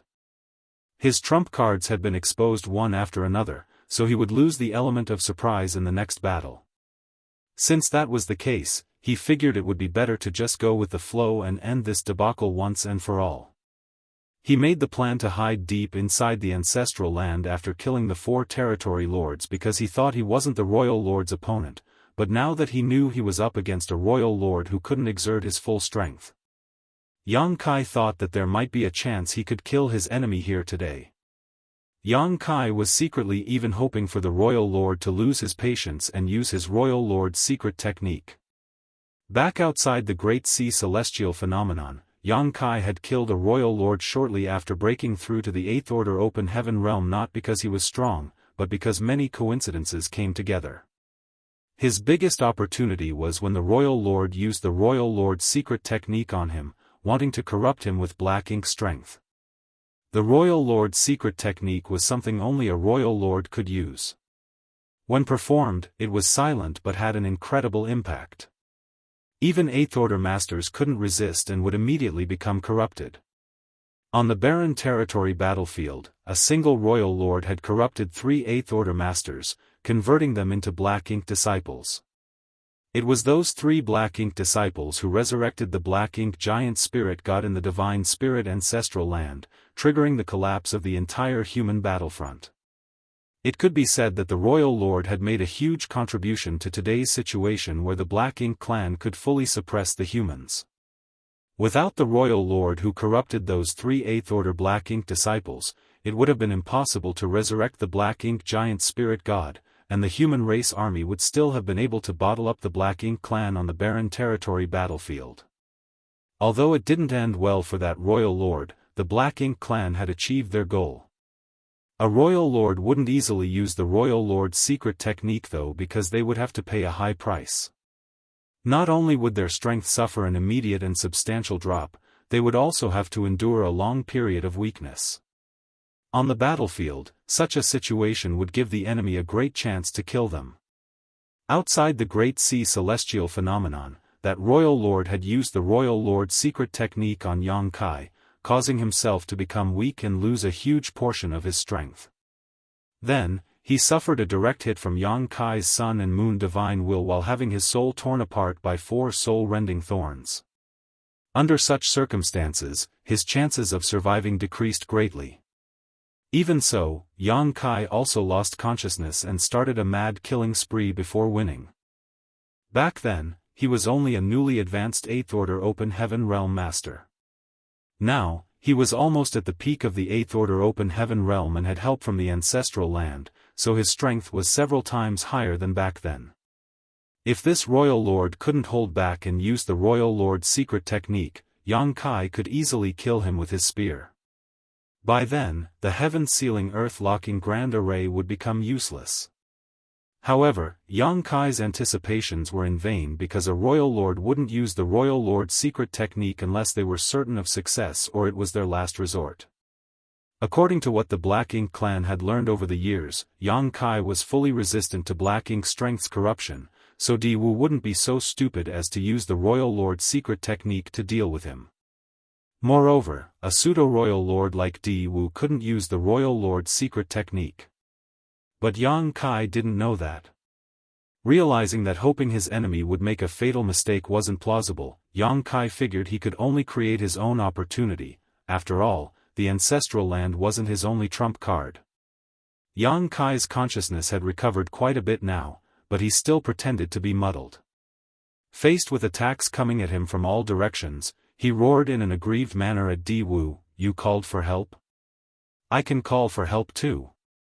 Come out, my servants." The way he was acting was like a kid kicking up a fuss after getting beaten up. However, in the next breath, the Black Ink clan masters suddenly became gloomy. That was because small stone race soldiers suddenly appeared one by one beside Yang Kai, transforming into a huge army in the blink of an eye. They were densely packed, making it impossible to count how many of them there were. The Black Ink clan naturally recognized the small stone race. Between 2,000 and 3,000 years ago, this strange race was very active on every great territory battlefield. They seemed like they didn't have much sentience and had no concept of strategy or tactics, but they weren't afraid of death or being corrupted by Black Ink strength. Their presence had brought the Black Ink clan quite a lot of trouble during wars. Numerous Black Ink clansmen had died at the small stone race's hands. Following the continuous killings of the small stone race over the years though, their numbers decreased until they more or less disappeared. Occasionally, some cultivators would bring out some small stone race soldiers left over from the various battles, but there would only be a dozen of them at most. From what the Black Ink clan gathered from the Black Ink disciple, Yang Kai was the source of the small stone race. In addition, Yang Kai had also used the small stone race when he attacked the no-return pass back then. The Black Ink clan initially thought that those strange beings had been essentially wiped out, so they never anticipated seeing such a huge bunch of them be summoned in the ancestral land. At that instant, the Black Ink clansmen stopped attacking while Di Wu's expression became as gloomy as a rain cloud. This couldn't be helped because back when Yang Kai attacked the no-return pass, Di Wu had personally witnessed the attack this killing star had executed with a similar small stone race army's help. Back then, Yang Kai seemed to have used some kind of technique and instantly sacrificed 2 million small stone race soldiers to form a terrifying explosion of purifying light that even seriously injured the royal lord, giving Yang Kai a chance to escape. Therefore, in Di Wu's memory, while these small stone race members weren't that terrifying, the means they gave Yang Kai access to was frightening.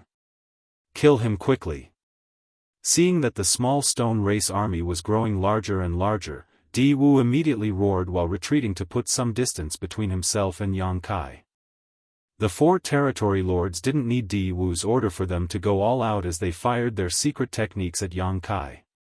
But by now, the space around Yang Kai had become densely packed with small stone race.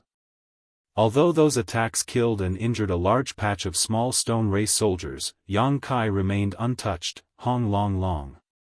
Thunder came down from the sky, and another fight started. The territory lords and 7th Order Black Ink disciples operating the Grand Array had reactivated the killing array to target the small stone race army. Not only that, the Black Ink clan army, which had retreated far away while Yang Kai was fighting Di Wu and the territory lords, came forward once again and surrounded the small stone race from all directions. In an instant, the battle between masters had become a violent war between 2 armies, further heating up the atmosphere in the ancestral land. The small stone race roared and pounded their chests as their desire to kill the enemy had been raging since they were summoned by Yang Kai.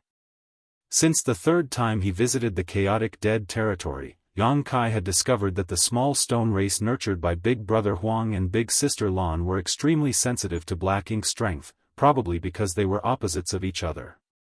Therefore, on the battlefield, the small stone race would charge fearlessly whenever they sensed Black Ink strength and either kill their enemy ruthlessly or die trying.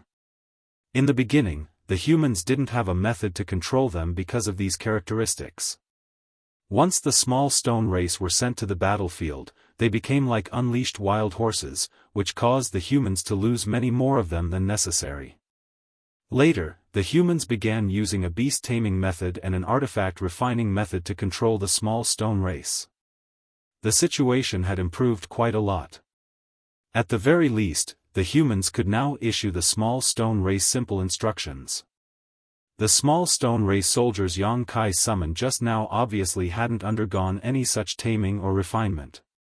After he gained these small stone race members from Big Brother Huang and Big Sister Lan, Yang Kai just kept them inside his small universe and ignored them.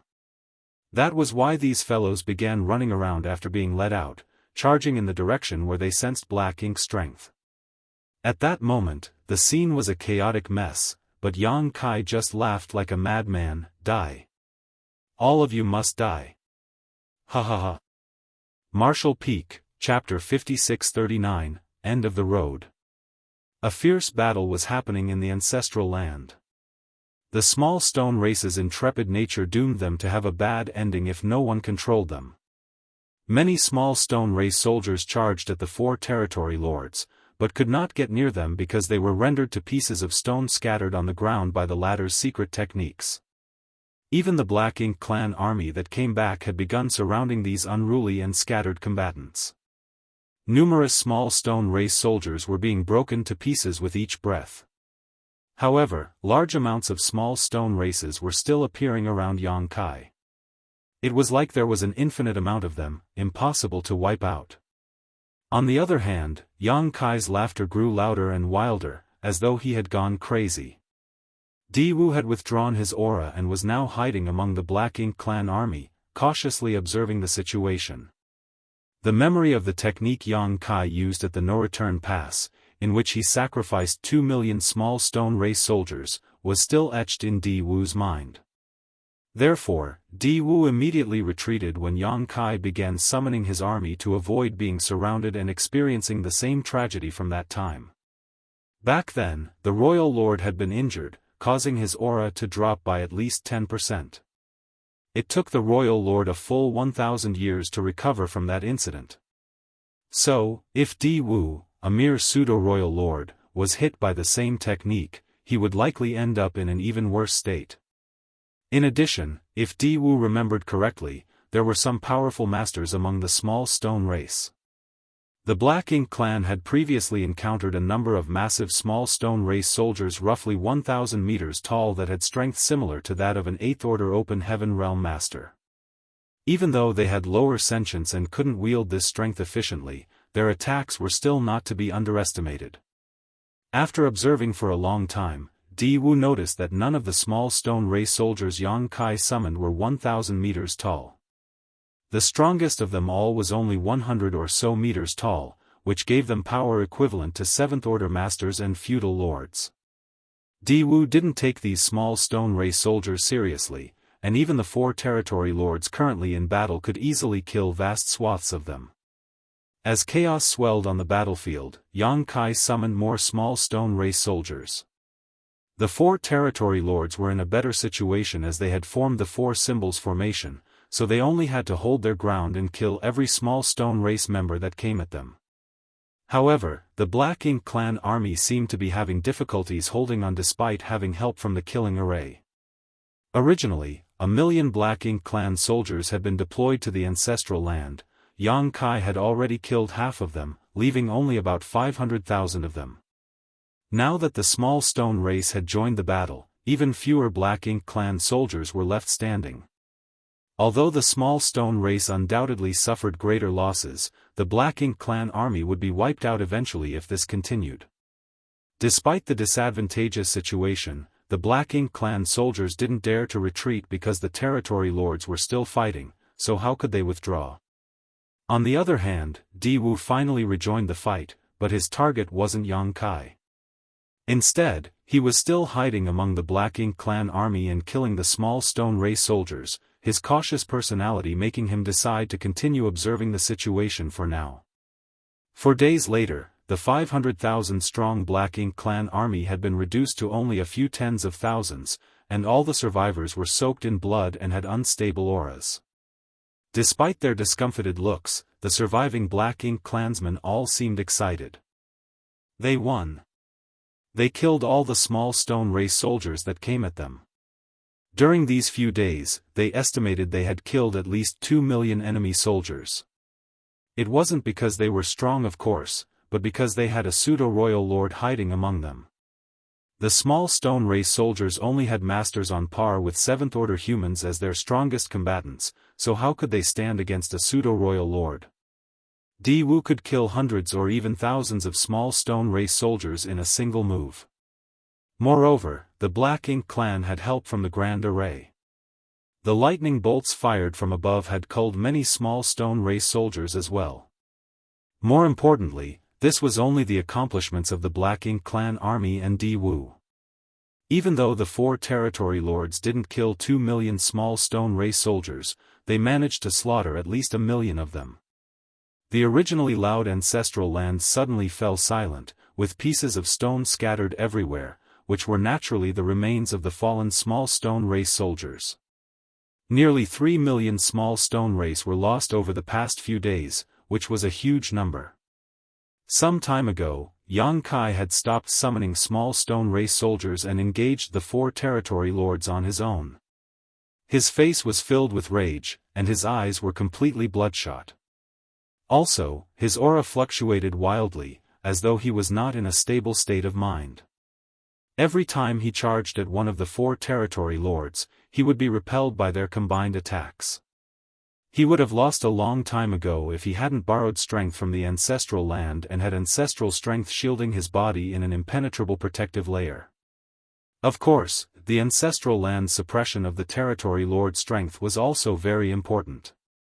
Even a pseudo-lord like Di Wu lost 10% of his strength, not to mention the territory lords.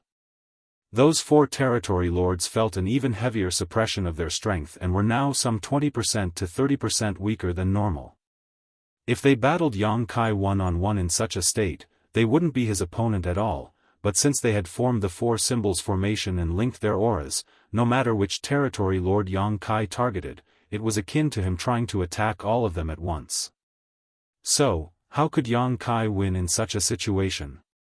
It could be said that the strength of the 4 territory lords combined, though not as high as a pseudo-royal lord like Di Wu, was greater than that of an innate territory lord at their peak, which was also why they could stand a chance against Yang Kai. In the beginning, the 4 of them were still hesitant when facing this killing star, but after battling each other for a while, they felt that Yang Kai wasn't as strong as they had imagined. Or, more precisely, it wasn't that he wasn't strong. It was more like he had suffered a huge backlash after using his strange soul secret technique and now could not fight effectively. In the human's words, this man was now an idiot, so he couldn't exert his full strength anymore. This realization greatly bolstered the territory lord's confidence. Since the small stone race had all been ruthlessly killed, and Yang Kai had fallen into this demented state, they had the confidence to slowly whittle away his energy and kill him eventually. The ancestral strength in the ancestral land couldn't be inexhaustible, so once it was completely drained, Yang Kai wouldn't be far from death. Successfully killing Yang Kai was an incredibly glorious achievement, and it could only be obtained once in this world. If the royal lord decided to create more pseudo-royal lords in the future, they would be the first in line to gain such power, just like Di Wu. Of course, innate territory lords wished for greater strength, but they could only become pseudo-royal lords, and they would have to pay a high price for that. Therefore, the royal lord wouldn't create a pseudo-royal lord if it weren't a dire situation. Regardless, these territory lords wouldn't be able to get their wish because Di Wu was the one in charge of this mission to kill Yang Kai. He was turned into a pseudo-lord just for this mission, and now that things were leaning in their favor, how could Di Wu possibly let the territory lords steal the credit from him? If that were to happen, it would make him seem too useless. After several days of secretly observing Yang Kai, Di Wu concluded that this human-killing star was an arrow at the end of its flight. According to the current situation, Yang Kai couldn't turn things around. Di Wu felt a little lucky that Yang Kai had overused his secret technique, messing up his mind and revealing his trump cards. Borrowing strength from the ancestral land and the 3 million small stone race army were definitely the secret trump cards Yang Kai had. If he were in a conscious state of mind and used those 2 methods to corner Di Wu. If that happened, Di Wu would definitely have been taken by surprise. Once that happened, with the strength Yang Kai had revealed, they would most likely have failed their mission. At the thought of that, Di Wu shivered. Although they had lost 4 territory lords and 1 million Black Ink clan soldiers, that was still nothing compared to being able to kill Yang Kai. When Yang Kai was blown away by one of the territory lords again, the light barrier made of ancestral strength around him became extremely dim and did not immediately recover like usual. Seeing that, Di Wu didn't hesitate and dashed over like lightning. Yang Kai was immediately thrown to the ground, and before he stabilized his footing, Di Wu arrived. With a fierce explosion of power, Di Wu used his hand like a knife and pierced through the ancestral strength's protection and into Yang Kai's chest. Following that, Di Wu roared, "Die! I did it!" Di Wu suddenly felt a little excited as he could even feel Yang Kai's beating heart in his chest. Wait! Why is his heartbeat still so strong? While frowning, Di Wu instinctively felt something wasn't right and looked over at Yang Kai. He saw Yang Kai standing before him, unmoving, his black hair hanging over his forehead, creating a dense shadow that covered his eyes so that no one could see his expression. Only his lips were showing, curled up in a meaningful grin. Di Wu then heard something that terrified him. "You finally decided to come out." Yang Kai suddenly raised his head, and Di Wu immediately saw a pair of bloodshot eyes. Those eyes were filled to the brim with ruthlessness and murderous intent, but there was no trace of madness in them. A trick. Di Wu immediately thought. What he saw all this time was just what Yang Kai wanted him to see, making him think that the killing star was not in a conscious state of mind and had uncontrollably revealed all his trump cards. He might even be feigning weakness right now, making it seem he had reached his limit after being besieged by the 4 territory lords. All of this was just to lure Di Wu out. But why would Yang Kai do this? Did he have another way to turn the tide of battle even from this dire situation? No matter what Yang Kai was up to, Di Wu wouldn't let him use any more tricks. Just as Yang Kai finished speaking, Di Wu exerted strength into his hand and stabbed it further into the former's chest. If he could pierce just a finger length deeper, he could tear apart Yang Kai's heart. To an 8th order open heaven realm master like Yang Kai, having his heart destroyed might not be a lethal blow, but it would still be a severe injury.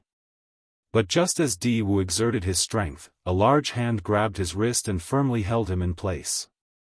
In terms of cultivation, a pseudo-royal lord was indeed stronger than an 8th order master like Yang Kai. However, in terms of raw physical power, a pseudo-divine dragon like Yang Kai surpassed Di Wu by a wide margin. Therefore, how could Di Wu move when he was restrained in such close proximity to Yang Kai? Although Di Wu had been stopped, he wasn't flustered. He clenched his other fist and threw a punch at Yang Kai's face.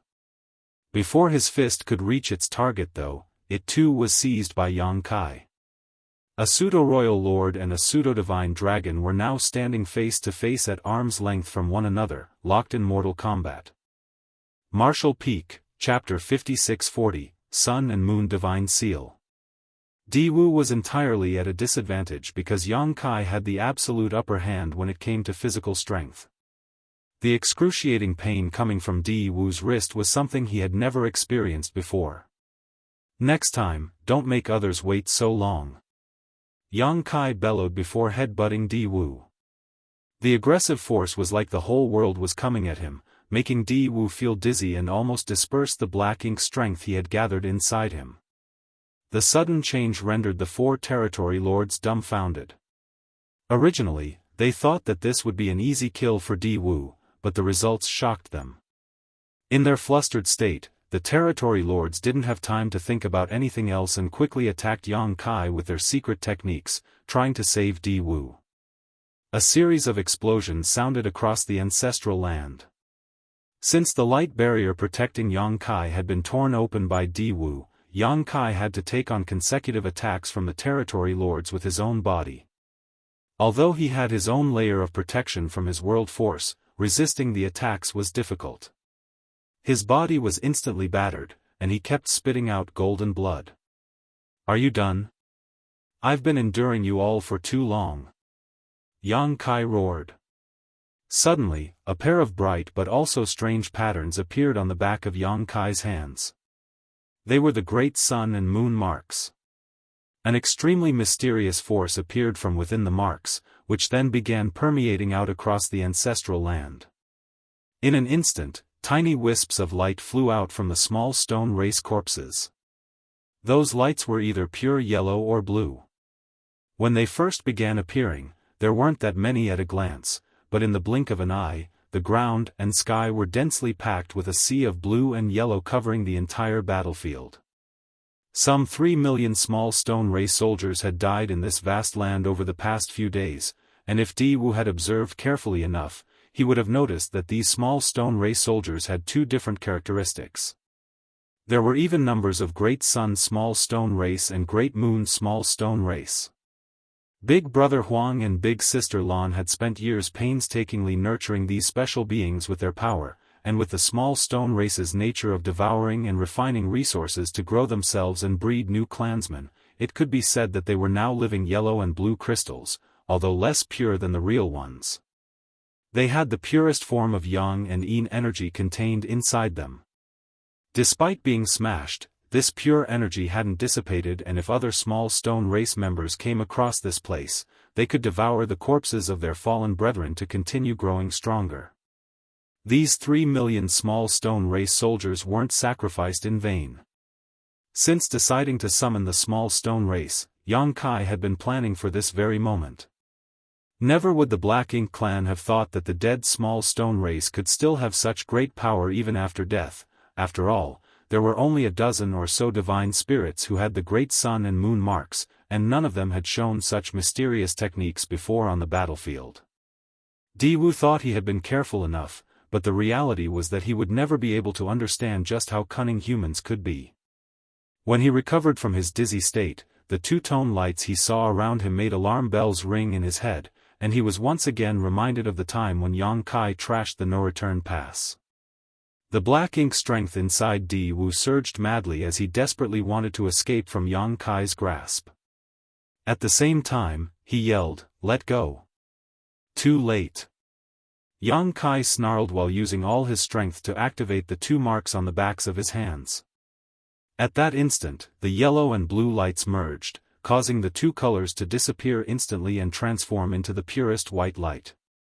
The light gradually condensed into a ball that rapidly expanded across the battlefield, like a great rising sunday. Time seemed to have frozen at that moment, and under cover of the intense purifying light, the scattered black ink strength and black ink clouds formed from the massive amount of black ink clansmen killed in this battle were instantly vaporized. It was as if they had never existed before. On the other hand, the surviving black ink clansmen felt like ants that had been thrown into boiling oil, screaming and struggling, but unable to resist the erosion of the purifying light at all. The black ink strength inside their bodies quickly dissolved and their auras grew fainter. Those weaker ones were soon killed on the spot, while the stronger ones were barely clinging to life. At the same time, the four territory lords fired more secret techniques at Yang Kai, but these attacks were severely weakened by the purifying light and lost at least half of their power by the time they hit their mark. Not only that, but the territory lords were also enduring the pain of having their bodies literally melting as the purifying light invaded them, destroying their very foundation. As for Di Wu, who was right in front of Yang Kai, he was experiencing the worst of these effects. Since he was the strongest and was literally being held down by Yang Kai, the place he was standing was where the purifying light was the most intense. At this moment, the pseudo-royal lord was like a melting candle. The jet-black black ink strength was continuously flowing out of his body, which would then be neutralized by the purifying light. Fortunately for Di Wu, he had mustered all his strength and pushed the knife hand being gripped by Yang Kai further into the latter's chest just before Yang Kai activated the purifying light. Although Yang Kai wasn't willing, he was forced to let go at that last moment and quickly put some distance between them to avoid his heart being pierced through. Now that Di Wu wasn't being restrained, he immediately flew into the sky, desperately wanting to escape the area being enveloped by purifying light.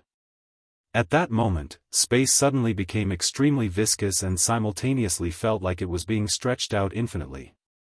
It was only for a moment, but it was still torturous for Di Wu. It only took 3 breaths of time for the blast of purifying light to dissipate, but during that short moment, the Black Ink clan had suffered a terrifying loss. Di Wu finally escaped the space binding and charged out of the area being encased by purifying light, but when he looked down, he felt devastated. The tens of thousands of Black Ink clan soldiers that had survived the previous slaughter were now reduced to less than 2,000 by the intense purifying light. However, even these survivors were like flickering candles in the wind, at risk of being snuffed out at any moment. As for the 4 territory lords who had formed the 4 symbols formation, all 4 of their auras had disappeared. Soon, Di-Wu saw Yang Kai covered in blood, and in his hand was a huge head. That head belonged to one of the territory lords, and the expression on its face was filled with reluctance and disbelief. Obviously, this territory lord never expected their originally advantageous situation to suddenly make a huge turn for the worse. Yang Kai was cornered and at his limit, but he suddenly regained control of the entire situation in the blink of an eye and even had the time, while Di-Wu was escaping, to kill the 4 weakened and stunned territory lords who were being tortured by the purifying light to the point of wanting to die. Yang Kai seriously injured a true royal lord by sacrificing 2 million small stone race soldiers back at the no-return pass. Today, 3 million small stone race had died here, so how could mere innate territory lords withstand the resulting burst of purifying light? Moreover, there was also suppression from the ancestral land. If Yang Kai targeted them in such a situation, where they couldn't even access 50% of their maximum strength, they were still doomed even if they had formed a battle formation. When the 4 eyes suddenly met, Di-Wu once again felt hopeless and terrified. He came here in full confidence, but suddenly discovered after this huge battle that perhaps killing Yang Kai was an impossible task. At that moment, he suddenly had the urge to retreat. Now there's only the 2 of us. Yang Kai casually tossed the head away as if he were throwing out the trash. When compared, Yang Kai's injuries were definitely more serious than Di-Wu's. His soul was constantly throbbing, and his body was completely battered. Even so, Di-Wu's mental state right now was far worse than Yang Kai's. Yang Kai looked at Di-Wu with his deep, cold eyes while asking, "Are you ready to die, Sir Royal Lord?" However, Di-Wu just turned around and made a mad dash while yelling, "Open the Grand Array." Since the heaven-sealing earth-locking 8 palaces Great Pagoda Array was still active, he couldn't escape without it first being opened.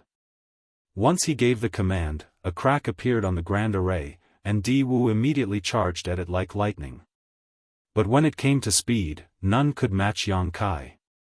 Di-Wu felt his sight blur for a moment before he saw Yang Kai already blocking the opening while looking down at him. This scene stunned the Black Ink disciples and territory lords managing the Great Array, and they didn't know what to do. With this strong opponent blocking his only path of escape, Di-Wu steeled himself and gathered all his strength to form a black ink cloud before charging at Yang Kai. Yang Kai lifted his hands, and a great sun ascended into the sky as a golden crow cawed. At the same time, the full moon rose into the air, bathing the world in its icy glow. The mysterious scene of the sun and moon rising together reappeared, and Yang Kai stood below them like a deity. Both Yang Kai's trump cards of borrowing strength from the ancestral land and the small stone race army were just external aids, while the one he displayed right now was wholly his own. Sun and Moon Divine Wheel. That was a secret technique only Yang Kai could perform because it was the extreme fusion of both the Tao of space and Tao of time. Even though Zhao Yi Bai and Su Yi could also stimulate the mysterious spacetime strength, they were still 2 individuals and could never truly comprehend the essence of this esoteric power. Since Yang Kai had first comprehended this secret technique, he had used it many times in battle against enemies he couldn't defeat through conventional means, and it had not disappointed him before. However, he had never been able to call upon it so smoothly and with such ease as he did today. Before now, his attainments in the Tao of space had always been higher than his attainments in the Tao of time. Even though he could still use the Sun and Moon Divine Will, since one of the 2 grand Taos that it was formed from was stronger than the other, the technique had always been unbalanced. It was only after he came to the ancestral land this time and his attainments in both grand Taos reached a balance that something had changed. The sun and moon began orbiting around Yang Kai as time and space principles permeated the air. These 2 principal strengths then began fusing together, creating a new spacetime strength. Everything happened incredibly smoothly. It was only at this moment that Yang Kai gained an epiphany. Time and space were originally 2 interdependent principles, so when they fused and integrated, they were just returning to their natural state. Space without time was like a tree without roots, or a river without a source, and time without space was only a vast emptiness that had no substance to it. Time was the imprint of space, and space was the carrier and root of time. After millennia of studying and comprehending both the Tao of time and the Tao of space, Yang Kai was finally showing signs of gaining true understanding and mastery of them. This newfound enlightenment had immediate tangible benefits in how the sun and moon divine will manifested. Originally, the sun and moon divine will took the form of a great sun and the full moon rapidly spiraling towards each other as they shot forth, blasting out waves of spacetime strength as they flew forward. But now that Yang Kai had gained a deeper understanding of spacetime, the sun and moon were able to fuse entirely and turned into a mysterious seal that was one half great sun and one half full moon. This seal was not nearly as dazzling and awe-inspiring as the original sun and moon divine wheel, but it was actually far more profound as it had condensed all the power which had been blasting out into a single point. With unstoppable momentum, the seal fiercely slammed into the black ink cloud that Di Wu was hiding within. Martial Peak, Chapter 5641, Your End Has Come. The black ink cloud was destroyed, revealing Di Wu's figure, before the sun and moon divine seal slammed into Di Wu's face and silently entered his body. Di Wu instantly felt like he had been struck by lightning, and his body visibly shook. When the profound spacetime strength exploded, it was like a million tiny millstones began grinding inside him, causing his pseudo-royal lord aura to weaken at breakneck speed. At the same time, Di Wu could feel his vitality rapidly draining away. The strange strength inside him felt like innumerable sharp daggers slicing into his 5 viscera and 6 organs. What is this divine ability? Di Wu was absolutely terrified. The newly formed sun and moon divine seal wasn't as imposing or overbearing as the sun and moon divine wheel, but it was far more deadly. After all, the seal was the result of Yang Kai's comprehension after balancing the Tao of time and Tao of space, so it was impossible for it not to have improved. The power of this new divine ability didn't disappoint Yang Kai. Di Wu's aura constantly weakening was the best evidence of its efficacy. At first, the ancestral land already had a trace of suppression on Di Wu's strength, and after being bathed in rich purifying light, Di Wu lost a huge amount of his strength, affecting his foundation.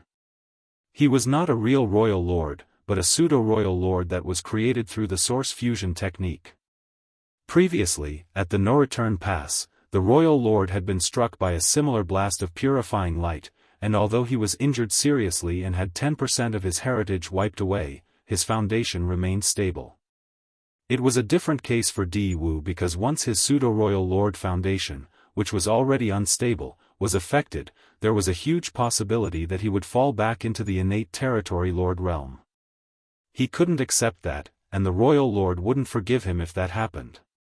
The Black Ink clan had paid an enormous price to create a pseudo-royal lord, which was why Di Wu chose to escape in the end. Unfortunately, Yang Kai had blocked his escape. Now that he was struck with the sun and moon divine seal, Di Wu's already weakened pseudo-royal lord foundation finally reached the point of rupturing. At that moment, dense and viscous black ink strength began pouring out of his body, but it wasn't by his own doing. Instead, it was a sign of his inability to control his own strength. Di Wu's expression became extremely pained. He was using all his strength to suppress the rioting strength inside his body, but the sun and moon divine seal was still wantonly destroying him from the inside, so how could Di Wu succeed? When Yang Kai noticed Di Wu's state, he was puzzled but didn't think too much of it.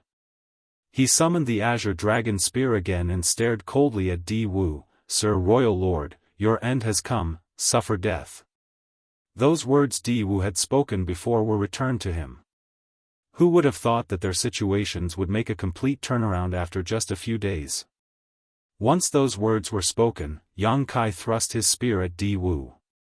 When the light from the spear bloomed, a myriad of Tao strengths wove together, giving the spear an unstoppable momentum. Di Wu roared madly as he counterattacked, and the two figures instantly became entangled with each other. Even with the suppression from the ancestral land, and after being weakened by purifying light and the sun and moon divine seal, Di Wu still had the strength to fight. However, his strength was constantly slipping away, and as time passed, he would only become feebler. Once his pseudo-royal lord foundation fully cracked, he would return to his original territory lord state. Although Yang Kai didn't know much about the royal lord before him, he noticed the madly decreasing black ink strength and thought that this newly advanced royal lord did not seem to have a stable foundation, otherwise, such a situation wouldn't have happened. When Yang Kai first met this royal lord, he didn't have any intention of fighting him because he knew he wasn't a royal lord's opponent. Fighting such a strong enemy would only make things difficult for him with minimal chances of success. However, a series of accidents changed the battle and caused it to escalate to this point. On the other hand, Di Wu was not an unbeatable royal lord anymore. He was now an enemy that could be killed. While the two of them were fighting, several powerful auras approached from all directions. They were the innate territory lords managing the 4 gates 8 palaces Great Pagoda array. They noticed the situation had grown dire and came to help. If Di Wu died here, they wouldn't be able to explain themselves to the royal lord after returning, therefore, they couldn't stand by and watch as Di Wu was killed. Moreover, there were 12 of them, so if they worked together with Di Wu, they wouldn't need to be afraid of Yang Kai. There was only one problem with their plan. Without them powering the 4 gates 8 palaces Great Pagoda array, the heaven-sealing earth-locking effect would disappear, so no one would be able to stop Yang Kai if he decided to escape. In other words, the moment they decided to stop operating this grand array, their mission to surround and kill Yang Kai had basically failed. But at this moment, they couldn't care too much about it because if Di Wu died, it would be meaningless to keep the grand array running. After all, Yang Kai could easily break through it. This grand array was sealing an extremely vast region, so it wasn't very sturdy. The aura from the many territory lords approaching was very obvious, so Di Wu and Yang Kai could sense them coming.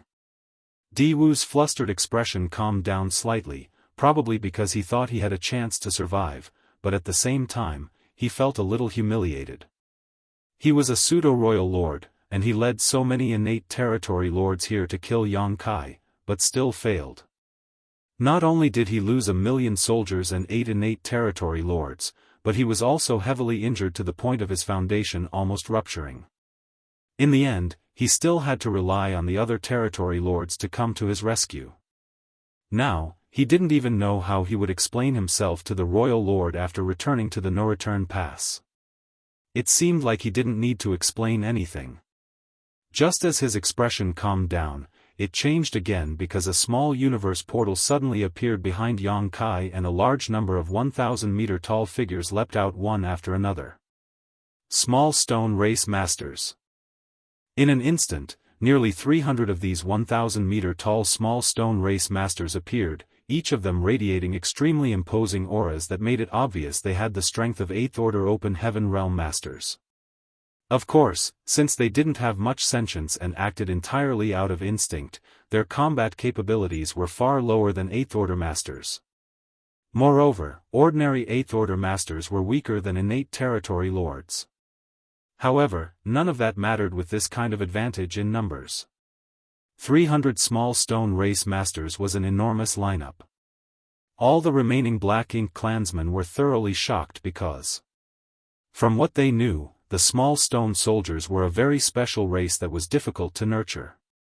After some 3,000 years of war, the small stone race had basically been wiped out. Even if there were still some, there wouldn't be many. Yang Kai summoning the 3 million small stone race soldiers was already very shocking for the Black Ink clan. Back then, Di Wu even specially observed the small stone race, trying to see whether there were any of these more powerful masters among their ranks, but he never spotted any. Since Yang Kai could summon so many small stone race, how could it be possible that he didn't hide any small stone race masters? It was just that Yang Kai didn't want to bring them out. When they witnessed so many small stone race masters appearing before them, the Black Ink clan realized their mission to surround and kill Yang Kai had failed before it even began. However, Yang Kai kept this advantage hidden and continuously used his discomfited state to give the Black Ink clan false hope. He even exposed a number of his tricks and trump cards just to grind away at the Black Ink clan's strength. At this moment, he finally showed his final hidden hand, as if to spell out for them how hopeless and pitiful all their plotting truly was. 8 territory lords were dead, and a Black Ink clan army of 1 million soldiers was wiped out. Also, the pseudo-royal lord, Di Wu, was seriously injured and the existence of the 4 Gates 8 Palaces Great Pagoda array was exposed. These were the losses the Black Ink clan had suffered in this battle, but what about Yang Kai? Some serious injuries? 3 million dead small stone race soldiers? Did any of that even matter? Di Wu felt both aggrieved and angry at the same time. What a scheming bastard. The instability of his state of mind caused his pseudo-royal lord foundation to falter even more. Adding on to Yang Kai's constant attacks, he knew he couldn't hold on much longer. After getting summoned, those 300 small stone race masters dispersed in all directions, roaring as they charged at the approaching 12 innate territory lords. The territory lords were stunned at the same time and didn't know whether to continue forward or retreat. If they continued trying to save Di Wu, they would inevitably be besieged by these small stone race masters, with each of them having to face at least 20 on their own. Even if these small stone race masters didn't have much sentience, their incredible strength wasn't easily dealt with. Once the territory lords were surrounded by these small stone race masters, death was basically guaranteed. But it wouldn't be appropriate for them to retreat either. At that instant, the territory lords were caught in a dilemma. Run! Di Wu roared through gritted teeth, head back and report to Sir Royal Lord that Di Wu has failed his trust and deserved his death. Hearing what Di Wu said, the territory lords all turned around and ran. If they had decided to run themselves, they wouldn't have been able to explain it to the Royal Lord, but now that Di Wu had ordered them to do so, they no longer had a reason to hesitate. Meanwhile, the small stone race masters were chasing after them. Back on the battlefield, Di Wu seemed to have come to a decision after shouting his order. At first, he thought that though he was in a critical situation, he still stood a chance to escape, but after the appearance of those small stone race masters, that last hope was thoroughly destroyed. When even the possibility of survival disappeared, he actually felt a sense of relief. The surging black ink strength inside his body that he was trying hard to suppress was now free of restraints as he roared, "Yang Kai, so what if you win against me today? This universe belongs to the Black Ink clan." At that instant, black filled the sky as the dense and fierce black ink strength turned into a huge tornado that was madly spinning with Di Wu in the center. Yang Kai suddenly felt pressured. He had fought against many Black Ink clansmen, killed territory lords, and even won against a royal lord, but never had he seen such a fierce and dense black ink strength coming from a single Black Ink clansman before. This isn't normal. At a glance, Yang Kai could see that Di Wu was about to suffer a fatal backlash from his own strength. The best choice now would be for him to escape the battlefield because it was impossible for Di Wu to maintain this state for long. However, Di Wu seemed to have noticed Yang Kai's plan. Since Di Wu had decided to use his death to show his loyalty and resolve, how could he let Yang Kai escape that easily? Since he had to die here, he would at least bring Yang Kai with him. Enough nonsense. Today, either you die, or I perish. Yang Kai roared while madly gathering the strength in his small universe before channeling it to his spear. Space-time strength hovered around him while the ancestral land thrummed. What was left of the ancestral strength flowed in from all directions and turned into a bright barrier around his body. As the matriarch, this was the last protection the ancestral land could give her favored son. The next moment, Yang Kai boldly charged at Di Wu. When the bright and dark lights smashed together, the entire world shook as space ruptured. Both lights exploded, enveloping 100,000 kilometers in a blinding brilliance. At that moment, it seemed like time itself had ceased to flow. Marshall Peak, Chapter 5642, Asking Questions. In an instant, that seemed to last millions of years, the two lights suddenly disappeared, and the violent energy calmed down, signaling the end of the epic battle. Yang Kai coughed up a large mouthful of blood as his consciousness blurred. Thanks to the Azure Dragon Spear, he barely remained standing. Despite doing his best to seal the gaping hole in his chest by tightening his muscles, the wound was reopened and blood was now pouring out. Not far before him, Di-Wu was standing with his head held high, but his body was completely battered and full of wounds. Black ink strength would occasionally spurt from his wounds, but even that had lost the powerful momentum it used to have and seemed quite weak. His royal lord aura had already weakened long ago, and his vitality was almost gone. Completely unshackling his rupturing pseudo-royal lord foundation had caused a lethal backlash, so how could he possibly survive? However, he wasn't dead yet. Creakingly turning his head, he stared at Yang Kai with blurry eyes filled with mixed emotions before gathering the last of his strength to chant, "Black Ink Eternal." Then, his body fell with a thud, kicking up the dust around him. Just like that, his aura completely disappeared. Of course, Yang Kai wasn't sure Di-Wu was dead, so he forced himself to remain conscious as he stumbled over to Di-Wu. After giving the corpse a few hard stabs with the Azure Dragon Spear and confirming that Di-Wu was gone, Yang Kai spat out another mouthful of blood and cursed. "Black Ink Eternal, my ass." He had heard that saying for thousands of years, but never saw the Black Ink clan dominating the universe. The human race was not dead yet, so the Black Ink clan could forget about being eternal as long as Yang Kai remained alive. While supporting himself with the Azure Dragon Spear, Yang Kai slowly sat down on the ground, regulating his obviously disordered power and activating the power of his dragon vein to heal his injuries. His gaze was still slightly unfocused. Having been locked in a very intense battle for several days and having been constantly thinking of ways to deceive and lure out the Black Ink clan, he had exhausted both his mental and physical strength. The injury to his soul was still there, and it would require a long recovery time before it could be fully restored. He also suffered a lot of injuries to his body during this battle.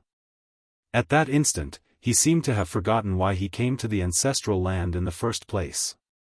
After thinking about it for a while, he remembered he had come here to seek out clues about the primordial light. Fortunately, his journey had been fruitful. Even though there were still some mysteries surrounding the primordial light, Yang Kai had learned its history. Then, he continued to cultivate in the ancestral land for 300 years, during which time his dragon vein was greatly refined. Then, he proceeded to kill 8 innate territory lords and a royal lord. No matter which angle he looked at it from, this trip to the ancestral land was a very rewarding one. The only thing that would have made it even better was if he wasn't in such a terrible state. Yang Kai didn't rest for long though, because the 300 small stone race masters were still chasing after those escaping innate territory lords. Although it was probably impossible for the small stone race to catch up to those territory lords, Yang Kai still needed to oversee their situation. 300 small stone race masters were a huge war asset, and if Yang Kai didn't go retrieve them, given the small stone race's nature, they would most likely get lost or even destroy each other. So, no matter what, he had to get those small stone race masters back. Yang Kai only slightly adjusted his breathing before getting up and dragging his extremely tired body to manipulate space principles and shoot away. Just as he expected, the small stone race masters didn't manage to catch up with the innate territory lords. Innate territory lords were already very powerful, and if they were determined to escape, the small stone race wouldn't be able to do anything about it. While Yang Kai moved throughout the void, picking up batch after batch of scattered small stone race masters, he chanced upon a surprise. Since the 12 innate territory lords powering the Grand Array had already escaped, the small stone race weren't able to catch them. Yang Kai didn't intend to chase them either because those territory lords couldn't hide forever. There was bound to come a day when Yang Kai would settle accounts with them. On the other hand, the few 7th Order Black Ink disciples that came with the Black Ink clan weren't able to escape as quickly because their strength was far lower, therefore, they were still being chased by the small stone race masters. When Yang Kai arrived at the scene, those 7th Order Black Ink disciples were badly beaten up. If Yang Kai had come any later, the small stone race would have killed them. The moment those Black Ink disciples saw Yang Kai, they began calling for help as if they saw their savior. To the Black Ink clan, Black Ink disciples would forever be slaves, but there were also times when the Black Ink clan needed these Black Ink disciples to do something for them that they weren't capable of. Therefore, they wouldn't kill Black Ink disciples at will. To the humans, if they encountered Black Ink disciples, those capable of taking them on would do their best to capture them alive rather than kill them. That was because the humans now had a method to save these Black Ink disciples. In other words, Black Ink disciples could survive among both races. The Seventh Order Black Ink disciples could not escape from the small stone race master's pursuit, but there was little they could do other than go all out as their loyalty was currently to the Black Ink clan. Yang Kai naturally didn't make things difficult for them and summoned the great sun and moon marks to retrieve the small stone race masters. After that, he used purifying light to dispel the Black Ink strength from within those Black Ink disciples. Without Black Ink strength affecting their minds, the Black Ink disciples regained their true nature and hung their heads in shame. The leader among the Seventh Order Black Ink disciples, the old man, cupped his fist at Yang Kai while sweating. This old man and his companions have committed a great crime. Please punish us, sir. Every Black Ink disciple who was freed from the influence of Black Ink strength would have such thoughts. When they recalled their actions while being Black Ink disciples, it all seemed like a nightmare that they couldn't understand or accept. With a wave of his hand, Yang Kai assured them, "You didn't act willingly, so you don't have to blame yourselves. If you still feel ashamed, return to the battlefield and kill more enemies." The several Seventh Order Open Heaven Masters nodded and agreed. "Wait for me at the border of the ancestral land. I have some questions I want to ask you," Yang Kai ordered. The old man replied, "Yes, sir." After saying that, the Seventh Order Masters shot towards the ancestral land while Yang Kai continued searching for the small stone race masters. Yang Kai spent more than 10 days scouring the entire shattered heaven but still couldn't find all the small stone race masters he summoned, but in the end, he did a count and found that about 10 were missing. He had no idea whether the innate territory lords killed them or if they had simply gotten lost. That was a regretful discovery because each small stone race master was equivalent to an Eighth Order Open Heaven Realm master. It was a pity to lose 10 of them. But Yang Kai could do nothing about it because that was how the small stone race was. They had simple sentience and acted according to their instincts. Yang Kai didn't have any other choice but to summon those small stone race masters before he could tame or refine them because he needed them to block the incoming innate territory lords. In conclusion, if he hadn't gone to visit Big Brother Huang and Big Sister Lan and gotten so many small stone race soldiers before coming here, he would have been in a dangerous situation. When Yang Kai returned to the ancestral land, his face still looked pale and the throbbing pain in his soul was still evident. The several Seventh Order Open Heaven Realm Masters were waiting for him and came over as soon as they sensed his return. Raising his hand, Yang Kai skipped the formalities with them and got straight to the point. "Have you all been staying at the no-return pass?" The eldest Seventh Order Master, the old man, nodded, "Yes.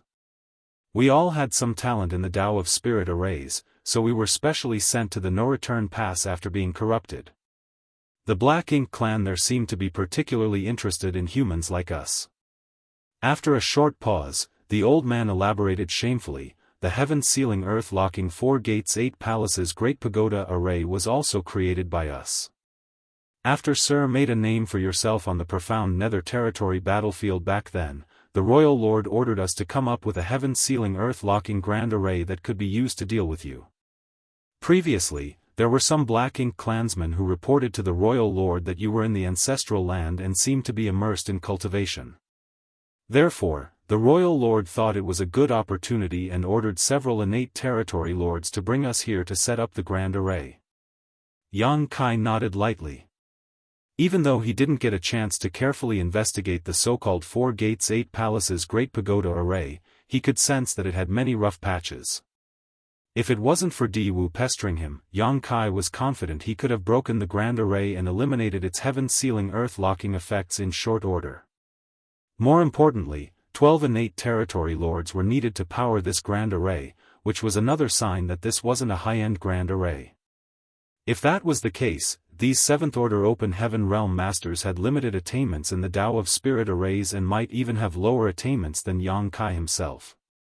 Although Yang Kai never formally studied the Tao of Spirit Arrays, he had refined several array Tao rivers in the Great Sea Celestial Phenomenon, so his small universe had quite a lot of array Tao essence in it, which meant he wasn't without any foundation in this grand Tao. How many royal lords are there in the Black Ink clan? Yang Kai asked. He wanted these 7th Order Masters to stay behind because he wanted to ask about this matter. An unfamiliar royal lord had suddenly appeared in the Black Ink clan. Though Yang Kai had killed that royal lord using all sorts of means, it was still a very difficult battle. After this fight, Yang Kai would have to recuperate for at least 100 or 200 years to fully restore himself. Who knows whether the Black Ink clan still has more royal lords or not.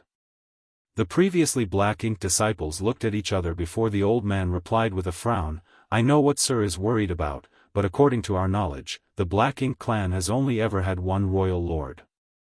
Only one? Yang Kai was confused, but the 7th Order old man nodded and said firmly, "Only one." Yang Kai frowned as he thought these 7th Order Open Heaven Masters had spent many years at the No Return Pass, so they should know some of the Black Ink clan's details. But now, it seemed like they weren't able to get their hands on the core secrets. However, even if the Black Ink clan had hidden a royal lord, the Black Ink disciples should have heard about it. On the other hand, the Black Ink clan also knew that once the Black Ink disciples got caught by the humans, the Black Ink strength inside them would be expelled. Then, those humans would regain their consciousness, so if they knew any confidential information about the Black Ink clan, that information would probably get exposed, so perhaps they were keeping better control over vital information than Yang Kai first thought. Actually, we're confused as well. While the old man spoke, he looked at Di Wu's corpse on the far end. This Di Wu, he used to be an innate territory lord, but he somehow became a royal lord. Wait, Yang Kai interrupted him, you said this guy was an innate territory lord? Nodding, the old man explained, yes. He was an innate territory lord, and one of the royal lord's confidants. The other 7th Order Masters nodded in agreement and confirmed Di Wu's identity as an innate territory lord. How is that possible? Yang Kai's eyes widened as he couldn't believe his ears. Martial Peak, Chapter 5643, Speculation. All innate territory lords were born from the primordial heaven source grand restriction and were directly created by Mo. It was also common knowledge that innate territory lords could never advance to become royal lords. Although Yang Kai didn't know much about the mysteries of the creation force, he did know that each innate territory lord was born with more powerful strength than an ordinary territory lord. Mo must have used some kind of strange means to stimulate their full potential, completely exhausting it, causing them to be unable to gain more strength afterwards. No one knew where the news came from, but the humans believed it. In fact, it had been more than 3,000 years since the battle outside the primordial heaven source grand restriction, yet even with so many innate territory lords, there was never any news about one of them becoming a royal lord. But the matter they thought was impossible had happened now. Yang Kai felt his heart sink. It wouldn't be too concerning if this was a special case, but if the Black Ink clan did have some sort of way to make innate territory lords into royal lords, the situation between the two races would change drastically, with the humans being at a huge disadvantage.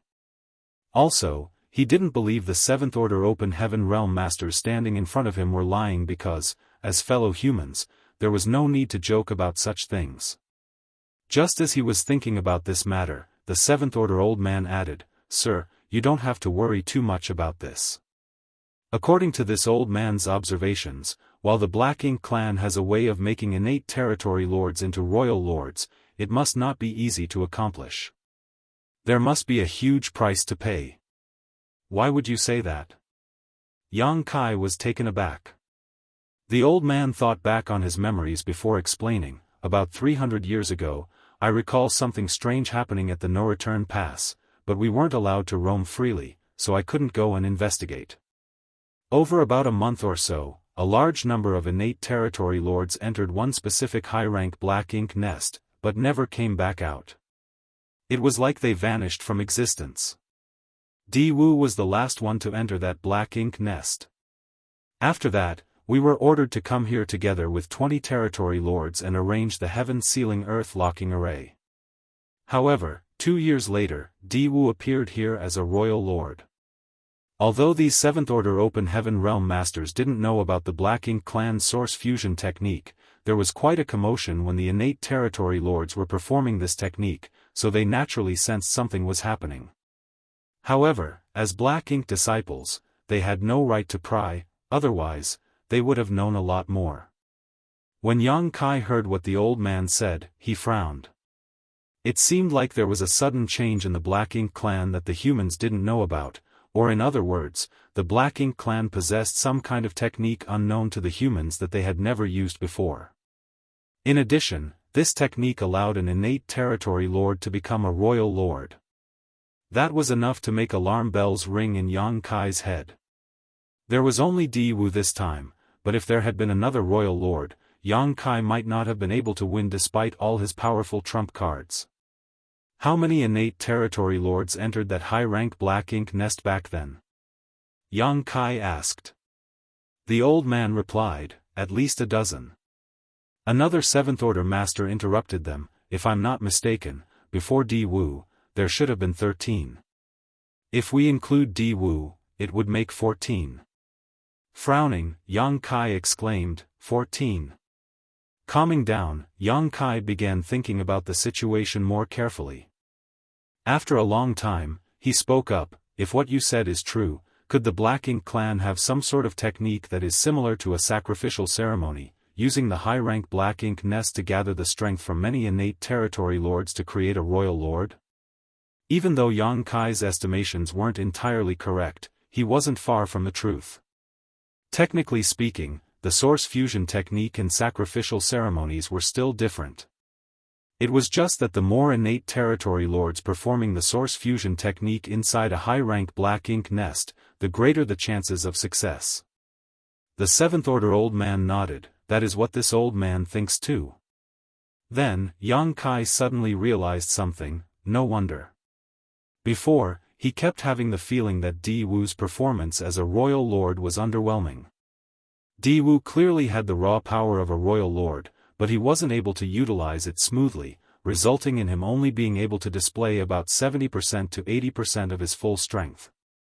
In the last moments of the battle, Di Wu even suffered backlash from his own strength, which should have been impossible unless he used some kind of forbidden technique.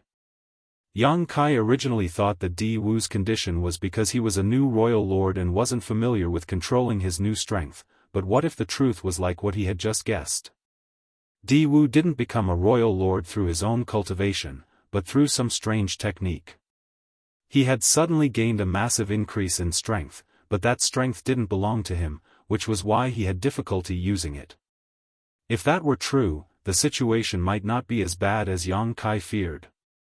Though it wasn't clear whether sacrificing 14 territory lords to create a royal lord like Di Wu was a loss or gain for the Black Ink Clan, it did give hope to the Black Ink Clan in killing him while he was cultivating in the ancestral land. That was why the royal lord decided to use this hidden technique. If the Black Ink Clan could kill Yang Kai, that sacrifice would be worth it. Sending out one royal lord, 20 territory lords, a few Black Ink disciples, and a 1,000,000-soldier Black Ink Clan army clearly showed how determined the Black Ink Clan was, but how could they have expected that Yang Kai alone could force the Black Ink Clan to abandon everything and flee? Also, even the new royal lord, Di Wu, had also lost his life in the Divine Spirit ancestral land. The Black Ink Clan had a lot of innate territory lords at the start of the war, but there wouldn't be many of them left now. Innate territory lords were very powerful, and ordinary 8th Order Masters couldn't easily deal with them, therefore, the utility of a dozen or so innate territory lords on the battlefield was definitely higher than one defective royal lord. While thinking so, Yang Kai felt more relieved. Even if the Black Ink Clan used that technique to make another royal lord, it wouldn't affect the overall situation too much. At the very least, it wouldn't reach the point of suppressing the humans. Then, Yang Kai suddenly thought of something and said, "This matter is quite important, so I need you all to head over to the Supreme Headquarters and provide them with a full report. Even though this matter didn't change the overall situation much, the humans still had to take precautions. What if a few royal lords suddenly appeared on one of the battlefields? If that happened, the humans would definitely suffer a huge loss. Therefore, it was necessary to report this matter to the Supreme Headquarters as soon as possible. We would be glad to do so. The Seventh Order old man cupped his fist and moved to leave. Wait, there's no hurry to leave. Yang Kai stopped them. It's a long journey there, and there will be dangers along the way.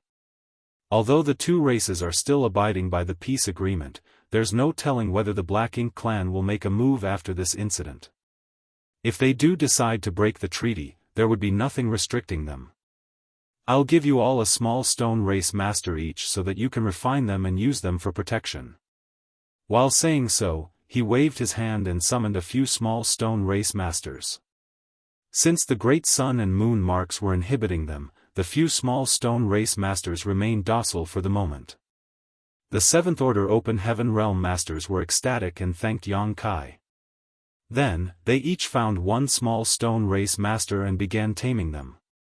With these small stone race masters protecting them, they wouldn't be vulnerable even if they encountered a couple of territory lords.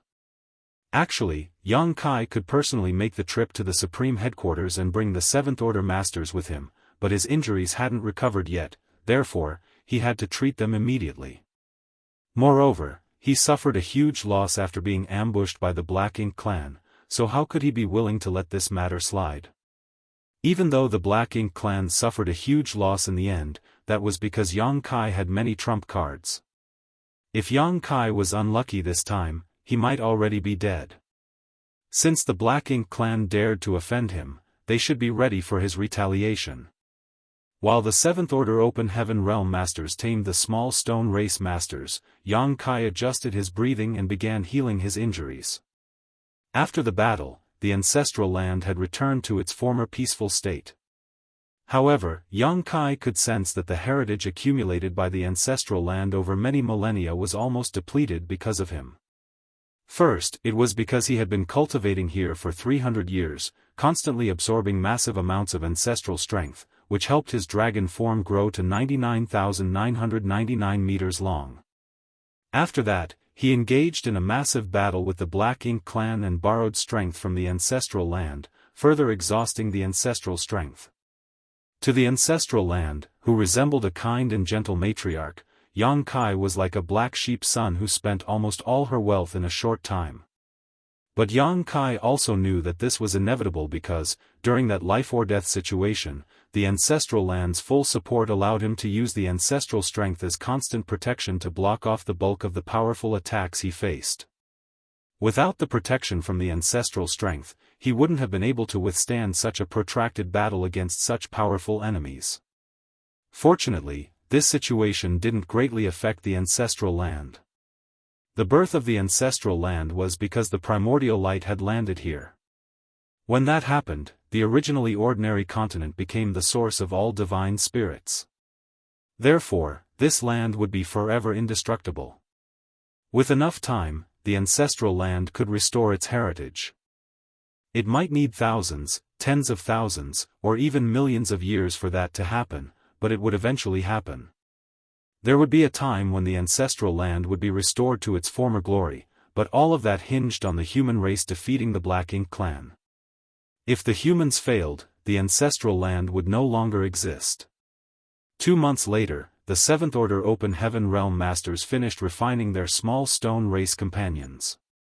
Their cultivation was much lower than those of small stone race masters, so it took them quite a while to tame them. However, despite having tamed them, it was difficult for the Seventh Order Masters to fully control those small stone race masters and could only order them with basic commands. Once these small stone race masters moved too far away from them, the Seventh Order Masters would lose control of them. They all gathered before Yang Kai, who opened his eyes and retrieved several dozen world beads. These world beads were made by Yang Kai sacrificing small parts of his small universe to refine. Although it affected him somewhat, the damage wasn't too substantial. Moreover, with the World Tree clone assisting him, the damage would gradually be repaired. After giving those world beads to the Seventh Order Masters, he exhorted, "Every bead contains a sealed world with 4 1,000-meter-tall small stone race masters and 500,000 small stone race soldiers." The Seventh Order Masters drew in a sharp breath after hearing this. It didn't matter if it was 1 or 2 beads containing such an army, as they had already witnessed Yang Kai summoning some 300 small stone race masters earlier while operating the Grand Array. The point was that every bead also included 500,000 small stone race soldiers. That number was terrifying because Yang Kai had given them about 50 world beads. Wouldn't that mean there were 25 million small stone race soldiers? That was a huge force, and if they introduced all of them to the various Great Territory battlefields, it could shift the balance between the humans and Black Ink Clan. Marshall Peak, Chapter 5644, Conspiracy. The Seventh Order Open Heaven Realm Masters solemnly received and carefully put away the several dozen world beads. Then, Yang Kai told them, if you encounter a Black Ink Clan army, just use the small stone race soldiers to kill them. There's no need to worry about preserving them if it's going to cost you your lives. Even though the small stone race soldiers in the world beads weren't tamed, they still retained their basic instincts, so they would try to kill any Black Ink clansmen they encountered. With the protection from so many small stone race soldiers and masters, these Seventh Order Masters could safely return to human territory. After thanking Yang Kai again, the Seventh Order Masters left. Yang Kai watched until the Seventh Order Masters disappeared from his sight before withdrawing his attention and diving deep into the ancestral land to focus on healing his injuries. At the same time, in the No-Return Pass main hall, the Royal Lord was sitting on his throne of bones with a gloomy expression. Below him were 12 guilty-looking innate territory lords with their heads bowed. The atmosphere inside the Grand Hall was silent and depressing, and the many innate territory lords on both sides of the hall wore differing expressions. The only similarity was the look of disbelief on all their faces. When they heard that the mission to kill Yang Kai had failed, the Black Ink Clan Masters were all shocked. A pseudo-royal lord had led 20 innate territory lords and had help from a heaven-sealing earth-locking Grand Array, all just to kill a single Eighth Order Master. How could they have failed? This mission was supposed to be an easy success, and the Black Ink Clan wouldn't have even attempted it if they weren't fully confident. But they had failed. Not only did they fail, but the Black Ink Clan suffered enormous losses. The deaths of 8 innate territory lords weren't too heartbreaking considering the human killing star had killed far more than 8 innate territory lords already. But Diwu was dead as well. That was the first pseudo-royal lord the Black Ink Clan had ever created through the source fusion technique. When the many innate territory lords heard this news, they were all terrified. Had Yang Kai grown that much stronger?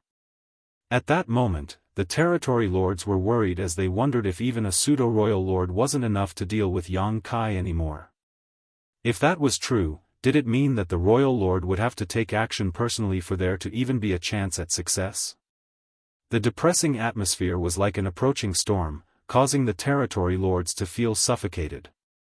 Meanwhile, the silent glare from the royal lord on his throne made the few territory lords below feel like they were sitting on pins and needles. Wastes. All of you. The royal lord roared, "Diwu, that stupid piece of shit. I trusted him so much, yet he went and got himself killed by an Eighth Order human? How could he be so useless?" In the meantime, the territory lords maintained their silence because they didn't dare to interrupt while the royal lord was raging. Above them, the royal lord had risen to his feet and continuously cursed and reprimanded the 12 territory lords that had just returned and the dead Diwu. His aggressive aura was like a huge mountain pressing down on the territory lords to the point that they couldn't breathe. Only after a long tirade did the royal lord calm down and through gritted teeth snarl, "Report every detail of what had happened to me." Even though it pained him to suffer such a huge loss, and he hated Diwu for being useless, this incident had already happened. At the very least, he should know what went wrong during this plan and how Yang Kai, a mere Eighth Order Master, was able to kill a pseudo-royal lord. Immediately, the 12 territory lords began talking one after another as they told the royal lord what happened after Di Wu arrived at the ancestral land. Of course, they skipped over the 300 years they were waiting for Yang Kai to come out because nothing worth mentioning happened during that time. When the territory lords on both sides of the Grand Hall heard that Yang Kai could now use his mysterious soul secret technique to hit 5 targets, and even kill 4 territory lords in rapid succession while being trapped inside the Grand Array, their expressions immediately changed. It seems like the Killing Star's strength has indeed grown. He wasn't capable of this 2,000 years ago. Meanwhile, the royal lord could roughly guess the rest of the story after hearing that Yang Kai summoned a massive batch of small stone race soldiers. Back when Yang Kai came to the No Return Pass, he had also summoned a large small stone race army to deal with him. Di Wu should also have known about this, but this was the first time the Black Ink clan learned that even after those small stone race soldiers died, they could still be used by Yang Kai. As a result, all the surviving Black Ink clansmen, including Di Wu, were enveloped in an intense burst of purifying light that dramatically diminished their strength. The Black Ink clan fell into an irreversible disadvantage in the battle after that. After listening to the full story, the royal lord's expression was dark as a storm cloud, while the uninvolved territory lords felt slightly relieved. The territory lords thought that Yang Kai was now strong enough to kill a pseudo-royal lord, but now it seemed like the main reason Di Wu failed was that Yang Kai had many coincidental advantages on his side, especially when it came to the battlefield. The Divine Spirit Ancestral Land could suppress the Black Ink clan's strength and even offered its strength and protection to Yang Kai. Such a situation greatly reduced the difference in strength between the two sides. In addition, Yang Kai was a scheming fellow who used purifying light to weaken the Black Ink clan masters and deal a crippling blow to Di Wu. Now it seemed like, though Yang Kai was strong, he still had obvious limits. For some unknown reason, this realization made the territory lords feel relieved. After the 12 territory lords finished reporting, they stood silently in their spot, not daring to speak. The royal lord sat back on his throne and swept his gaze across them before looking to the side. Mo Nai, what do you think? One territory lord stepped forward, and it just so happened to be someone Yang Kai knew. It was the innate territory lord who led the operation against Yang Kai back in the Acacia territory. Later, Yang Kai faced off against this same territory lord in profound Nether territory. Mo Nai was undoubtedly the most strategic and insightful of all the territory lords, which was why the royal lord decided to still use him after the humiliating incident in Acacia territory. After Di Wu became a pseudo-royal lord 300 years ago, the royal lord recalled Mo Nai from the front lines to serve as his right hand. First, Mo Nai bowed to the royal lord before speaking. Sir Royal Lord, I think that what we must do now is prepare for Yang Kai's retaliation. The royal lord frowned. You think that fellow would come to the No Return Pass and try to raise chaos? Mo Nai nodded heavily. He definitely will. Although I haven't encountered him many times, everything I have observed and learned of him indicates that he is not one to simply suffer a loss.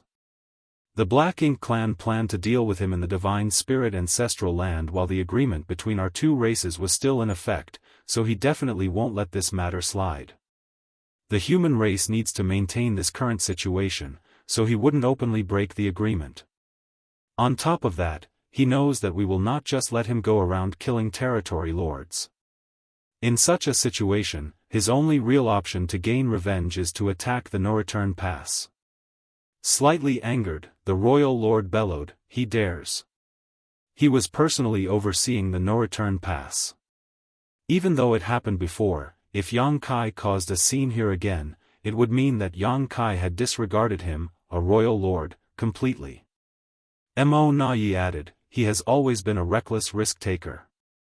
The royal lord was silent because he had to agree that what Mo Nai said was justifiable. No matter what the Black Ink clan had done in the ancestral land, both races still needed to maintain the so-called agreement to ensure the overall situation. Since they needed to maintain the agreement, it was unlikely that Yang Kai would go off and kill territory lords on the various battlefields lest he forced the Black Ink clan to launch an all-out retaliatory war. That was the last thing the humans wanted right now. On the other hand, the Black Ink clan also didn't want to break the agreement because if they did, many more innate territory lords would die in the coming days. Therefore, coming to the no-return pass to make a scene was Yang Kai's only option.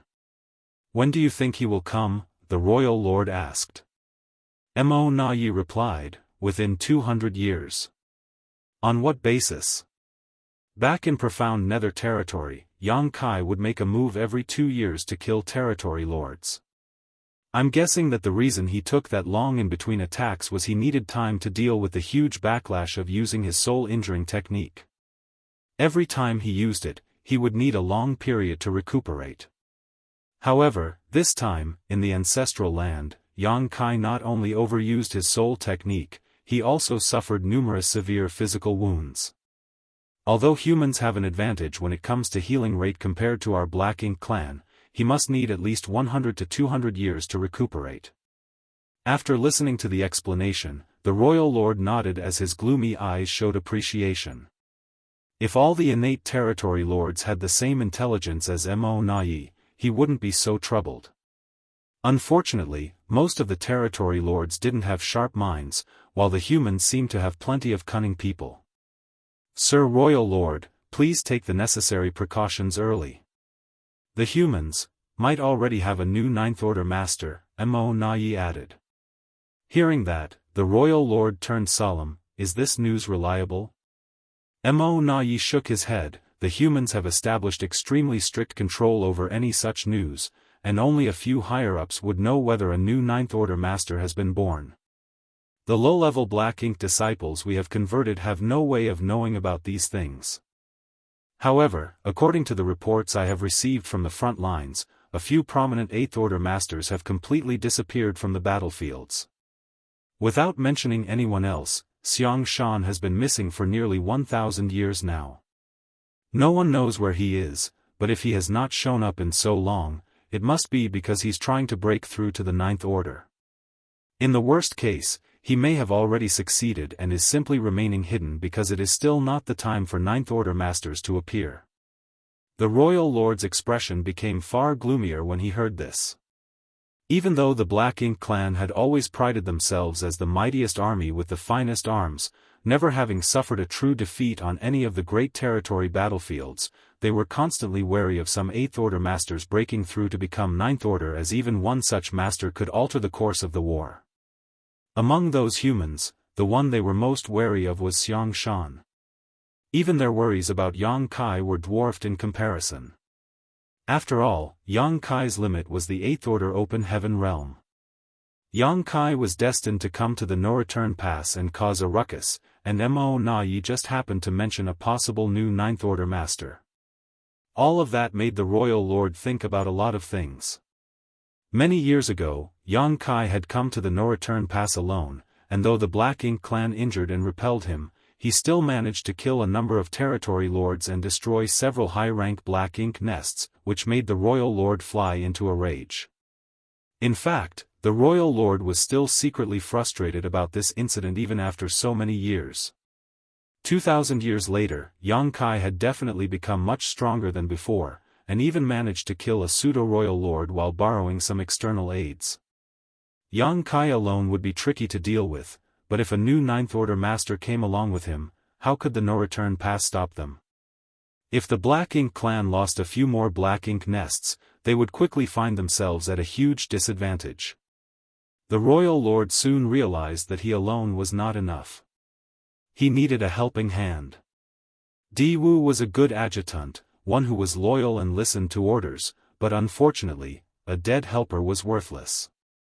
The royal lord slowly turned to look at Mo Na Yi before gazing at the 12 territory lords that returned from the ancestral lord before making up his mind. "All of you, go and perform the source fusion." The 12 territory lords all showed shocked expressions. They didn't escape all the way back to be source fusioned into a Black Ink nest. Meanwhile, Mo Na Yi lowered his head as his lips undetectably curled into a slight smile. All according to plan. Martial Peak, Chapter 56-45, Returning to the Barren Territory. Once bitten, twice shy. Yang Kai had already caused a huge scene in the no-return pass once, thus, the royal lord would definitely be worried about Yang Kai coming back. He would not be able to protect the numerous black ink nests in the no-return pass on his own. This was not a solo life-and-death battle. Considering the strength of a royal lord, he was naturally not afraid of an Eighth Order master, even if that Eighth Order master had killed a pseudo-royal lord. However, if Yang Kai really appeared at the no-return pass, then his purpose would not be to fight with the royal lord nor the territory lords, but to destroy high-rank black ink nests. High-rank nests were the root of the Black Ink clan right now. The Black Ink clan army was created through the various Black Ink nests, and all mid- and low-rank nests shared an intrinsic link to the high-rank Black Ink nest which spawned them. The source fusion technique also required a high-rank Black Ink nest to be sacrificed. Once the high-rank Black Ink nests were all gone, the Black Ink clan would not be able to replenish their numbers and would not be able to grow stronger. Eventually, they would die out. Thus, even if the royal lord was strong, if Yang Kai avoided fighting him and instead targeted the Black Ink nests, it would be impossible to stop him on his own. It wasn't just that though. There was also a possible new Ninth Order Open Heaven Realm Master the Royal Lord needed to be wary of. Therefore, he needed assistance. He could not count on the innate territory lords and could only hope for help from a pseudo-royal lord. However, in all these years, the Black Ink clan had only ever created a single pseudo-royal lord, Di Wu. Which innate territory lord did not aspire to become a pseudo-royal lord? In the anticipated final confrontation, the role innate territory lords could play would diminish significantly. Perhaps, they would one day encounter a Ninth Order Open Heaven Realm Master and be killed by them. Mo Na Yi also wanted to become a pseudo-royal lord, but he was not one of the royal lord's favorites. How could he receive such benefits for no rhyme or reason? If he had such an opportunity, then it would have been him and not Di Wu who was selected in the first place. Now, he had an opportunity. The other territory lords were still shocked by Yang Kai's terrifying powers, which highlighted Di Wu's incompetence. They were all intimidated by the royal lord's anger. However, through this crisis, Mo Na Yi was able to spot a light. The 12 territory lords who had escaped were how he could potentially make a breakthrough. These 12 territory lords were now considered to be guilty of serious crimes. If nothing was done, they would probably be sent to the 6 great territory battlefields by the royal lord to fight against the Eighth Order humans for an extended time as punishment for their crimes. However, this was not what Mo Na Yi wanted to see. With just a few words, he was able to influence the royal lord's decision on the fate of these 12 territory lords. Throughout everything he had said, at no point did he mention any of his own ambitions. This spoke volumes of his intelligence. In contrast to Mo Na Yi's exuberance, the 12 territory lords were extremely frightened. They did not flee from the ancestral land just to be sent to perform the source fusion technique. While they could become a pseudo-royal lord if they succeeded, their hopes of success depended on the number of sacrifices before them. No one could guarantee that they would be successful. Just as Di Wu never guaranteed his success. Di Wu simply had better luck, and the accumulation from the source fusion technique was sufficient by the time it was his turn. However, the royal lord had already given the order, so they could not refuse. Don't say this king isn't giving you a chance. All of you enter the Black Ink nest together. Who succeeds or fails will depend on your own abilities, the royal lord said indifferently. The 12 territory lords all replied bitterly, yes.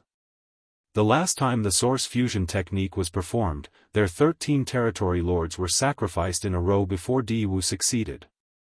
This time when all 12 of them entered the Black Ink nest together, if one territory lord had enough luck, he might be able to succeed. At least, this was better than having no hope at all.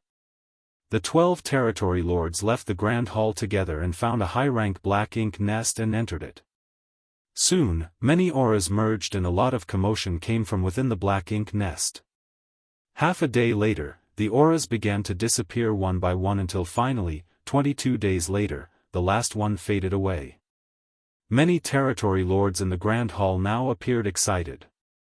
If the 12 territory lords were all sacrificed, then the chances of success for the next one who entered would increase significantly. However, the territory lords knew that this opportunity would not be given to them.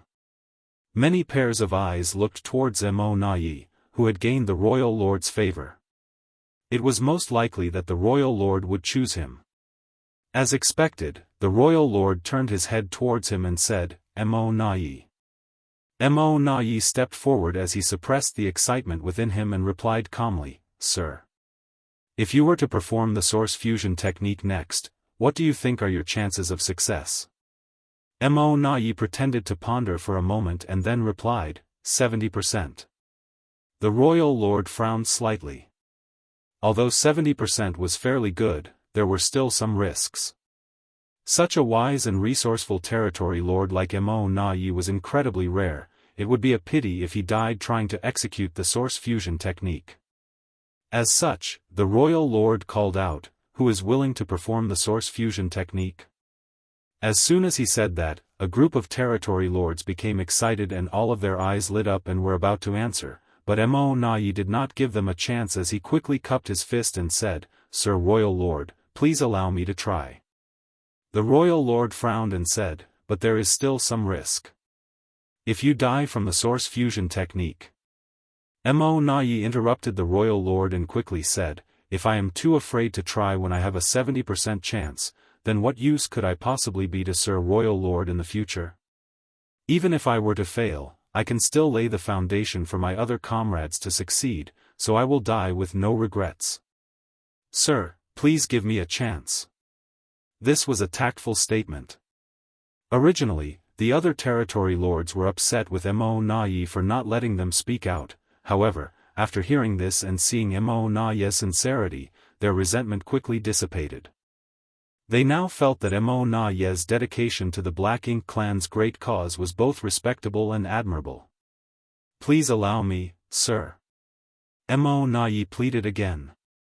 He would not give up this opportunity to the other territory lords no matter what happened. After all, he had meticulously planned for this moment. Although there was a risk of failure, the chance of success was decent. If the other territory lords managed to grab this opportunity, then it would be a case of desperate to cry but unable to shed any tears. The royal lord seemed to hesitate in deciding, but Mo Nai had already expressed his willingness to risk his life. If the royal lord still refused now, then he would seem very biased against Mo Nai. He had no choice but to nod and agree. In that case, go ahead. Mo Nai's eyes lit up with joy. Many thanks, sir. He turned around immediately, walked out of the Grand Hall and entered the high-rank Black Ink nest. His aura began to fluctuate. The divine spirit ancestral land remained undisturbed for nearly 100 years before a figure finally emerged from its depths. It was Yang Kai. After 100 years of recuperating, his wounds had now completely healed. With the soul-warming lotus, even the most serious injuries to his soul could be restored, though this time it had taken quite a bit longer as the damage resulting from using 5 soul-rending thorns at once had been quite serious. Yang Kai was not only healing during the past 100 years though. He had also been reviewing his new comprehension of the grand Daoist of time and space, which he benefited a lot from. If he performed the Sun and Moon Divine Seal again right now, it would be much more powerful than his previous attempt. Although he was here for more than 100 years, Yang Kai quickly realized that the ancestral land situation had not changed much and its ancestral strength was still very weak. In such an environment, even if a divine spirit was cultivating in the ancestral land, they would not benefit much. It would take a long time for this world to fully recover. Yang Kai bowed and gave a respectful salute to this world. If the ancestral land really had a will, then it must be able to feel his heartfelt gratitude. He then straightened up and took off into the sky. Yang Kai left the ancestral land, traveled across the divine ability sea, passed through the shattered heaven, entered a territory gate, and arrived at the barren territory. He did not come here to enter the no-return pass from the barren territory though. Although this route was the fastest, it was also the most dangerous. The no-return pass was now in the hands of the Black Ink clan, and not only was there a royal lord stationed there, there was also a large number of territory lords. Yang Kai did not know the situation at the territory gate either, so if he just barged in, and there was some kind of ambush, he would have sacrificed himself for nothing. After all, he had done this before, so the Black Ink clan must have taken appropriate precautions by now. The reason why Yang Kai came to the barren territory was because he wanted to check out the situation of the Black Ink giant spirit god here. Thousands of years had passed since the battle in the barren territory. During these thousands of years, the two Ninth Order's old ancestors were unable to move at all. Likewise, the Black Ink giant spirit god was also unable to extricate itself. Although they were separated by the boundary wall of the great territories, they were literally chained to each other. At least, that was the case initially, because at that time, the Black Ink giant spirit god was seriously injured. It was pursued from the divine spirit ancestral land into the barren territory. Then, as it passed through the battlefield, it was bombarded by the human race army and numerous masters. Thereafter, it was attacked by numerous Ninth Order old ancestors and was severely wounded. Old ancestors Xiao Xiao and Wu Qing found the opportunity to secure its arm through the territory wall between the barren territory and Wind Mist territory, but they were forced to remain in Wind Mist territory as a result. However, Yang Kai now wondered if the Black Ink giant spirit god had restored itself after all these years. If it was restored, the two Ninth Order Open Heaven Realm Masters couldn't restrict its movement by themselves. If this Black Ink giant spirit god broke free, it would undoubtedly deal a devastating blow to the human race.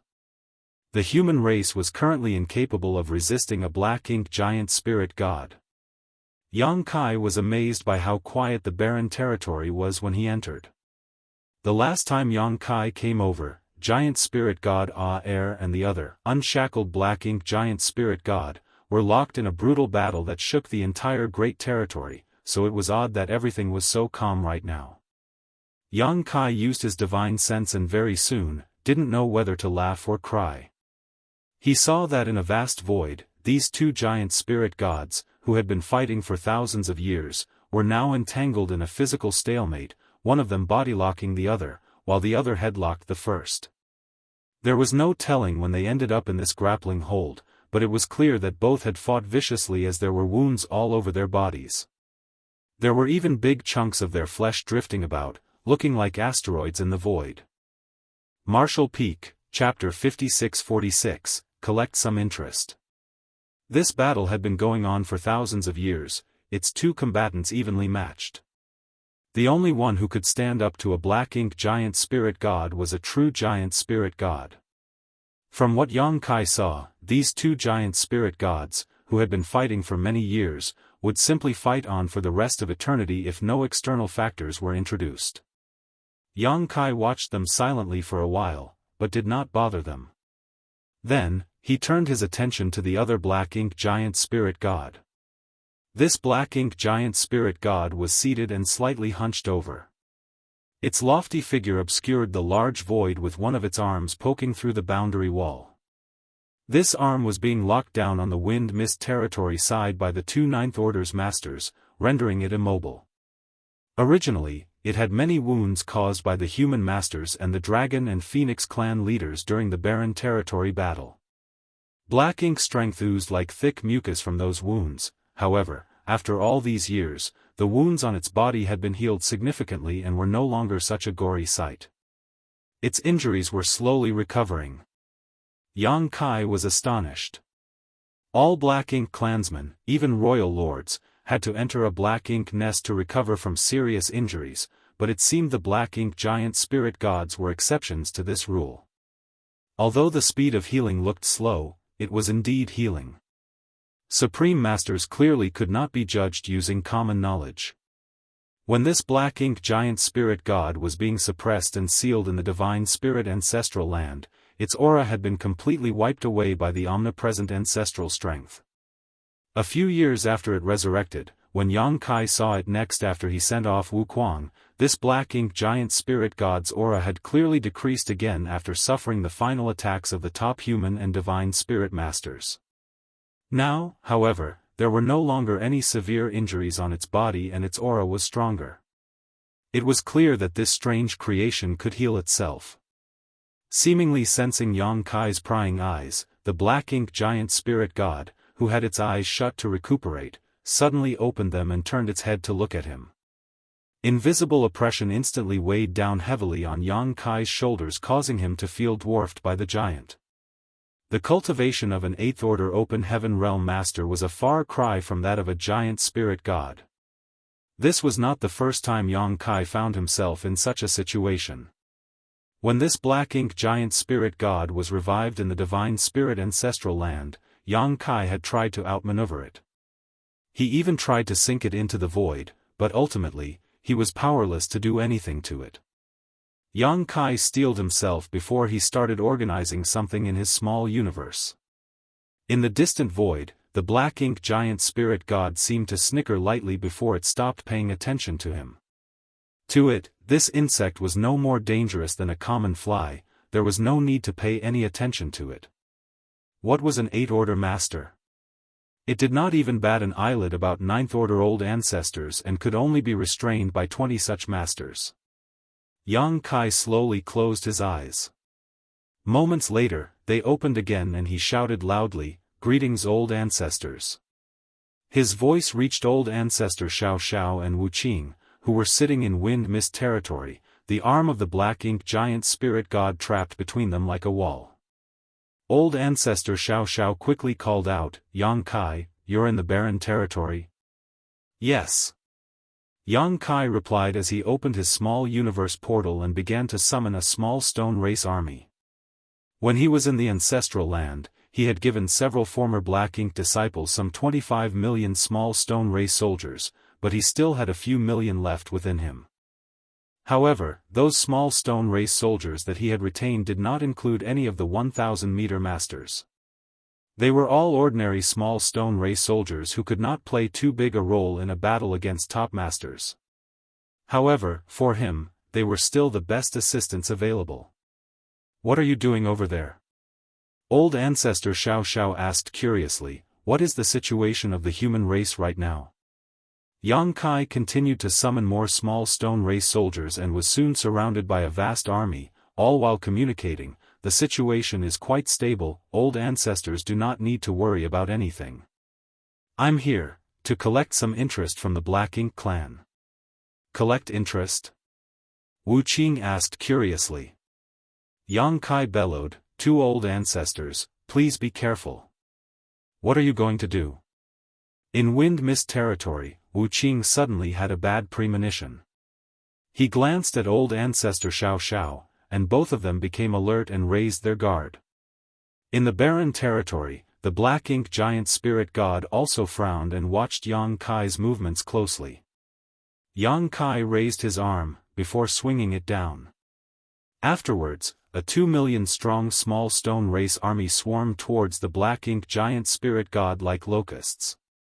They did not fear death even in the face of such an overwhelming enemy like the black ink giant spirit god. Their sentience was low, and their nature was to grow by devouring materials, thus, they did not fear death. Death was just another part of life to them. The advantage was that they were unmoving in the face of fear, but the disadvantage was they were not flexible. Once a small stone race member died in battle, however, their remains would be left behind where they fell. This kind of swarm attack was most suitable against the black ink giant spirit god who was immobile. The 2 million small stone race army reached the black ink giant spirit god in a matter of breaths. Even 2 million such soldiers, however, were insignificant compared to the giant. It was like a swarm of mosquitoes buzzing around an elephant, annoying, but not of any real threat. The black ink giant spirit god's vast black ink strength emerged from its body at that moment. Even royal lords and pseudo-royal lords were incomparable to it.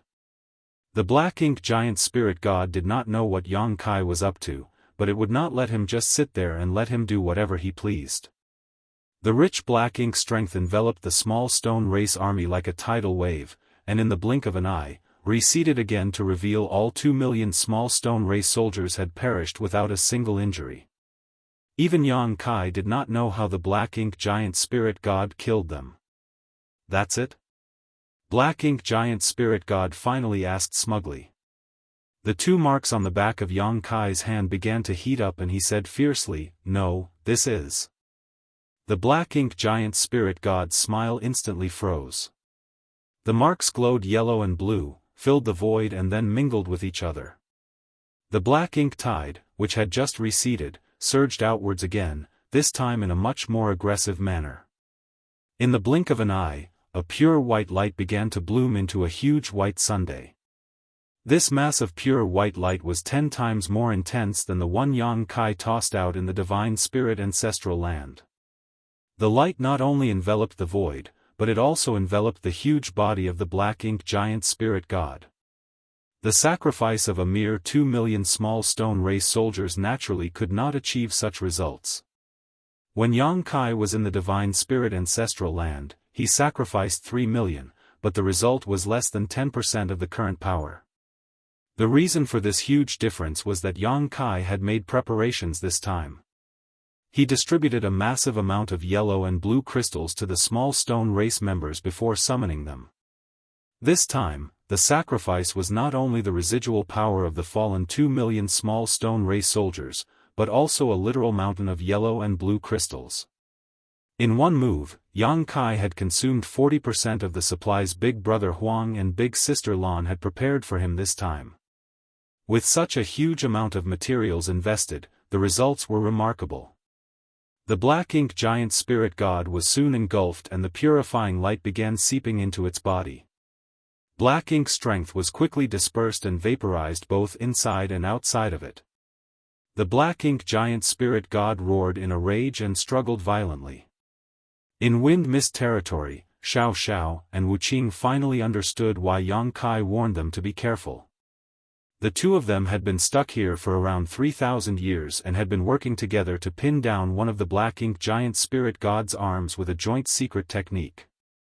Normally, the 2 of them would not be strong enough to do this. However, when the arm of the Black Ink Giant Spirit God had broken through the boundary wall, that meant that they were fighting with Black Ink Giant Spirit God across great territories. The Black Ink Giant Spirit God's power was greatly weakened by its circumstances, so the 2 old ancestors were able to remain safe and stable. However, at this moment, the Black Ink Giant Spirit God began to struggle madly as it was suffering in agony due to the purifying light. The first thing it wanted to do was to pull its arm back to wipe away the light and crush Yang Kai, who was the orchestrator of its misery. The chains clattered on the huge mountain-like arm, and boundless black ink strength began to surge wildly, as it tried to break free from the chains. Wu Qing and Xiao Zhao's expressions changed dramatically as they spared no effort to enhance their secret techniques to keep it restrained. Over these years, the 2 old ancestors had constantly been reinforcing their secret technique, otherwise, the Black Ink Giant Spirit God could have broken out of it long ago. Even so, the 2 were under a lot of pressure to ensure that the Black Ink Giant Spirit God did not escape, so they were now surprised and relieved by what Yang Kai was doing. They were surprised at how Yang Kai was able to cause the Black Ink Giant Spirit God so much agony, while they were relieved that the new generation of humans was so talented that an 8th Order Junior had the means to hurt a Black Ink Giant Spirit God to such an extent. The pure white star exploded after a dozen breaths of time before it slowly dissipated. To old ancestors Xiao Xiao and Wu Qing, it seemed like they had spent thousands of years engaged in a brutal battle. When everything calmed down, the 2 looked at each other and each saw the sweat and fear on the other's forehead when they realized part of the chains had broken into countless pieces. They panicked and quickly rushed to repair them. Of course, they knew that if Black Ink Giant Spirit God really wanted to get out of this trap, it could do so at any moment by sacrificing its arm. Fortunately, it did not seem things had come to that point yet. Losing an arm would not affect a Black Ink Giant Spirit God's life in the long run, but its strength would diminish significantly. The Black Ink Giant Spirit God would not accept such humiliation unless absolutely necessary. In the barren territory, Yang Kai's face was calm as he quietly looked at the huge figure that was still shrouded in a white afterglow. Martial Peak, Chapter 56-47, The Net. The tremors and thunderous commotions within the barren territory calmed down as soon as the black-ink giant spirit god stopped struggling. It sat in the void, with the arm that penetrated the boundary wall secured from the other side as it stared at Yang Kai with intense rage. Technically speaking, the black-ink giant spirit god was both Mo's creation and Mo's soul clone. It meant that there was no big difference between Mo and it. Apart from the vast difference in strength, it inherited all the thought processes and experiences of Mo. It was not easy to anger such an ancient supreme being, which has survived for millions of years, to such an extent. During the battle in the barren territory, it was attacked repeatedly by Ninth Order Open Heaven Realm Masters. Even the Dragon and Phoenix clan leaders had joined in on the assault. The wounds they caused were far more severe than what it was suffering just now. Later on, it was shackled in place by the two surviving Ninth Order old ancestors, but even then, it was not as angry with them as it was now. To it, all the resistance of the human race was just an appetizer before Mo's unification of everything was complete. Not only would it not be angry, it felt that it could have some fun along the way. However, what Yang Kai did today really upset it. Not only did the pure and flawless white light reopen its wounds that took thousands of years to heal, but it also wiped away a large portion of its power. In a mere dozen breaths, Yang Kai ruined thousands of years of cultivation. The pure white light had caused its heart to be filled with rage. "You worm! You have truly enraged the Supreme One!" bellowed the black-ink giant spirit god, causing the entire barren territory to reverberate. Yang Kai taunted in response, "Come and kill me then."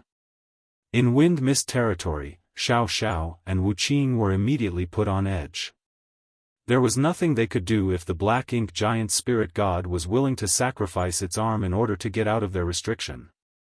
Of course, the black-ink giant spirit god's powers would be severely impacted if it lost an arm. However, even if the black-ink giant spirit only had one arm, two Ninth Order masters were still no match for it. They were secretly praying that this damn brat would not provoke this monster again, because if it really got upset, the situation would only get worse. Though the black-ink giant spirit god was furious, it had no intention of sacrificing its arm to get out of this trap. The two Ninth Order masters were relieved when it did not move its locked arm.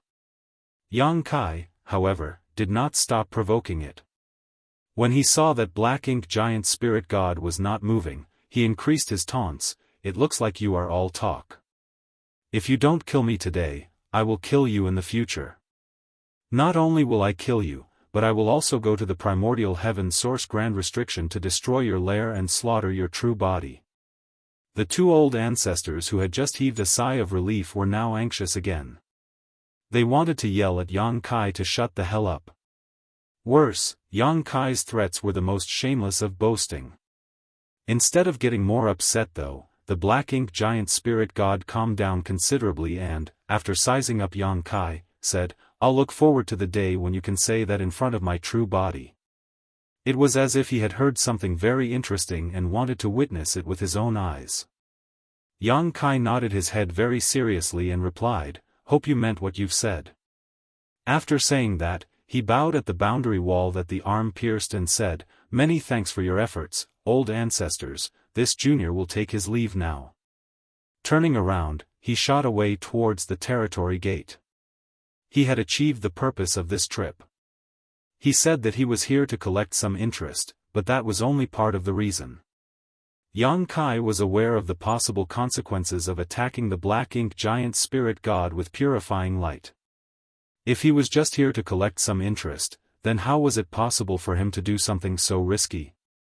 His real purpose here was to weaken the black-ink giant spirit god. He already had this idea when he last came to the barren territory. However, he had not done so because at that time, the black-ink giant spirit god was still badly injured, so there was no need to aggravate it. Now, after thousands of years of recuperation, if Yang Kai did not weaken it, the black-ink giant spirit god might become strong enough to free itself. For this reason, Yang Kai was willing to utilize 2 million small stone ray soldiers, and a mountain of yellow and blue crystals. However, this tactic could only be used once. The black ink giant spirit god would never give him another chance to weaken it like this again. Although it could not move from where it was still able to destroy a small stone race army far away from where it sat. While the barren territory was in turmoil, a figure rushed through the territory gate between the barren territory and the no-return pass and arrived at the other side. A short while later, the royal lord gathered the territory lords in the grand hall. On the bone throne, the royal lord looked over at the figure sitting on his left side and nodded approvingly. "Your analysis is impeccable, Mo Nai. Yang Kai is really coming to take revenge." Mo Nai stood up and bowed. "Many thanks for your compliment, sir. I've studied Yang Kai closely. After all, he is currently the biggest threat to the Black Ink clan." Mo Nai was able to become a pseudo-royal lord after the sacrifice of 12 territory lords. He had been cultivating in retreat for the past 100 years or so and had now adapted to his new strength. However, his situation was essentially the same as that of Di Wu, who was killed by Yang Kai. Although he had the power and might of a royal lord, he could not control or restrain it very well. This was a drawback that was difficult to solve for pseudo-royal lords, as the power they obtained was gained through the source fusion technique and not from their own cultivation. Thus, it was naturally difficult to attain true mastery over it. Of course, even if Mo Nai was never able to overcome this problem, he was already extremely satisfied. He was an innate territory lord before, and would never have arrived at his current position without careful planning. When the tide of the new Black Ink clansmen rose, the number of new Ninth Order humans and Black Ink clan royal lords would definitely be significant. While innate territory lords could be considered the backbone of the Black Ink clan army, a lone territory lord could not decide the future situation of the two races. Even if a pseudo-royal lord was slightly inferior to a real royal lord, Mo Nai had already slogged for so many years for this position. It did not matter if he was slightly inferior, as he was happy with making any progress at all. Furthermore, he had always been wiser and more resourceful than the rest of the Black Ink clan, so he was confident that he would not be worse off than any other royal lords in the future. The most important factor was with this new strength, if ever he encountered a Ninth Order master, even if he couldn't defeat them in battle, he could always escape. If he was still an innate territory lord, any Ninth Order human would be able to squash him. After becoming a pseudo-royal lord, Mo Nai even had his own seat during these gatherings. He no longer had to stand with the rest of the territory lords, which was a clear display of status. His seat was to the left of the royal lord, which was an indication of his importance. It could be said that today's Mo Nai was third only to Mo and the royal lord. It was a huge honor to stand above billions of Black Ink clansmen. This honor originally belonged to Di Wu, but unfortunately for him, he had messed up and gotten himself killed. "From what Sir said, that Yang Kai has already arrived?" Mo Nai asked. The royal lord nodded. "According to the news from the barren territory, Yang Kai is over there now." Mo Nai exclaimed in surprise, "So fast?" He arrived much earlier than expected. He had thought that Yang Kai would have to cultivate for about 200 years this time to fully recover, given the severity of his wounds. After his defeat in Acacia territory, Mo Nai gathered all the information he could find about Yang Kai and now had a fairly good understanding of his character and behavior. From that point on, he paid close attention to Yang Kai's movements. In fact, his speculations weren't entirely wrong, as Yang Kai had yet to fully heal. It was just that the latter had decided to take action now rather than wait. The royal lord continued, "The arrays that have been set up around the territory gate and are ready to be activated. If Yang Kai dares to show up, he will walk right into our trap.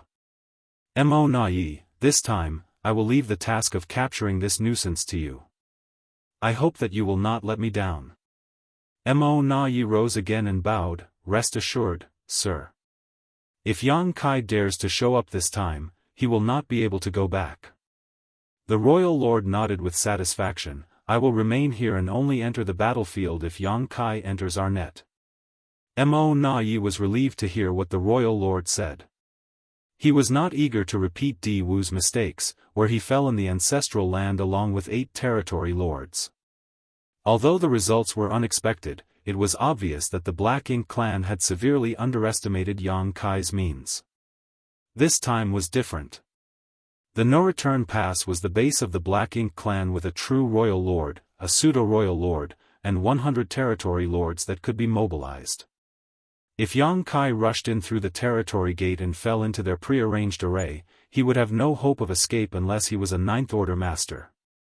Mo Na Yi rolled up his sleeves and suddenly understood Di Wu's urgency back then. This was his first battle after becoming a pseudo-royal lord, and he was dealing with a pillar of the human race at the heart of Black Ink clan. If he managed to capture Yang Kai, then his achievements would be unquestionable and his position in the royal lord's heart would be firmly established. At his command, 50 territory lords were deployed and lay in wait around the Black Ink nests near the territory gate. They waited for Yang Kai to show up and then they would activate the heaven-sealing earth-locking array. Mo Na Yi would not be hiding nearby, but further away, inside a high-rank Black Ink nest so he could use the undulating aura of the Black Ink nest to conceal his presence. A pseudo-royal lord could not fully utilize their power or control their aura, thus, Mo Na Yi could only do this to avoid Yang Kai noticing him. The trap was set and now, they lay in wait for him to show up. They waited and waited, but there were no signs of Yang Kai. All was quiet at the territory gate. Even the Black Ink clan squads that were supposed to deliver supplies from the no-return pass to the 3,000 worlds were temporarily halted. Mo Na Yi waited patiently, but as time wore on, he grew more and more anxious. Martial Peak, Chapter 56-48, Mo Na Yi's Suspicion.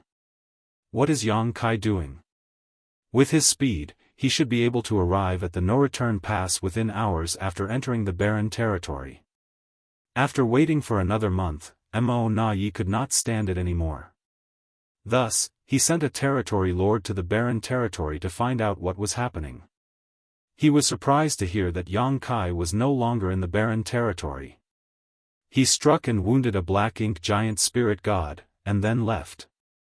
Mo Na Yi was stunned for a long while when it was reported that Yang Kai was nowhere to be found. If Yang Kai had not entered the no-return pass and was not in the barren territory, then where could he be? Could he have been wrong and Yang Kai had no intentions to come to the no-return pass to retaliate? Inside the Grand Hall, Mo Na Yi could feel a scrutinizing gaze coming from the Bone Throne, one which carried a slight hint of dissatisfaction. The dissatisfaction was not because Mo Na Yi's speculation was wrong, but because his speculation had caused the royal lord to be determined to create another pseudo-royal lord. 13 territory lords were sacrificed to create the first pseudo-royal lord, only to have Di Wu die shortly after. 12 territory lords were sacrificed for the second pseudo-royal lord, Mo Na Yi. On top of these, the creation of each pseudo-royal lord resulted in the loss of a high-rank Black Ink nest. This kind of consumption had a significant impact on the very foundation of the Black Ink clan. The Black Ink clan had new acquired territory lords being born frequently on the various battlefields, so even if all the innate territory lords died, the royal lord would not feel too distressed. In fact, acquired territory lords were even more valuable now because they had a chance to become royal lords in the future. However, the high-rank Black Ink nests couldn't regenerate. The number of high-rank nests they brought out from the primordial heaven source grand restriction was the maximum number they would ever have. The loss of a high-rank Black Ink nest was permanent. Mo Na Yi knew that he had to remedy the situation to soothe the royal Lord Sir's dissatisfaction with him. He quickly searched through his mind for clues and information about Yang Kai and soon said, "Sir, if Yang Kai has already left the barren territory, then perhaps his objective is not the no-return pass. He could be going after the other territory lords on the great territory battlefields, especially the 6 where our 2 races masters are fighting." Royal Lord looked sternly at Mo Na Yi and his dissatisfaction grew. This was the exact opposite of what Mo Na Yi said 100 years ago. At that time, he said with conviction that Yang Kai would not risk breaking the peace treaty between the 2 races by showing up on the primary battlefields. Thus, he would come to the no-return pass to retaliate. Now, 100 years later, he sang a different tune. "Sir, please send an order to warn all parties and instruct the territory lords to be careful in the coming days," Mo Na Yi said urgently. If Yang Kai really recklessly attacked the territory lords outside, there would be huge losses to the Black Ink clan. Mo Na Ye's head ached as he thought of the consequences. Yang Kai was too frightening and unpredictable. It reminded him once again of the incident at the Acacia territory. Until now, they still could not figure out how Yang Kai escaped with over 10,000 human refugees without even creating a sound. As Mo Na Yi considered that particular incident, however, he suddenly froze as if he just thought of something. Unfortunately, there seemed to be a layer of fog blocking his thoughts. Immediately, he sank into contemplation as his thoughts spun rapidly. At the same time, the royal lord had begun to pass down orders to instruct all territory lords of the great territories to be on alert for Yang Kai. Of course, the royal lord still felt some dissatisfaction towards Mo Na Yi, but this pseudo-royal lord had already been created and was destined to become his right-hand man in the future, thus, the royal lord could not be too harsh on him. In fact, Mo Na Yi had objectively done a very good job. If not, he would not have called Mo Na Yi back to the no-return pass to hear his opinion before he sent out his orders.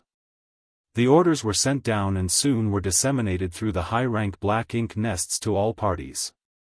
Down below, Mo Na Ye's eyes suddenly lit up as he looked up and said, "Sir, when Yang Kai was harassing the no-return pass years ago, I heard that he attacked from the direction of the Black Ink battlefield."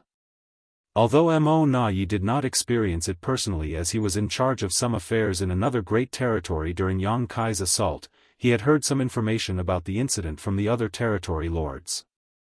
However, most territory lords were secretive about that incident and were unwilling to mention too much about it. After all, it was a disgrace to the royal lord, thus, who dared to keep talking about it? Over the years, the royal lord also never mentioned this matter and seemed to actively want to forget those unpleasant experiences. The territory lords in the Grand Hall instantly felt the ominous atmosphere and they all quickly lowered their heads even more. From above, the royal lord's gaze was much colder than before as he said indifferently, "That's right." As if unaware of the sensitivity of the situation, Mo Na Yi continued to ask, "Before that attack, did he ever pass through the territory gate to enter the barren territory from the no-return pass? Are you questioning me?" As the royal lord leaned forward slightly, it felt as if a huge mountain had leaned down on those in the hall with boundless pressure. Mo Na Yi was startled and bowed, "How could I dare question you? Sir, please don't be angry, I just want to clarify certain details which are very important."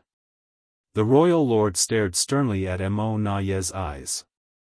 He did not sense any trickery, instead, he saw the enthusiasm and sincerity which appeased the royal lord's heart. If Mo Na Yi thought that he could disrespect him after he became a pseudo-royal lord, then the royal lord did not mind putting him in his place.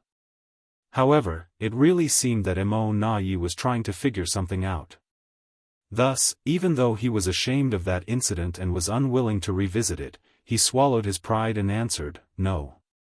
Mo Na Ye's expression changed slightly and then said, "If he did not pass through the territory gate, and attacked from the depths of the Black Ink battlefield, but before that he had appeared in various other great territories. Furthermore, during the war in the barren territory, he led a group of remnants of the human race army to storm the no-return pass and managed to break through.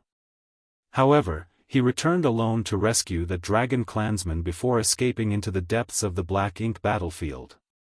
Some years later, he reappeared in the 3,000 worlds." In one sentence, Mo Na Yi seemed to be explaining and also muttering to himself. The layer of fog in Mo Na Ye's mind quickly dissipated as he looked up and said eagerly, "Sir, Yang Kai must have discovered a passage from somewhere within the 3,000 worlds to the Black Ink battlefield other than the one here at the no-return pass." The royal lord raised his eyebrows and asked curiously, "How are you so certain?" Most of the territory lords were also confused, with only a few of them actively trying to figure it out for themselves. Mo Na Yi was flabbergasted.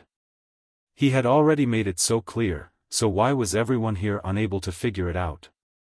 He suddenly began to worry about their intelligence.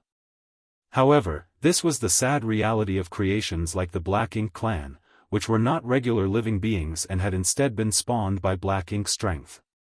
Black Ink strength was unparalleled when it came to the ability to corrupt things, and the Black Ink clan could reproduce at speeds unmatched by other races. However, nothing was perfect. Perhaps creation through means not deemed natural by the heavenly way caused their intelligence to suffer. Mo Na Yi seemed to be a unique case in the whole Black Ink clan. At this moment, Mo Na Yi could only explain patiently, "Sir, Yang Kai did not pass through the territory gate connected to the barren territory back when he attacked the no-return pass, yet he launched that attack from the direction of Black Ink battlefield when he should be completely isolated from the 3,000 worlds. Doesn't that explain everything?" The royal lord pondered for a moment, and then responded, "You're right. You didn't notice this until now." Mo Na Yi sighed in his heart. If he had known this information earlier, he would have deduced what Yang Kai was planning by now. "Where is this passage then?" the royal lord asked, then remembered something. Could it be in the Acacia territory? The last time Yang Kai disappeared was in Acacia territory. It would make sense if the second passage was in the Acacia territory. For a moment, the royal lord praised himself for his wisdom before frowning and rejecting this idea. If the passage was in Acacia territory, he could have entered the Black Ink battlefield from Acacia territory, but how could he return without being spotted? According to the information reported by the Black Ink disciple, after he disappeared from the Acacia territory, he went straight back to High Heaven territory. At this time, a territory lord boldly interjected, "This human is proficient in the Tao of space, and not only do we have no understanding of the Tao of space, but the vast majority of human masters are also ignorant of it. Perhaps his mastery over the Tao of space has reached a height where he discovered some means that allow him to travel freely through the boundary walls." Mo Na Yi gave an approving look to that territory lord and replied, "It is possible." Both the human race and the Black Ink clan were able to speculate and imagine, like how Yang Kai managed to deduce the process of creating pseudo-royal lords. Although he did not know all the details, by analyzing the available facts, he could arrive at a hypothesis that was quite close to the truth. Likewise, the Black Ink clan might not be the most intelligent, but they weren't fools and could come up with reasonable theories once pushed hard enough. In truth, Yang Kai's mastery over the Tao of space, no matter how profound, was still far from allowing him to freely traverse through all of space under the heavens. He could only do what he did because he had the help of the world tree, which was connected to all universe worlds with intact grand Daos. Each such universe world was represented by a world fruit on the world tree. Yang Kai was able to establish a very close relationship with the world tree, and he was able to use it and his mastery of the Tao of space to arrive at the grand ancient ruins boundary from anywhere in the 3,000 worlds, then from their head to any living universe world. If it was a dead universe world, then Yang Kai was helpless, as when a universe world died, its world fruit would wither and die. Hence, he could not use dead universe worlds to move around. If that's the case, then it's not just the territory lords of the great territory battlefields who need to guard against Yang Kai, but also the no-return pass, Mo Na Yi slowly murmured. Before he finished his sentence, he turned his head and looked in a direction where a powerful aura was approaching at an extremely terrifying speed. Yang Kai.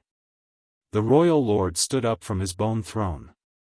With a flicker of his figure, he rushed out of the grand hall and headed straight towards the approaching aura. Mo Na Yi hurriedly did his best to control his aura while heading to the nearest high-rank Black Ink nest, so as not to reveal his existence. Yang Kai should not know that there was another pseudo-royal lord here at the no-return pass, so he could use this to his advantage and may have an opportunity to trap Yang Kai completely.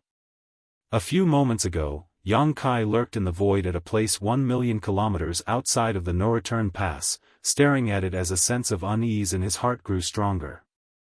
Martial Peak, Chapter 56-49, Yang Kai's Attack. The no-return pass was now in the hands of the Black Ink clan, so how could he just barge through the territory gate? It was different now compared to previous years.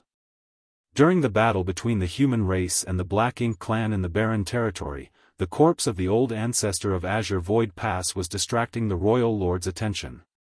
The Black Ink clan never expected that Yang Kai would return from the barren territory to rescue the captured Ji Lao San. The situation between the two races appeared stable, and the Black Ink clan's control over the no-return pass was far stronger than before. If there was an ambush against a human race master at the territory gate, then he would be walking right into it. Therefore, after he left the barren territory, he hid his tracks and passed through one great territory after another to reach the Black territory. Thereafter, he entered Black Ink battlefield silently from the Black territory. This was the only known other passageway connecting the 3,000 worlds and the Black Ink battlefield, and only Yang Kai could pass through it. Every time he passed through it, he would block the way back and seal it up. Thus, the Black Ink clan should never be able to find out about the existence of this passageway. Even if the Black Ink clan investigated, after how much his mastery over the Tao of space had improved, they would never be able to discover the existence of this secret passageway. This passageway had helped Yang Kai several times. He was currently somewhere within the Blue Sky Theater. Naturally, Yang Kai could no longer see Blue Sky Pass, a structure that had stood for countless years. On the way, he encountered some Black Ink clan mining teams, but Yang Kai did not pay any attention to them, and it only took him 2 to 3 months to reach the periphery of the no-return pass. Such speed was only possible because he was well versed in the Tao of space. However, when he entered the Black Ink battlefield and started to head toward the no-return pass, Yang Kai suddenly had an ominous feeling as if something bad was about to happen. The closer he got to no-return pass, the stronger the feeling became. When he arrived outside the no-return pass, the uneasiness had reached its peak. Now, looking at the huge Great Pass, it was like a beast that was ready to devour anyone foolish enough to approach. It was a warning. Perhaps because his Tao of time had improved again, which enabled his perception of the potential future crisis to become sharper. Since there were great dangers ahead, the wisest thing to do was listen to his gut and retreat immediately. Even if he wanted to seek revenge on the Black Ink clan, the no-return pass was not the best choice. There were many territory lords in the great territory battlefields. The ancestral land battle was the first one in which Black Ink clan broke the agreement without warning. If Yang Kai really wanted to kill some territory lords to ease his anger, the Black Ink clan would just endure the losses and not engage in a battle with him. However, he had to come. The Black Ink clan's ability to turn an innate territory lord into a royal lord had to be investigated no matter what. He would not worry about it if it was an exception. However, if it became a possibility, then the human race had to be careful in the future. So, without further delay, Yang Kai rushed boldly toward the no-return pass. He considered hiding his aura, but since a royal lord was present here, there was no way he could effectively do that. Thus, instead of sneaking around and hiding his power, it was better to come openly and blatantly. Yang Kai's speed is extremely fast. The moment his aura was exposed, he used instantaneous movement and dashed to the top of a high-rank Black Ink nest. He then fiercely smacked down on it. The huge Black Ink nest rumbled and disintegrated from top to bottom like a mountain of jade pillars. Although the Black Ink nest was the foundation of the Black Ink clan and could spawn countless Black Ink clan members, it was not strong enough to withstand an attack by a top 8th order master like Yang Kai. Even a random 3rd or 4th order open heaven realm master could destroy a Black Ink nest with a single blow. Yang Kai had done this previously. At that time, he destroyed 6 high-rank Black Ink nests. It seemed that the Black Ink clan had learned from their mistakes. After he destroyed one, there were no more signs of high-rank Black Ink nests nearby. The high-rank Black Ink nests were now positioned far away from each other.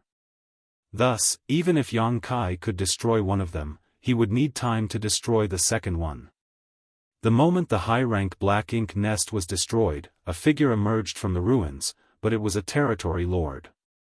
After feeling Yang Kai's murderous intent, he turned his head and exclaimed, "Yang Kai." Yang Kai's reputation was evident when he was immediately recognized by a random territory lord. The territory lord was terrified and had no intention of fighting with Yang Kai.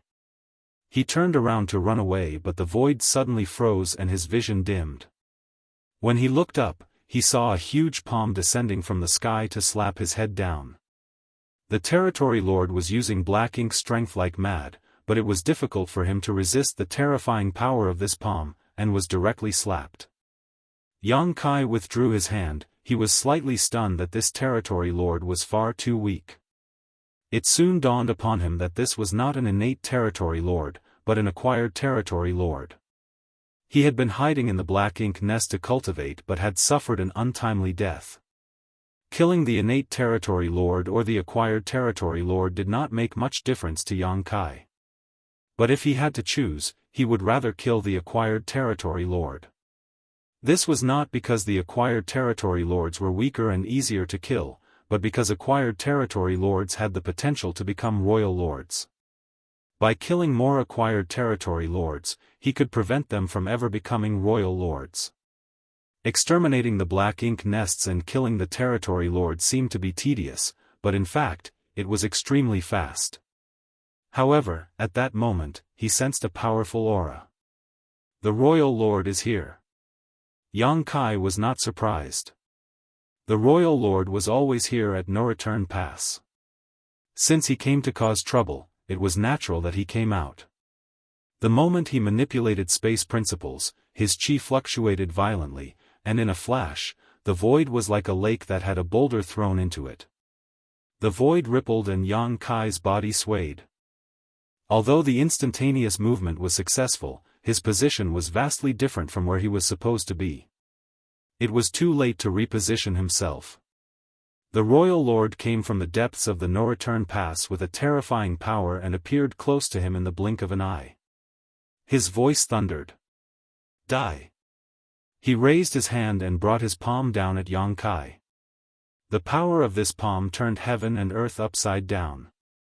Although Di Wu had the strength of a royal lord when he was at the ancestral land, the difference was immense. Yang Kai hastily took up the azure dragon spear. With the subtle spacetime strength lingering on the long spear, it managed to stab the royal lord a dozen times. Each time Yang Kai and the royal lord moved, they would leave a vivid residual image in place, as if they were portraits painted by the most skilled artists. The figures of the royal lord and Yang Kai could be seen everywhere throughout the void, filling up the huge void in the blink of an eye. A group of territory lords that had rushed out from the depths of the No Return Pass were dumbfounded. They could not tell which of those figures was real and which were just residual images. However, they did not worry about those. Dozens of territory lords ran toward the battlefield. More than 10 territory lords tried to set up a formation to block heaven and earth. Those 7th-order black ink disciples who were good at Tao of Spirit arrays had developed the 4 Gates 8 Palaces Great Pagoda array. Though they were saved by Yang Kai, and had now returned to the human race's side with a large number of small stone ray soldiers, they had still left behind arrays and formations that they made or shared with the Black Ink clan. Thus, although they were no longer present, the Black Ink clan could still set up the 4 Gates 8 Palaces Great Pagoda array. The remaining territory lords formed the 4 Gates or 5 Elements formation and were ready to go to the battlefield for support. When they arrived at the battlefield, a figure fell out of the sky. Its face was pale and a long spear lay next to its body. His chest was sunken, making him look quite miserable. It was Yang Kai. Yang Kai was satisfied with his face-to-face encounter with a royal lord, even though he was knocked away in just 3 breaths. Back then, when he was messing around at No Return Pass, he did not dare to fight with this royal lord because he would most likely fall and not be able to perform a space secret technique with his strength at that time. That would be playing with his life. Thus, when he faced the royal lord, he immediately ran. After 3,000 years, he met the royal lord again. Although he was still far from being a match for his enemy, they at least fought, which was much better than the last time. This was considered a positive development. It was difficult for a royal lord's strength to improve, but it was different for Yang Kai. He had been an 8th Order master for around 3,000 years. Now, he was at the peak of the 8th Order open heaven realm and might have a chance to break through and become a 9th Order master. When he reached the 9th Order, he was confident that he would be able to kill such a royal lord with ease. Even so, there was still a long way to go. Behind Yang Kai, Black Ink's strength was like a tidal wave. The royal lord's murderous intent was revealed and he was in hot pursuit. Yang Kai manipulated space principles and was about to leave with the instantaneous movement. However, since the last encounter with Yang Kai, the royal lord seemed to have found a way to deal with Yang Kai. Just like the royal lord who chased him out of the primordial heaven's source grand restriction. The way to deal with Yang Kai was to use his own aura to destabilize the void around Yang Kai while he was performing the instantaneous movement technique. In this way, although it could not interrupt him, it could cause the location of the teleportation to deviate. This was proven in the royal lord's previous attempt. As expected, when Yang Kai used instantaneous movement again, the royal lord used his aura to destabilize the void and the instantaneous movement did not meet Yang Kai's expectations. Not only was the distance much shorter, but the position was not even close to 1,000 kilometers. However, Yang Kai was still more than satisfied with this. He still remembered the time when he escaped from primordial heaven's source grand restriction. When the sheep-headed royal lord chased him, every aura blast would hurt him. Now, it was just his instantaneous movement that was affected. It was much better than getting hurt. Martial Peak, Chapter 5650, Helplessness. One chased while one fled, quickly moving away from the no-return pass. It was a similar scene to the past, and this alarmed Yang Kai. Previously, he managed to lure the royal lord out of the no-return pass and then used his space beacons to quickly wheel around and destroy several high-rank Black Ink nests. After suffering such a loss, could the royal lord really still be so gullible? He was either overwhelmed by rage or the Black Ink clan had a backup plan. As the supposed only royal lord of the Black Ink clan, guarding the no-return pass was his biggest responsibility at the moment. How was it possible that he could let his rage control him to the point he forgot the bigger picture? The only logical conclusion was that the Black Ink clan had some way to guarantee the no-return pass's safety. The royal lord was confident that even if he was not here, the Black Ink clan would be able to deal with Yang Kai's attack. That meant that there was at least one more royal lord hiding there, possibly more than one. Even though he had already guessed this, Yang Kai had to follow his original plan. He had planned to draw out the hidden royal lord no matter the price he needed to pay. Yang Kai kept using instantaneous movement. However, each time he was interfered with by the royal lord's aura, causing small wounds to gradually build up.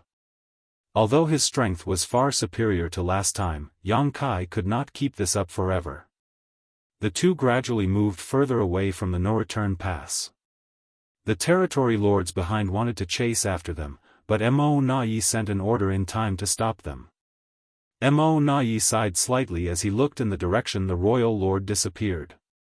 He chastised himself for not understanding the situation sooner, so that he could discuss with the royal lord about countering Yang Kai before he appeared. This situation was not what he had expected. If he had any say, Mo Na Yi would not have let the royal lord chase after Yang Kai. If he could not kill Yang Kai, then what good would it be to chase him away? As long as the no-return pass was properly set up, the Black Ink clan's numerous territory lords and two royal lords had a good chance of trapping Yang Kai as soon as he showed up.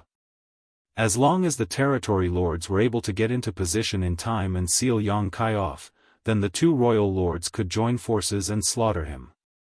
Unfortunately, the royal lord did not give Mo Na Yi a chance to make proper arrangements and just rushed out as soon as he noticed Yang Kai's aura. Now, it was difficult to ambush Yang Kai since he was alerted to the situation. Now, Mo Na Yi could only do his best to respond accordingly. He gave his orders for the territory lords to set up the area. As for himself, he did all he could to restrain his aura. In the void, the royal lord chased Yang Kai a billion kilometers from the no-return pass. Soon, Yang Kai felt he had led the royal lord far enough and activated the great sun and great moon marks on the backs of his hands. A pure white light enveloped his figure. The royal lord, who was behind him, was stunned. In that instant, the aura he had locked onto Yang Kai was cut off. The purifying light has such a mysterious effect. As soon as the royal lord's aura was severed, Yang Kai's mind connected to a space beacon he had placed near the no-return pass, and he vanished as soon as his space principles surged. The royal lord chased Yang Kai to the place where he disappeared. He then coldly snorted and turned his head to look back at the no-return pass, secretly praying that Mo Na Yi would not let him down. Yang Kai must have thought that there is no strong master at the no-return pass now. With his skills and past battle records, he would definitely not take the territory lord seriously. If he is complacent enough, he might be trapped by the array. When that time comes, Mo Na Yi can engage him, and when I return, we can easily kill this menace off. With such thoughts in mind, the royal lord hurriedly dashed back towards the no-return pass. At the same time, Yang Kai appeared inside a black ink cloud some 10 million kilometers away from the no-return pass. Without stopping and without hesitation, even though he knew that the no-return pass was a lion's den, he rushed out to attack. With his own aura surging openly, the territory lords guarding the no-return pass went on high alert as they awaited their greatest enemy. As his figure flickered forward, Yang Kai pushed his time principles madly, trying to intuit where the future crisis might come from. He did not think that there would be much risk even if there was one or two royal lords hidden at the no-return pass. He could still run away if he was no match for them. The greatest danger was undoubtedly the heaven-sealing earth-locking 4 gates 8 palaces great pagoda array. If he was trapped in such an array, the royal lord would pose a fatal threat to him.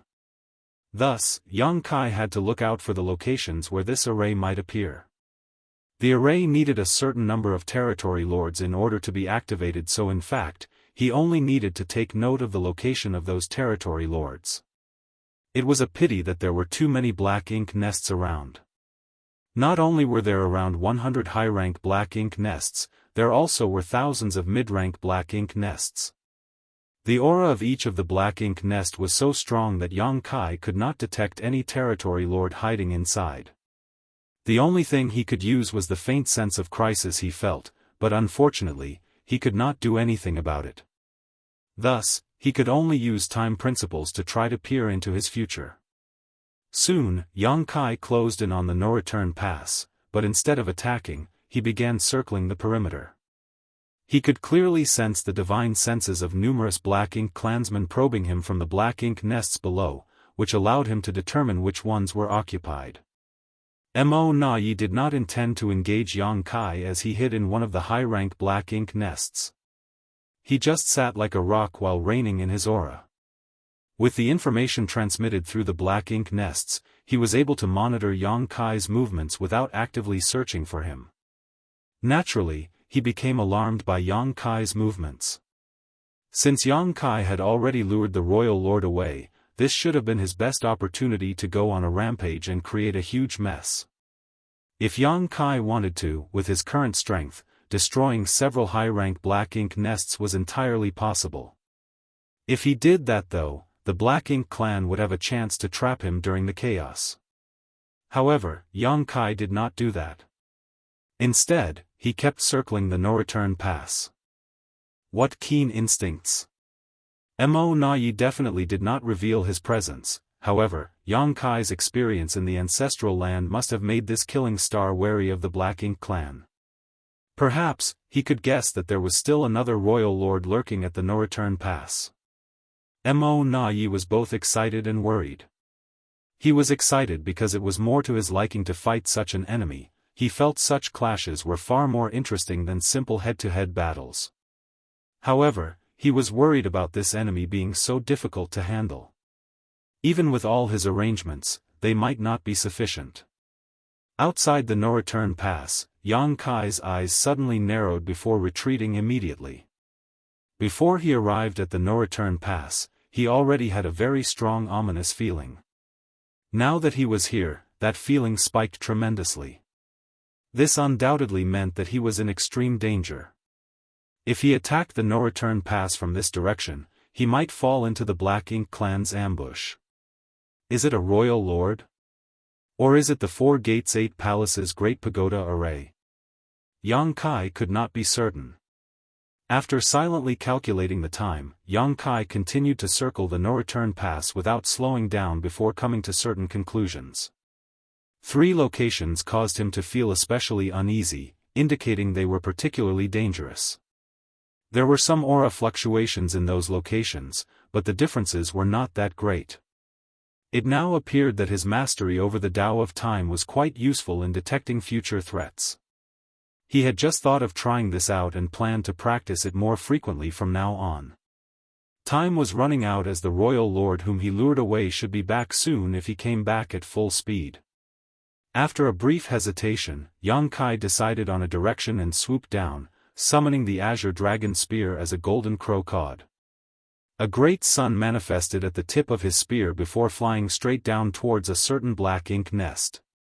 Inside this particular black ink nest, an innate territory lord was scared to death when he saw this.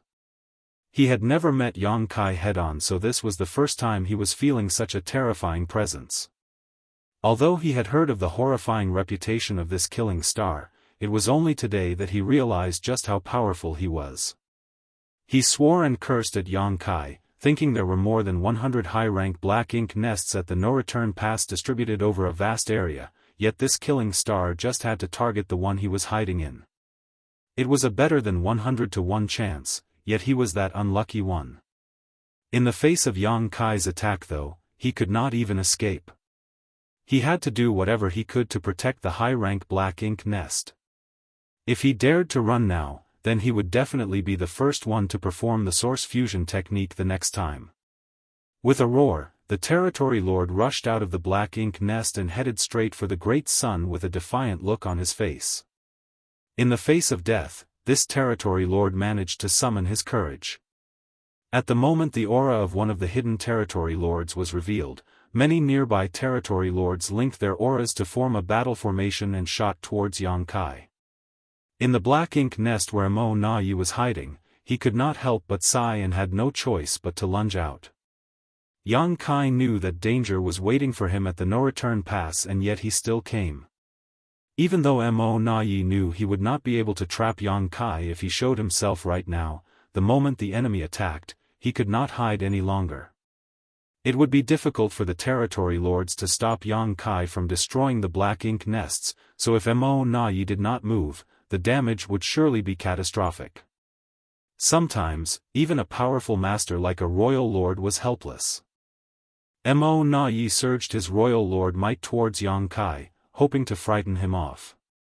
Unfortunately, rather than looking frightened, Yang Kai actually appeared relieved when he perceived the aura of a royal lord. One of his primary objectives for this trip had now been achieved. Martial Peak, Chapter 56-51, Probe. There was more than one royal lord at the no-return pass. In addition to the one lured out by him, there was another one lurking in the shadows. Yang Kai even felt that this royal lord's aura was somewhat familiar. It was as if they had met somewhere previously. Yang Kai did not have time to ponder over the issue as he poured even more strength into the great sun as he thrust his spear towards the territory lord. The huge black ink cloud instantly disintegrated as if the powerful innate territory lord was struck by lightning. He spurted black blood and flew out even faster than he emerged, his body completely charred. He was severely wounded in just one blow. He had heard about Yang Kai's ability to kill his fellow territory lords in just 3 moves but believed all that was hearsay and rumors. Now that he was on the receiving end of this killing star, he realized just how powerless he was. How could such a master be born among the human race? The only thing the territory lord was glad about at this moment was that Yang Kai did not cast his soul secret technique, otherwise he was certain he would already be dead. The shockwave from the clash soon hit the high-rank black ink nest below, causing all the black ink clan's nerves to tense up.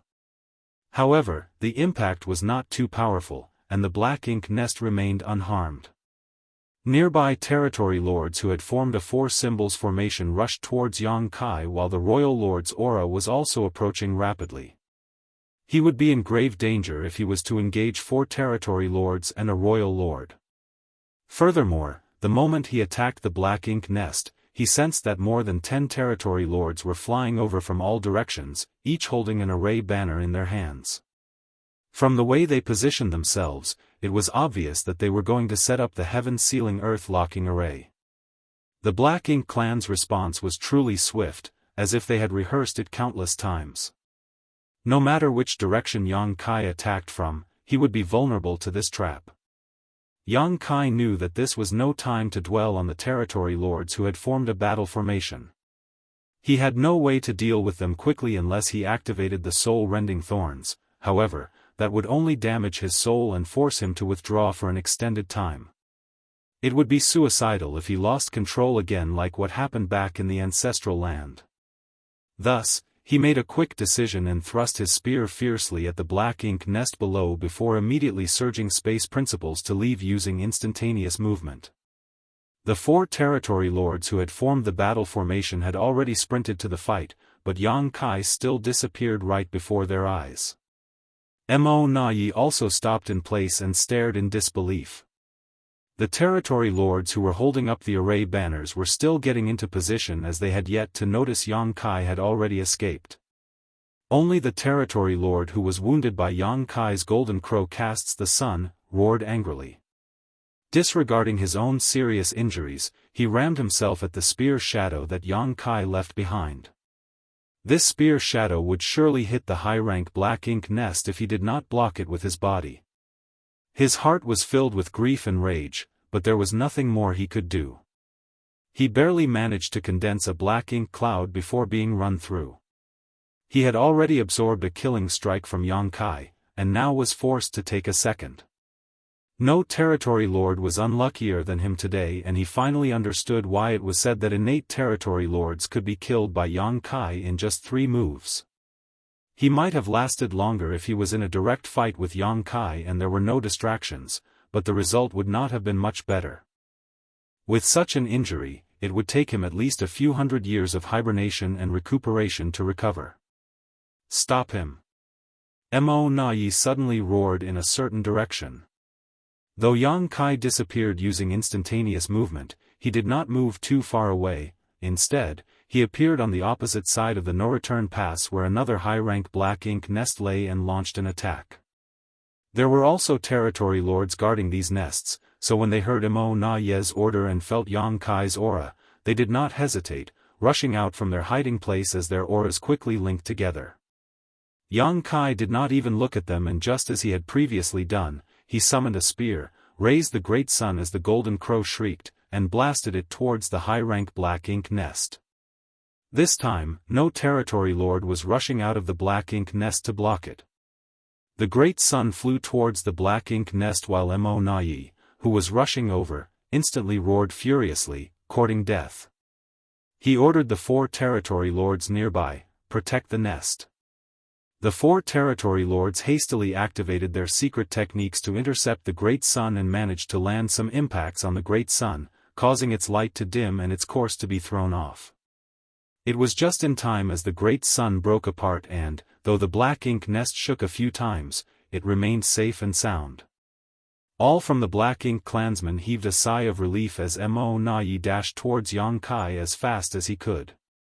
The 4 territory lords in formation had not reached Yang Kai and were trying to pin him down. They did not need to hold him for too long, just a few breaths would be enough for Mo Na to arrive. Yang Kai would naturally not give them this opportunity and used space principles to disappear again, only to appear at a different location. A great sun rose into the sky as the golden crow reappeared. All the territory lords suddenly felt exhausted while Mo Na felt overwhelmed.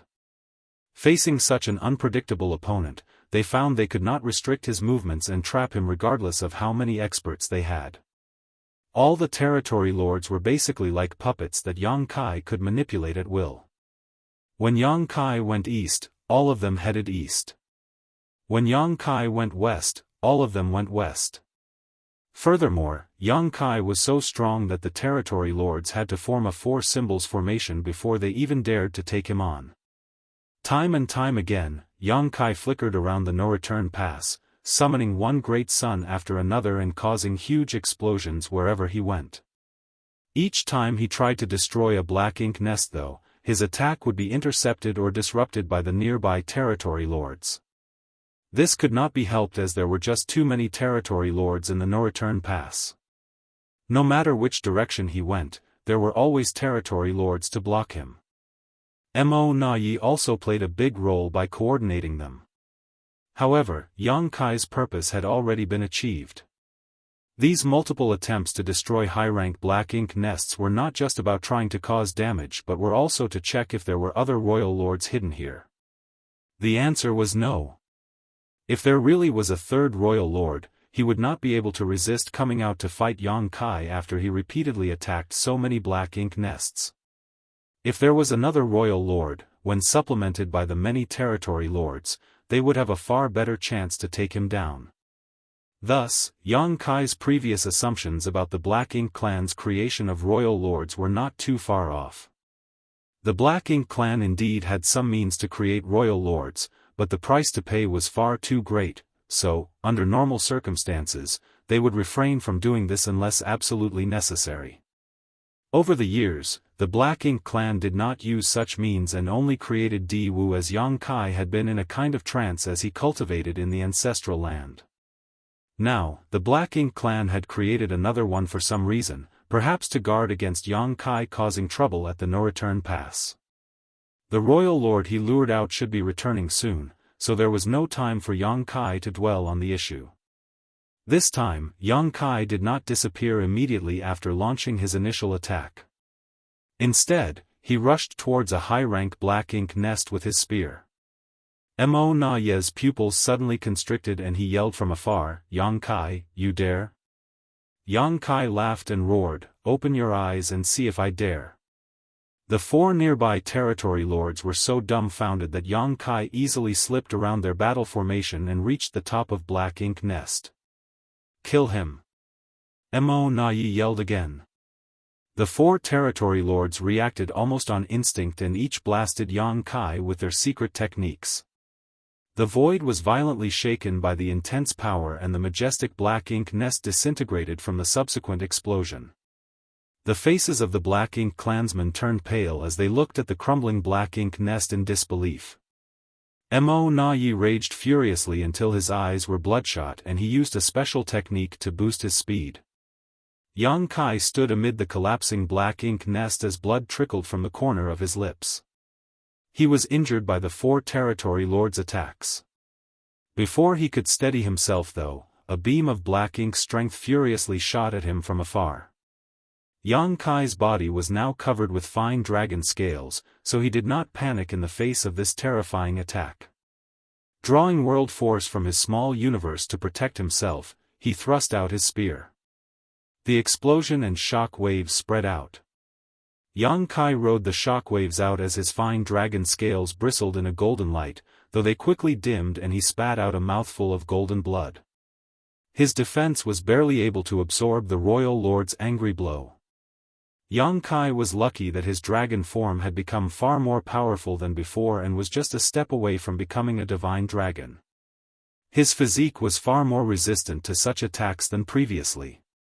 The aura of the royal lord who had been lured away by Yang Kai appeared in the distance at that moment and was approaching rapidly. Just in time. While risking serious injury, Yang Kai wanted to send a message to the Black Ink clan that one royal lord alone was insufficient to stop him from destroying the black ink nests here. Yang Kai surged his space principles and used instantaneous movement but did not go too far. He moved just 1,000,000 kilometers out before he turned around to look towards the no-return pass. The territory lords were about to chase, but Mo Na Yi raised his hand and warned, "Don't pursue him." The territory lords actually heaved a sigh of relief and settled down. When the royal lord returned, he sensed Yang Kai's aura from afar, but did not move towards him as he knew doing so was futile. He looked around to assess the situation at the no-return pass and his mood instantly became very gloomy. 2 high-rank black ink nests were destroyed. A black ink nest was destroyed even though Mo Na Yi was here at the no-return pass. He was very upset about this.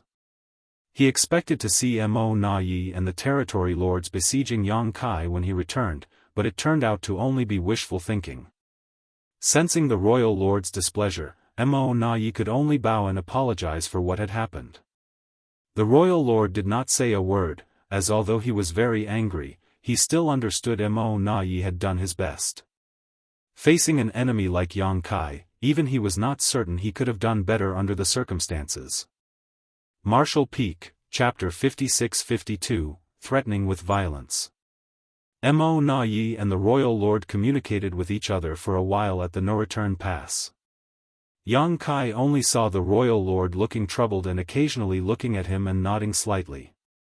No one knew what they were discussing. With the royal lord's permission, Mo Na Yi turned around and headed outside the no-return pass. It seemed he wanted to have a good talk with Yang Kai. Although the Black Ink clan had 2 royal lords here, they had still suffered a loss. Though their losses were significant, their overall combat strength had not weakened considerably. In such an environment, it was unfortunate for them that the no-return pass was targeted by a human master like Yang Kai. Yang Kai did not leave the no-return pass immediately. Instead, he gave the Black Ink clan a chance to talk to him. Yang Kai stood in the void calmly. Even though he had been injured from the battle, he had no intention of running away. He had the confidence to stand there. He would have fled long ago if he was facing a royal lord 3,000 years ago. Mo Na Yi did not go too far, coming to a stop at the periphery of the no-return pass. He meant to show his goodwill that he was not going to attack Yang Kai. Nonetheless, he was on guard against any surprise attack the other party might launch on the no-return pass, however unlikely the possibility. Looking at each other, Mo Na Yi cupped his fist and said politely, "Sir Yang Kai, we meet again."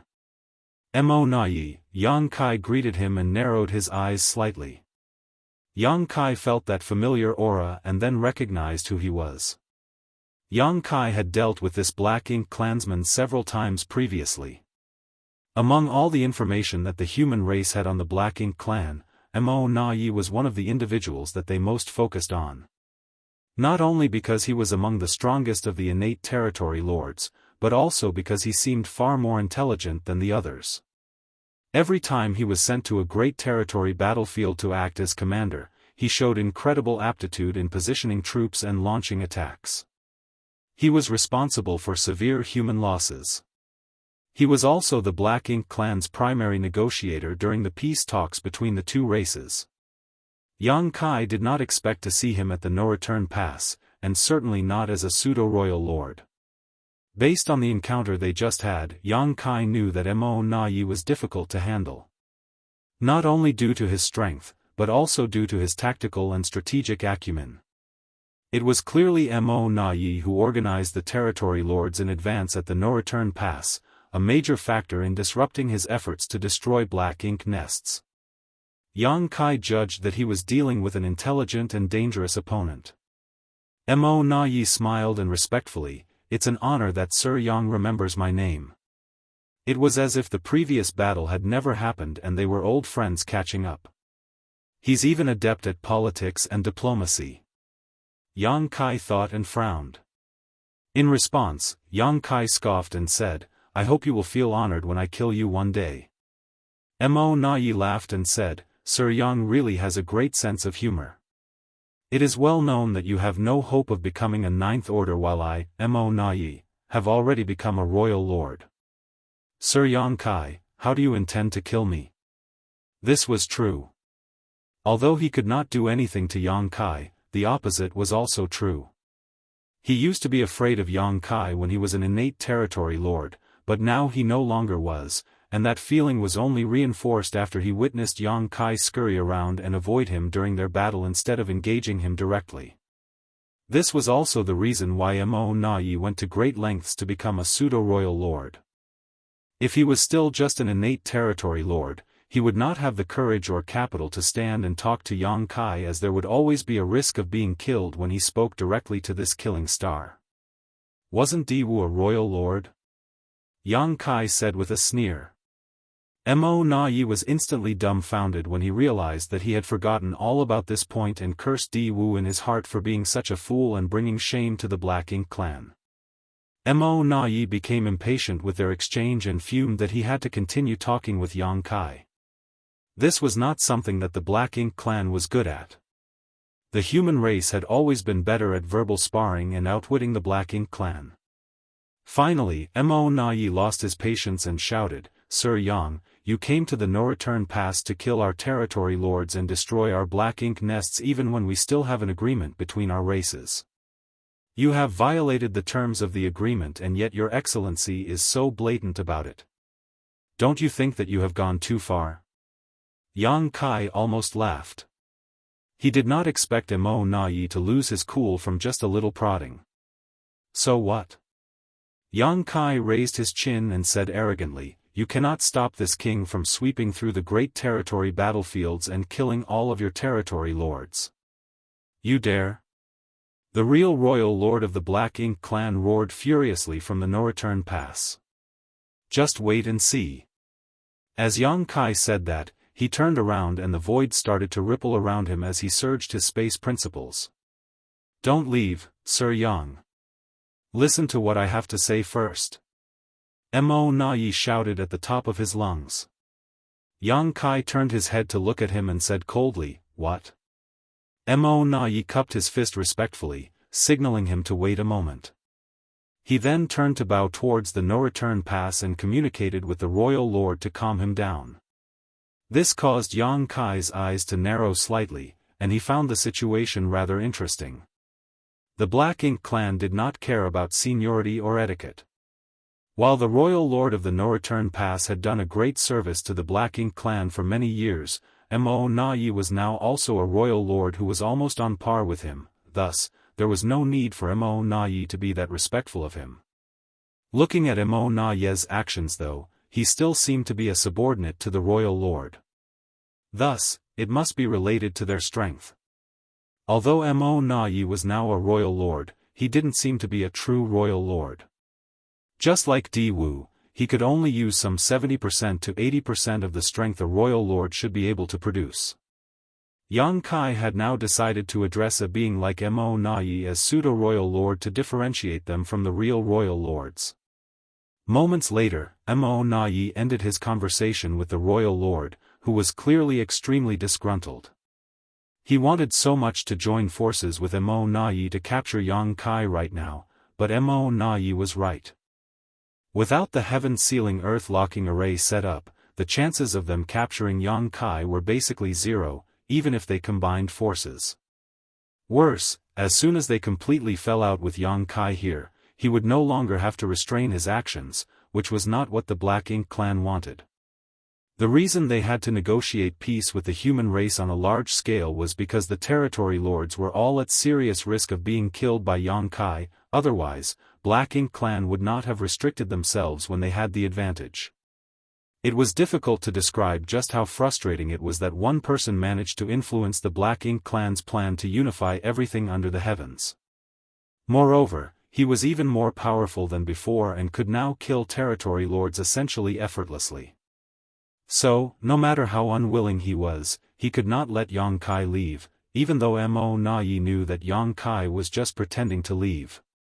If he left, all the territory lords across the great territory battlefields could only retreat to their camps and not reveal themselves. The peace agreement still benefited both sides. The evidence was how many masters both races had accumulated over the past 3,000 years. "Sorry to keep you waiting, Sir Yang," Mo Na Yi turned and said apologetically to Yang Kai. "Say whatever you want, but if you upset this king again, I'll go kill 100 territory lords to relieve my anger." Mo Na Yi frowned as he knew that the Black Ink clan's previous actions had truly annoyed Yang Kai and he could not do anything about it. Instead of blowing up though, he just smiled and said, "Sir Yang, although the human race and Black Ink clan have fought for many years, there is currently an understanding between us. My generation has admired Sir Yang for a long time and do not wish to fall out with you here. Yang Kai narrowed his eyes slightly when he noticed that Mo Na Yi seemed humble, even apprehensive towards him. This sly and smooth-talking pseudo-royal lord would become a difficult character to deal with in the future if he was not killed soon. While bravery and strength were essential to winning a battle, knowing when to advance and retreat was essential to winning a war. So, the Black Ink clan intends to get rid of this king as soon as they can?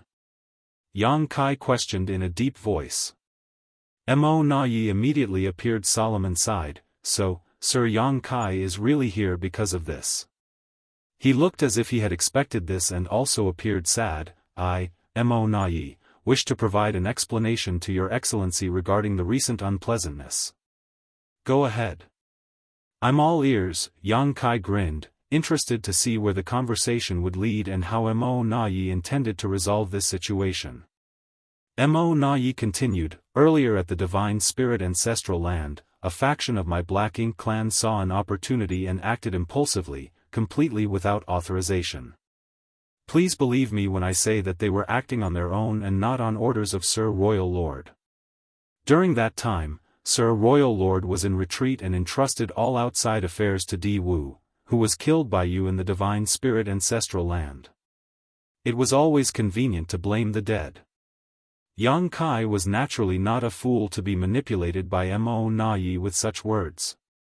Unfortunately, since Di Wu was dead, the truth of the matter died with him.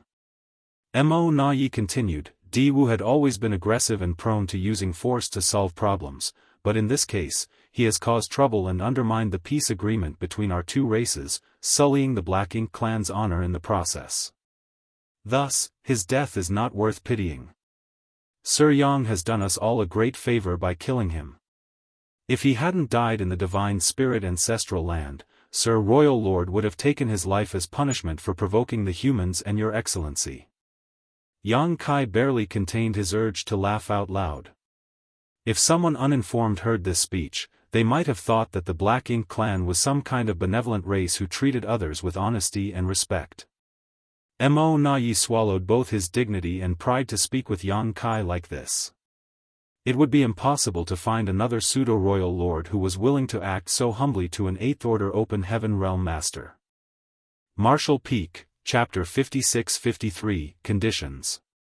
All this only made Yang Kai more determined to kill Mo Na Yi.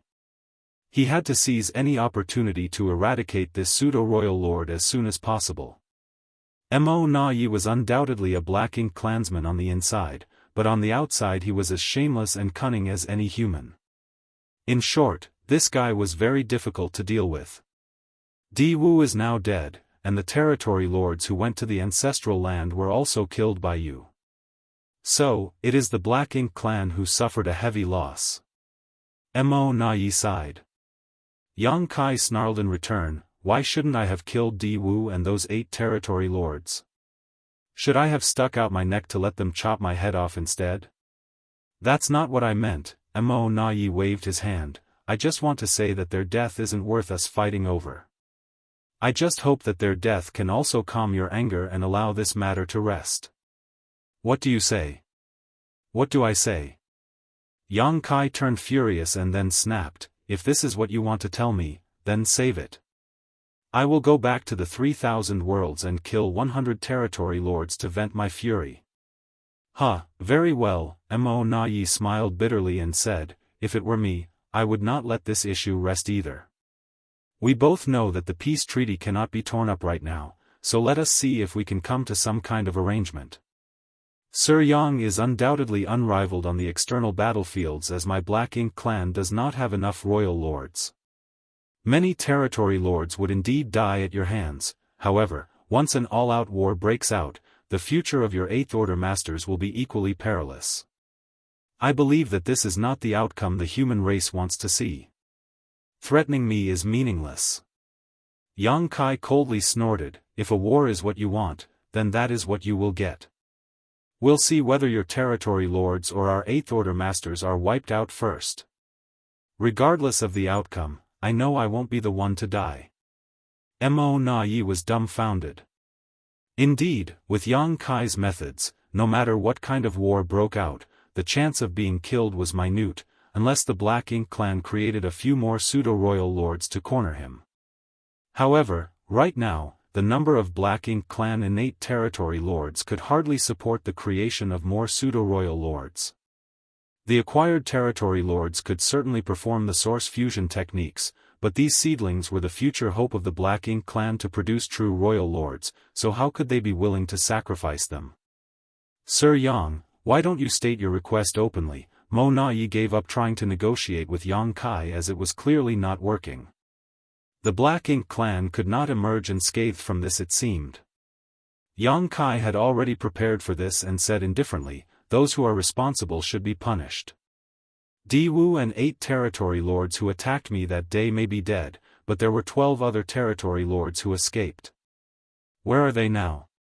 Mo Na-yi was shocked that Yang Kai had such a big appetite. He clearly wanted to kill those 12 territory lords to appease his anger, but even if the Black Ink clan agreed to his demand, it was now impossible to find those 12 territory lords. Sir Yang Kai, if you want those 12 territory lords' heads, I'm afraid you'll be disappointed.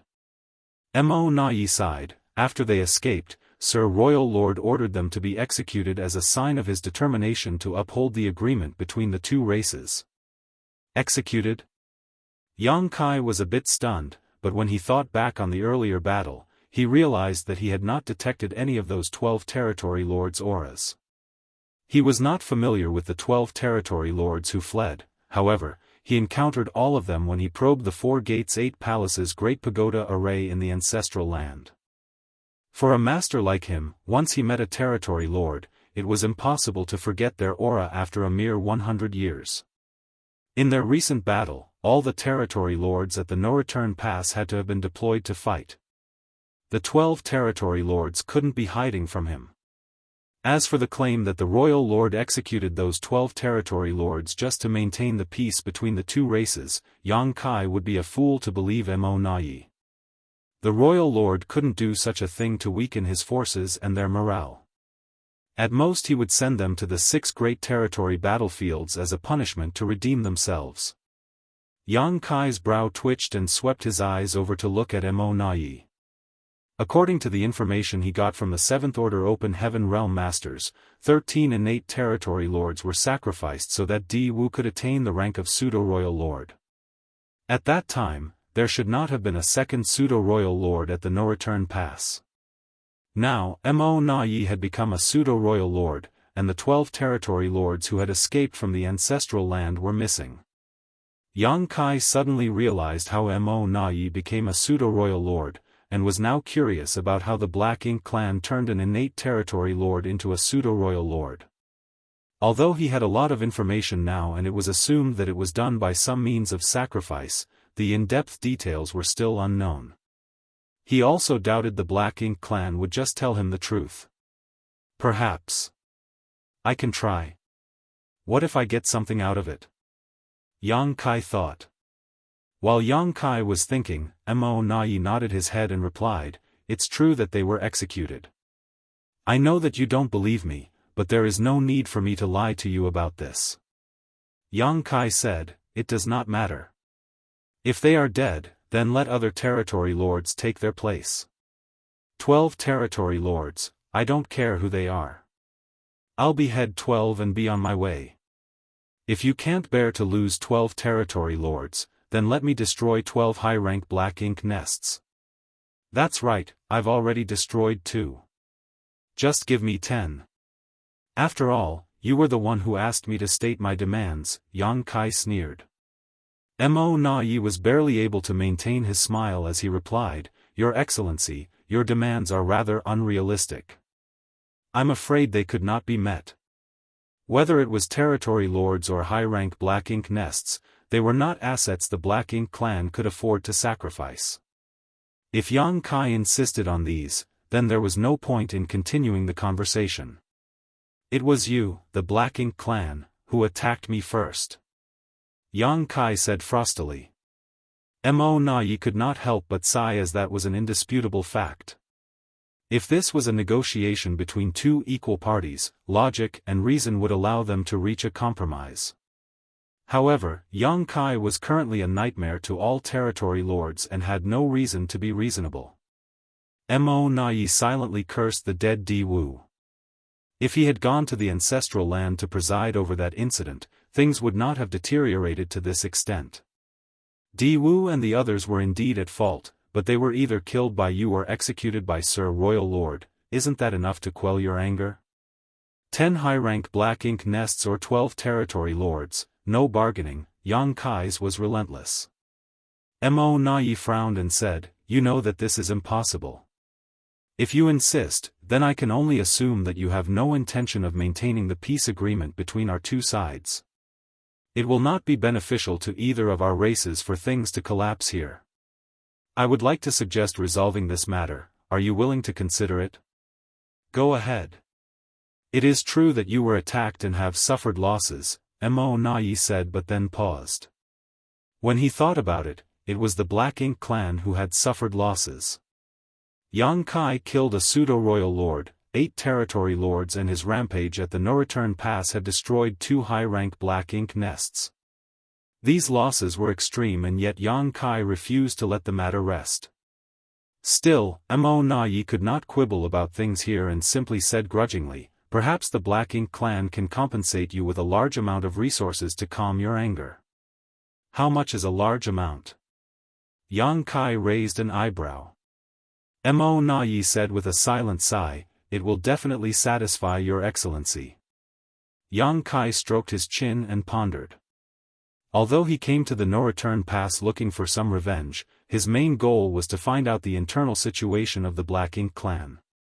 Now that his primary objective had been achieved, and he knew there were 2 royal lords here, it would truly be difficult for him to do anything more. His demands for 10 high-rank black ink nests or 12 territory lords were just him asking for the lion's share to see what he could squeeze out of the Black Ink clan. He also knew that the Black Ink clan couldn't agree to this demand, so the best-case scenario would really be getting some free supplies from them. The human race now has a large number of rising stars and a huge demand for resources. However, the number of great territories controlled by the human race was too low. Although the cave heavens and paradises had accumulated a massive quantity of materials throughout their existence, they would one day be depleted. The Black Ink clan was different. They now controlled some 99% of the 3,000 worlds as well as the entire Black Ink battlefield, so they were never short of supplies.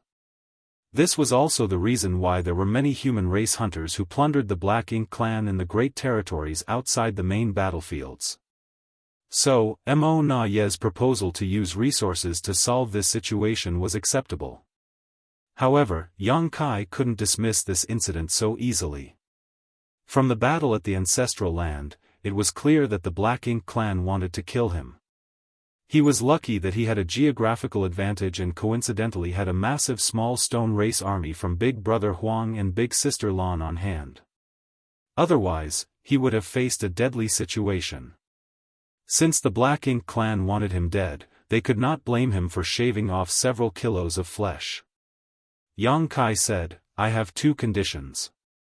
If Black Ink clan can agree, then the ancestral land matter will be settled. Mo Na frowned and said, please tell me. Although he was relieved to hear this, Mo Na showed nothing on his face. As long as Yang Kai was willing to state conditions, that meant there was room for negotiation. Mo Na was only afraid that Yang Kai would insist on killing 12 territory lords or destroying 10 high-rank Black Ink nests. Those conditions were simply unmanageable. First condition, Black Ink disciples. Yang Kai held up a finger, I want 100 Black Ink disciples in exchange for each territory lord's life. 1,200 for 12 in total, of whom no fewer than 100 must be 7th order. I know that the Black Ink clan has corrupted many Black Ink disciples over the years, so 1,200 should be nothing to you. Mo Na smiled bitterly and replied, 1,200 is not a small number. Yang Kai said, 100 Black Ink disciples for the life of a territory lord. I think I am being very generous to the Black Ink clan. I won't force you if you don't want to accept. Mo Na reached up and rubbed his forehead as if he was having a headache. However, Yang Kai noticed that he was actually using his divine sense to communicate with the Royal Lord at the No-Return Pass. Martial Peak, Chapter 56-54, Spying. Yang Kai decided to wait patiently since Mo Na Yi was consulting with the true Royal Lord. However, he kept his guard up for any possible sudden turn of affairs. From this incident, he could see that the Black Ink clan would seize on any chance to kill him. He just had an encounter with them at the Divine Spirit Ancestral Land, and now, the Black Ink clan gathered territory lords to set up a heaven-sealing earth-locking array to trap and exterminate him. Although there were currently many human race masters, the Black Ink clan was only really wary of Yang Kai at the moment. The Black Ink clan would no longer be constrained if he was to die. However, Yang Kai emerged unscathed from the battle in the ancestral land. The Black Ink clan was humiliated and had to negotiate for peace again, just like all those years ago when Yang Kai was terrorizing them. At that time, the Black Ink clan was forced into a peace agreement with the humans in certain great territories because Yang Kai had been killing innate territory lords time and time again. The losses were too heavy for the Black Ink clan to bear. Even now, the Black Ink clan was clear that Yang Kai was raising a huge fuss and making unreasonable demands, but there was still nothing they could do about it. A few moments later, Mo Na Yi nodded at Yang Kai and said, "We agree to your demands for 1,200 Black Ink disciples." Yang Kai reiterated, "No less than 100 in the 7th Order Open Heaven realm." Mo Na Yi said with a straight face, "Of course." Since the Black Ink clan had already agreed to this request, how could he haggle over the details? There were many Black Ink disciples who were corrupted by the Black Ink clan over the years. These Black Ink disciples would eventually grow into 7th Order or even 8th Order Black Ink disciples, of which Black Ink clan had a few. Originally, the Black Ink clan wanted to use these 8th Order Black Ink disciples to infiltrate the human Great Territories as spies to obtain critical information or perform sabotage. However, there was now an abundance of purifying light within the human race's side, and in order to enter any rear facility or territory, one had to enter a purifying Black Ink battleship. Under the purifying light, the Black Ink disciples would not be able to hide. Thus, those 8th Order Black Ink disciples were useless unless they were used to fight the human race masters on the battlefield. As Yang Kai said, 100 Black Ink disciples in exchange for the life of a territory lord was actually very reasonable. As long as the humans had hunters, the Black Ink clan would not lack in Black Ink disciples. "Sir Yang can state your second condition," Mo Na Yi said. Yang Kai looked at him with a smile and nodded. "I want to know how you became a royal lord." "As far as I know, an innate territory lord can't become a royal lord." "So, how did you do it and how did Diwu do it?" Mo Na Yi calmly replied, "Who told you that innate territory lords cannot become royal lords? Diwu and I had been cultivating for many years, so there is nothing strange about us achieving a breakthrough, right? Don't take me for a fool." Yang Kai snorted. Before Diwu became a royal lord, 13 innate territory lords entered a high-rank Black Ink nest in the No-Return Pass and disappeared one after another. When you became a royal lord, 12 territory lords were, conveniently, executed. Are you trying to tell me there is no relationship between these events? Of course not. Mo Na Yi tried to deny it, but after a moment, he realized that Yang Kai should have gotten this information from those 7th Order Spirit Array Masters. After the Battle of the Ancestral Land, the 12 surviving territory lords escaped while the 7th Order Black Ink disciples went missing. They apparently had fallen into Yang Kai's hands and were rescued by him. During the time they had been in the No-Return Pass, although they did not know anything about the Source Fusion technique, those 7th Order Masters weren't blind and surely took note of certain events. Were they sacrificed? Yang Kai looked straight into Mo Na Yi's eyes and continued, "There must be some method the Black Ink clan possesses that allows a large number of innate territory lords to sacrifice themselves and integrate their power into a Black Ink nest. After enough power is accumulated, an innate territory lord can absorb all of it for themselves, allowing them to break through their shackles and become a royal lord." Mo Na Yi maintained a straight face the whole time, so Yang Kai could not tell anything from his reaction. In the end, Mo Na Yi just flatly stated, "Whatever your excellency chooses to believe, let that be the truth." Yang Kai stared at him deeply for a long time before he waved his hand and said, "Good." He also knew that he could not get an admission from the Black Ink clan. Even if the Black Ink clan did tell him some story, would he believe it? Whatever the Black Ink clan said still had to be verified, so there was no point in pushing the issue. Without dwelling on the matter, Yang Kai said, "Let's talk about the resources." Mo Na Yi was exhausted from having to deal with Yang Kai all day, so he quickly cupped his fist and said, "We need time to prepare the resources and gather the Black Ink disciples. Please wait for a while. Once they are ready, we will deliver them to you." "Humans are truly disgusting and difficult to deal with," fumed Mo Na Yi internally. Mo Na Yi deeply appreciated how difficult it was to communicate with Yang Kai. He was glad that he did not argue with Yang Kai about the specifics of the supplies, or he might want him to list out all the materials in detail. He was just relieved that the negotiations were finally over. Yang Kai nodded lightly and tossed a communication bead to him and said, "Take your time to prepare. Send me a message when they are ready and I will come." Mo Na Yi took the communication bead, but when he looked up, Yang Kai had already disappeared. He did not seem to worry that the Black Ink clan would renege on the agreement and did not even give a time limit. Yang Kai figured he did not need to give a deadline, for if the Black Ink clan dared to renege, the territory lords in the great territory battlefields would be in imminent danger. Yang Kai would surely kill 100 territory lords just as he promised. As for now, the Black Ink clan wanted him to be as far away as possible. They had nothing to gain by having him lingering around. Although the two royal lords were indifferent to having such a human master nearby, the territory lords couldn't help feeling nervous. Mo Na Yi turned around and flew towards the no-return pass. When he reached the royal lord, he bowed low and said, "Sir, we subordinates failed in our responsibilities and caused a huge loss to our Black Ink clan. Please punish us, sir." To this declaration, the royal lord just waved his hand and said, "It's not your fault. I was the one who underestimated him."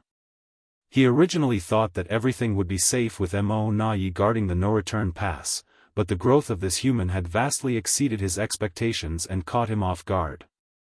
Clearly, Yang Kai's strength had increased several times since 3,000 years ago, to the point where even facing Mo Na Yi and many territory lords, he could still destroy 2 Black Ink nests and make his escape. Back then, Yang Kai did not have such strength.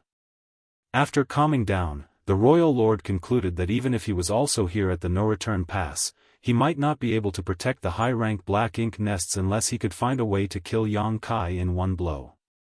"I'll leave the preparation of the supplies and gathering of the Black Ink disciples to you. Just get rid of him as soon as possible." The royal lord glanced at the depths of the void with obvious disgust, as if Yang Kai was a dirty beggar who kept clinging on to him, refusing to let go. "Yes."